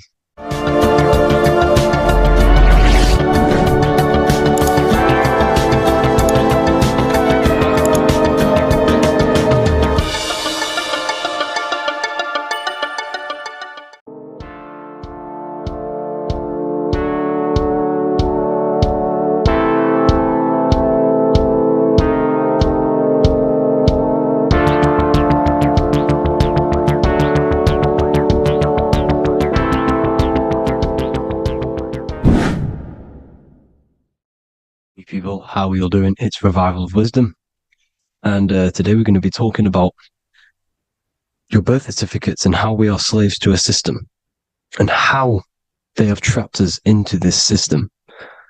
Okay, so the first thing you need to understand about this system is there are two types of laws. You have the law of water, which is Admiralty law, and the law of the land. So the Admiralty law is the law of water, and this is what money is. Money is water. This is why we say liquidity, currency, the current. A current is water, something moving through something. Cash flow. And this is why banks are called banks, because a river bank is on either side of the water, and it directs the currency. You see? So money is water. And as you can see here, Ripple, the cryptocurrency, Ripple, water Ripple, and they're building a bridge over water, overseas, international banking with cryptocurrency. So money is water, and this has specific laws about water, but water is the same everywhere, you see. What the difference is with the law of the land is that you can have different laws in different lands. I can't do certain things in the UK that people can do in America, for example. You see, that's the law of the land. But the law of water is the same, because water is everywhere. Now, this is very important to understand when it comes to, you know, these birth certificates. So, Pope Gregory, this is where we're going to start off. Pope Gregory in 1582 took the Orthodox Eastern sunrise calendar and changed it to his own Gregorian timeline, not a calendar, a timeline. This timeline was copyrighted by Pope Gregory under the name of the Vatican. So the Vatican owns the timeline that we are using today, 2023. They own it. They own the title of this Gregorian calendar. Okay. Therefore, anyone who is born under this copyrighted timeline, not calendar, they are subjected to Rome, because Rome owns the timeline. They have a patent, a copyright for that timeline. What is on our birth certificates? That timeline. We are born underneath. We are subjected to the Vatican. This is why all birth certificates go to the Vatican. They own every single birth certificate. Okay? So when we use this timeline, we are subjecting ourselves to this timeline. Okay? Which the Vatican has a claim over. This calendar or timeline is set to sunset, not the sunrise, which is associated with death, darkness, and the moon, lunatics. You see, so this is a sunset calendar. timeline.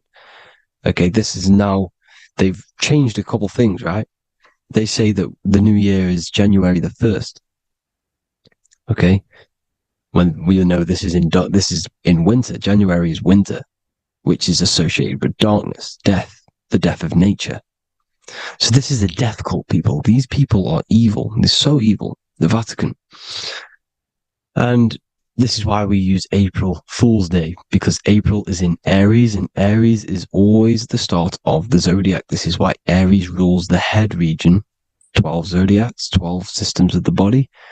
Each zodiac is associated with each part of the body, and this is why Aries is the head. Cerebrum.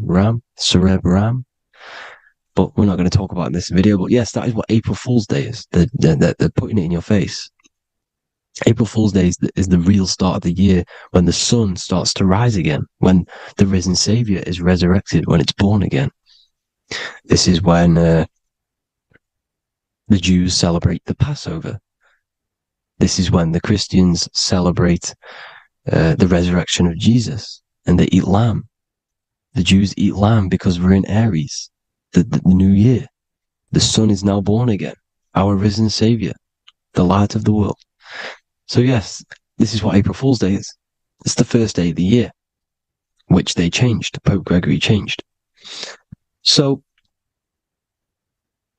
you need to understand is that you are in the womb. You are inside of a ship, because every ship, literally a ship, every ship is female. This is why they say she delivers the product, because she does deliver the product. You, the baby. Same thing with a ship. They deliver products. They are a she. And when they pull up to the bay, like you can see on this picture, they're pulling up to the bay. This is now called the birth canal. The ship is now in birth. On paper. Okay, this is law. And when they pull up, they tie up to the bay, and now they get a certificate of manifest certifying all of the products which are on the ship and what they are bringing into that nation. Okay, so you're bringing in this many of that, everything's on the certificate of manifest. And this certificate as manifest is also your birth certificate, because you are traveling through water when you are in the birth canal of your mother, because you are in water when you are in the womb, and you travel through the birth canal. And when you arrive, you get a certificate of manifest with the name, how many, the quantity, that's your birth certificate. Okay. And this is what it is. We are a we're not a corporation, but we represent a corporation, which is your name in full capital letters. That is your corporation.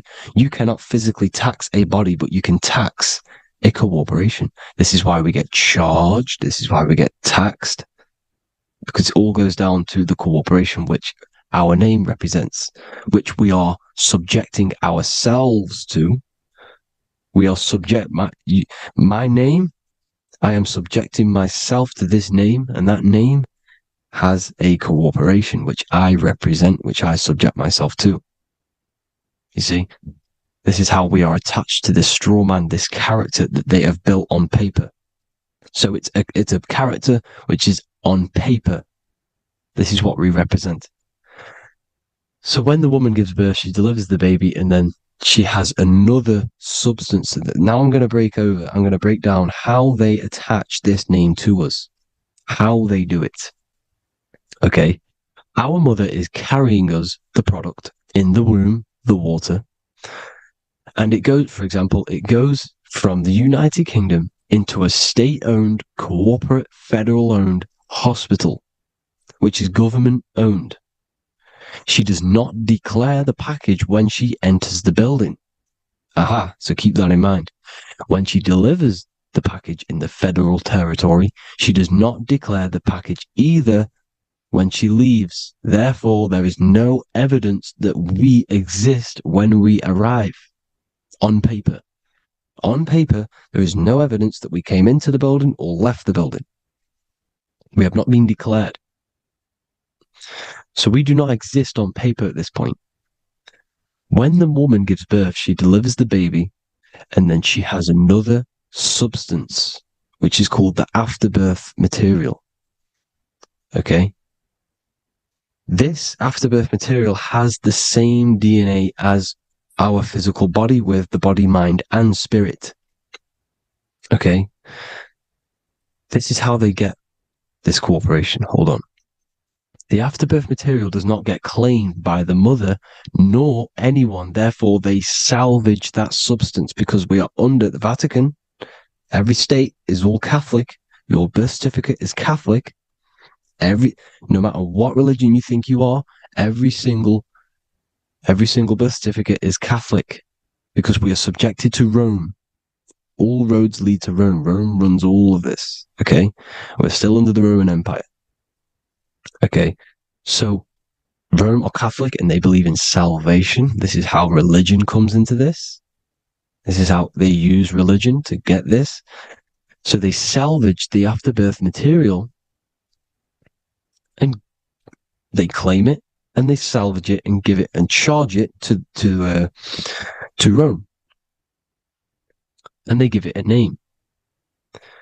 Here's the legal term, born alive. Here's what it says. Each product of such birth is considered live born and fully recognized as a human person. So each product of such birth, so that could be anything, the afterbirth, the person who actually comes out, the baby. So your afterbirth, which we do not take with us, we take the baby with us, they keep that in the hospital, they collect the afterbirth, and they salvage it, and they give it the name, which, it is us. We are a representative to that afterbirth material, which they put the name on, they claimed, which is subject to Rome.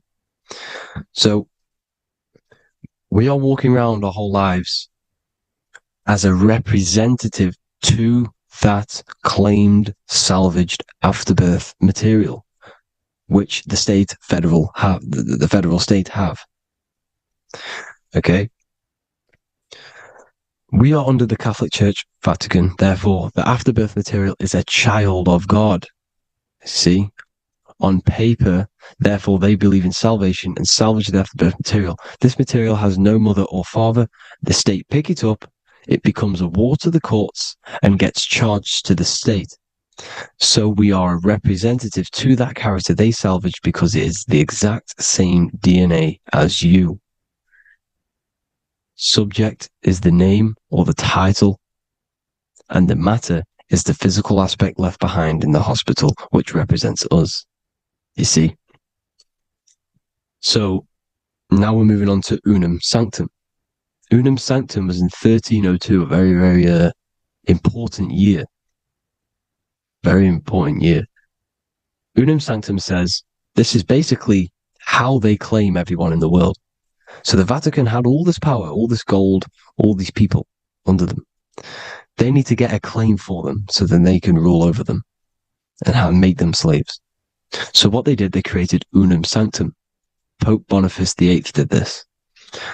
And it says, the spiritual man judges of all things and he himself is judged by no man. The spiritual man, keep that in mind, unless he invent like Manichaeus, two beginnings, which is false and judged by heretical, since according to the testimony of Moses, it is not in the beginnings, but in the beginning that God created heaven and earth. Furthermore, we declare, we proclaim, we define that it is absolutely necessary for salvation that every human creature to be subjected to the Roman pontiff. So they are claiming us in Unum Sanctum, and it's in the vaults in the Vatican. They will put a spell on it because they are sorcerers, they are magicians. They put a spell on it, they lock it up, and whatever goes on that piece of paper goes. And this Unum Sanctum is claiming all of us. So what does it say in the beginning? The spiritual man judges of all things, and he himself is judged by no man. The spiritual man, the man with the body, mind, and soul, the first baby that comes out the birth canal. That's you, your body, you, body, mind, and soul. You have the Christ, which is I am, which is grace. Grace means here now, in the present. you have the Christ, which means I am. Therefore, you have a soul. If you can say I am, you have the Christ. You have a soul. But a creature can be anything with no soul. You see, so no man can judge the man with the soul. However, as it says in the second part, we proclaim, we define that it's absolutely necessary for salvation that every human creature to be subject to the Roman pontiff. So they are subjecting the afterbirth, not the man with the body, mind, and soul, but the afterbirth to the Roman pontiff, to the Roman Catholic Church. We are the ones who are claiming to be the afterbirth material, which is our birth certificate, which is our representative. We represent that because it is our DNA. This is how we are stuck. We are stuck because we represent this DNA, which is on paper, recorded. You see? So we, being untaught, uneducated in these subjects, we are subjecting ourselves to this system, to this slavery, because we just want to live. We just want to live happily, just peaceful. Think about it. Where's all this coming from? Where's all this war, all this killing, deaths coming from? We just want to live. It's coming from the Catholic Church, these evil death cult, which has subjected us, which has used us as slaves, and we are still slaves, and it's just going to get worse and worse and worse. So this is how we have subjected ourselves to be the slaves to this system. It's a lot to take in, and there's a lot more deeper stuff which goes into this. I'm just going over the surface. I'm going quite deep, but there is little details that I still need to learn myself. But this is the general how that we've been stuck to this slave system. So we are batteries, okay? This is why we get charged. When you go in a court, you get charged, okay? Because you're a biological battery. This is why cities look like motherboards, because we are feeding energy to this matrix. Okay, when we look outside of ourselves, when we give power to so-called Jesus Christ, worshipping idols outside of ourselves, where attention goes, energy flows.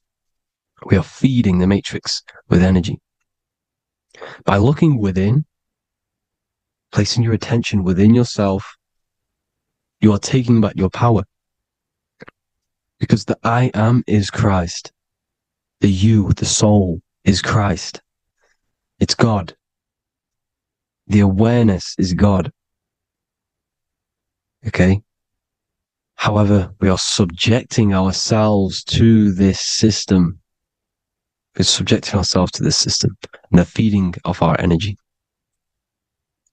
So what we need to look for the future is that, think about it, with the end goal is to change our DNA, is to literally make us robots, transhumanism, slaves. This is why we have smart cars, smartphones, smart watches, smart meters, smart cities. And all of this is going to be connected by the smart grid, which is 5G. This is why 5G is rolling out. 5G is going to connect all of these technologies to one. It's like a big net system. And you know why they're doing this? It's because all of this is going to be connected through AI, through this 5G, and that 5G is going to be controlled by the elites. So you say anything wrong, you do something wrong, you say the wrong thing online, they'll turn off your car, they'll turn off your phone, they'll turn off your smartwatch, they'll turn off your TV, because it's all going to be connected and controlled by the smart grid. And this is what the Great Reset is, people. But they're going to trap us inside of these 15-minute smart cities, so we can't leave the area, because they're going to use climate change as a tool to enslave us, to not travel because of so-called climate change and the fumes that we are putting into the air, which is all BS. They're doing this to push these new cities, to push all of it. Listen, they're trying to get inside of your body. The only way they can do that is to get you addicted and using this technology. First, they got on the body with the smartphone. Well, first of all, we use the technology. We get used to it with it in our hand. The next step for them was to get on the body, which is the Apple Watch, as you see down here. They have now successfully got onto the body.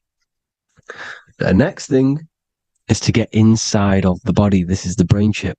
You see how they've slowly lured their way in, slowly got you addicted to this technology, got you dependent on this technology. And what they're going to do is that they're going to mold society to be dependent on the brain chip. So in order, for example, if you want to go and pay for food, you're going to have to get a chip to pay for the food, because it's all going to be digital money. And that digital money will be connected to the chip, and you'll need the chip to pay for things. You see? So this is how they're slowly transhumanizing us. These phones, these apps, these things which are all we are all using was created by Freemasons. Mason means traveler, because they travel the depths of the mind. They understand human consciousness. They understand the brain. They understand the mind. By the deepest root cause, they understand it. This is what Masonry is. It's the occult. So these technologies is designed by these people. This is why they're so addictive, because they understand how it works. They understand how to get people addicted, because they understand human consciousness, the brain, the body, and the mind. So this is the advantage Freemasons have over us. And these secret societies, which have gone through the orders of Freemasonry and progressed onto these secret societies, which are the evil side, because I'm not saying Freemasonry is evil, okay? But the societies which they go beyond Freemasonry, because you can go beyond the 33rd degree into these secret societies, and they use this knowledge for the bad, to enslave people. And this is what's going to happen. Transhumanism. So I hope you all learned some insight for today. Please do a bit more research on, the birth certificate and stuff like that, the straw man. And have an amazing day, people. Please like, comment, and subscribe. Peace.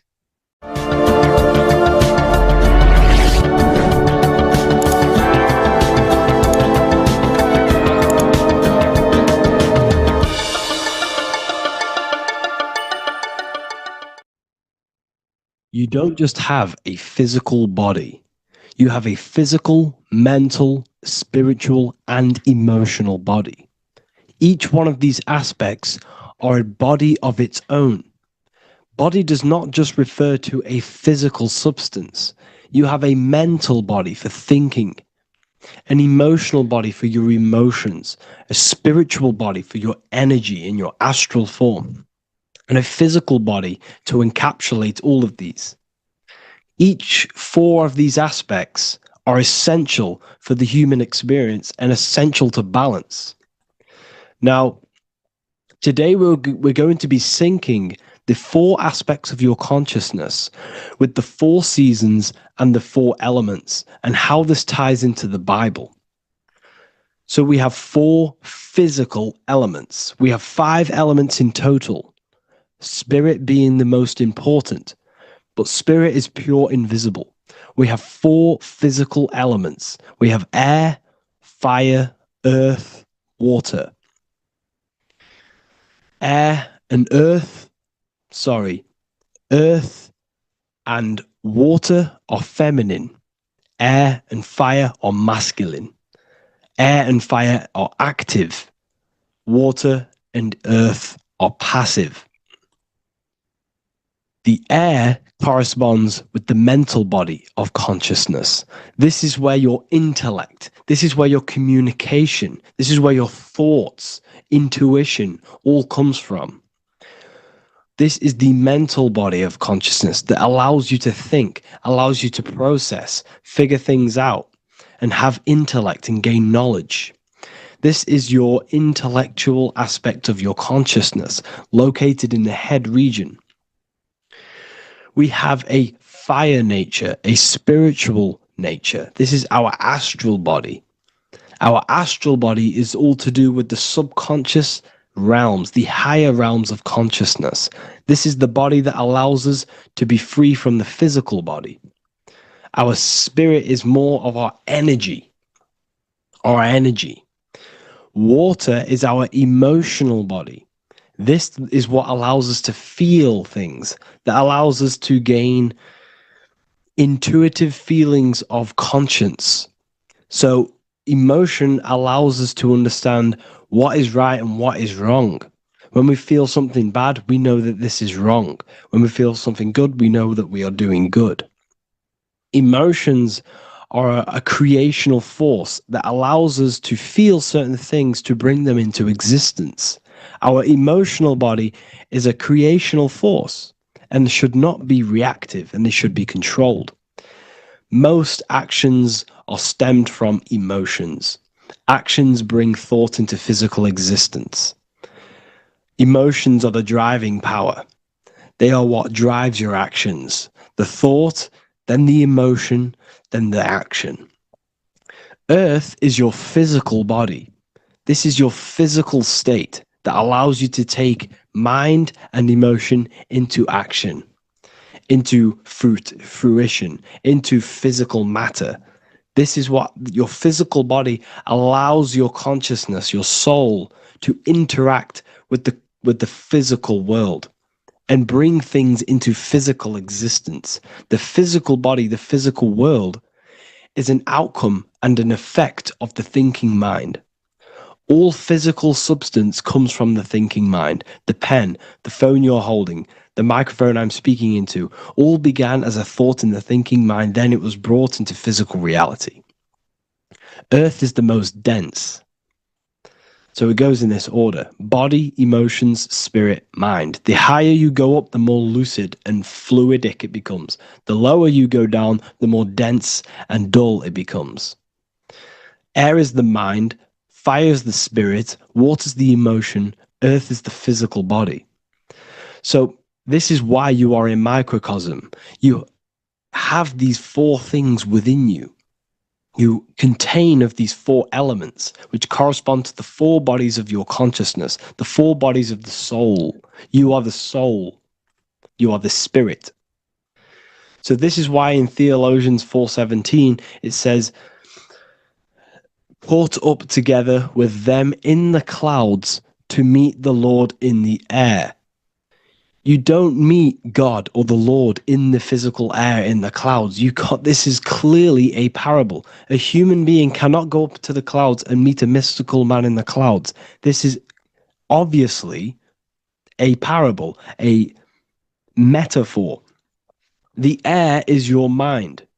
You must raise your consciousness beyond the body, beyond the emotions, beyond the spirit, and enter in the mind during meditation, turning the mind inward to connect with the Lord. The Lord is the highest aspect of your consciousness, the one that exists beyond the physical body, beyond your emotions, beyond the thought.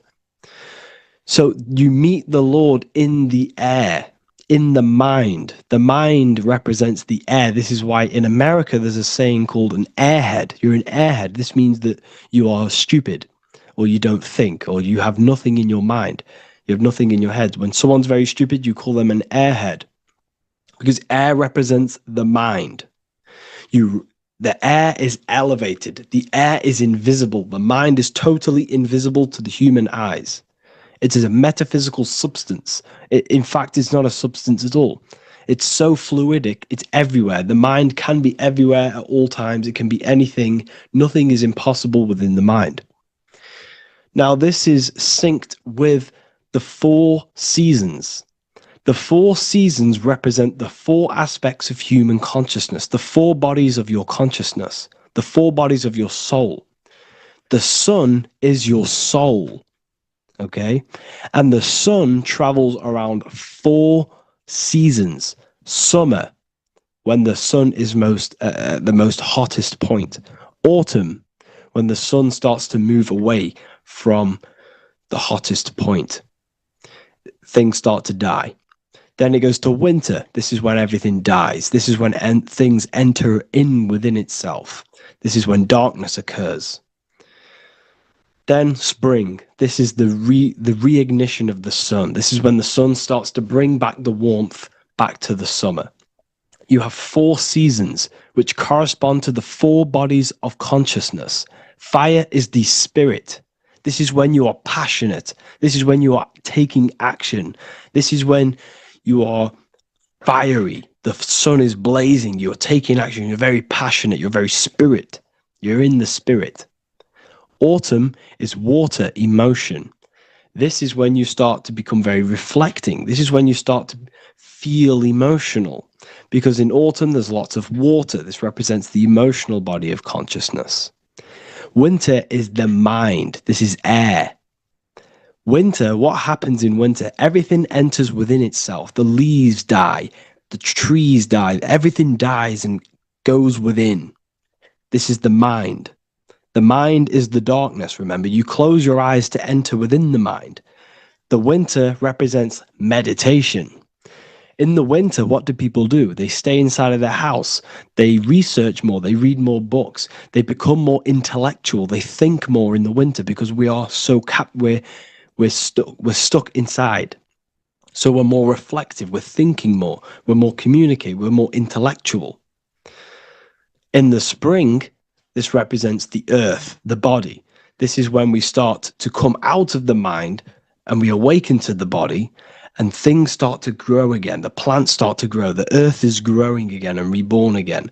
This is the body. This is when you become more active in the spring. And then the summer, back to the summer, we then take action on these thoughts and these thoughts that we gained over the winter. Essentially, this is just a massive cycle. And this is a daily cycle also. The nighttime is the winter. The morning is the spring. The midday is the summer. And the evening time is the autumn. This is a microcosm. We have 4 bodies of consciousness. You are the sun, you are the soul, and the soul has 4 bodies: summer, autumn, winter, spring. Emotion, air, body, spirit. Sorry, emotion, mind, body, spirit. So you are the soul. You are the pure essence of consciousness. The sun is your soul in the heart. And the seasons are inside of you because you are a microcosm. Okay? You are a microcosm. The word sun is son. The Latin word for sun is sol, which is soul or solo, because the sun is solo. It's on its own. You are the soul, and the soul has the 4 different bodies of consciousness. So, before we move on any further, if I've blown your mind, please, if you can, leave a like, a comment, a share, and a subscribe. Let me know what videos you want me to make in the future. Please drop a like. It definitely will help me. You are a microcosm of the macrocosm. Man is a miniature universe that goes through its own cycles. The seasons of the summer, winter, spring, and autumn do not occur merely outside of him, but within him as well. The summer is within you. You feel different in the summer. You feel different in the winter. You feel, depending on the body of consciousness, it's your soul's interacting with. So the sun in the sky is your soul inside, and the sun goes through these cycles, which is affecting your bodies of consciousness, because the cycles represent your bodies of consciousness. Now, this ties in with the Bible. This is why we have 4 Gospels. This is why Matthew, Mark, Luke, and John are always seen with the 4 different zodiac sign animals or symbols. So you always see each one of the Gospels, if you just type in on Google Matthew, Mark, Luke, and John, type in ancient pictures, paintings, or pictures of them, and you will find these 4 zodiac signs are always standing with each one. Taurus, the bull; Leo, the lion; Scorpio, the eagle. An old symbol for Scorpio was the eagle, and a man for Aquarius. Here you see very, very ancient paintings and artwork. Here we see Matthew, the man, Aquarius. Here we see John, the Scorpio. Same here. We also see it on the tarot cards, on the world card. We see the 4 fixed zodiac signs. Here we see it as well. These are called the 4 fixed zodiac signs. Now, when we look at the zodiac, we're no longer looking at the sky, because what you must understand is as above, so below. What is above you is inside of you. What is above is what is below. What is outside of you is within you. The zodiac is inside of you. The zodiac revolves around the sun. The sun is your soul. These are different energies of your soul. Like I said earlier, the 4 seasons are the 4 bodies of your consciousness. And in each body of consciousness, you have these different energetic energies that you can work with. Okay, so this is the true astrology. This is the true astrology, the internal esoteric astrology. You can't find much information on this at all. Very hard to find. So what we're looking at are the 4 bodies of consciousness. Obviously, when you look in the middle of each, when we look in the middle of each season, spring, the middle of spring is Taurus. The middle of winter is Aquarius. The middle of autumn is Scorpio. The middle of summer is Leo. These 4 signs are known as the 4 fixed signs.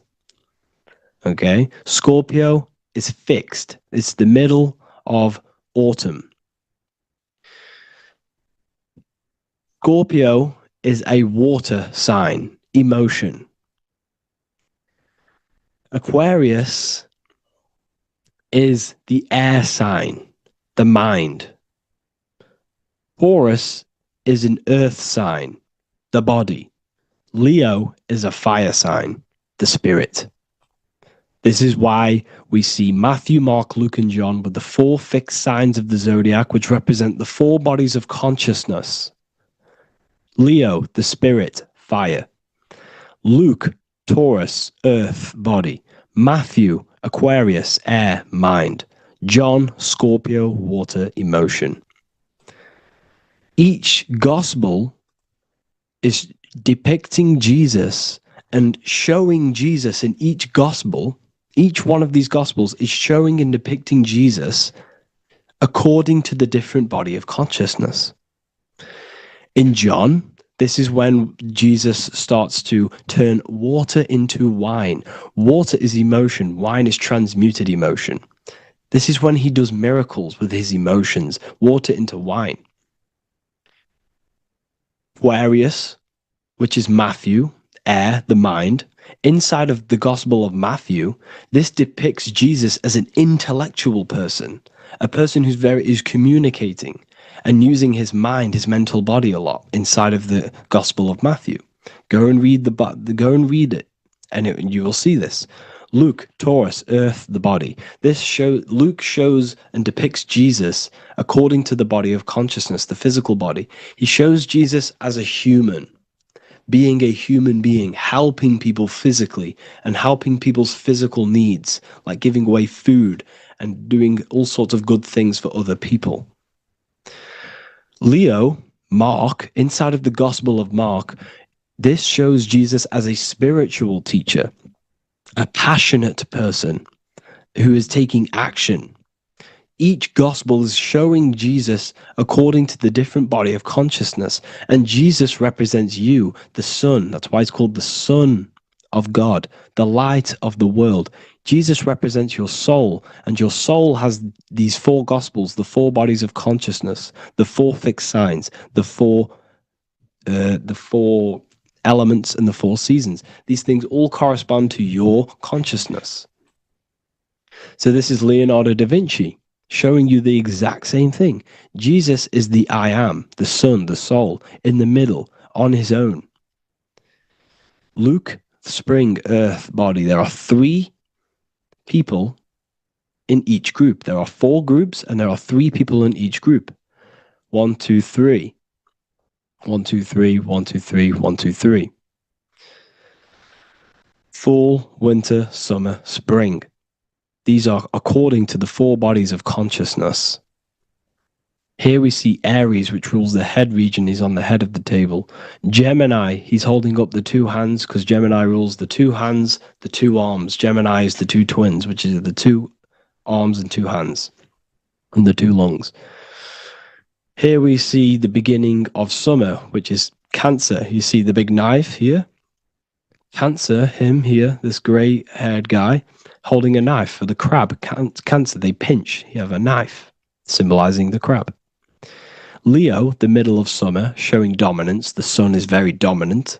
He's got his elbow on the table, showing dominance. Virgo has no Adam's apple. Cancer here is pointing at this woman's neck, saying there's no Adam's apple. This is Virgo, the virgin, the only woman. Jesus, the sun. This is Libra, the balancing. He's holding his arms out, balanced, showing the balancing of the sun. Because when the sun enters Libra, the sun is balanced between winter and summer. So it's balanced. This is all astrology, but this is internal. Okay? This is Ezekiel's vision. Ezekiel had a vision in the Bible, and he saw the face of a man, the face of a lion, the face of an ox, and the face of an eagle. The eagle, Scorpio, the ox is Taurus, the lion is Leo, and the man is Aquarius. He saw the throne of God, and he saw the different bodies of consciousness. This is all symbolic for the different bodies of your soul. So when we look at the zodiac, we are actually looking at a map and the energies of our soul, and the energies of our bodies, and the energies of our consciousness. This is what we are looking at. Each zodiac is an aspect of our consciousness and an energy that we can work with and that we must purify. Balance and purification is essential. Imagine playing a brand new video game. Let's say a brand new video game came out and you had to play it. What happens when you play that game? You don't know the controls. You cause chaos in that game. You can't really run properly. You can't do anything properly. You're getting destroyed by other people who are playing that game. It's the same with your physical body. When you are born, you must learn how to play the game. You must learn how to balance the mind, learn how to balance the spirit, the emotions, and the physical body. We must balance and purify each body of our consciousness. We must look after our physical body with our physical health by eating physical, electrical food like fruits and veg. We must look after our minds by being conscious of what enters our eyes, enters our ears, enters everything. Whatever enters our 5 senses is affecting our mind, our mental health, our environment, mental. We need to look after our thoughts. Control our thoughts by purifying our thoughts, only positive thoughts. Then we must purify our emotions, feeling only gratitude and love and not feeling these negative, dull emotions. Then we must look after our spiritual body through meditation and looking after our spirit. But remember, when we look after our mind, it all begins in the mind. Each body of consciousness is interlocked with the other. If you have an unhealthy body, you have an unhealthy mind, spirit, and emotions. If you have an unhealthy mind, you have an unhealthy body, spirit, and emotions. If you have an unhealthy emotions, you have an unhealthy spirit, mind, and physical body. They're all interlocked. You must balance each one of them. Look after your physical body. Look after your thoughts. Look after your emotions. Look after your spirit. But remember, the mind is the most powerful one. It's mind over matter. Once we look after the mind, because once we start to control our minds and control every thought we think, This will then turn into discipline in our physical body, because once we learn how to discipline the mind, we learn how to discipline what we eat, we learn how to discipline what we feel, we learn how to discipline our spirit. This is all interlocked, but work on the mind first. Work on the mind first. All of this knowledge is inside of the brand new Book of Wisdom, Volume 2. This is a revolution of human consciousness. If you've read it, please leave a review down below. If you've read Volume 1, leave a review down below. This is the next revolution. I don't see this information anywhere. This is the next revolution of human consciousness. And of course, if you are serious about this and you truly want to gain enlightenment and join an amazing community where you can connect with me on live calls, lectures, the Manifestation Mastery course, you can gain access to my library with over 45 PDFs plus my books. And if you do join the university, you can order a Volume 2 free of charge. All you have to do is to pay for shipping. If you truly take your knowledge serious and you want to take advantage of life, join the university. This is where truth seekers belong. Just want to say thank you all. Please leave a comment. Please leave a like. It's going to help me a lot spread this knowledge to the world. And yeah, share this with a friend and subscribe. Thank you all.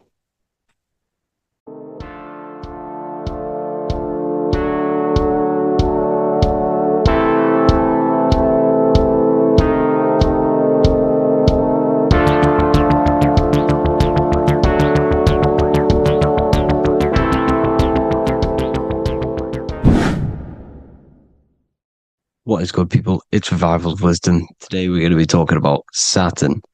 I've done this video in the past. However, this video is going to contain a lot more in-depth explanation of Saturn.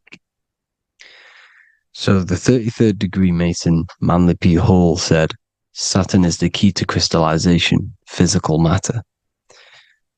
Light is matter, matter is light. They are interchangeable. Low vibrating light turns into matter, high vibrating matter turns into light.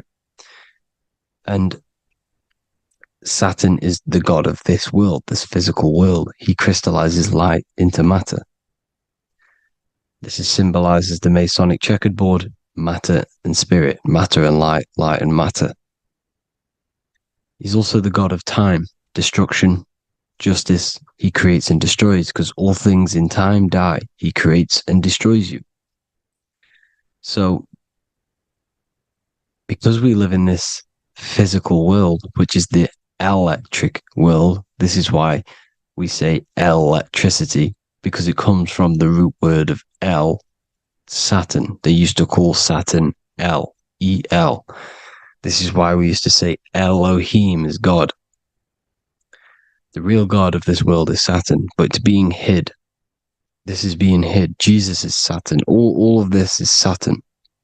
It's all Saturn worship. It's the real God of this world,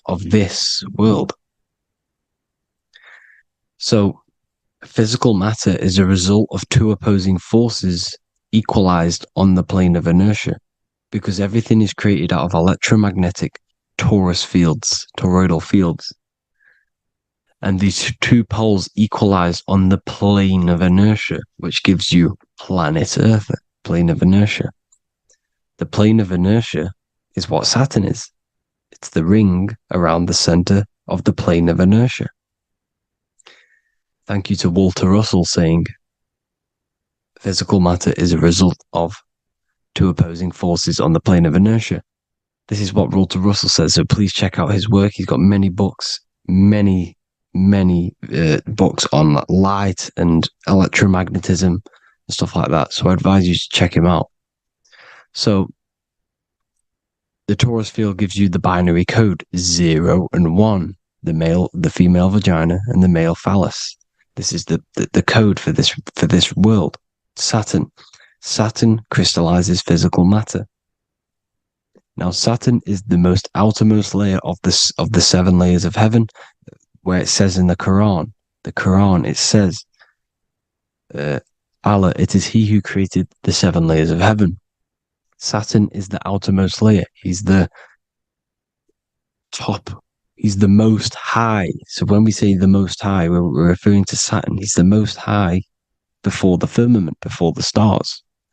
So Saturn is the god of this world. He's the Lord of the Rings. He wears the crown. The crown is the rings. Crown, Kronos.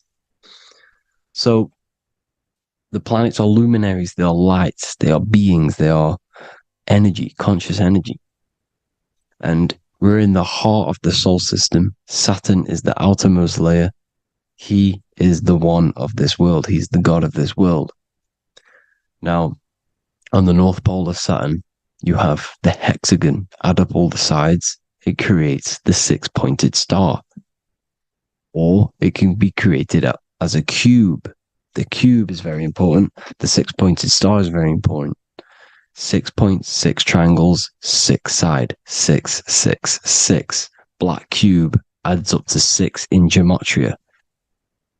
Now, what did I say in the beginning? Saturn crystallizes the physical world. He creates physical things out of light. You are a light being. This is why we say human. Hue means the light spectrum. Hue, man, we are light manifested into physical forms. Human. And we are incarnated through Saturn. Satan, same thing. The number of the beast is 666, and the 666 comes from the 6.6 triangle, 6 sides of Saturn, 666. We are all known as carbon-based life forms. Carbon, the atomic structure of carbon, is 666, 6 protons, 6 electrons, 6 neutrons. We are materialized into our physical bodies through Saturn, through the number of the beast. These bodies are the beast, it's the animal. The divine, the Christ, is the consciousness within, because you are a physical, spiritual being combined into one, hexed into one. Hexagram. This is a hexagram. You're hexed into physical matter, spirit and matter, light and dark, combined into one. Now you contain of the mark of the beast, the mark of your body. Your body's the beast. It says in the Bible, Satan, who is the god of this world. This world. There are many different worlds, but this world is run by Saturn, and it says that in the Bible. Saturn is Satan. It's the same thing. And look at the crown of thorns are wrapped around the heart. The soul is in the heart. The mind is in the brain. The soul is wrapped around the rings of Saturn. You're wrapped in physical matter. This is what it's showing you. This is symbolizing the rings of Saturn wrapping you. And the cross on top is the cross of the cube. The cube, the black cube of Saturn, unfolds into a cross. So Satan, who is the god of this world, Corinthians 4:4 in the Bible, Satan, who is the god of this world, has blinded the minds of those who don't believe.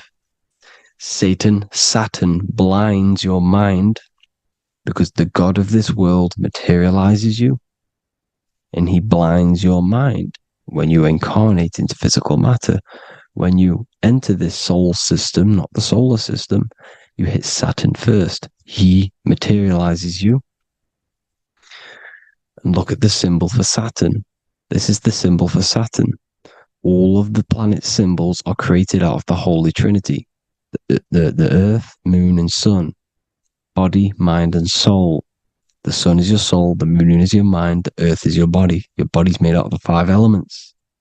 The sun is your soul, because the sun is life force. Gives life to everything. Your sun is a soul. Your soul is the sun of your body. The moon is the mind. The moon is the moon of your body, the mind of your body. Intelligence.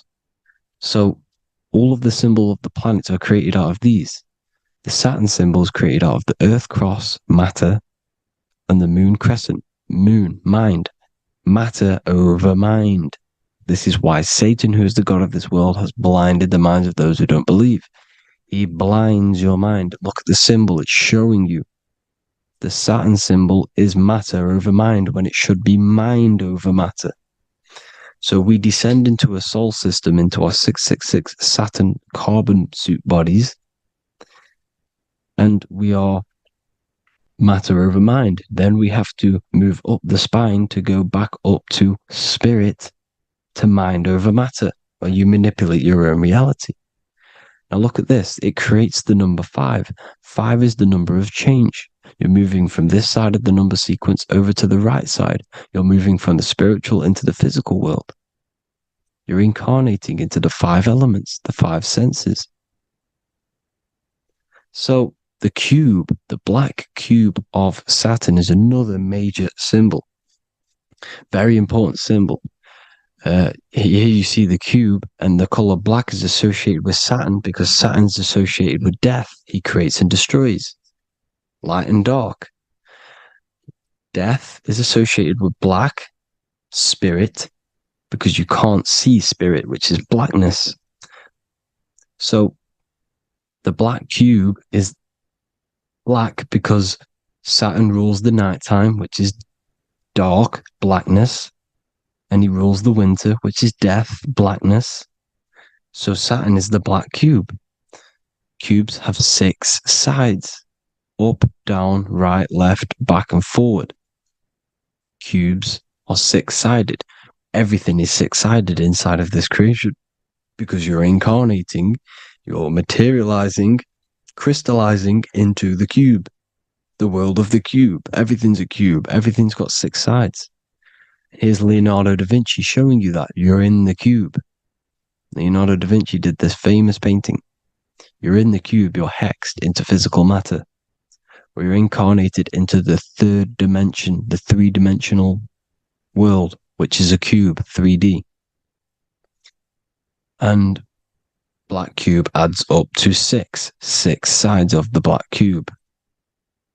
The Kabbalah means cube god in Arabic. And look at what they do. They worship the cube, the black cube, and they stand in rings like the rings of Saturn. Australia, Denmark, Manhattan, Santana all have these black cubes. You go to New York, you will see the black cube there as well. These black cubes are everywhere because it is the real God of this world, So look at the cross. The cross unfolds into the cube. Xbox, Nintendo GameCube, Sega Saturn, anything to do with a simulated gaming reality, they put Saturn in it because we're in the simulation of Saturn. This is a simulation. And this is why they reflect this through the Xbox, GameCube, Sega Saturn, anything to do with gaming, simulations, is all Saturn. Because we're in the cube of Saturn, the black cube. We're in the GameCube, the Xbox, the Sega Saturn. As above, so below. So they reflect it through the simulations that they create inside of this simulation. Cubes have 8 points for the 8 points of time and space. 8 is the number of time. Everything's cycling, infinity. So look at the cube. The cube is symbolized as in Judaism. The Judays have the black cube. They wrap themselves in a black band and they cover their eyes into blackness. The black cube, for the black cube of Saturn, they use the star as Saturn, and they worship their god on Saturn Day because it's all Saturn worship. And look how the Saturn god is wrapped around with these thorns or leaves, just like Jesus is wrapped around his heart. And Jesus on the cross is us on the cross. We are in the cross. We are in the cube. The cross is the cube. And the cross is even in the Saturn symbol. This is another symbol for Saturn. There's 2 symbols. You got this one, the one I've just broke down. And there's this one. This is the cross of Saturn, the cube god, the simulation, the game cube. Now, Chronos is another word for Saturn. Chronos means time. When you clock into work, you go to the Chronos machine. Well, I did anyway. And I'd tap my card on the Chronos because Chronos is time. anything to do with time is Saturn. He creates and destroys. Look at the artwork of Saturn with the sand, the time. Look at this, how he's cutting off the baby's wings. He's crystallizing the spirit into matter. He's cutting off your wings. Satan, in the Bible, he falls from heaven into earth and he loses his wings. He becomes a serpent. You see it's all symbolic for us. We are the fallen angels, fallen angles of light. We're fallen angles of light. We are light beings. Now we're fallen into physical matter. Saturn's chopped off our wings. He's chopped off our spirit wings because when you astral project, you can fly. You will fly around. He's got the Reaper staff here, always depicted with the Reaper staff. Now look at the clock. Saturn day is the 6th day. The number of the beast, 666. Look at the clock. 6 take away 12. 12 take away 6 equals 6. 7 take away 1 equals 6. 8 take away 2 equals 6. 60 seconds in a minute. 60 minutes in an hour. 24 hours in a day. 2 plus 4 equals 6. That's 666. Everything's 666 because it's time. Saturn. All goes to Saturn. He's the god of time. We're in time now. We're in time. We're in the time, which is God. The god of this world. The god of time. Now look at this. The Reaper is also depicted as the Reaper with the staff, the black cloak, black symbolizing death, spirit. Judges wear black because Saturn is the law. He's the god of this world. He's the law. This is why they wear black cloaks. When you graduate from university, you wear a black cloak and a black cube on your head. You've been hexed. Funerals, you wear black because it's all to do with Saturn, Father Time, Father Crystallization. Now Saturn, here's another one of him cutting off the wings of a child. Because he cuts off the wings. He creates and destroys your body. We're in the electrical world. Everything that is electrical vibrates. All vibrations have to come back to a standstill point, which is death. This is why your body dies. Your atoms stop vibrating. Corona. Look at the crown. The crown is the corona. Corona means crown. And look at this is an alcohol brand for beer. You can see the staff of Saturn in the symbol with the moon crescent. Corona, which is the crown. Saturn, the crown on Saturn, the rings. And then you've got the staff. It's all Saturn worship.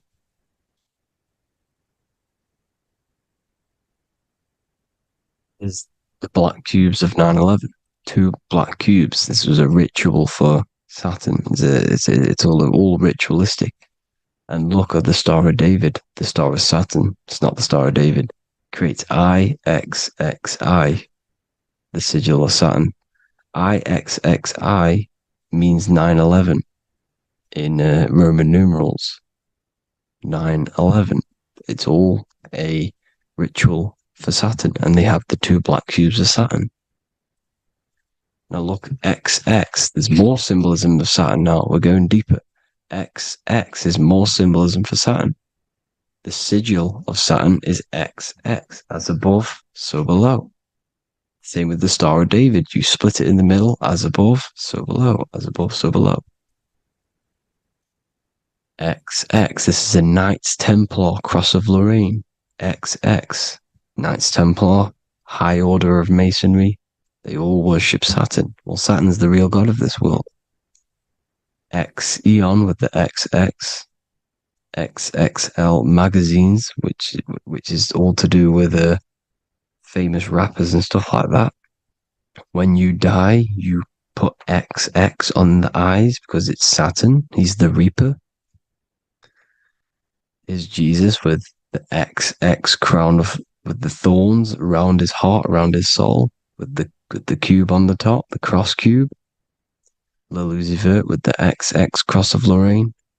Jay-Z with his alcohol brand, XX Cross of Lorraine. The X Factor with the rings of Saturn. All Saturn worship. The seal of Melchizedek is also Saturn. This is the cube. This symbolizes the cube with the 8 points for the 8 points of space and time. And this is the cube.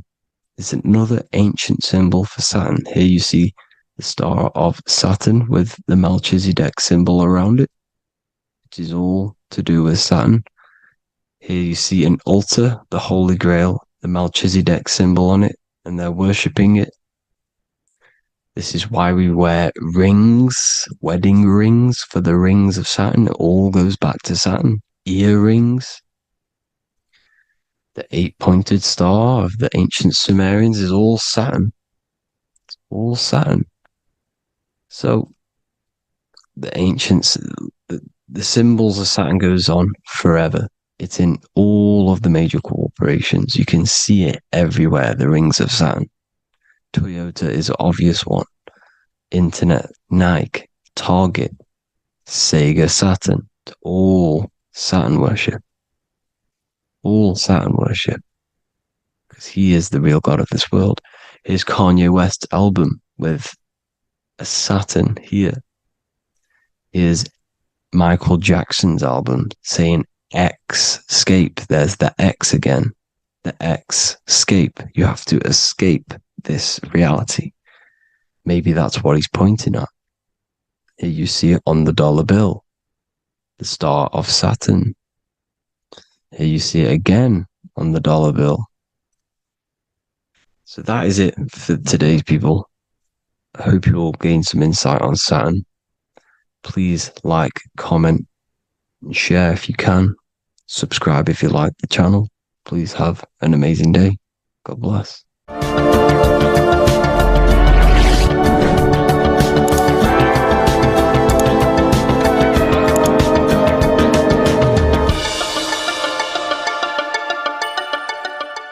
Welcome to Revival of Wisdom. What is good, people? Is Revival of Wisdom. We're back with another video. Today we're going to be talking about the importance of Saturn and the occult. Let's jump straight into this. So Saturn is the god of the earth, right? It's the time of God, change, destruction, physical matter.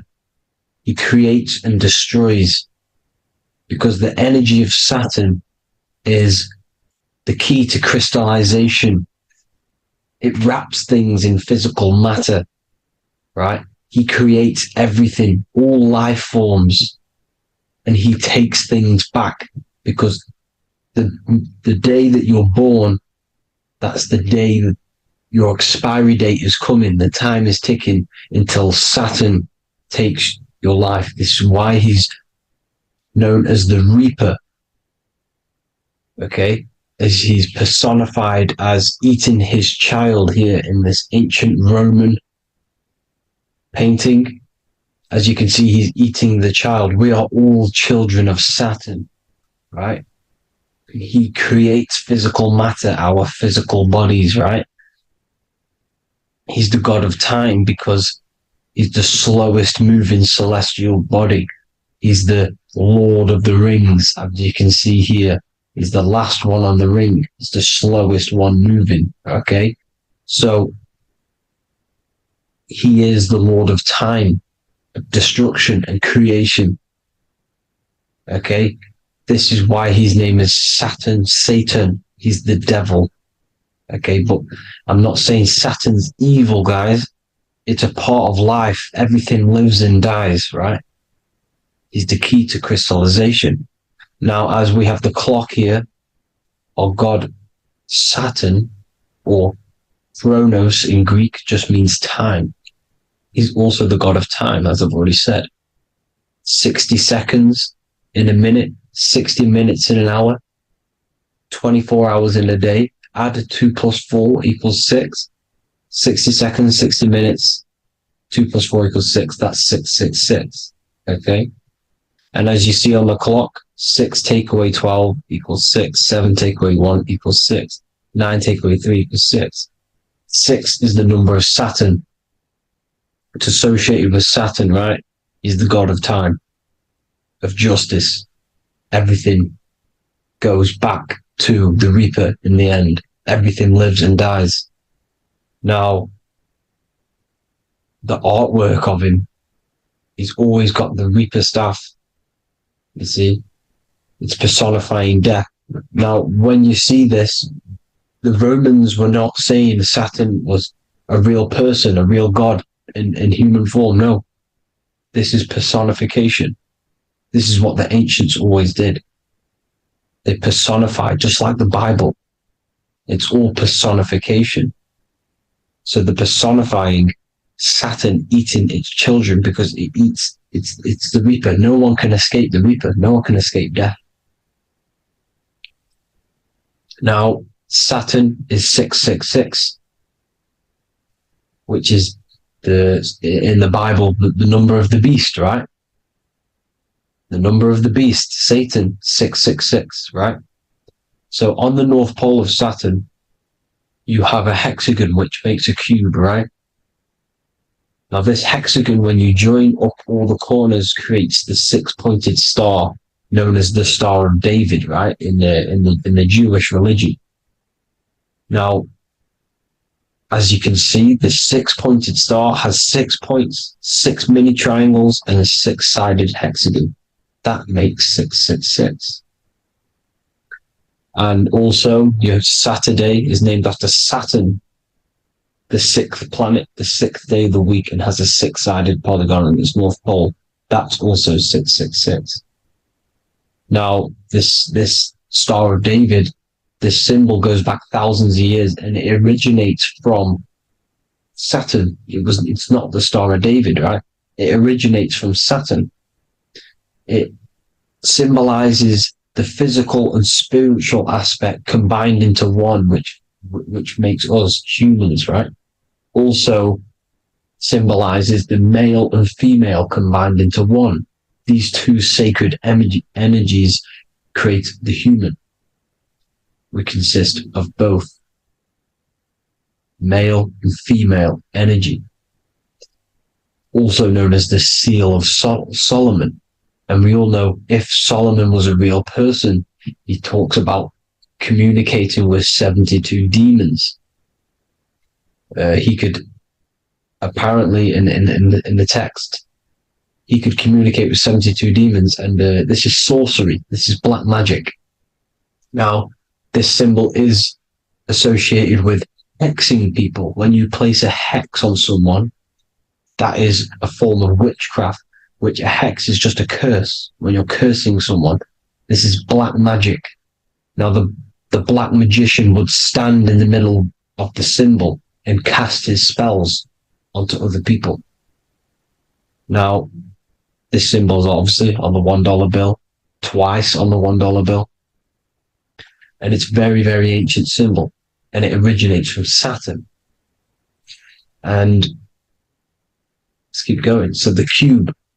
So I've just said how you see the cube on the North Pole of Saturn, right? The cube is limited. It's a 3D shape. It symbolizes limitations to the physical 3D dimension, the third dimension, the physical realm which we are in. Now, as you can see, the color associated with Saturn is black, right? Black is infinite potential. Black is the creation of all things. Before there was light. Light is born out of blackness, darkness, okay? Now, black is physical matter. And as you can see, the black cube, black symbolizing physical matter, the cube being limited, as the physical realm that we are in is limited. It's not like the fourth dimension where everything can exist in a thought.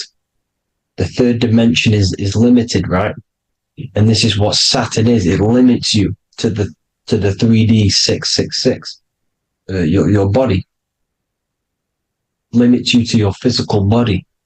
Now, these black cubes are placed everywhere, as you can see: Australia, Denmark, Manhattan. There's one in New York. As you can see, the Apple have a cube. The Nintendo GameCube. Trump Tower is a black cube.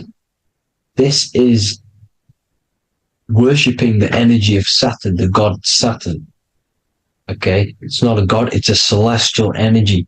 However, it rules over Earth because it pretty much created the physical realm. Now, as you see, when you go to a funeral, you wear black, a black suit symbolizing Saturn, which is the color associated, black. And as you see in Mecca, they walk around the black cube in rings. As you can see here, they're stood around in rings, like the Saturn, the rings of Saturn. The Mercedes symbol. You probably wouldn't notice that, but yes, it's Saturn. And when you graduate from university, you wear a black cube on your head. This is all symbolizing Saturn. Okay? Now, as you can see, the Jews here have a black cube on their third eye whilst they pray. Notice how he's shutting his eyes into blackness, darkness, and he's wrapped around a black strap around his arm. This is symbolizing the wrapping of physical matter, of how physical matter wraps things into existence. And as we all know, the Star of David is a Jewish symbol. So he has the black cube and the Star of David, right? So all of these religions are secretly worshipping Saturn. Okay, this is all Saturn worship, Kronos, the god of time and destruction, the physical reality. Now, as you can see, it's symbolized everywhere in all major corporations. Pepsi, internet, that's obvious. NASA, of course, NASA. NASA means to deceive in Hebrew. Universal, Walkers, that one's so obvious. Nike, Toyota. So many different ways they symbolize it. You either see the rings of Saturn or the black cube, as I just showed you here, the Nintendo and the Mercedes, right? It's absolutely everywhere. Now, they also use 666 to symbolize it, as I've just broken it down to you. 666, the World Economic Forum. We all know how they're trying to enslave us into this new world agenda. Google Chrome, CERN, Disney, Coca-Cola, Cadbury's, all of these have 666. Now, every UPS barcode has 666. And even www. Is Hebrew for 666, as you can see here. Monster. It's the same Hebrew letter that means 666. Drake, 6 God. That's his God, Saturn. Why? Because they love physical realm. They love the physical dimension, the third dimension. Because they can rule here through riches. They can build an empire here. It's not like the fourth dimension. They don't want to ascend. They want to stay down here in the physical realm. Okay? Now, this is why they're cloning. They can move their consciousness into other clones to live forever. This technology exists. This is why they love the third dimension. As you can see, all of these sellouts here, Drake, Leonardo DiCaprio, you know, all of these people doing 666 because this is their God. This is their God. They love the physical realm. They sold their souls for wealth and fame in this physical realm. So why would they leave? You see? Now, this isn't all just evil, okay? So you have 7 chakras, right? You have 7 days of the week. 7 solfeggio scale notes. These are frequencies, the solfeggio scale. Now, it's called the Saturn moon matrix because the moon symbolizes your mind, because you're created out of the Holy Trinity, which is body, mind, and spirit, right? That's the triangle, the equal triangle, body, mind, and spirit. Now, the 3 main celestial bodies are Earth, Moon, and Sun. The Earth being your physical body, the Moon being your mind, and the Sun is your soul, hence why it's called solar. It's a solar soul. Now, these symbols are alchemical symbols. So when you're doing alchemy, you use these symbols to obviously symbolize what we're talking about. Now, as you can see, these are all the symbols of the planets. Of Saturn is created out of the moon on top, the moon on the bottom and the earth on top, as you can see here. You see? And this creates the number 5. Now, with the moon being your mind and the earth being your physical body, this is mind over matter, because the earth is your body's matter. This is matter over mind. You don't want to be matter over mind. This is low states of consciousness. You won't be mind over matter. You see, to manipulate matter, to create your own reality. Now, obviously, we all know Saturn is associated with the lowest chakra, which is the root chakra. This is to deal with your animal instincts. When you're down here, you identify as the physical body. You don't know anything spiritual. You're you have a pure physical mind. You don't believe in anything spiritual. This is survival mode, consumption. They want you trapped down here, which is matter over mind. They don't want you to create your own reality, which is mind over matter. You see? Now, that's what Jupiter is. Saturn is the moon on the bottom and the earth on top. But Jupiter is the moon on top with the earth on the bottom. That's mind over matter, you see? So these chakras are an ascension process from matter, physical matter to spiritual. This is the ascension. This is the stairway to heaven. This is Jacob's ladder. You see? Now, the number 5, which is obviously associated with Saturn as well, which create the symbol for Saturn, created the number 5. You have 5 senses, 5 elements, 5 physical elements. As we all know, Saturn crystallizes everything into physical matter out of the 4 elements. 5 fingers and toes, 5 points of man. Okay, the number 5 is the number of justice. Saturn holds things back. He restrains things from you, makes you learn the lesson. Now, 666 is not all evil. 666 is the atomic structure of the carbon atom. 6 protons, 6 electrons, 6 neutrons, right? We are carbon-based life forms. All life forms are based on the bonding properties of the element carbon. Because Saturn crystallizes everything into physical matter. Now, the Masons symbolize this with the checkered boards. They have the black square, which is obviously matter. As I just said, the black cube. And spirit is the white square. Because white is eternal light. White and light. You see? Black is physical matter. Now, this is what we are. The point of our soul is to transmute from matter to spirit. But these are interchangeable.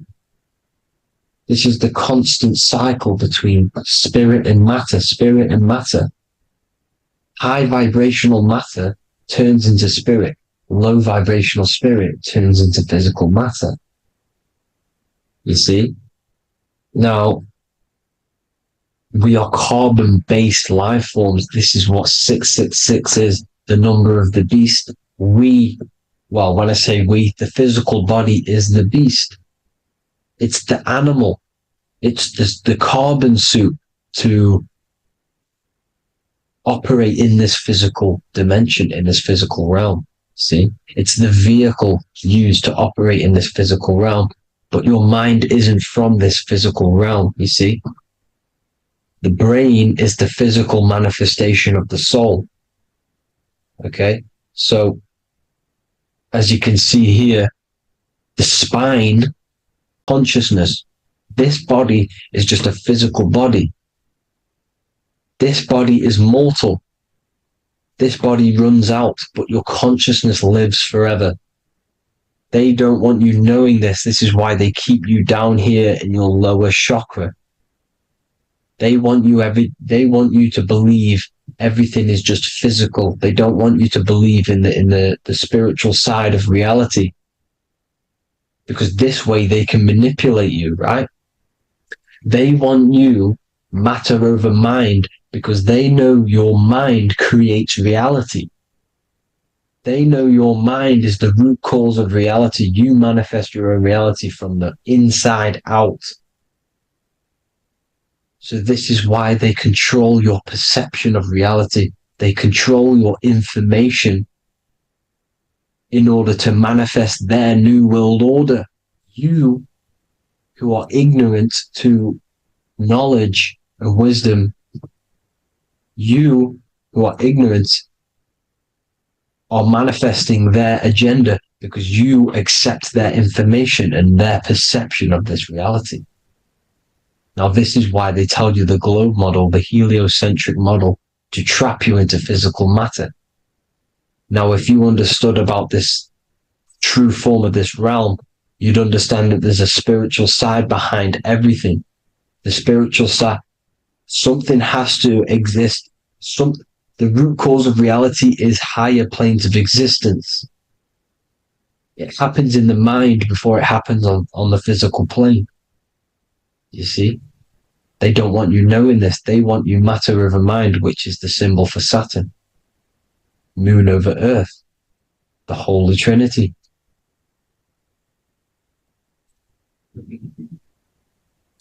Now, as you can see, the cube also makes IXXI.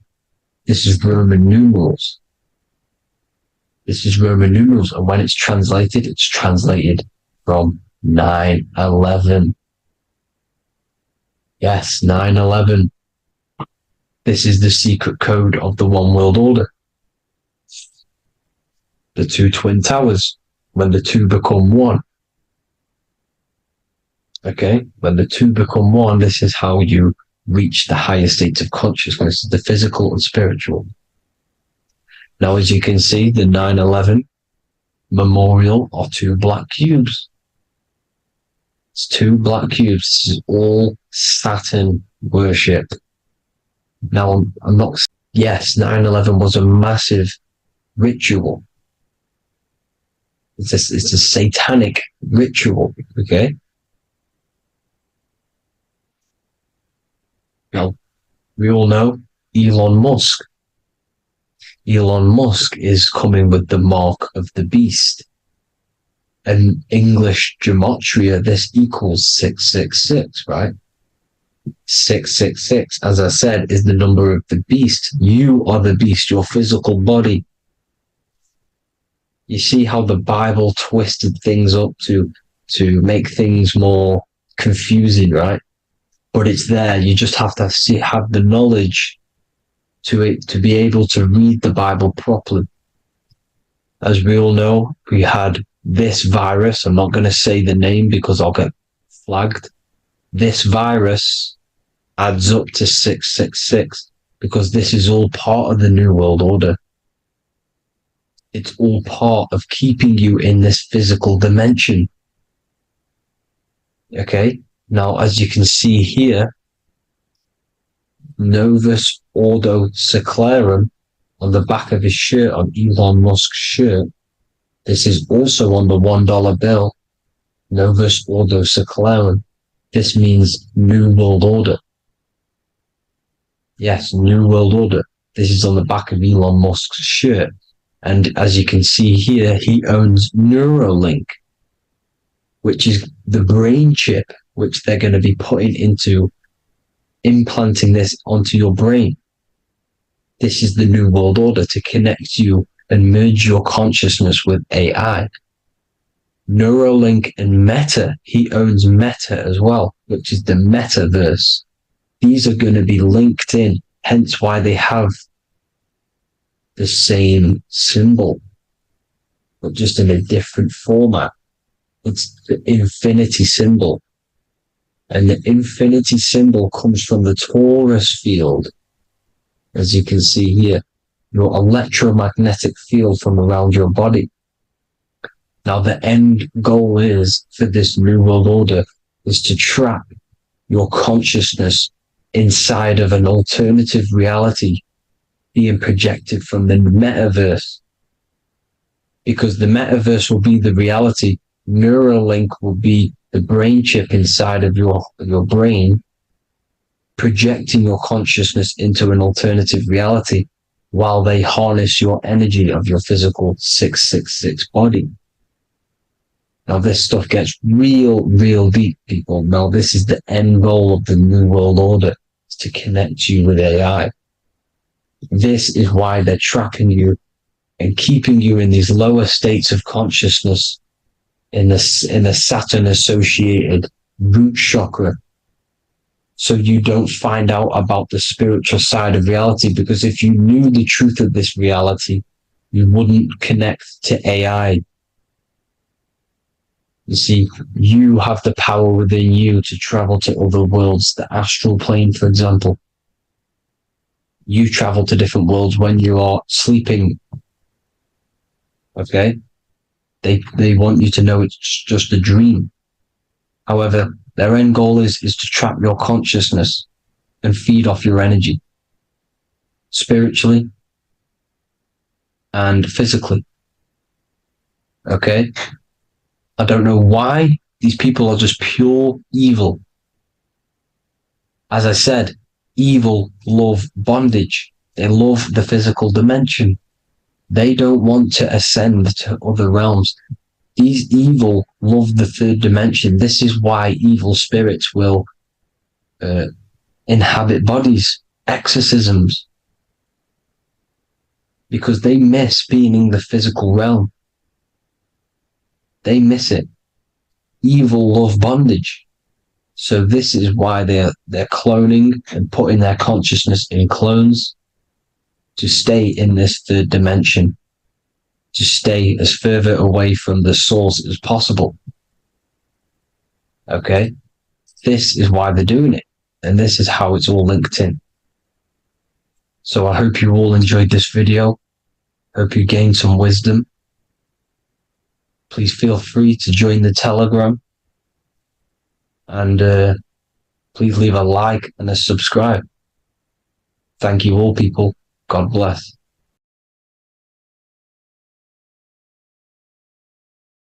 Welcome to Revival of Wisdom. Today we're going to be breaking down Saturn worship and how the occult are linked in with Saturn. Okay, so first of all, let's start with the celebrities. All these celebrities are doing 666. Okay, covering the one eye, which also symbolizes the all-seeing eye, which is another occult symbol. But we're focusing on the 666, the 6 with the 3 fingers.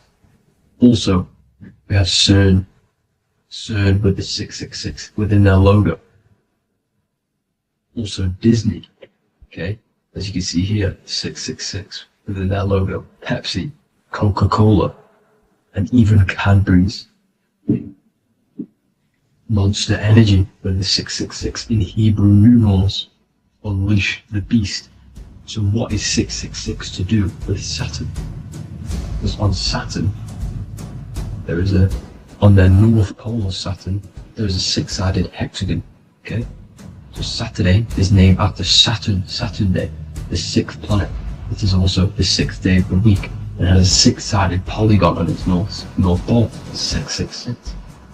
And not only that, when you create a star out of the hexagon, you will create a six-pointed star, okay, with 6 triangles within the star, and a six-sided hexagon, which all adds up to 666.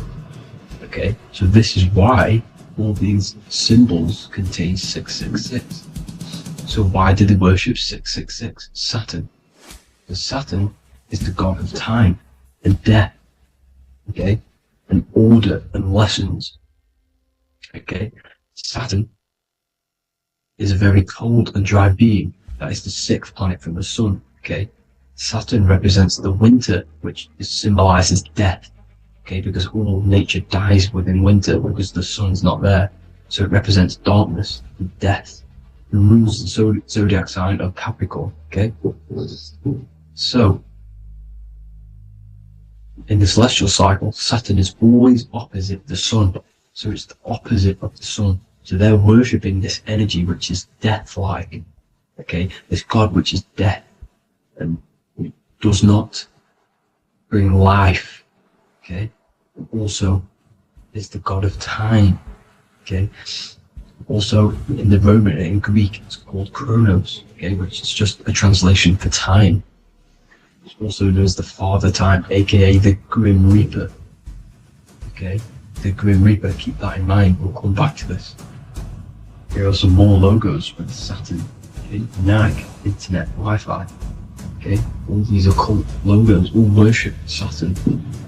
They are a satanic occult. They worship this death god, this evil god.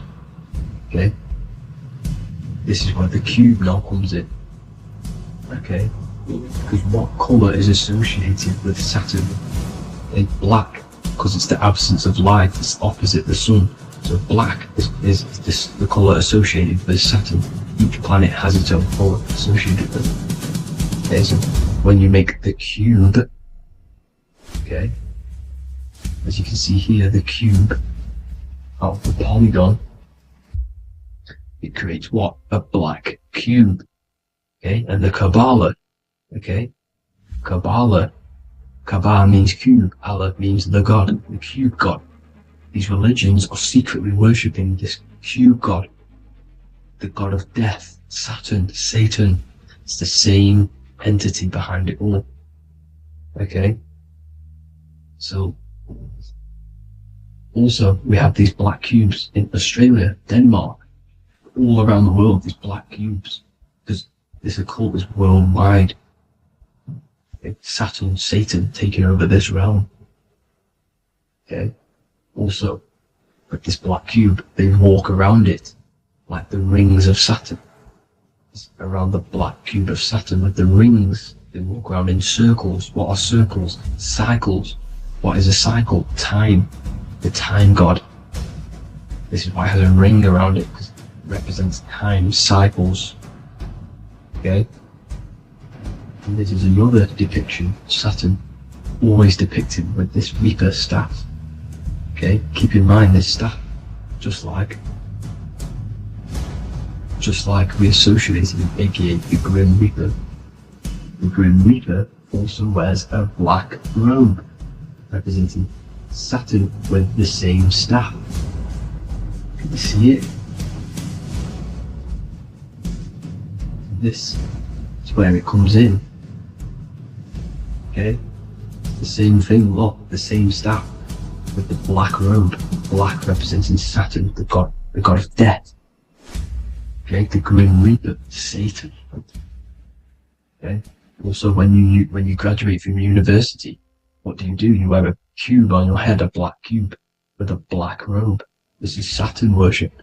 See, this is how Saturn, Satan, has tricked the world into worshipping him, not God, the sun, which represents God. So what is a corona? Because a corona is a crown, a circle, okay? A set of concentric circles of light seen around a luminous body. So Saturn, so this is why they used to worshipped Saturn by wearing crowns in ancient days, and we still do to this day. The king or queen has a crown, a corona. Also, corona, the drink. Corona adds up to 666, just like Saturn is 666. But like you see in the corona, you see the staff. You see this staff, just like the staff of Saturn, the Saturn god, like the Grim Reaper, with the black robe and the staff, just like the Saturn god. What is the Grim Reaper? It's a killer. It represents death, just like Saturn, the god of death and time. So all these occults and secret societies all worship the 666 god, which is Saturn, Satan. All of our energy is being put into Saturn. Okay, and Saturn, Satan, is harnessing all of this energy. So gradually, this is what the mark of the beast is. Like it says in the Bible, the mark of the beast, or the name of the beast. Here is wisdom. Let it know that you have to understand and count the number of the beast, for it is 6. It is the number 6 of a man, and is 600, 6, 666. So this is what the mark of the beast is. They are going to eventually put brain chips, just like Neuralink, which is what Elon Musk is pushing. Okay, so this chip is the mark of the beast, and it's going to be implanted to our hands or brains. Okay, and they will manipulate our consciousness, and it will manipulate our DNA, and it will directly connect us to AI, and AI is linked in with Saturn, Satan, as the demons and the people who rule this world are in love with AI. They want to connect humans to AI, and this will control our consciousness completely and give all of our energy back to Saturn, Satan, this deity that they all worship. Just like when you get married, you wear a wedding ring, the rings of Saturn, over the finger, which represents the sun. So you're basically seeing Saturn over the sun. The sun is the son of God. It represents the sun, represents God. So you are putting Saturn over the sun. So thank you guys all for tuning in. I'm going to leave you guys here. Please leave a like, comment some topics that you want me to talk about, and please subscribe for more amazing content. God bless.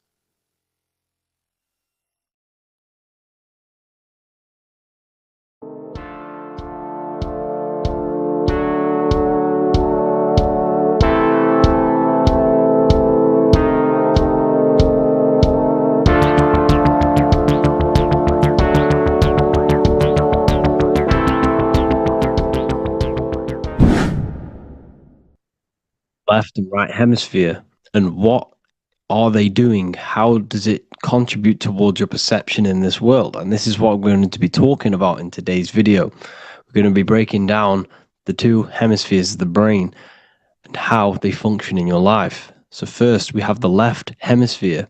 This is the logical hemisphere. This is the analytical, divided, scientific, or verbal hemisphere. The right hemisphere is creative, wholeness, artistic, symbolic, and metaphorical. The right hemisphere does with non-verbal things. It produces a holistic perception. It is more to do with creativity. Because what you must understand is that we are not in the external world. The world is produced by our brain. We see with our brain. Our eyes are a part of the brain. What we touch is the brain's interpretation of electrical signals on the nervous system. What we smell is the brain's interpretation of smell through the nose. What you taste is your brain's interpretation of chemical reactions on your taste buds. So what you are experiencing is the brain. The brain is a computer creating a simulation. And you have two hemispheres which breaks down this reality. So essentially, the brain is the perception creator. It creates perception. So if the brain is creating this, who is the one experiencing the brain? Well, that is you, the consciousness, the mind, the all-seeing eye. You are the all-seeing eye experiencing the brain, the observer behind the brain, behind reality, behind the emotions. So if you're walking through a woods, this left brain sees individual trees. The right brain sees the whole woods. It sees the biome. It sees the bigger picture.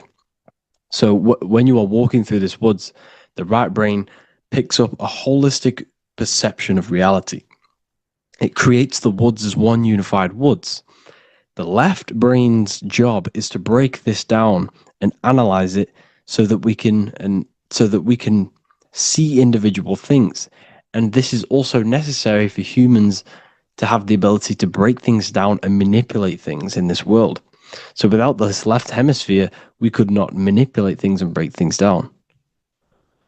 So this right hemisphere is important because it sees the whole woods. It sees humanity as one unified consciousness.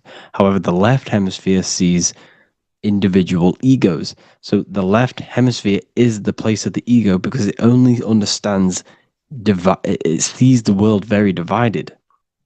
Okay? So, for example, here's another example of the left and right hemisphere. If someone pulls out in front of you in traffic, your left brain is going to start going crazy and analyzing them, calling them names. The right hemisphere, however, sees the bigger picture. Maybe he didn't see you. Maybe it's just a mistake. Maybe he's in a rush. You see how the two brains are very different. They do the same thing, but they function in different ways. The right hemisphere is feminine, the left hemisphere is masculine. So, like I said, this person pulls out in front of you, you start to think with the left. If you start to perceive that in the left brain, you're going to start analyzing them, you're going to start going crazy and calling them names because you're analyzing it. You're not seeing the bigger picture behind it. You're not seeing it from his perspective. So there is a crossover. So the left hemisphere of the brain controls the right side of the body, the right ear, the right eye. Everything to do with the right side of the body is connected to the left hemisphere, and the right hemisphere controls everything on the left side of the body, including your eyes, your arms, your legs. So everything is crossed over, and even your visual field is crossed over. So this is your visual field, as you can see here, and even the left side of your visual field goes to the right brain. There is a crossover. No one really knows. There's not really a reason for this. However, this is how the human body is designed. As we all know, the human body is the most advanced piece of technology on the face of the earth. They cannot replicate the human body. And they tell you it has no creator. This is crazy. People are that brainwashed, they can't even understand that their body is the most advanced piece of technology. Your body is so advanced, the computers that you use are mimicked of the body. Everything they create is mimicking nature, but they don't show you how intelligent nature is because they don't want you to understand you're in an intelligent design. So anyways, let's get back on track. There is a crossover in the brain, and this is why they teach you to write with your right hand. And I was speaking to someone who's in a nunnery, or whatever you want to call it. They were a nun, or they knew someone who was a nun, and they forced these people, these nuns, to write with their right hand. You had to write with your right hand. This is why, I'd say at least 70% of the world, or 80%, is right-handed and right-legged, because they taught us this to activate the left hemisphere more because of this crossover that happens in the body. So when we are using this right side more, we are using that left hemisphere more. Why? Why are they doing this? Well, they also called it writing. Writing is a spell, to cast a spell on you, to use that right side of the body so that you use this left hemisphere.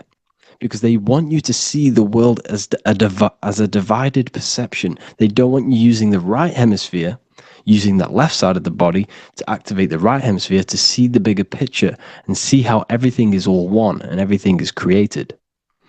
this left hemisphere domination keeps you from seeing the connections between everything, because that left hemisphere analyzes, it breaks things down. So when we are left hemisphere dominated by using the right side of the body, we are essentially seeing everything as divided. And this is why so many people will not understand my work, because my work connects dots and connects fields of knowledge, and makes you see the bigger picture. So people who are left hemisphere dominated will see my work and think this guy's crazy. But everything, it's all about activating that right hemisphere. So they called it writing, because every word you say is molding your mind in some sort of way. The things you see is molding your mind. Everything you take in through the five senses is molding your mind. And language is a massive spell, especially the English language. They called it writing, so that you use that right side. It's a spell, because your subconscious mind picks up everything you say. And 90% of your daily basis behavior and thought patterns is produced by these subconscious programs within the subconscious mind. Essentially, your conscious mind is only the 10% of you. The conscious mind is just what you're aware of. What you're wearing, how you're feeling, what you're thinking. That's your conscious mind. The subconscious mind is controlling every system in your body. It's telling your heart to beat without you being conscious of it. So essentially, this is what they're programming. They're programming this system in the back of the mind, which is controlling everything through the words. And this is what spells are, because it's all about creating perception in the subconscious. So they want you to use that right side more. I truly believe the ancients, they were balanced. They used the left and the right side of the body. They didn't have a stronger side because they understood this science of the body and how the body works. So this is actually called phonetics. It's not etymology. Etymology is the study of root words. Phonetics is the study of how words sound similar. The way words are spoken. So phonetics, phone, is why we call them a phone, because you speak into a phone. So this is write and writing, to use that right side to activate the left hemisphere more. So your hands are a manifestation of your brain. The left hand is the right brain. The right hand is the left brain. And as a child, we were always taught that when you place your hands together like this is the size of your brain, which is true, because your hands are a part of your brain. They're an extension of your brain. Every part of your body other than your brain is an extension of the brain. Everything's working and feeding back information to the brain because you're experiencing the brain. So another trick that you can do, or another exercise, is looking in the mirror and closing one eye at a time. If you close your right eye, if you take your top off, for example, you'll analyze your body if you close your right eye, because you're using that left hemisphere. Sorry, other way around. If you look at yourself through your right eye, you'll use that left hemisphere, which will analyze yourself. You'll see individual body parts. If you close the right eye and use the left eye, you'll see your body as a whole. You won't really analyze it. This is how you can analyze yourself, using these two hemispheres. So this whole system is created to keep you thinking logically and to restrict you from creating and restrict you from understanding symbolism, allegories, metaphors, and teamwork. They want you stuck in a logical way of thinking and a logical way of seeing the world. This is why when you go to school, you are told exactly what to do. You're told to think this way and no other way. You're told to do orders, do this. It's a very left-brained system, because if we all started to open up this right hemisphere, we'd all see, wow, everything is all one. Everything's all connected. And this is what my work is doing. I'm showing you everything is one. The physical world is an illusion of duality, but everything comes from the one source, the one mind. The universe is a giant mind. I am mind, you express mind. We all possess mind. Behind the physical body is the same mind consciousness. And we are all expressions and fractals of this infinite consciousness called mind. And this is what they don't want us to figure out, is that we are all just one consciousness expressed.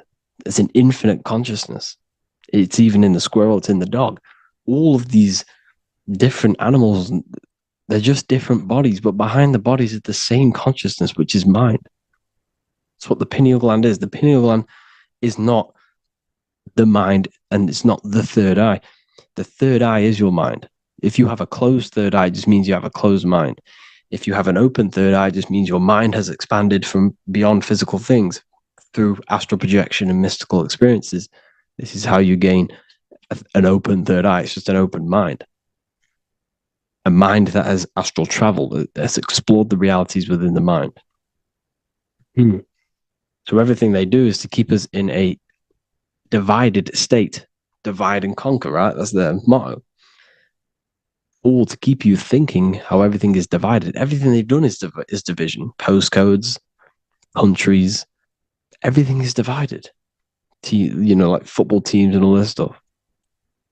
It's also a natural process when you grow up, because as you grow up, your brain is constantly analyzing the world. So this is sort of a natural process of how you become more left hemisphere dominated, because your brain is always analyzing. And unless something awakens you, you can awaken that right hemisphere where you can start to see the bigger picture. Even the music, it's all tuned to 440 hertz, shuts down the right hemisphere of the brain. 440 hertz, Spotify, Apple Music, the radio. Every time you turn on the radio, it's tuned to 440 hertz. This was specifically tuned. It never used to be tuned to this. It was in the 1950s. It was changed. The standard music tuning was changed to 440 hertz because it shuts down that right hemisphere of the brain. They don't want you thinking, seeing the world in this way and perceiving things as one. And I'm going to show you. It tells you this in the Bible. Cast the net onto the right-hand side of the boat and you will find the fish. What was Jesus saying? This is, you see, people read the Bible and they don't understand it. If the Bible is not talking about you, then it has no meaning. The Bible, everything you read in the Bible is about you and how it can better your life. It occurs to you.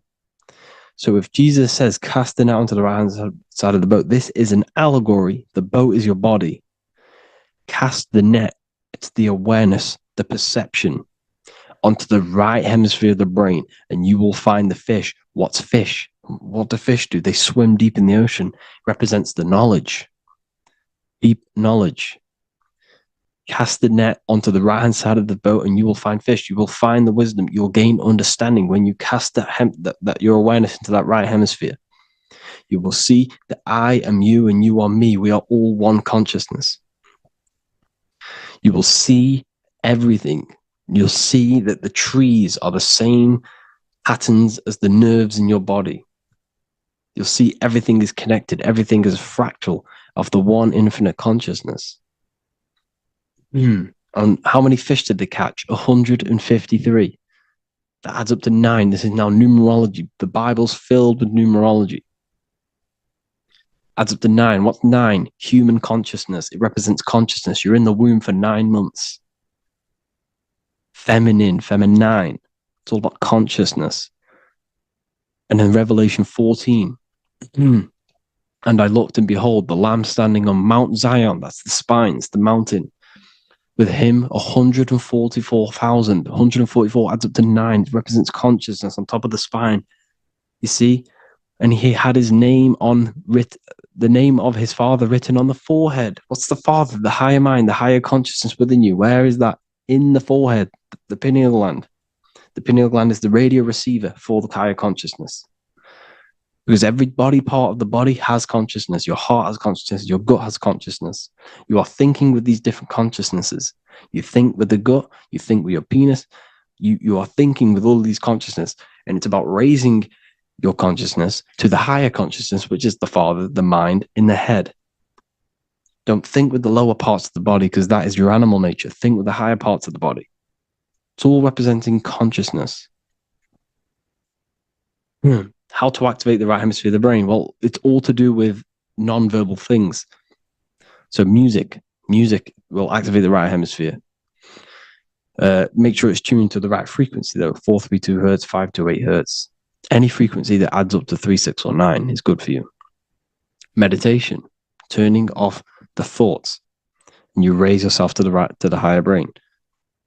Symbolism. Symbolism is all right hemisphered. Reading between lines, metaphors, determining the Bible, it's all right hemisphered. Seeing the bigger picture, it's reading between the lines. So tithing in the Bible.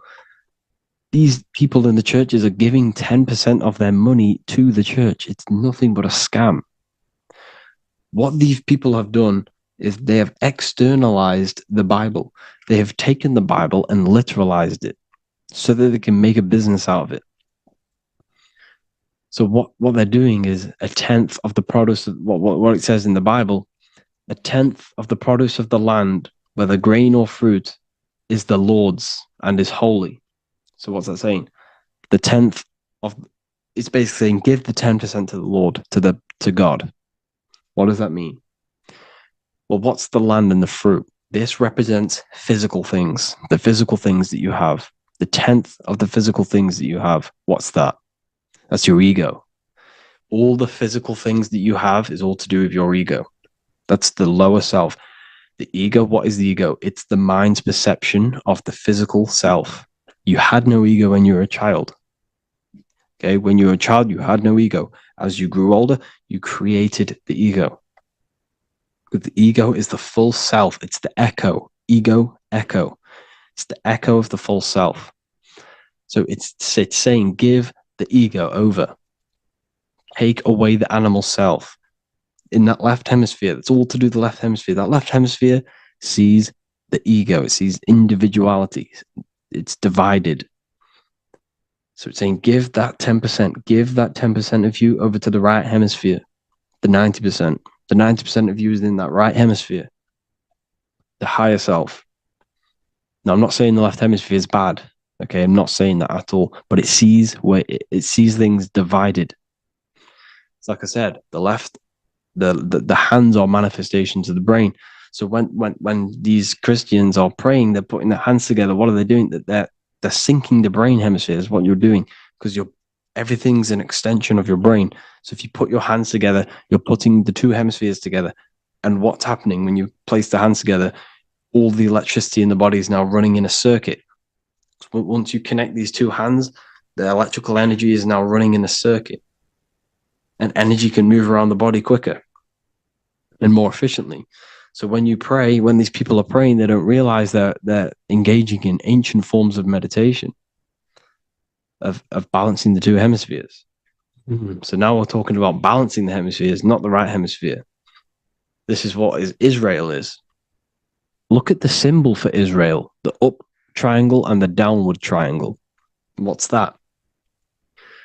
The up triangle represents male. The downward triangle represents female. Okay? This is talking about the brains. Israel is Ra. Isis, which is female, the Egyptian god. Ra, El. El means God. Electricity. That's the force of the physical world. It's the force that runs this world, electricity. It's the force of God. El, consciousness. It means God. Is Ra, El. Isis, Ra, and El. It's the two hemispheres of the brain, the holy land of Israel. It's the holy land, it's the brain. Once these two hemispheres are synced, this is how you unlock your consciousness. This is the easiest way of astral projecting. Hemisphering, I forgot the word for it. Hemisphere syncretization, something like that. It's about syncing the hemispheres. This is how you unlock your consciousness. Once the brain is running as one electrical system, this is how you balance the two masculine and male opposing energies. Once these opposing energies are no longer in war with each other, the brain, they come together to work as one. You unlock your consciousness. You are born again. What happens when a male and female have sex? It creates a new child. It becomes one.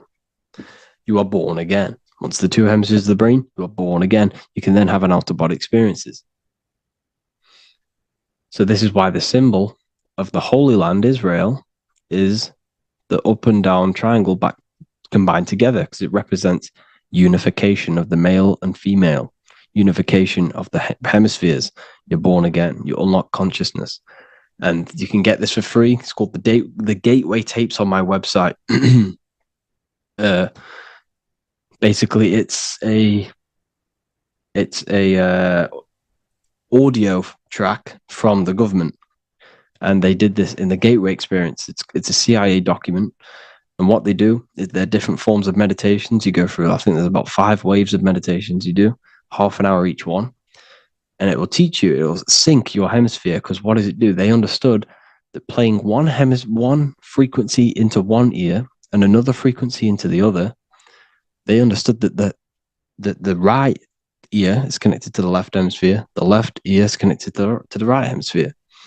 So when you play 2 different frequencies into both ears, what happens? The brain picks this up, the 2 hemispheres of the brain picks this up, and it syncs it. It syncs these 2 hemispheres, these 2 frequencies together. So now the brain is working as one to sync this frequency. So this is how you can sync your hemispheres, through listening to these frequencies. Okay, you can get them for free and do the meditations yourself. This will definitely help you. This is an easy way to astral project. So it's all about syncing the hemisphere and seeing reality from a unified perception. We should all aim to get out of that left hemisphere. I'm not saying don't use it, but we should now start to we should now start to read between the lines of the Bible, read between the lines of the symbolism they're showing, study symbolism, study allegories and myths. What are they trying to tell us through these allegories? And, this is how we start seeing things in a better way. Once we understand that we are all microcosms of an infinite consciousness, we can all come to one, because love is the unifying force of this infinite consciousness. We are all divided. We are all disconnected from our hearts. Once we all connect with our hearts and see that everything is one, we can all start to love and come together as one, because love is the unifying force of consciousness. So if you haven't already seen, I now have launched the Ethereal University. I will be doing lectures like this one, but even better, deeper, and even releasing knowledge that I can't talk about online, as they are censored. I'll be doing lectures every single week. I'll be doing live calls every single week. You also gain access to my library, which is filled with over 45 occult books, filled with knowledge. Okay, I'll show you now. Plus, you get my book, The Book of Wisdom, PDF form, and the Human Health Guide, PDF form. You also get all of this stuff, the health section, Q&As, ethereal meditations. We've got some celestial studies, cosmology, and numerology coming soon. You also get the brand new Manifestation Mastery course, plus the library. And there'll be new books, new lectures, new live calls every single week. Or you can get the Book of Wisdom, use the code WISDOM in all capital letters to gain 40% off. This sale will be ending very, very soon. So if you're watching this, be very quick to get yourself a physical version or a PDF of my book. You can get it in all these languages. Hope you enjoyed this video, people. I'll see you inside the Ethereal University, the real university. Have an amazing day.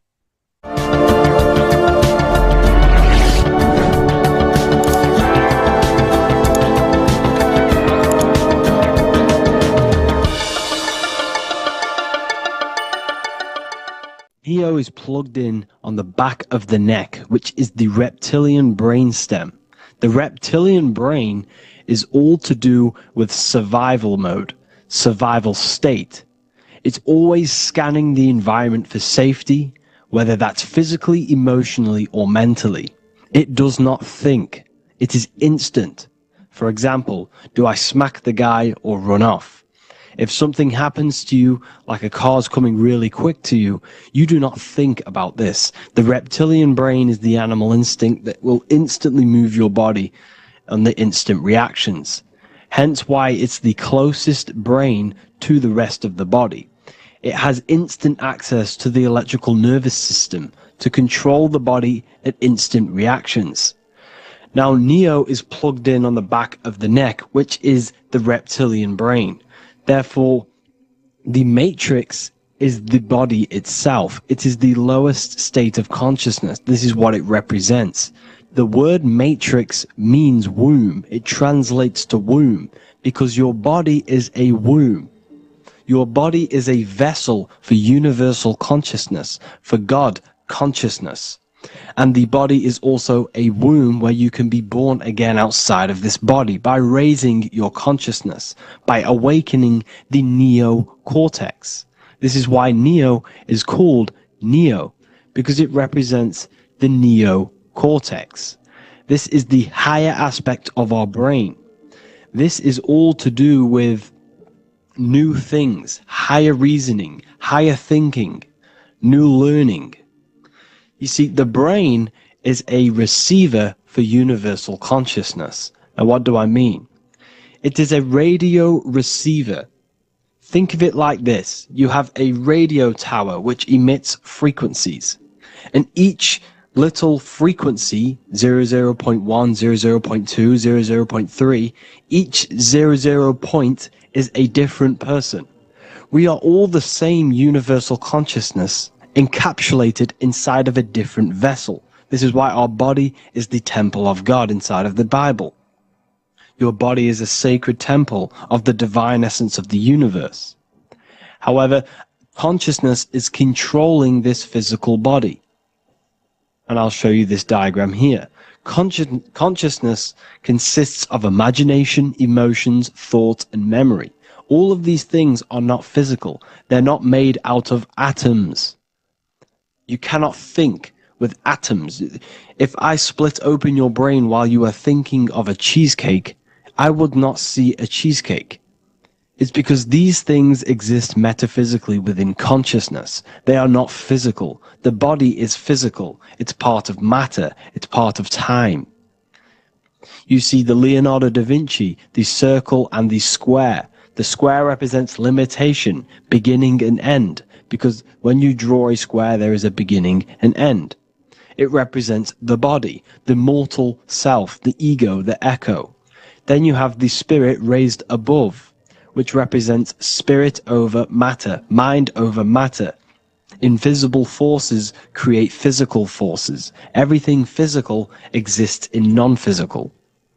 This is also the Freemasonic square and compass, why the square is below the compass, because the compass creates the circle, which is spirit or mind. Then you have the square, which is matter. Mind and matter are the same substance. Mind creates matter through thought. Everything in this physical universe manifested through thought.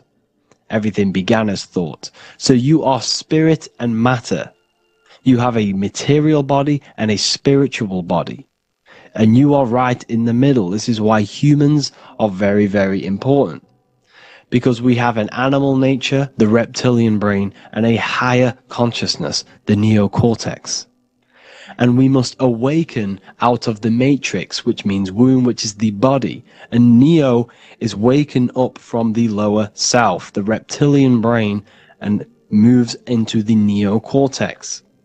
Because the brain is a radio receiver for consciousness. Now, what do I mean?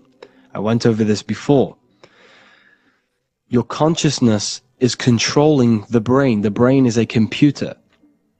And when our consciousness, our imagination, our emotion, our thoughts, and our memories are all contributing towards just survival things, food, safety, fear, all of these things, and our consciousness is locked into a survival state, we are using the reptilian brain. We're no longer thinking.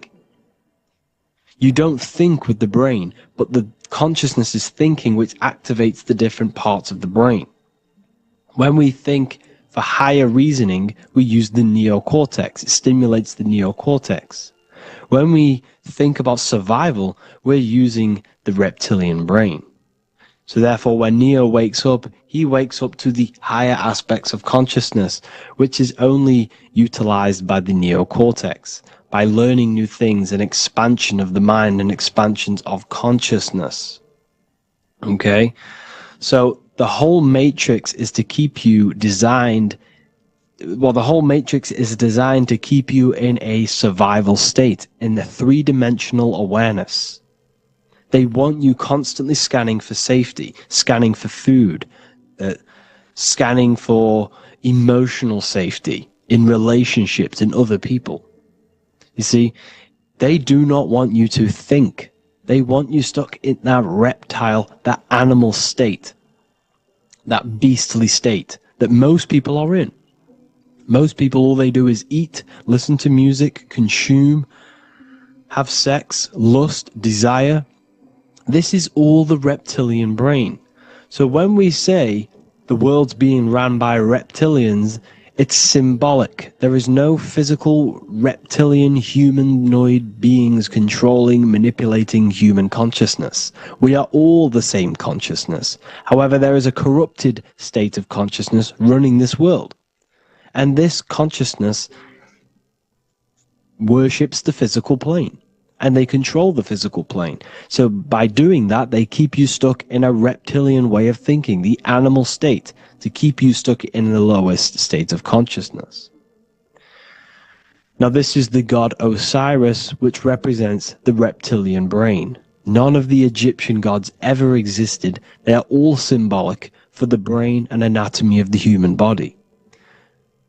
Osiris represents the reptilian brain. As you can see, this anatomy compare to the brain stem and Osiris statue found in Egypt.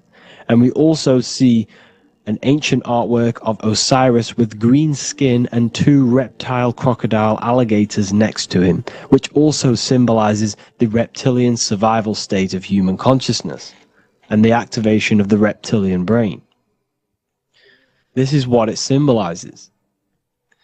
Now, this is what the Matrix is all talking about. It's talking about the awakening, the expansion of consciousness.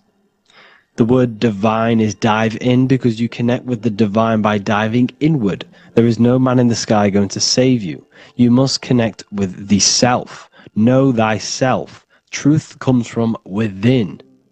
All of these things I'm telling you comes from within you. I'm just pointing it out. All of this is self-realization. A lot of people say, well, what are my sources? My sources is knowing thyself, observing thyself, using the neocortex of critically thinking, sitting down and thinking about yourself and having deep realization of yourself. You can realize that your thoughts are not of this physical world. It's quite simple. The brain does not think. The brain does not imagine. The brain does not hold memory. All of these things exist in consciousness, the one consciousness, but we are all fractal, infinite parts of. This is the eye on the triangle, consciousness being given down to the rest. This is separate. Consciousness is separate from the rest of the pyramid. The pyramid is your body. Neo is the one consciousness. This is the Egyptians symbolizing the one consciousness giving Ankh, which is life, to all the different life forms. However, you can see that the central sphere is giving a big Ankh to the humans, because humans, like I said, possess the advanced consciousness, an advanced brain that allows us to turn above our reptilian animal self. For example, we can go against our reptilian lower animal nature and turn to our godly nature. Animals cannot do that. They are stuck in instinct. They are stuck in a reptilian animal way of thinking and operating. Everything they create is to survive. We can turn against our lower nature and create for amazing things like buildings, architecture, technology. We can use our creative consciousness for anything we wish. not just survival needs. And it's the same with your spiritual journey. You can raise your consciousness beyond this animal state that they try to keep you in through fear, consumption, food, and the reptilian brain. We must awaken, start to think critically, and awaken to our divinity. Because the mind, the consciousness within you has infinite potential to expand. There are infinite fields of knowledge that you can explore. The mind can never be filled. It can never ever be full of knowledge. It always expands, and that's why you are alive. That's why you are part of this universe. That's why the science always says the universe is always expanding, because the universe exists in your mind, and the mind is always expanding into new fields of thought, new fields of knowledge and information.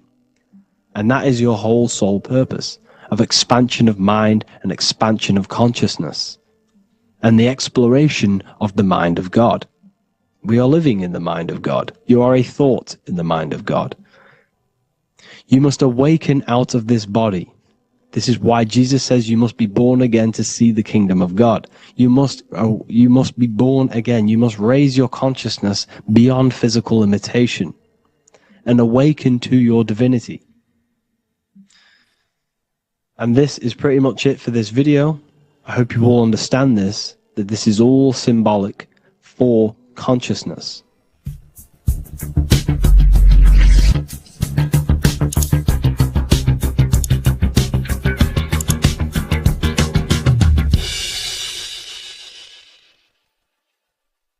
Welcome to Revival of Wisdom.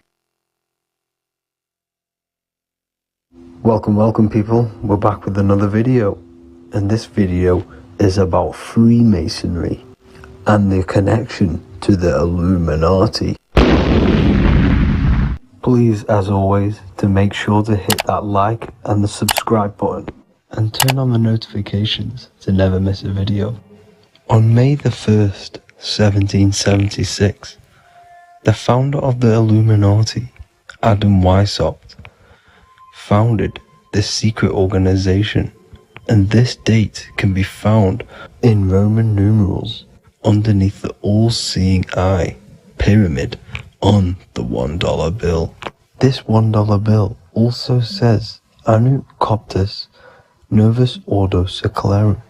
This is Latin for announcing the birth of the New World Order. This New World Order will be headed by Lucifer, the all-seeing eye, and followed by the 13 layers of bricks for the 13 elite bloodlines. So your Orsini's, Rockefellers, Rothschilds, Soroses, and the other 9 elite families. So when Adam Weishaupt created the Illuminati, he made it consisting of high-level degree Masons, French and Latin philosophers, and many more powerful people to all become one society. So this is why you see Masons using the same symbol of the all-seeing eye inside the pyramid. But not all Freemasons are part of this Illuminati secret society. As the 33rd degree Freemason Manly P. Hall said in his book The Secret Teachings of All Ages, Freemasonry is a fraternity within a fraternity, an outer organization concealing an inner brotherhood of the elect.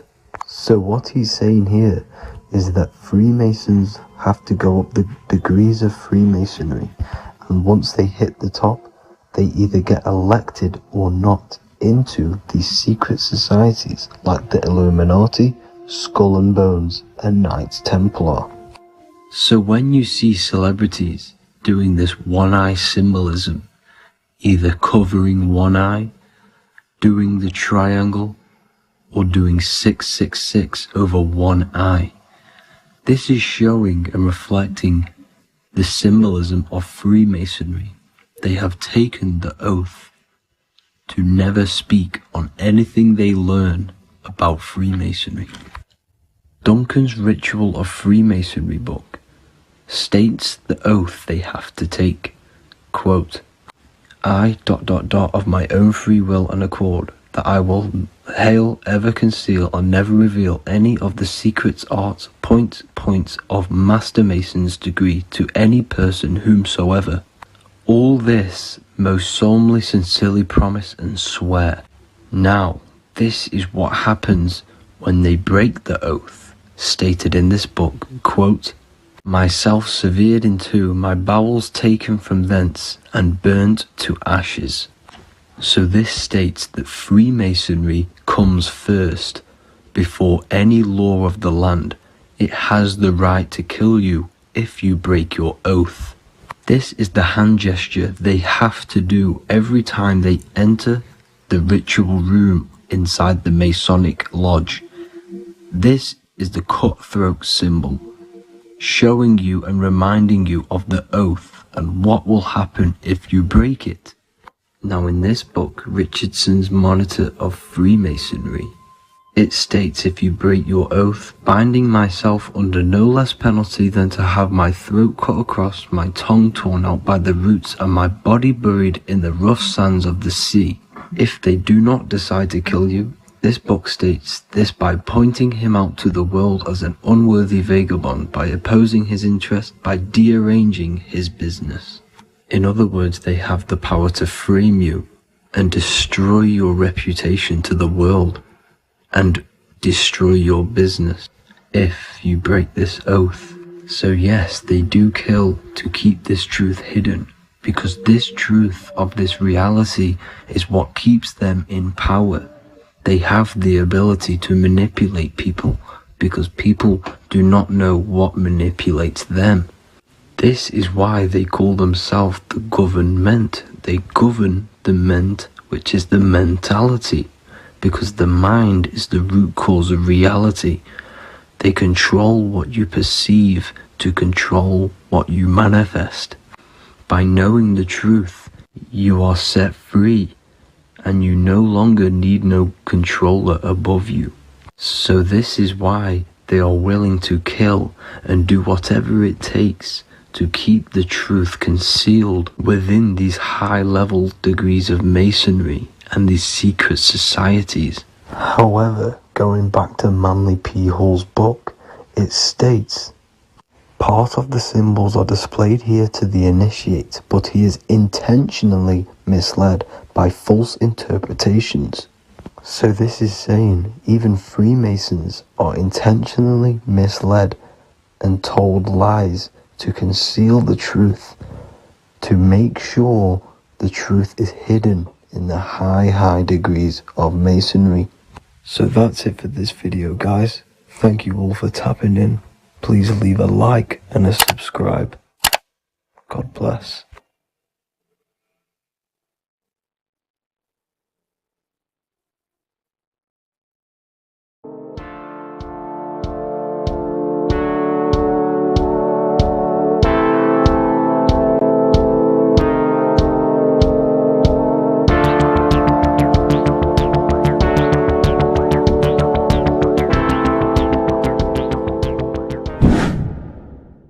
Welcome back, people, to another occult lecture by Revival of Wisdom. Today we're going to be talking about magic and how it's being used on us for the New World Order. Magic has the word mag within it, which is magnetism. Magnetism is the force. Magic is influencing forces, natural or supernatural forces, and using it for a certain agenda to gain something out of it. Now, magic is not what everyone's being thought. It's not some sort of fantasy thing. It's actually very common, and we all do it, whether you believe it or not. Magic is all to do with the mind. As I said, always say in my lectures, your mind is what creates matter. Your mind is what creates your external world. So it's all about manipulating and planting seeds within the mind, because your mind is a garden, and thoughts and words are seeds which are being planted in that garden. Your life your physical life, the people you have in your life, your friends, your car you own, the job you have, is all a reflection of the thoughts that you've been thinking in the past. You are where you are in life because of the thoughts that you've been thinking. Therefore, your life is a direct reflection and manifestation of your mind. The Garden of Eden. Okay? The mind is what they are targeting. What you see, say, and hear has a direct effect on your mind. Me talking to you is influencing you. The words I'm saying is planting seeds within your mind. Now it's up to you to consciously act on these thoughts or these words, or to maintain these words. As above, so below. As within, so without. What's inside of me is outside of me. What comes into the storehouse comes out of the storehouse. You have the left, you have the right, you have the up, and you have the down. As above, so below. Whatever is in your mind will be expressed in some sort of way, consciously or subconsciously, spiritually or physically. The mind is what manifests everything. And this is what we need to understand. We need to understand is that the mind is not physical. All things spiritual manifest physical. All things seen come from the unseen. The words you're thinking, that everything you have is coming from the unseen. The actions that you do come from the unseen mind. Another expression for as above, so below is you are the universe itself. You are a universe, a mini universe. But just because you are mini does not mean you are the whole thing. If I take a little piece of infinite, let's say there's an infinite light source. Let's say I take a little chunk of that infinite light source. That little chunk I took is still infinite because it's been taken from infinite. You are the universe. Your awareness, your mind is the universe. It's information. You are the universe experiencing itself. This is why we say we are all God. As above, so below. What is in me is outside of me. The sun, the physical manifestation of the sun, is your soul. The 12 constellations are manifested in the physical body. The 5 elements are manifested in the physical body. They're manifested in the 5 fingers you have. As above, so below. This is manifested, well, this is a symbolized in Freemasonry and secret societies as the 2 pillars. The mirroring reflection, the reflection of reality, the mirror. As above, so below. What happens in the mind, what happens in the astral, happens in the physical. This is Aleister Crowley. This is all symbolism. This is the 2 pillars with the all-seeing eye and the triangle at the top. Aleister Crowley was a master magician, very powerful dark magician, black magician. There's 2 types of magic. You have white and black, just like the checkered board.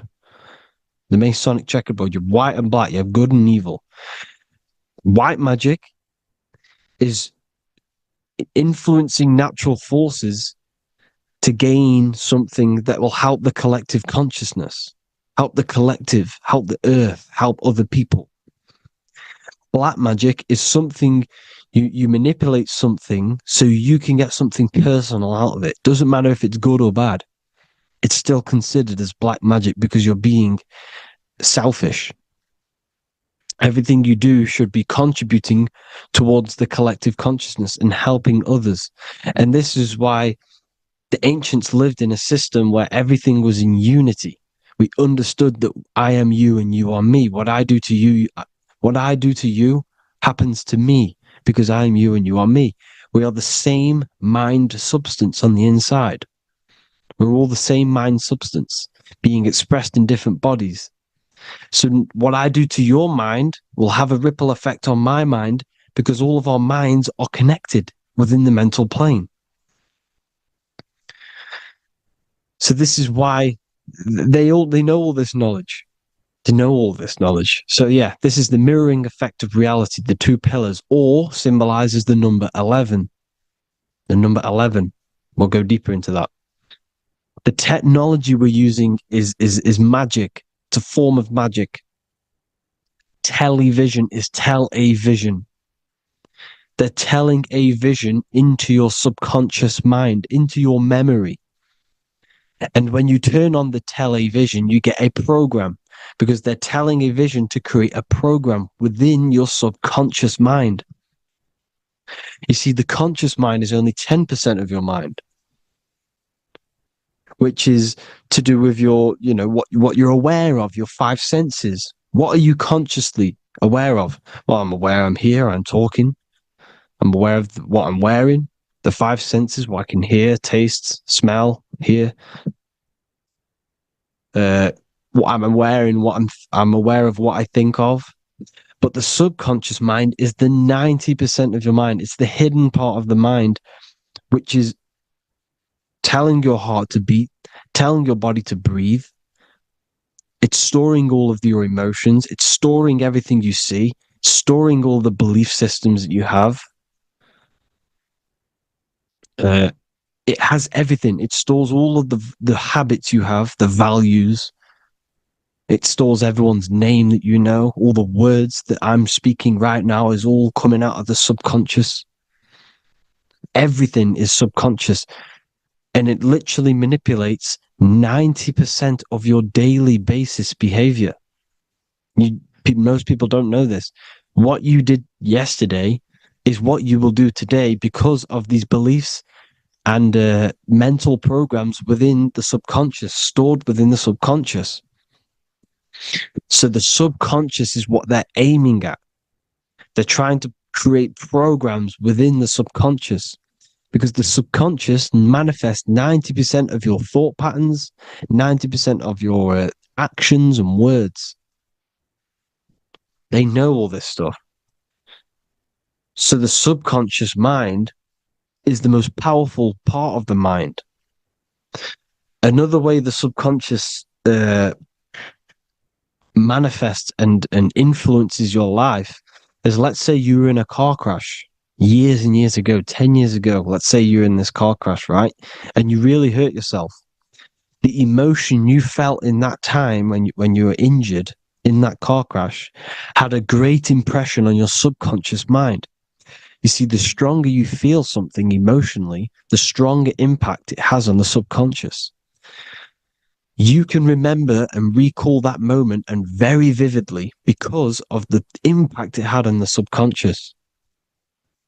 For example, you become that terrified of cars that it manifests into your life today, that you are wary to go in certain cars. You don't want to go in cars at all, maybe, because of that moment that stood within the subconscious. And it will manifest into anxiety. It will manifest into not going into cars. It will manifest into depression, maybe. These things, these emotional, very emotional, traumatic events have a great impression on our subconscious, and they control your life.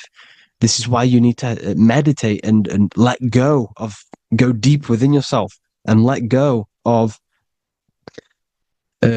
these internal, deep emotions that you may have repressed and keep pressing down and ignoring.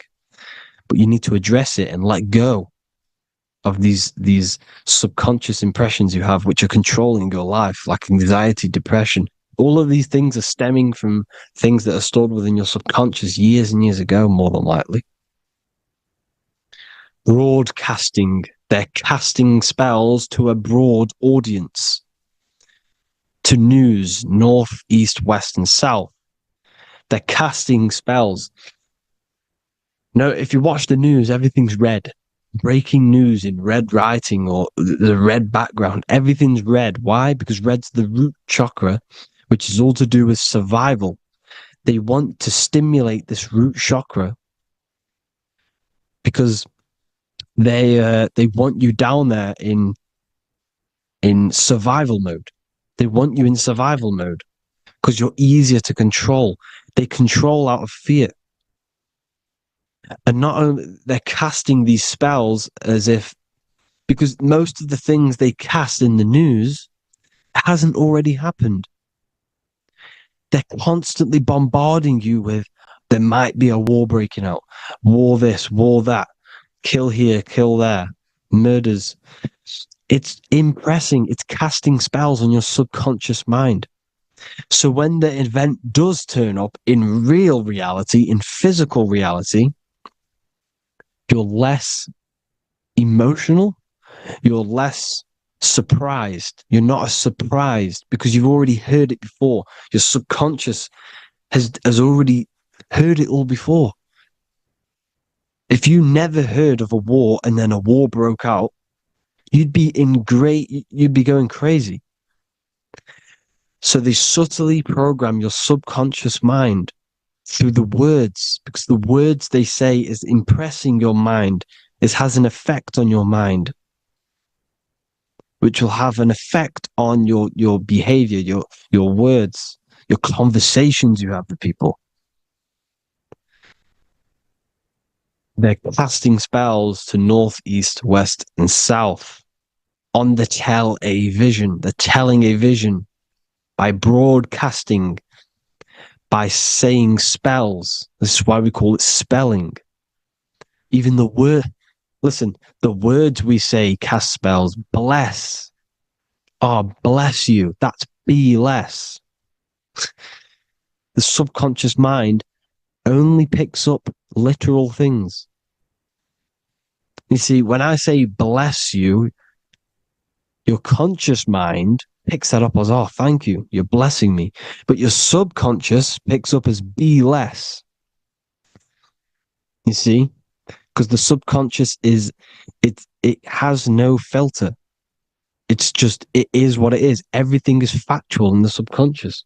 Therefore, if I call you an idiot, your subconscious, my subconscious will think I'm talking to myself and calling myself an idiot, and it will take that as true. That is truth. Everything is truth within the subconscious. And the subconscious manifests your behavior. The devices this is the biggest one. Black scrying mirrors. Device, the devil's vice. The device. Okay?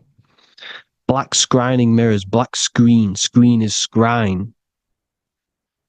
Black scrying mirrors were used to communicate with spirits within the astral plane in the medieval times. They're still being used now by black obsidian mirrors. And look at your phone, it's a black mirror. And there's some sort of, I'm not saying this is facts, but personally I believe these are portals for spirits and ethereal entities to come into your life, to come into your surroundings.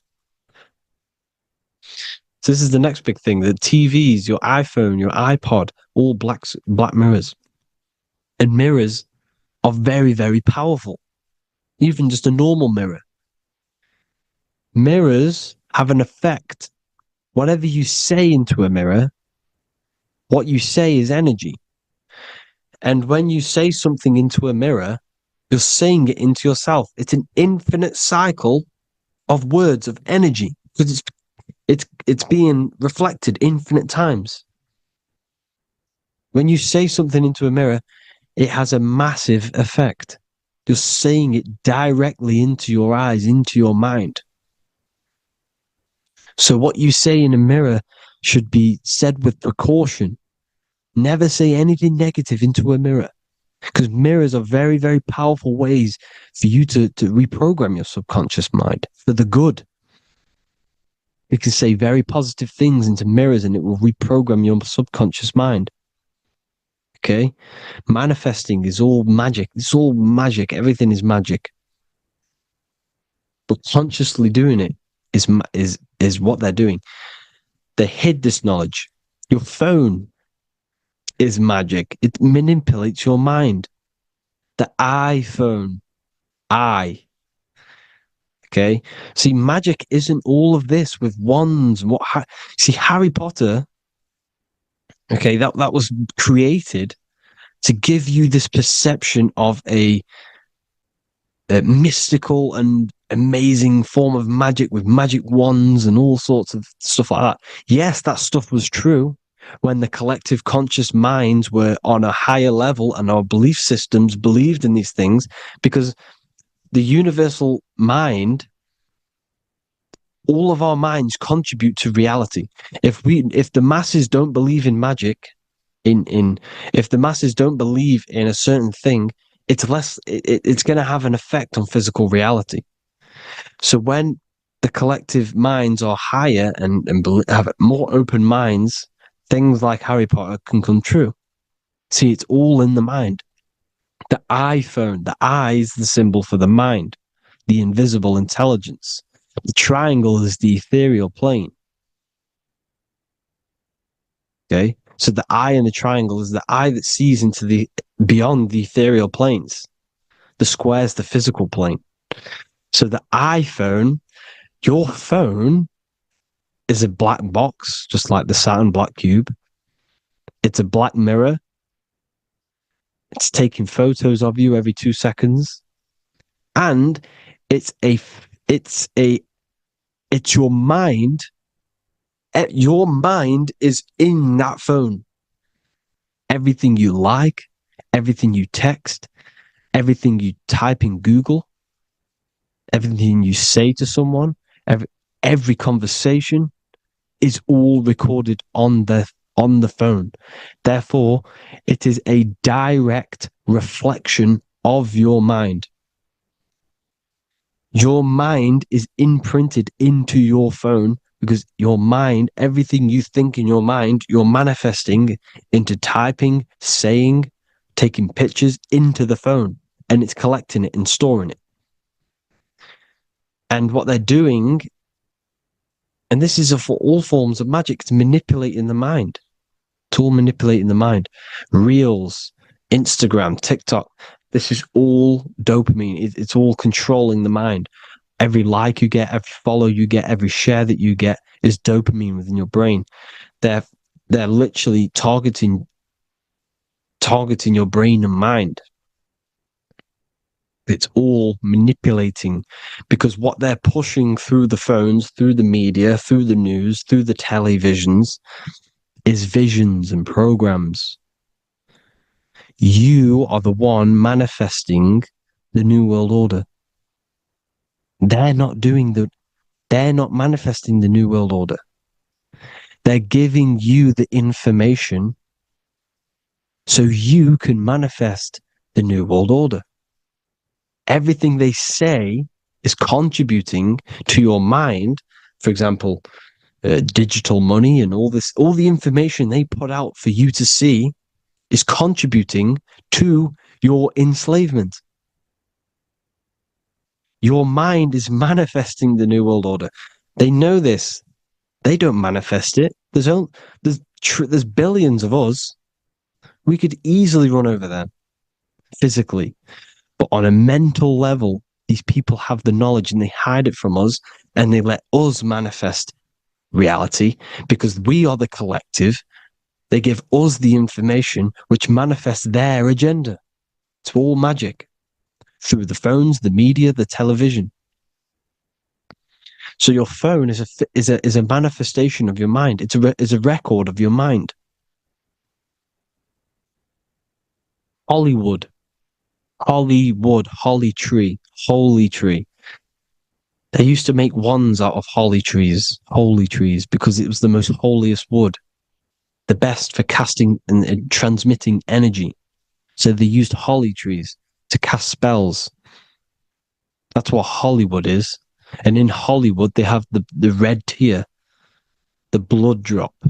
next to the Hollywood sign, because it's all satanic. They're all black magicians. They use Hollywood to cast the spells through the music, through the films. You see, music is a form of magic. All of this is magic. Everything they do is a form of magic, because they want an agenda behind it. But it's not black magic. They're letting us create our prison. This is what you have to see. Yes, they're evil. They make you aware of these things over time. They make you gradually think it's okay. Like the technology, we never used to use these phones. How did we become so addicted and reliant on them? Well, because first they gave you a little flick phone. Well, no, sorry, they gave you a phone in your house. And then once you got used to that, they say, oh, here's the newest version of a little flick phone. You started texting your friends. Everyone was loving it in high school. They could now meet up without saying, let's meet on the weekend at this point at this time. Like your parents probably did. Or maybe some of you watching this, you probably had to tell your friend to meet on the weekend at a certain time because you had no way of communicating. So everyone got these phones and got addicted to them. Then they slowly got addicted to the new iPod with the touch screen. Now they invented touch screen. Then everyone got addicted to touch screens.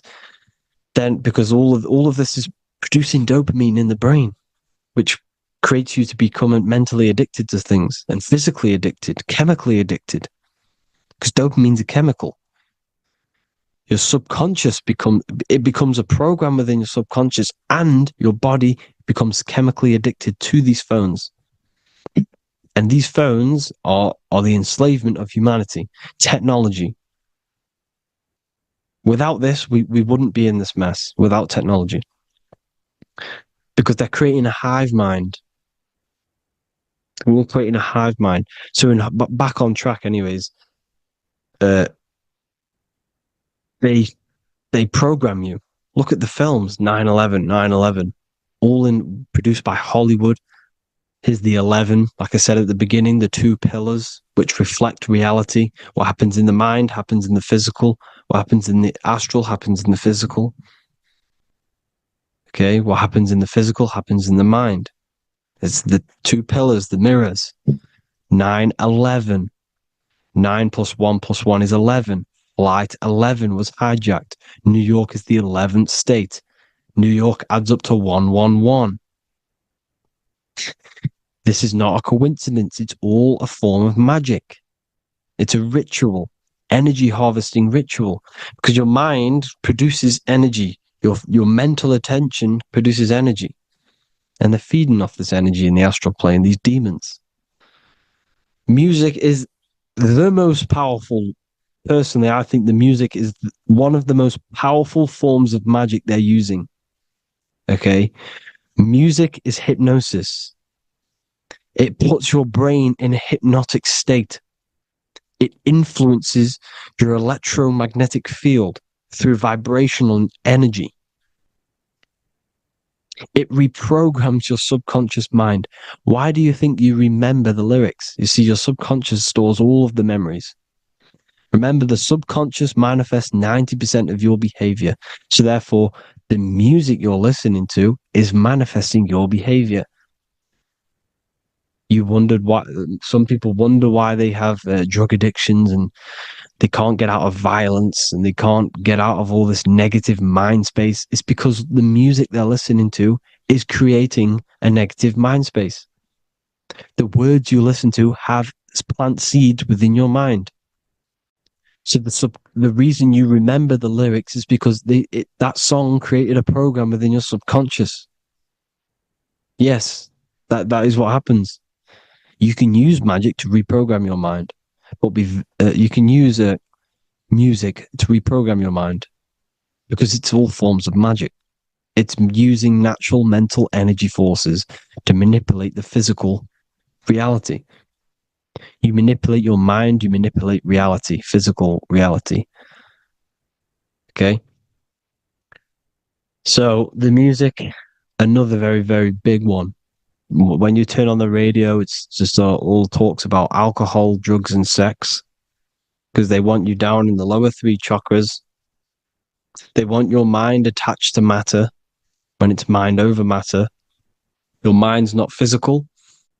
You see, the word spirituality is the new trend. It's not about your spirit. It's not about your spirit. It's about your mind. It's not about, spirituality and looking after your spirit. And they've got you focused on your spirit. Why? Because they hide your mind from you. You see, a lot of people think their mind is their brain, but the mind is everything. There is no physical reality without mind. You can have a brain. Imagine if you had no mind but a brain. It wouldn't work. The mind is everything. The mind controls your avatar. It begins in the mind before it happens in the brain. Then the brain manifests through the body. The brain's just an electrical computer. So that, they've got people scared, or do I have a soul or not, and all this stuff. Listen, if you have a mind, you have a soul, because you are not the mind. This is why everything is sort of an illusion, because beyond the mind is your soul. But what is the soul without a mind? You can't have a soul without the mind. But if the mind didn't exist, the soul doesn't exist. You are the person listening to your mind. I shouldn't say person, because you're not the body. You're the entity behind the mind. But if you didn't have that mind, you couldn't understand what you even were. You would just be an observer who couldn't think. So yes, we all have a soul. If you have a mind, you have a soul. Everything is mind. Everything has mind. Mind creates everything. God is mind. And they're manipulating your mind through TV, your phone, every little thing. The school, it's all about the mind, people. Control your mind, you control your reality. Just the last thing, here you go. Aleister Crowley, the Dark Magician, Kanye West doing the exact same thing because they're implementing magic in the music. Here's the Beatles with Aleister Crowley in the background. Bet you never noticed that. Aleister Crowley was influencing music and placing magic within the music to influence the subconscious. This is what Baal worship was. This is why they kill children. They sacrifice these children. Why? Well, because in order to ascend, in order to raise your consciousness internally, godly, by being good, God, or being in order to be good and raise your consciousness and to get something in the physical world, you have to sacrifice yourself. And what do I mean by that? In order to raise your consciousness and ascend, you have to sacrifice the lower nature of yourself. You've got to abstain from having sex to retain your sexual energy, to transmute it, or staying away from negative, some poisonous foods like meat. So, staying away from blood. We shouldn't be consuming other animals' blood. We should be keeping our blood pure. We are humans. We shouldn't consume chicken blood, chicken germs. We are the most divine creatures on this creation. We are the most intellectual creatures in this creation. Therefore, we should keep our temples pure. We are not animals. If you want to associate yourself with an animal and go out in the wild, go and find a wild boar and go and try rip its guts out with your bare teeth, because you can't do it. You're not a carnivore. Okay? So in order to ascend, you have to kill and sacrifice your lower part of yourself to ascend up to your spirit self, your mind self, the highest version. And the elites don't want to do this. So they sacrifice other things like babies to kill them, to exchange their life over to the astral plane, so these demigods in the astral plane can give them something in return in physical. They don't want to sacrifice their lower self, so they sacrifice other things for exchange, for physical pleasure. But the godly person sacrifices their lower self for their higher self to do good and ascend. So this is what all the Baal worship is, people, and this is why they're doing it. Hope you all had an amazing lecture. If you haven't already, go and get the Book of Wisdom for more information. You know, I don't go into dark stuff in this book, because all I do is enlighten people in this book. You can get it in Spanish, English, German, Italian, and French. Worldwide shipping. You can get the PDF or paperback. Or there is also a new one called the Human Health Guide 2.0. It gives you a list of all the foods, grains, oils, and nuts, you know, everything that's alkaline and positive for the body and not man-made and hybrid. It tells you all the products to stay away from, how to fast, how to improve vision, how to improve everything, literally. So the Human Health Guide has been released. If you want that, I'll put all the links in the bottom of the description. Hope you all enjoyed the lecture, people. God bless you all.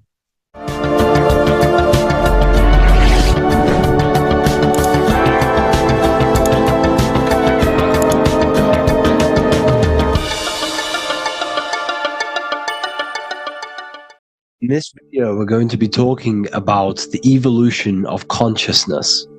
You are born human, however, you possess consciousness, which is the awareness behind your being, the awareness behind your thoughts, the experiencer behind your five senses, the experiencer, the observer behind your thought, emotions, and senses.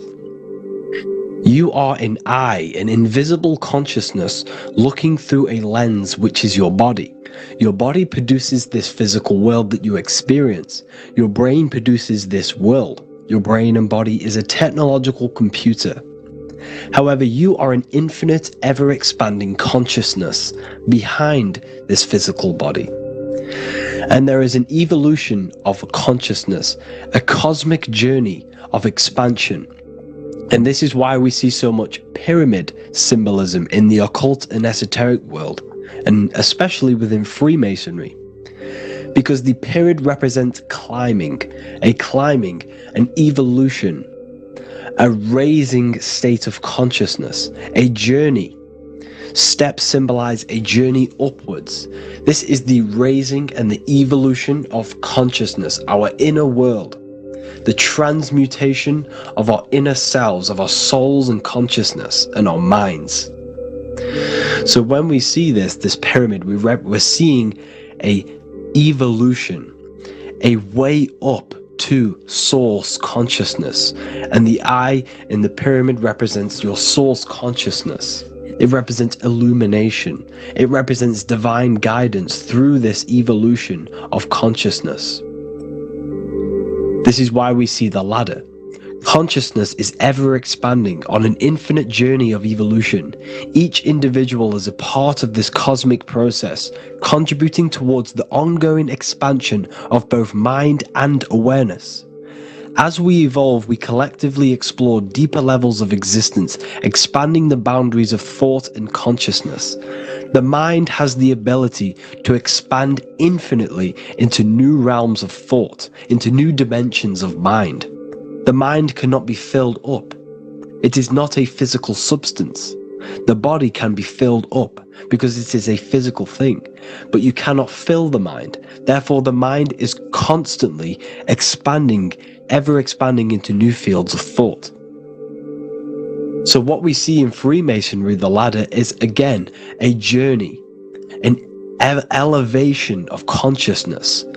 When we are born with an infant consciousness, and as we gain older, we gain an adult consciousness. Our inner world, our inner mind, and our emotional intellect changes and evolves.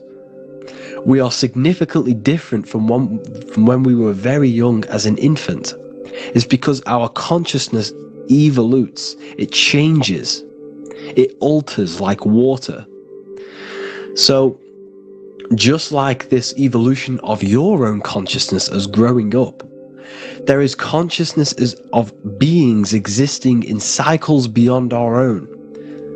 And their consciousness is unimaginably different from ours. They operate on a higher level of understanding and knowing, experiencing reality in ways that transcend our current comprehension. Our minds right now cannot comprehend the highest states of consciousness. There are entities, there are beings beyond our own, existing in higher dimensions of consciousness that we cannot comprehend because they have expanded. They are on a further way up the ladder of consciousness. However, we are all on this same journey. None of us can take the same journey. There is one ultimate goal, reaching source consciousness. However, this is always ever expanding. However, we are all on a different journey. There is one truth, one source, one goal. However, there are billions in different ways of reaching it, and we are all on these different paths to source consciousness, to this ladder, this evolution of universal evolution. Okay? Their awareness is attuned to new dimensions of existence, reflecting a more advanced stage in the cosmic journey of consciousness evolution. So when you take DMT, you are shot into these higher realms of consciousness where you meet these beings who look similar to these images. They are not speaking to you physically. They don't speak to you three-dimensionally through vibration and words. They speak to you mentally. If you have done DMT, then you know this. And if you have met these beings, then you know this. You might have even met some of these types of beings on mushrooms or any psychedelic drugs. Because ultimately, when you take these mind-altering substances, it's altering your consciousness. It's merging your consciousness with the spirit of that substance. And you are essentially attuning your mind to higher dimensions of consciousness. That's why we say we're getting high when we take these substances. Therefore, when you meet these beings on DMT, you are essentially meeting beings who are attuned to higher dimensions of consciousness, and they speak to you mentally. They speak to you telepathically through thought, because the universe is mental. Everything exists within the mind. The way you are now, your physical existence, is a state of mind. Mind, thought creates matter. Spirit and matter are two opposing ways of thinking. If we have a very spiritual mind, we have an expanded mind, we are a spiritual person through the mind. However, if we have a very low state of consciousness where we think about food, sex, lust, and all physical things, then we have a physical consciousness. Matter and spirit are two opposing forces, two ways of thinking. The mind attunes itself to different levels of understanding in different dimensions. So, essentially, this is what we're looking at. The body is a vessel for the fluidic, formless consciousness, a temple that houses the essence of our awareness. While the five senses are limited to perceiving only the physical plane, the mind transcends these limitations, capable of perceiving the full scope of reality. It is through the mind that we access deeper truths beyond the material, tapping into boundless nature of existence. Physical existence is a thin band, a thin layer of reality. It's like 0.001% of reality. And your five senses are only tuned into this layer of reality. But the five senses are, by design, only allowed to perceive physicality. But the mind has the power to expand beyond this physical five sense state. The mind has the power to expand and evolute. It is a conscious decision whether you want to take this path or not. You can stay in a three-dimensional way of thinking, or you can expand your consciousness from within. It's not an external journey. There is no God going to save you. You must save yourself. Therefore, behind every single one of these eyes is the same source consciousness. However, we are all different cells in a different journey. The organs in your body, the cells in your body are all alive. They all possess same consciousness, universal consciousness. However, we are all on a different journey of evolution. As above, so below. As the baby is in the mother's womb, when the baby becomes conscious, there is a world outside of its mother. What does it do? It presses and seeks a way out to be born in the other world outside of its mother. It is the same with your consciousness, your mind. When your mind becomes aware that there is realities beyond the immediate surroundings, it seeks a way out. And this is exactly what I'm doing to you now. I am now expanding your mind and telling you there is other ways of reality. There is other dimensions of consciousness which you can access through inner transmutation, through different ways of thinking, spiritualism, and meditating and connecting with yourself and detaching from external things. We can upgrade our consciousness. Your body is a womb. Why Jesus says you must be born again to see the kingdom of God, because you are born physically and then you must be born again spiritually, awakening your inner consciousness. So like I said, as the baby is in the womb, it's the same principle. As above, so below. You were a baby. You were in your mother's womb and you figured out there is a world outside of your mother. So you seek to way out your mother to be born in another world. It's the same now. You must do this now. This is your spiritual evolution. This is the evolution of consciousness. It's ever expanding. When you die, this is a transition. You must learn to not fear death. This is another part of your spiritual journey. You must master death. Therefore, like I said before, the mind has limitless capacity to expand into new realms of thought, continuously exploring uncharted ideas and concepts without boundaries. The mind can ever expand. It can never be filled. It can never ever know everything. There is infinite fields of knowledge, infinite fields of thought. Your current state is just one stage on an infinite pathway. You won't remain human forever. The human experience is a crucial phase where we learn to balance polarities, master the fundamental laws of the cosmos. It is a period of growth and transformation, preparing us for the next stages in our cosmic evolution. The goal is to strive for perfection, yet the true perfection is unattainable. It's like a tunnel, and there is a light at the end of the tunnel. And as you walk through this tunnel, the light is ever moving backwards. You should forever seek to meet that light, but you will never meet that light because consciousness is ever expanding. You should strive for perfection, yet knowing that perfection is forever unattainable. The journey is endless, with each step revealing deeper layers of understanding and experience. The pursuit of growth and expansion is itself the essence of our evolution.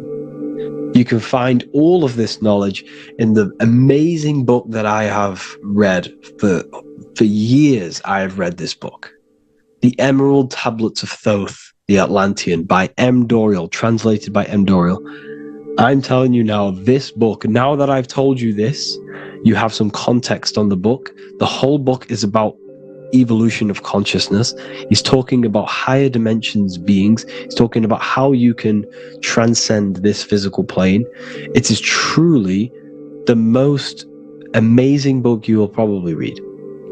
One of the best spiritual texts you'll see. It's hard to understand, so you must read it over and over again. And the more your mind progresses, like for me, I read this every couple months, and the more I learn about consciousness, the more I expand my own consciousness. And every time I read this book, I pick out something new that just completely blows my mind, because you can only understand this book to your level of consciousness, to your level of understanding. So now that I've told you all this information, go and read this book and it will absolutely blow your mind. And so will the Book of Wisdom Volume 2, which is now available. I released it the other day. I'm just going to read a page out now. This page is called Spirit and Matter. The Earth is not merely a dense, lifeless rock drifting through space. It possesses spirit, a living essence that animates its form. But what do we mean by spirit? Spirit in esoteric terms refers to the energy, the life force, animating the principles infused in matter. So essentially, what this page is talking about is how everything has spirit, consciousness within it. You are the middle, you are spirit and matter. You have the ability to expand your mind to the God self and raise above our animal instinct, our material self, and know the divine and expand. Animals cannot do this. Animals are not self-aware. Humans possess self-awareness. We can observe our consciousness. We can say, why do I exist? We can look in the mirror and know that we need growth. And this is what Anunnaki means. Anu means above. Anu was the supreme god of the sky, which is a metaphor. He represents spirit above, heaven. Anu came down to earth and married Ki, the goddess of the earth, which represents matter. It's a myth, it's an allegory. Anu married Ki and gave birth to the Anunnaki. Spirit came down and infused with matter and gave birth to the human, which is you. You are spirit infused in matter, Anu and Ki, Anunnaki. You are the Anunnaki. And this is just one of the teachings in my book. Honestly, this book is absolutely amazing. If you truly, truly want to expand your consciousness, give this book a read. And obviously, if you're inside the university, I give you this book for free.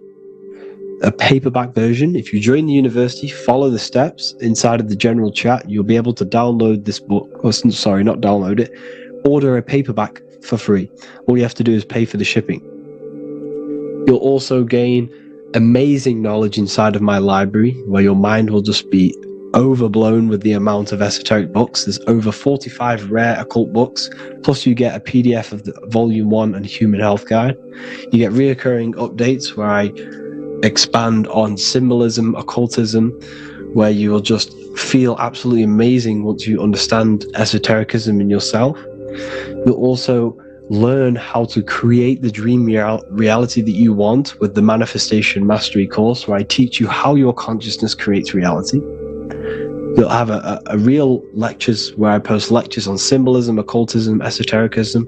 There's a conscious community and live calls and Q&A where you can ask me questions and I'll answer your questions. I just want to say thank you to everyone who has joined the university. Thank you for even liking and watching this video. Any support I just appreciate every single one of you.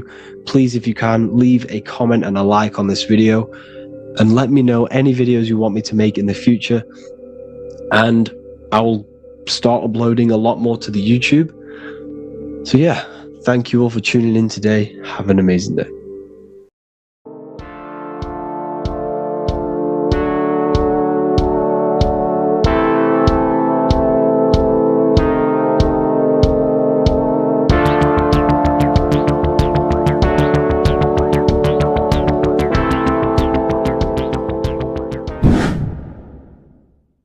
What is good, YouTube? Today we're going to be talking about the astral plane and how the cosmology fits into the astral plane. Okay, so first let's go over the astral plane and go over the different layers of reality so that you can understand reality more. You are a multi-dimensional being. You are not in these, you are in all of these realities at the same time. They all interweave into one big reality. But there are different planes. They are different vibrational dimensions. There are different dimensions of reality. The mind is the root cause of reality. We're living in the mind of God. Everything is being thought into existence from the root cause, from the universal mind. This is why the ancient Egyptians said, all is mind. We're living in the mind of God. And we are a microcosm of this mind. This is why we all have the same mind. This mind is the world of thoughts. Now, this world of thoughts is just the thought alone. For example, it is the thought of a chair. But then when you start to imagine this chair and you start to mentally see the chair, you're now manifesting the thought, the singular thought, into some sort of form. So now you're imagining the chair. You're imagining the form of this chair, which is then manifesting into the astral plane. The astral plane is the world of thought forms manifesting. So when you are imagining something, you are seeing into the astral plane. Okay? Your third eye, it is an eye because it sees the astral plane. It is seeing the other side through imagination, through dreaming. Well, we'll go over dreaming later. So the thought of a chair is a singular thought. The imagination of the chair is the manifestation of the chair. And in the astral plane, it's basically the world of all the chairs that could ever exist. So your thinking of the chair is a singular thought, which is the mental plane. The astral plane is the imagination of that chair, is the thought, the manifestation of it. Depending on the vibrational state of the thought will depend what level of the astral plane it will go to. For example, if you're thinking about a chair to torture someone on it, it's going to go on the lower astral plane. Or if you're thinking and imagining happy things, it's going to go to the higher astral plane. So wherever your mindset is, that we call it a mindset because your mind is setting frequencies to certain things. Thoughts are frequencies. And a mindset is setting your frequency, setting your mind to a certain frequency. So when you set your mind to a certain frequency and you imagine something in that frequency, you're going to match everything in the astral plane that are on that similar frequency, just like you would in the physical world. Because we're all in these worlds right now as we speak, but we can't see them with the two physical eyes. We can feel it though. When you're around someone and you've just met a new person, for example, you can feel their vibration, and if you're not on a similar vibrational match, you will not get along with that person, or you just won't not get along, but you won't connect with that person because you're on two opposing frequencies, not matching. And this is something that you can't see, you can only feel, because it's the astral plane. It exists within the astral plane. Everything in the astral plane is made out of vibrations. So if you do astral project, and if you already know how to astral project, you will see beings and people and things that are on the same frequency as you. This is why before you astral project, you need to sort your vibration out before you astral project, because you are projecting your consciousness into this. It's the mind. The mind is the bridge.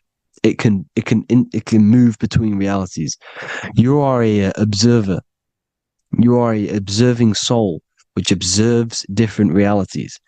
And the mind is the bridge between all of these different realities. The mind can choose. If you want to project into the astral, you set your mind to it, you can. Okay? So let's not get off track. The lower astral plane is where demons are. The higher astral plane is where heavenly beings are. Heaven and hell are kind of a real thing. The etheric plane is a powerful substance, the ether, the fifth element that they don't tell us about. If you type in on Google the 5 elements, they will try to remove it with wood or metal, because they don't want you knowing about the ether. Ether is the energy double behind all physical objects. So the ether is very important. It is the fifth element. It is part of the physical world, but it's also part of the astral world. It is on either side. You see how they're showing you the truth in the language? Ether and either are the same word. The ether has 1 foot in the astral and 1 foot in the physical world. It's a substance that connects the physical to the astral world. It is the either. It's on either side of reality. It's on the other side. Other, either, same word. Ether is connecting the physical to the astral plane. It's the world of frequency. Frequencies, EMFs, torus fields are in the etheric plane. It is the energy plane. It's where energy moves through the ether. Okay?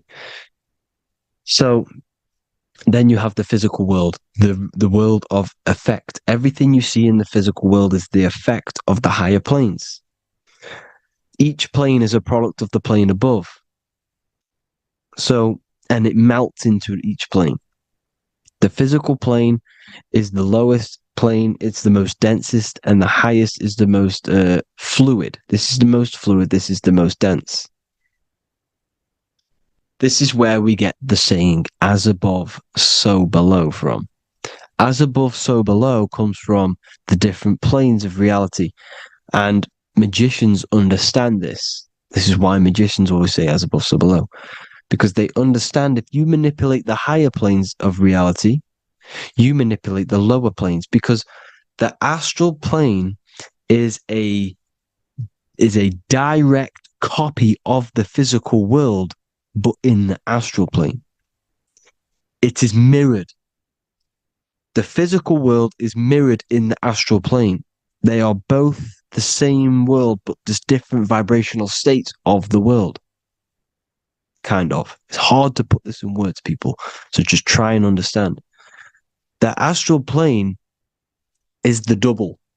It is whatever happens in the astral plane happens in the physical plane. This is why magic works. This is why demons work. This is why spirit communication works. Because if you manipulate the higher planes, you manipulate the lower planes. As above in the astral, so below. Leonardo da Vinci showing you to look up, pointing up. You got to look up. He's telling you to change the mind, you change the physical world. You change your emotions, you're on the astral plane, you change the physical world. You change your reality by changing the higher planes. This is the Masonic 11, the 2 pillars. This is the 11, also symbolizing the 2 hemispheres of the brain here. But the 11 symbolizes the 2 mirrors. 11, 9, 11. 9, 11 adds to 11. 9 plus 1 plus 1 equals 11. The Twin Towers were in 11. Flight 11 was hijacked. Because it's a mass ritual within the astral plane. Now, we're going to go deep into that later, and I'll show you these rituals they do in order to manipulate the astral plane. So, this is what the 11 is. It's the mirroring of reality. If you contact spirits and conjure spirits, you can either summon or attract demons and spirits. Summoning is creating a spirit. You create demons. Okay? Like I said here, the mind is the root cause of reality. If you think of if you think of a traumatic event that happened in your life over and over and over and over again for years and years and years, where attention goes, energy flows. The mind is the director of energy. If you are directing energy into the specific emotion, the specific thing that is torturing you in your mind, that will manifest as some sort of being in the astral plane, which is called an elemental. And this elemental being that you have created through your thought forms and emotions will latch onto you and feed off this energy. So it's important that you get your mind right. Okay, it's important you sort that you file the mind and you discipline the mind. Make sure it's only entertaining positive things, because you are quite literally creating your own demons. Creating the word demon has the word mon in it, and if you've watched my videos, to know mon means moon. The moon is your mind, the sun is your soul, the earth is your physical body.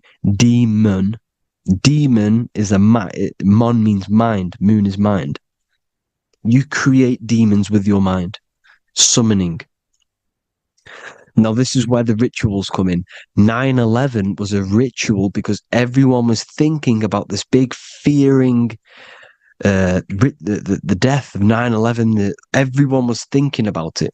And all of their minds thinking about this horrific thing will manifest and summon a negative energy spirit elemental within the astral plane. That's how all of this works. This is why it was a mass ritual. Okay. Chris Brown, new album name 11/11. Release date on the 11/11. This will be my 11th album and contain 11 songs. All of these people know the occult. This is Hermes Trismegistus with the star of Saturn, the six-pointed star, as above, so below. The mirroring of reality, physical and astral, the two Masonic pillars. So as above, so below. What's above us? The stars. The stars are connected to the astral plane. This is why we call them stargates. When we dream, we are experiencing these different realities. And what are stars? They tell in the Bible, it says Genesis 1:14. And God said, "Let there be lights in the firmament of the heaven to divide the day from the night, and let them be for signs." Signs translates to things to come. Why things to come? The stars tell the future. Why? And why do we say as above, so below? As above us is the astral plane and the etheric plane. As above, so below. Whatever happens in the stars happens on Earth. The stars are connected to the astral plane. Above us is the astral plane. We are a star in a physical body. This is why we say Mr., Sister, stir equals star. The E and the A are interchangeable. We are stars. And the stars are the start of our incarnation. We start in the stars, same root word, and we descend through the seven energies, which are our seven chakras. Then we enter the heart of the soul system. The heart rearranged spells earth. And this is the true cosmology. Here's the Masonic cosmology. This is Masonic now. Here's the firmament. Let there be a firmament in the midst of the waters to divide the waters from above, from the waters that below. Genesis 1:6. The firmament, firmament comes from the word firma, Latin, I'm pretty sure, which means firm. When something is firm, meaning it's stable, it does not move, it is firm. The firmament is firm. So, is the firmament Genesis 1:6. What does it say? Genesis 1:3, sorry. Let there be light. This is before the sun and the moon was created. Let there be light. Before the sun and the moon was created, light was appeared. So what's that tell you? This is a holographic projection from some sort of light being, some sort of projector. And that projector is the all-seeing eye you see in the Masonic cosmology. This is the all-seeing eye projecting the light beams. Let there be light. Everything is made out of light. The universe is created out of light waves. The torus field is one unit of light. The light projecting this reality is Polaris. Okay, the famous all-seeing eye. Now, what else?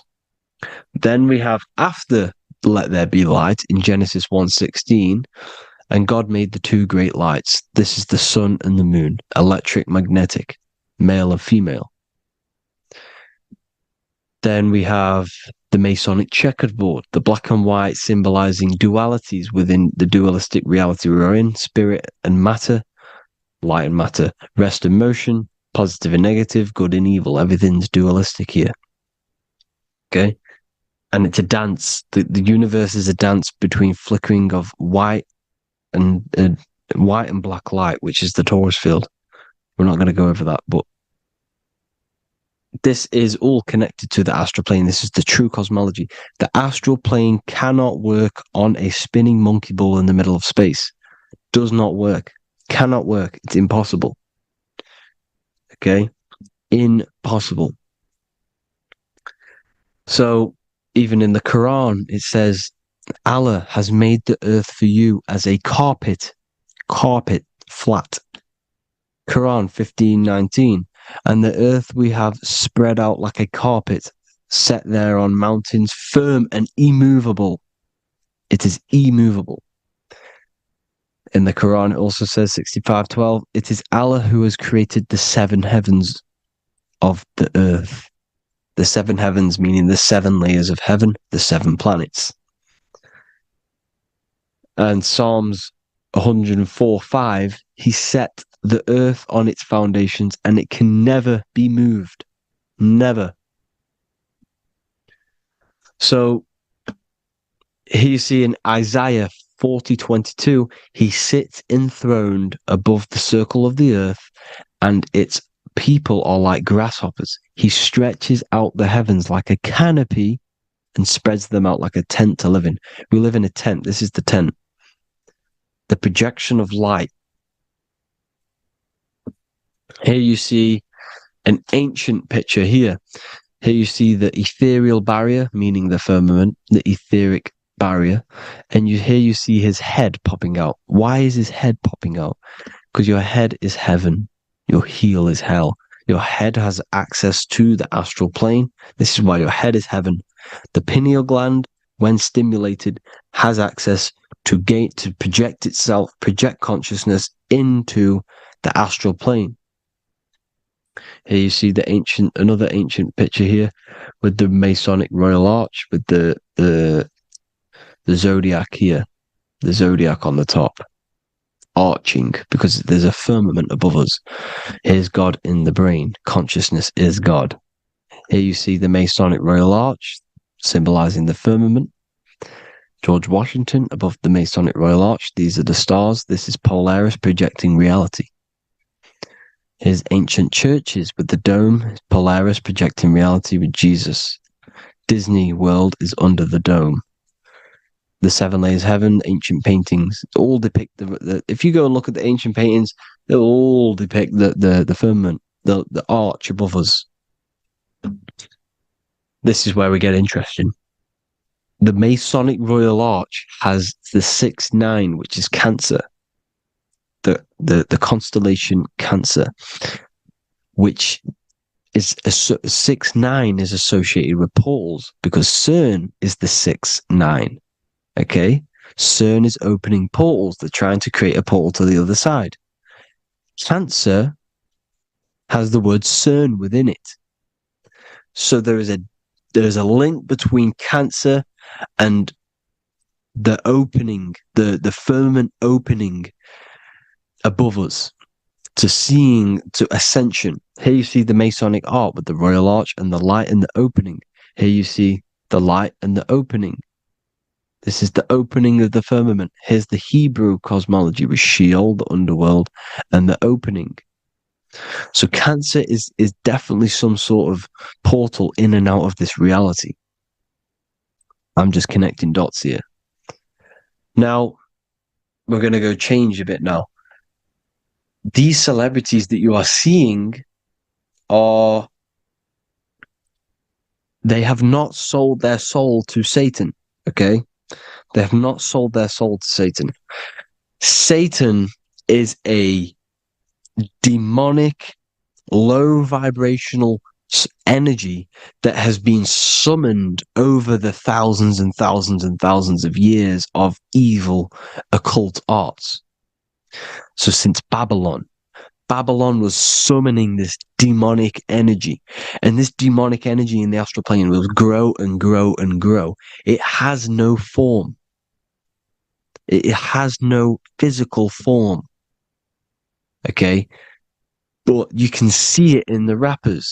If your third eye is open, you can see clearly that these people are demonic.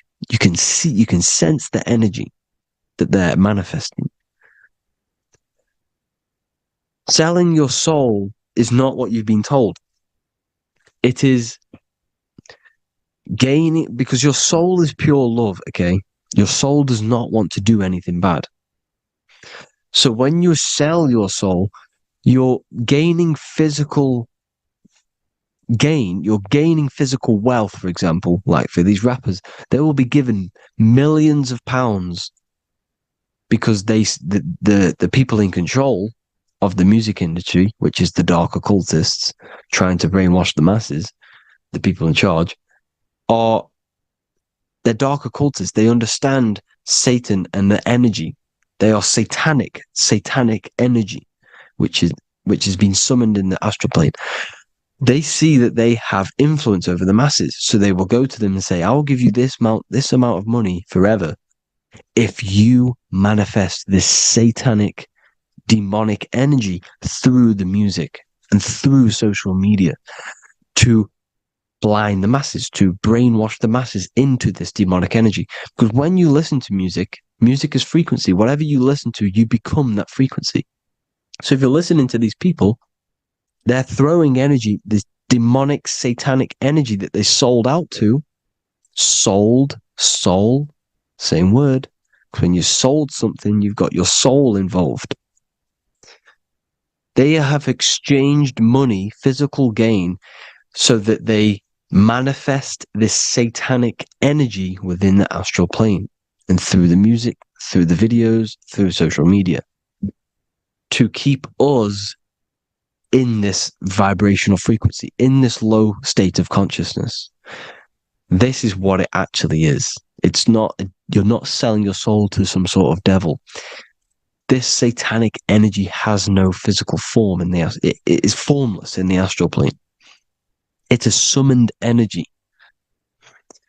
Now, the root chakra is red. This is why the devil is red, because it symbolizes the animal nature of man.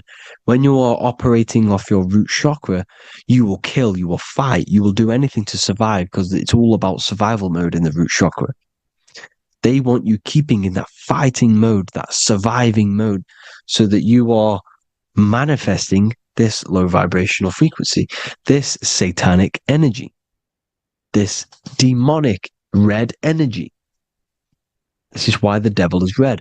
And the devil has a tail with the red arrow pointing down, because it symbolizes your light body. This is your Merkaba. Your Merkaba is your light body. Mer equals light, Ka equals spirit, Ba equals body. Merkaba, this is the devil's tail pointing down, the descension, your heel, up to your heel, hell. Ascension to heaven, head. You see, this is the all-seeing eye with the illumination coming off it, your head, when you're illuminated. The Merkaba is your celestial sphere to portray different planes of reality. It is the vehicle of ascension. It's your light body. It's in the word Kabbalah, Kabbalah, Ka, spirit, Ba, body.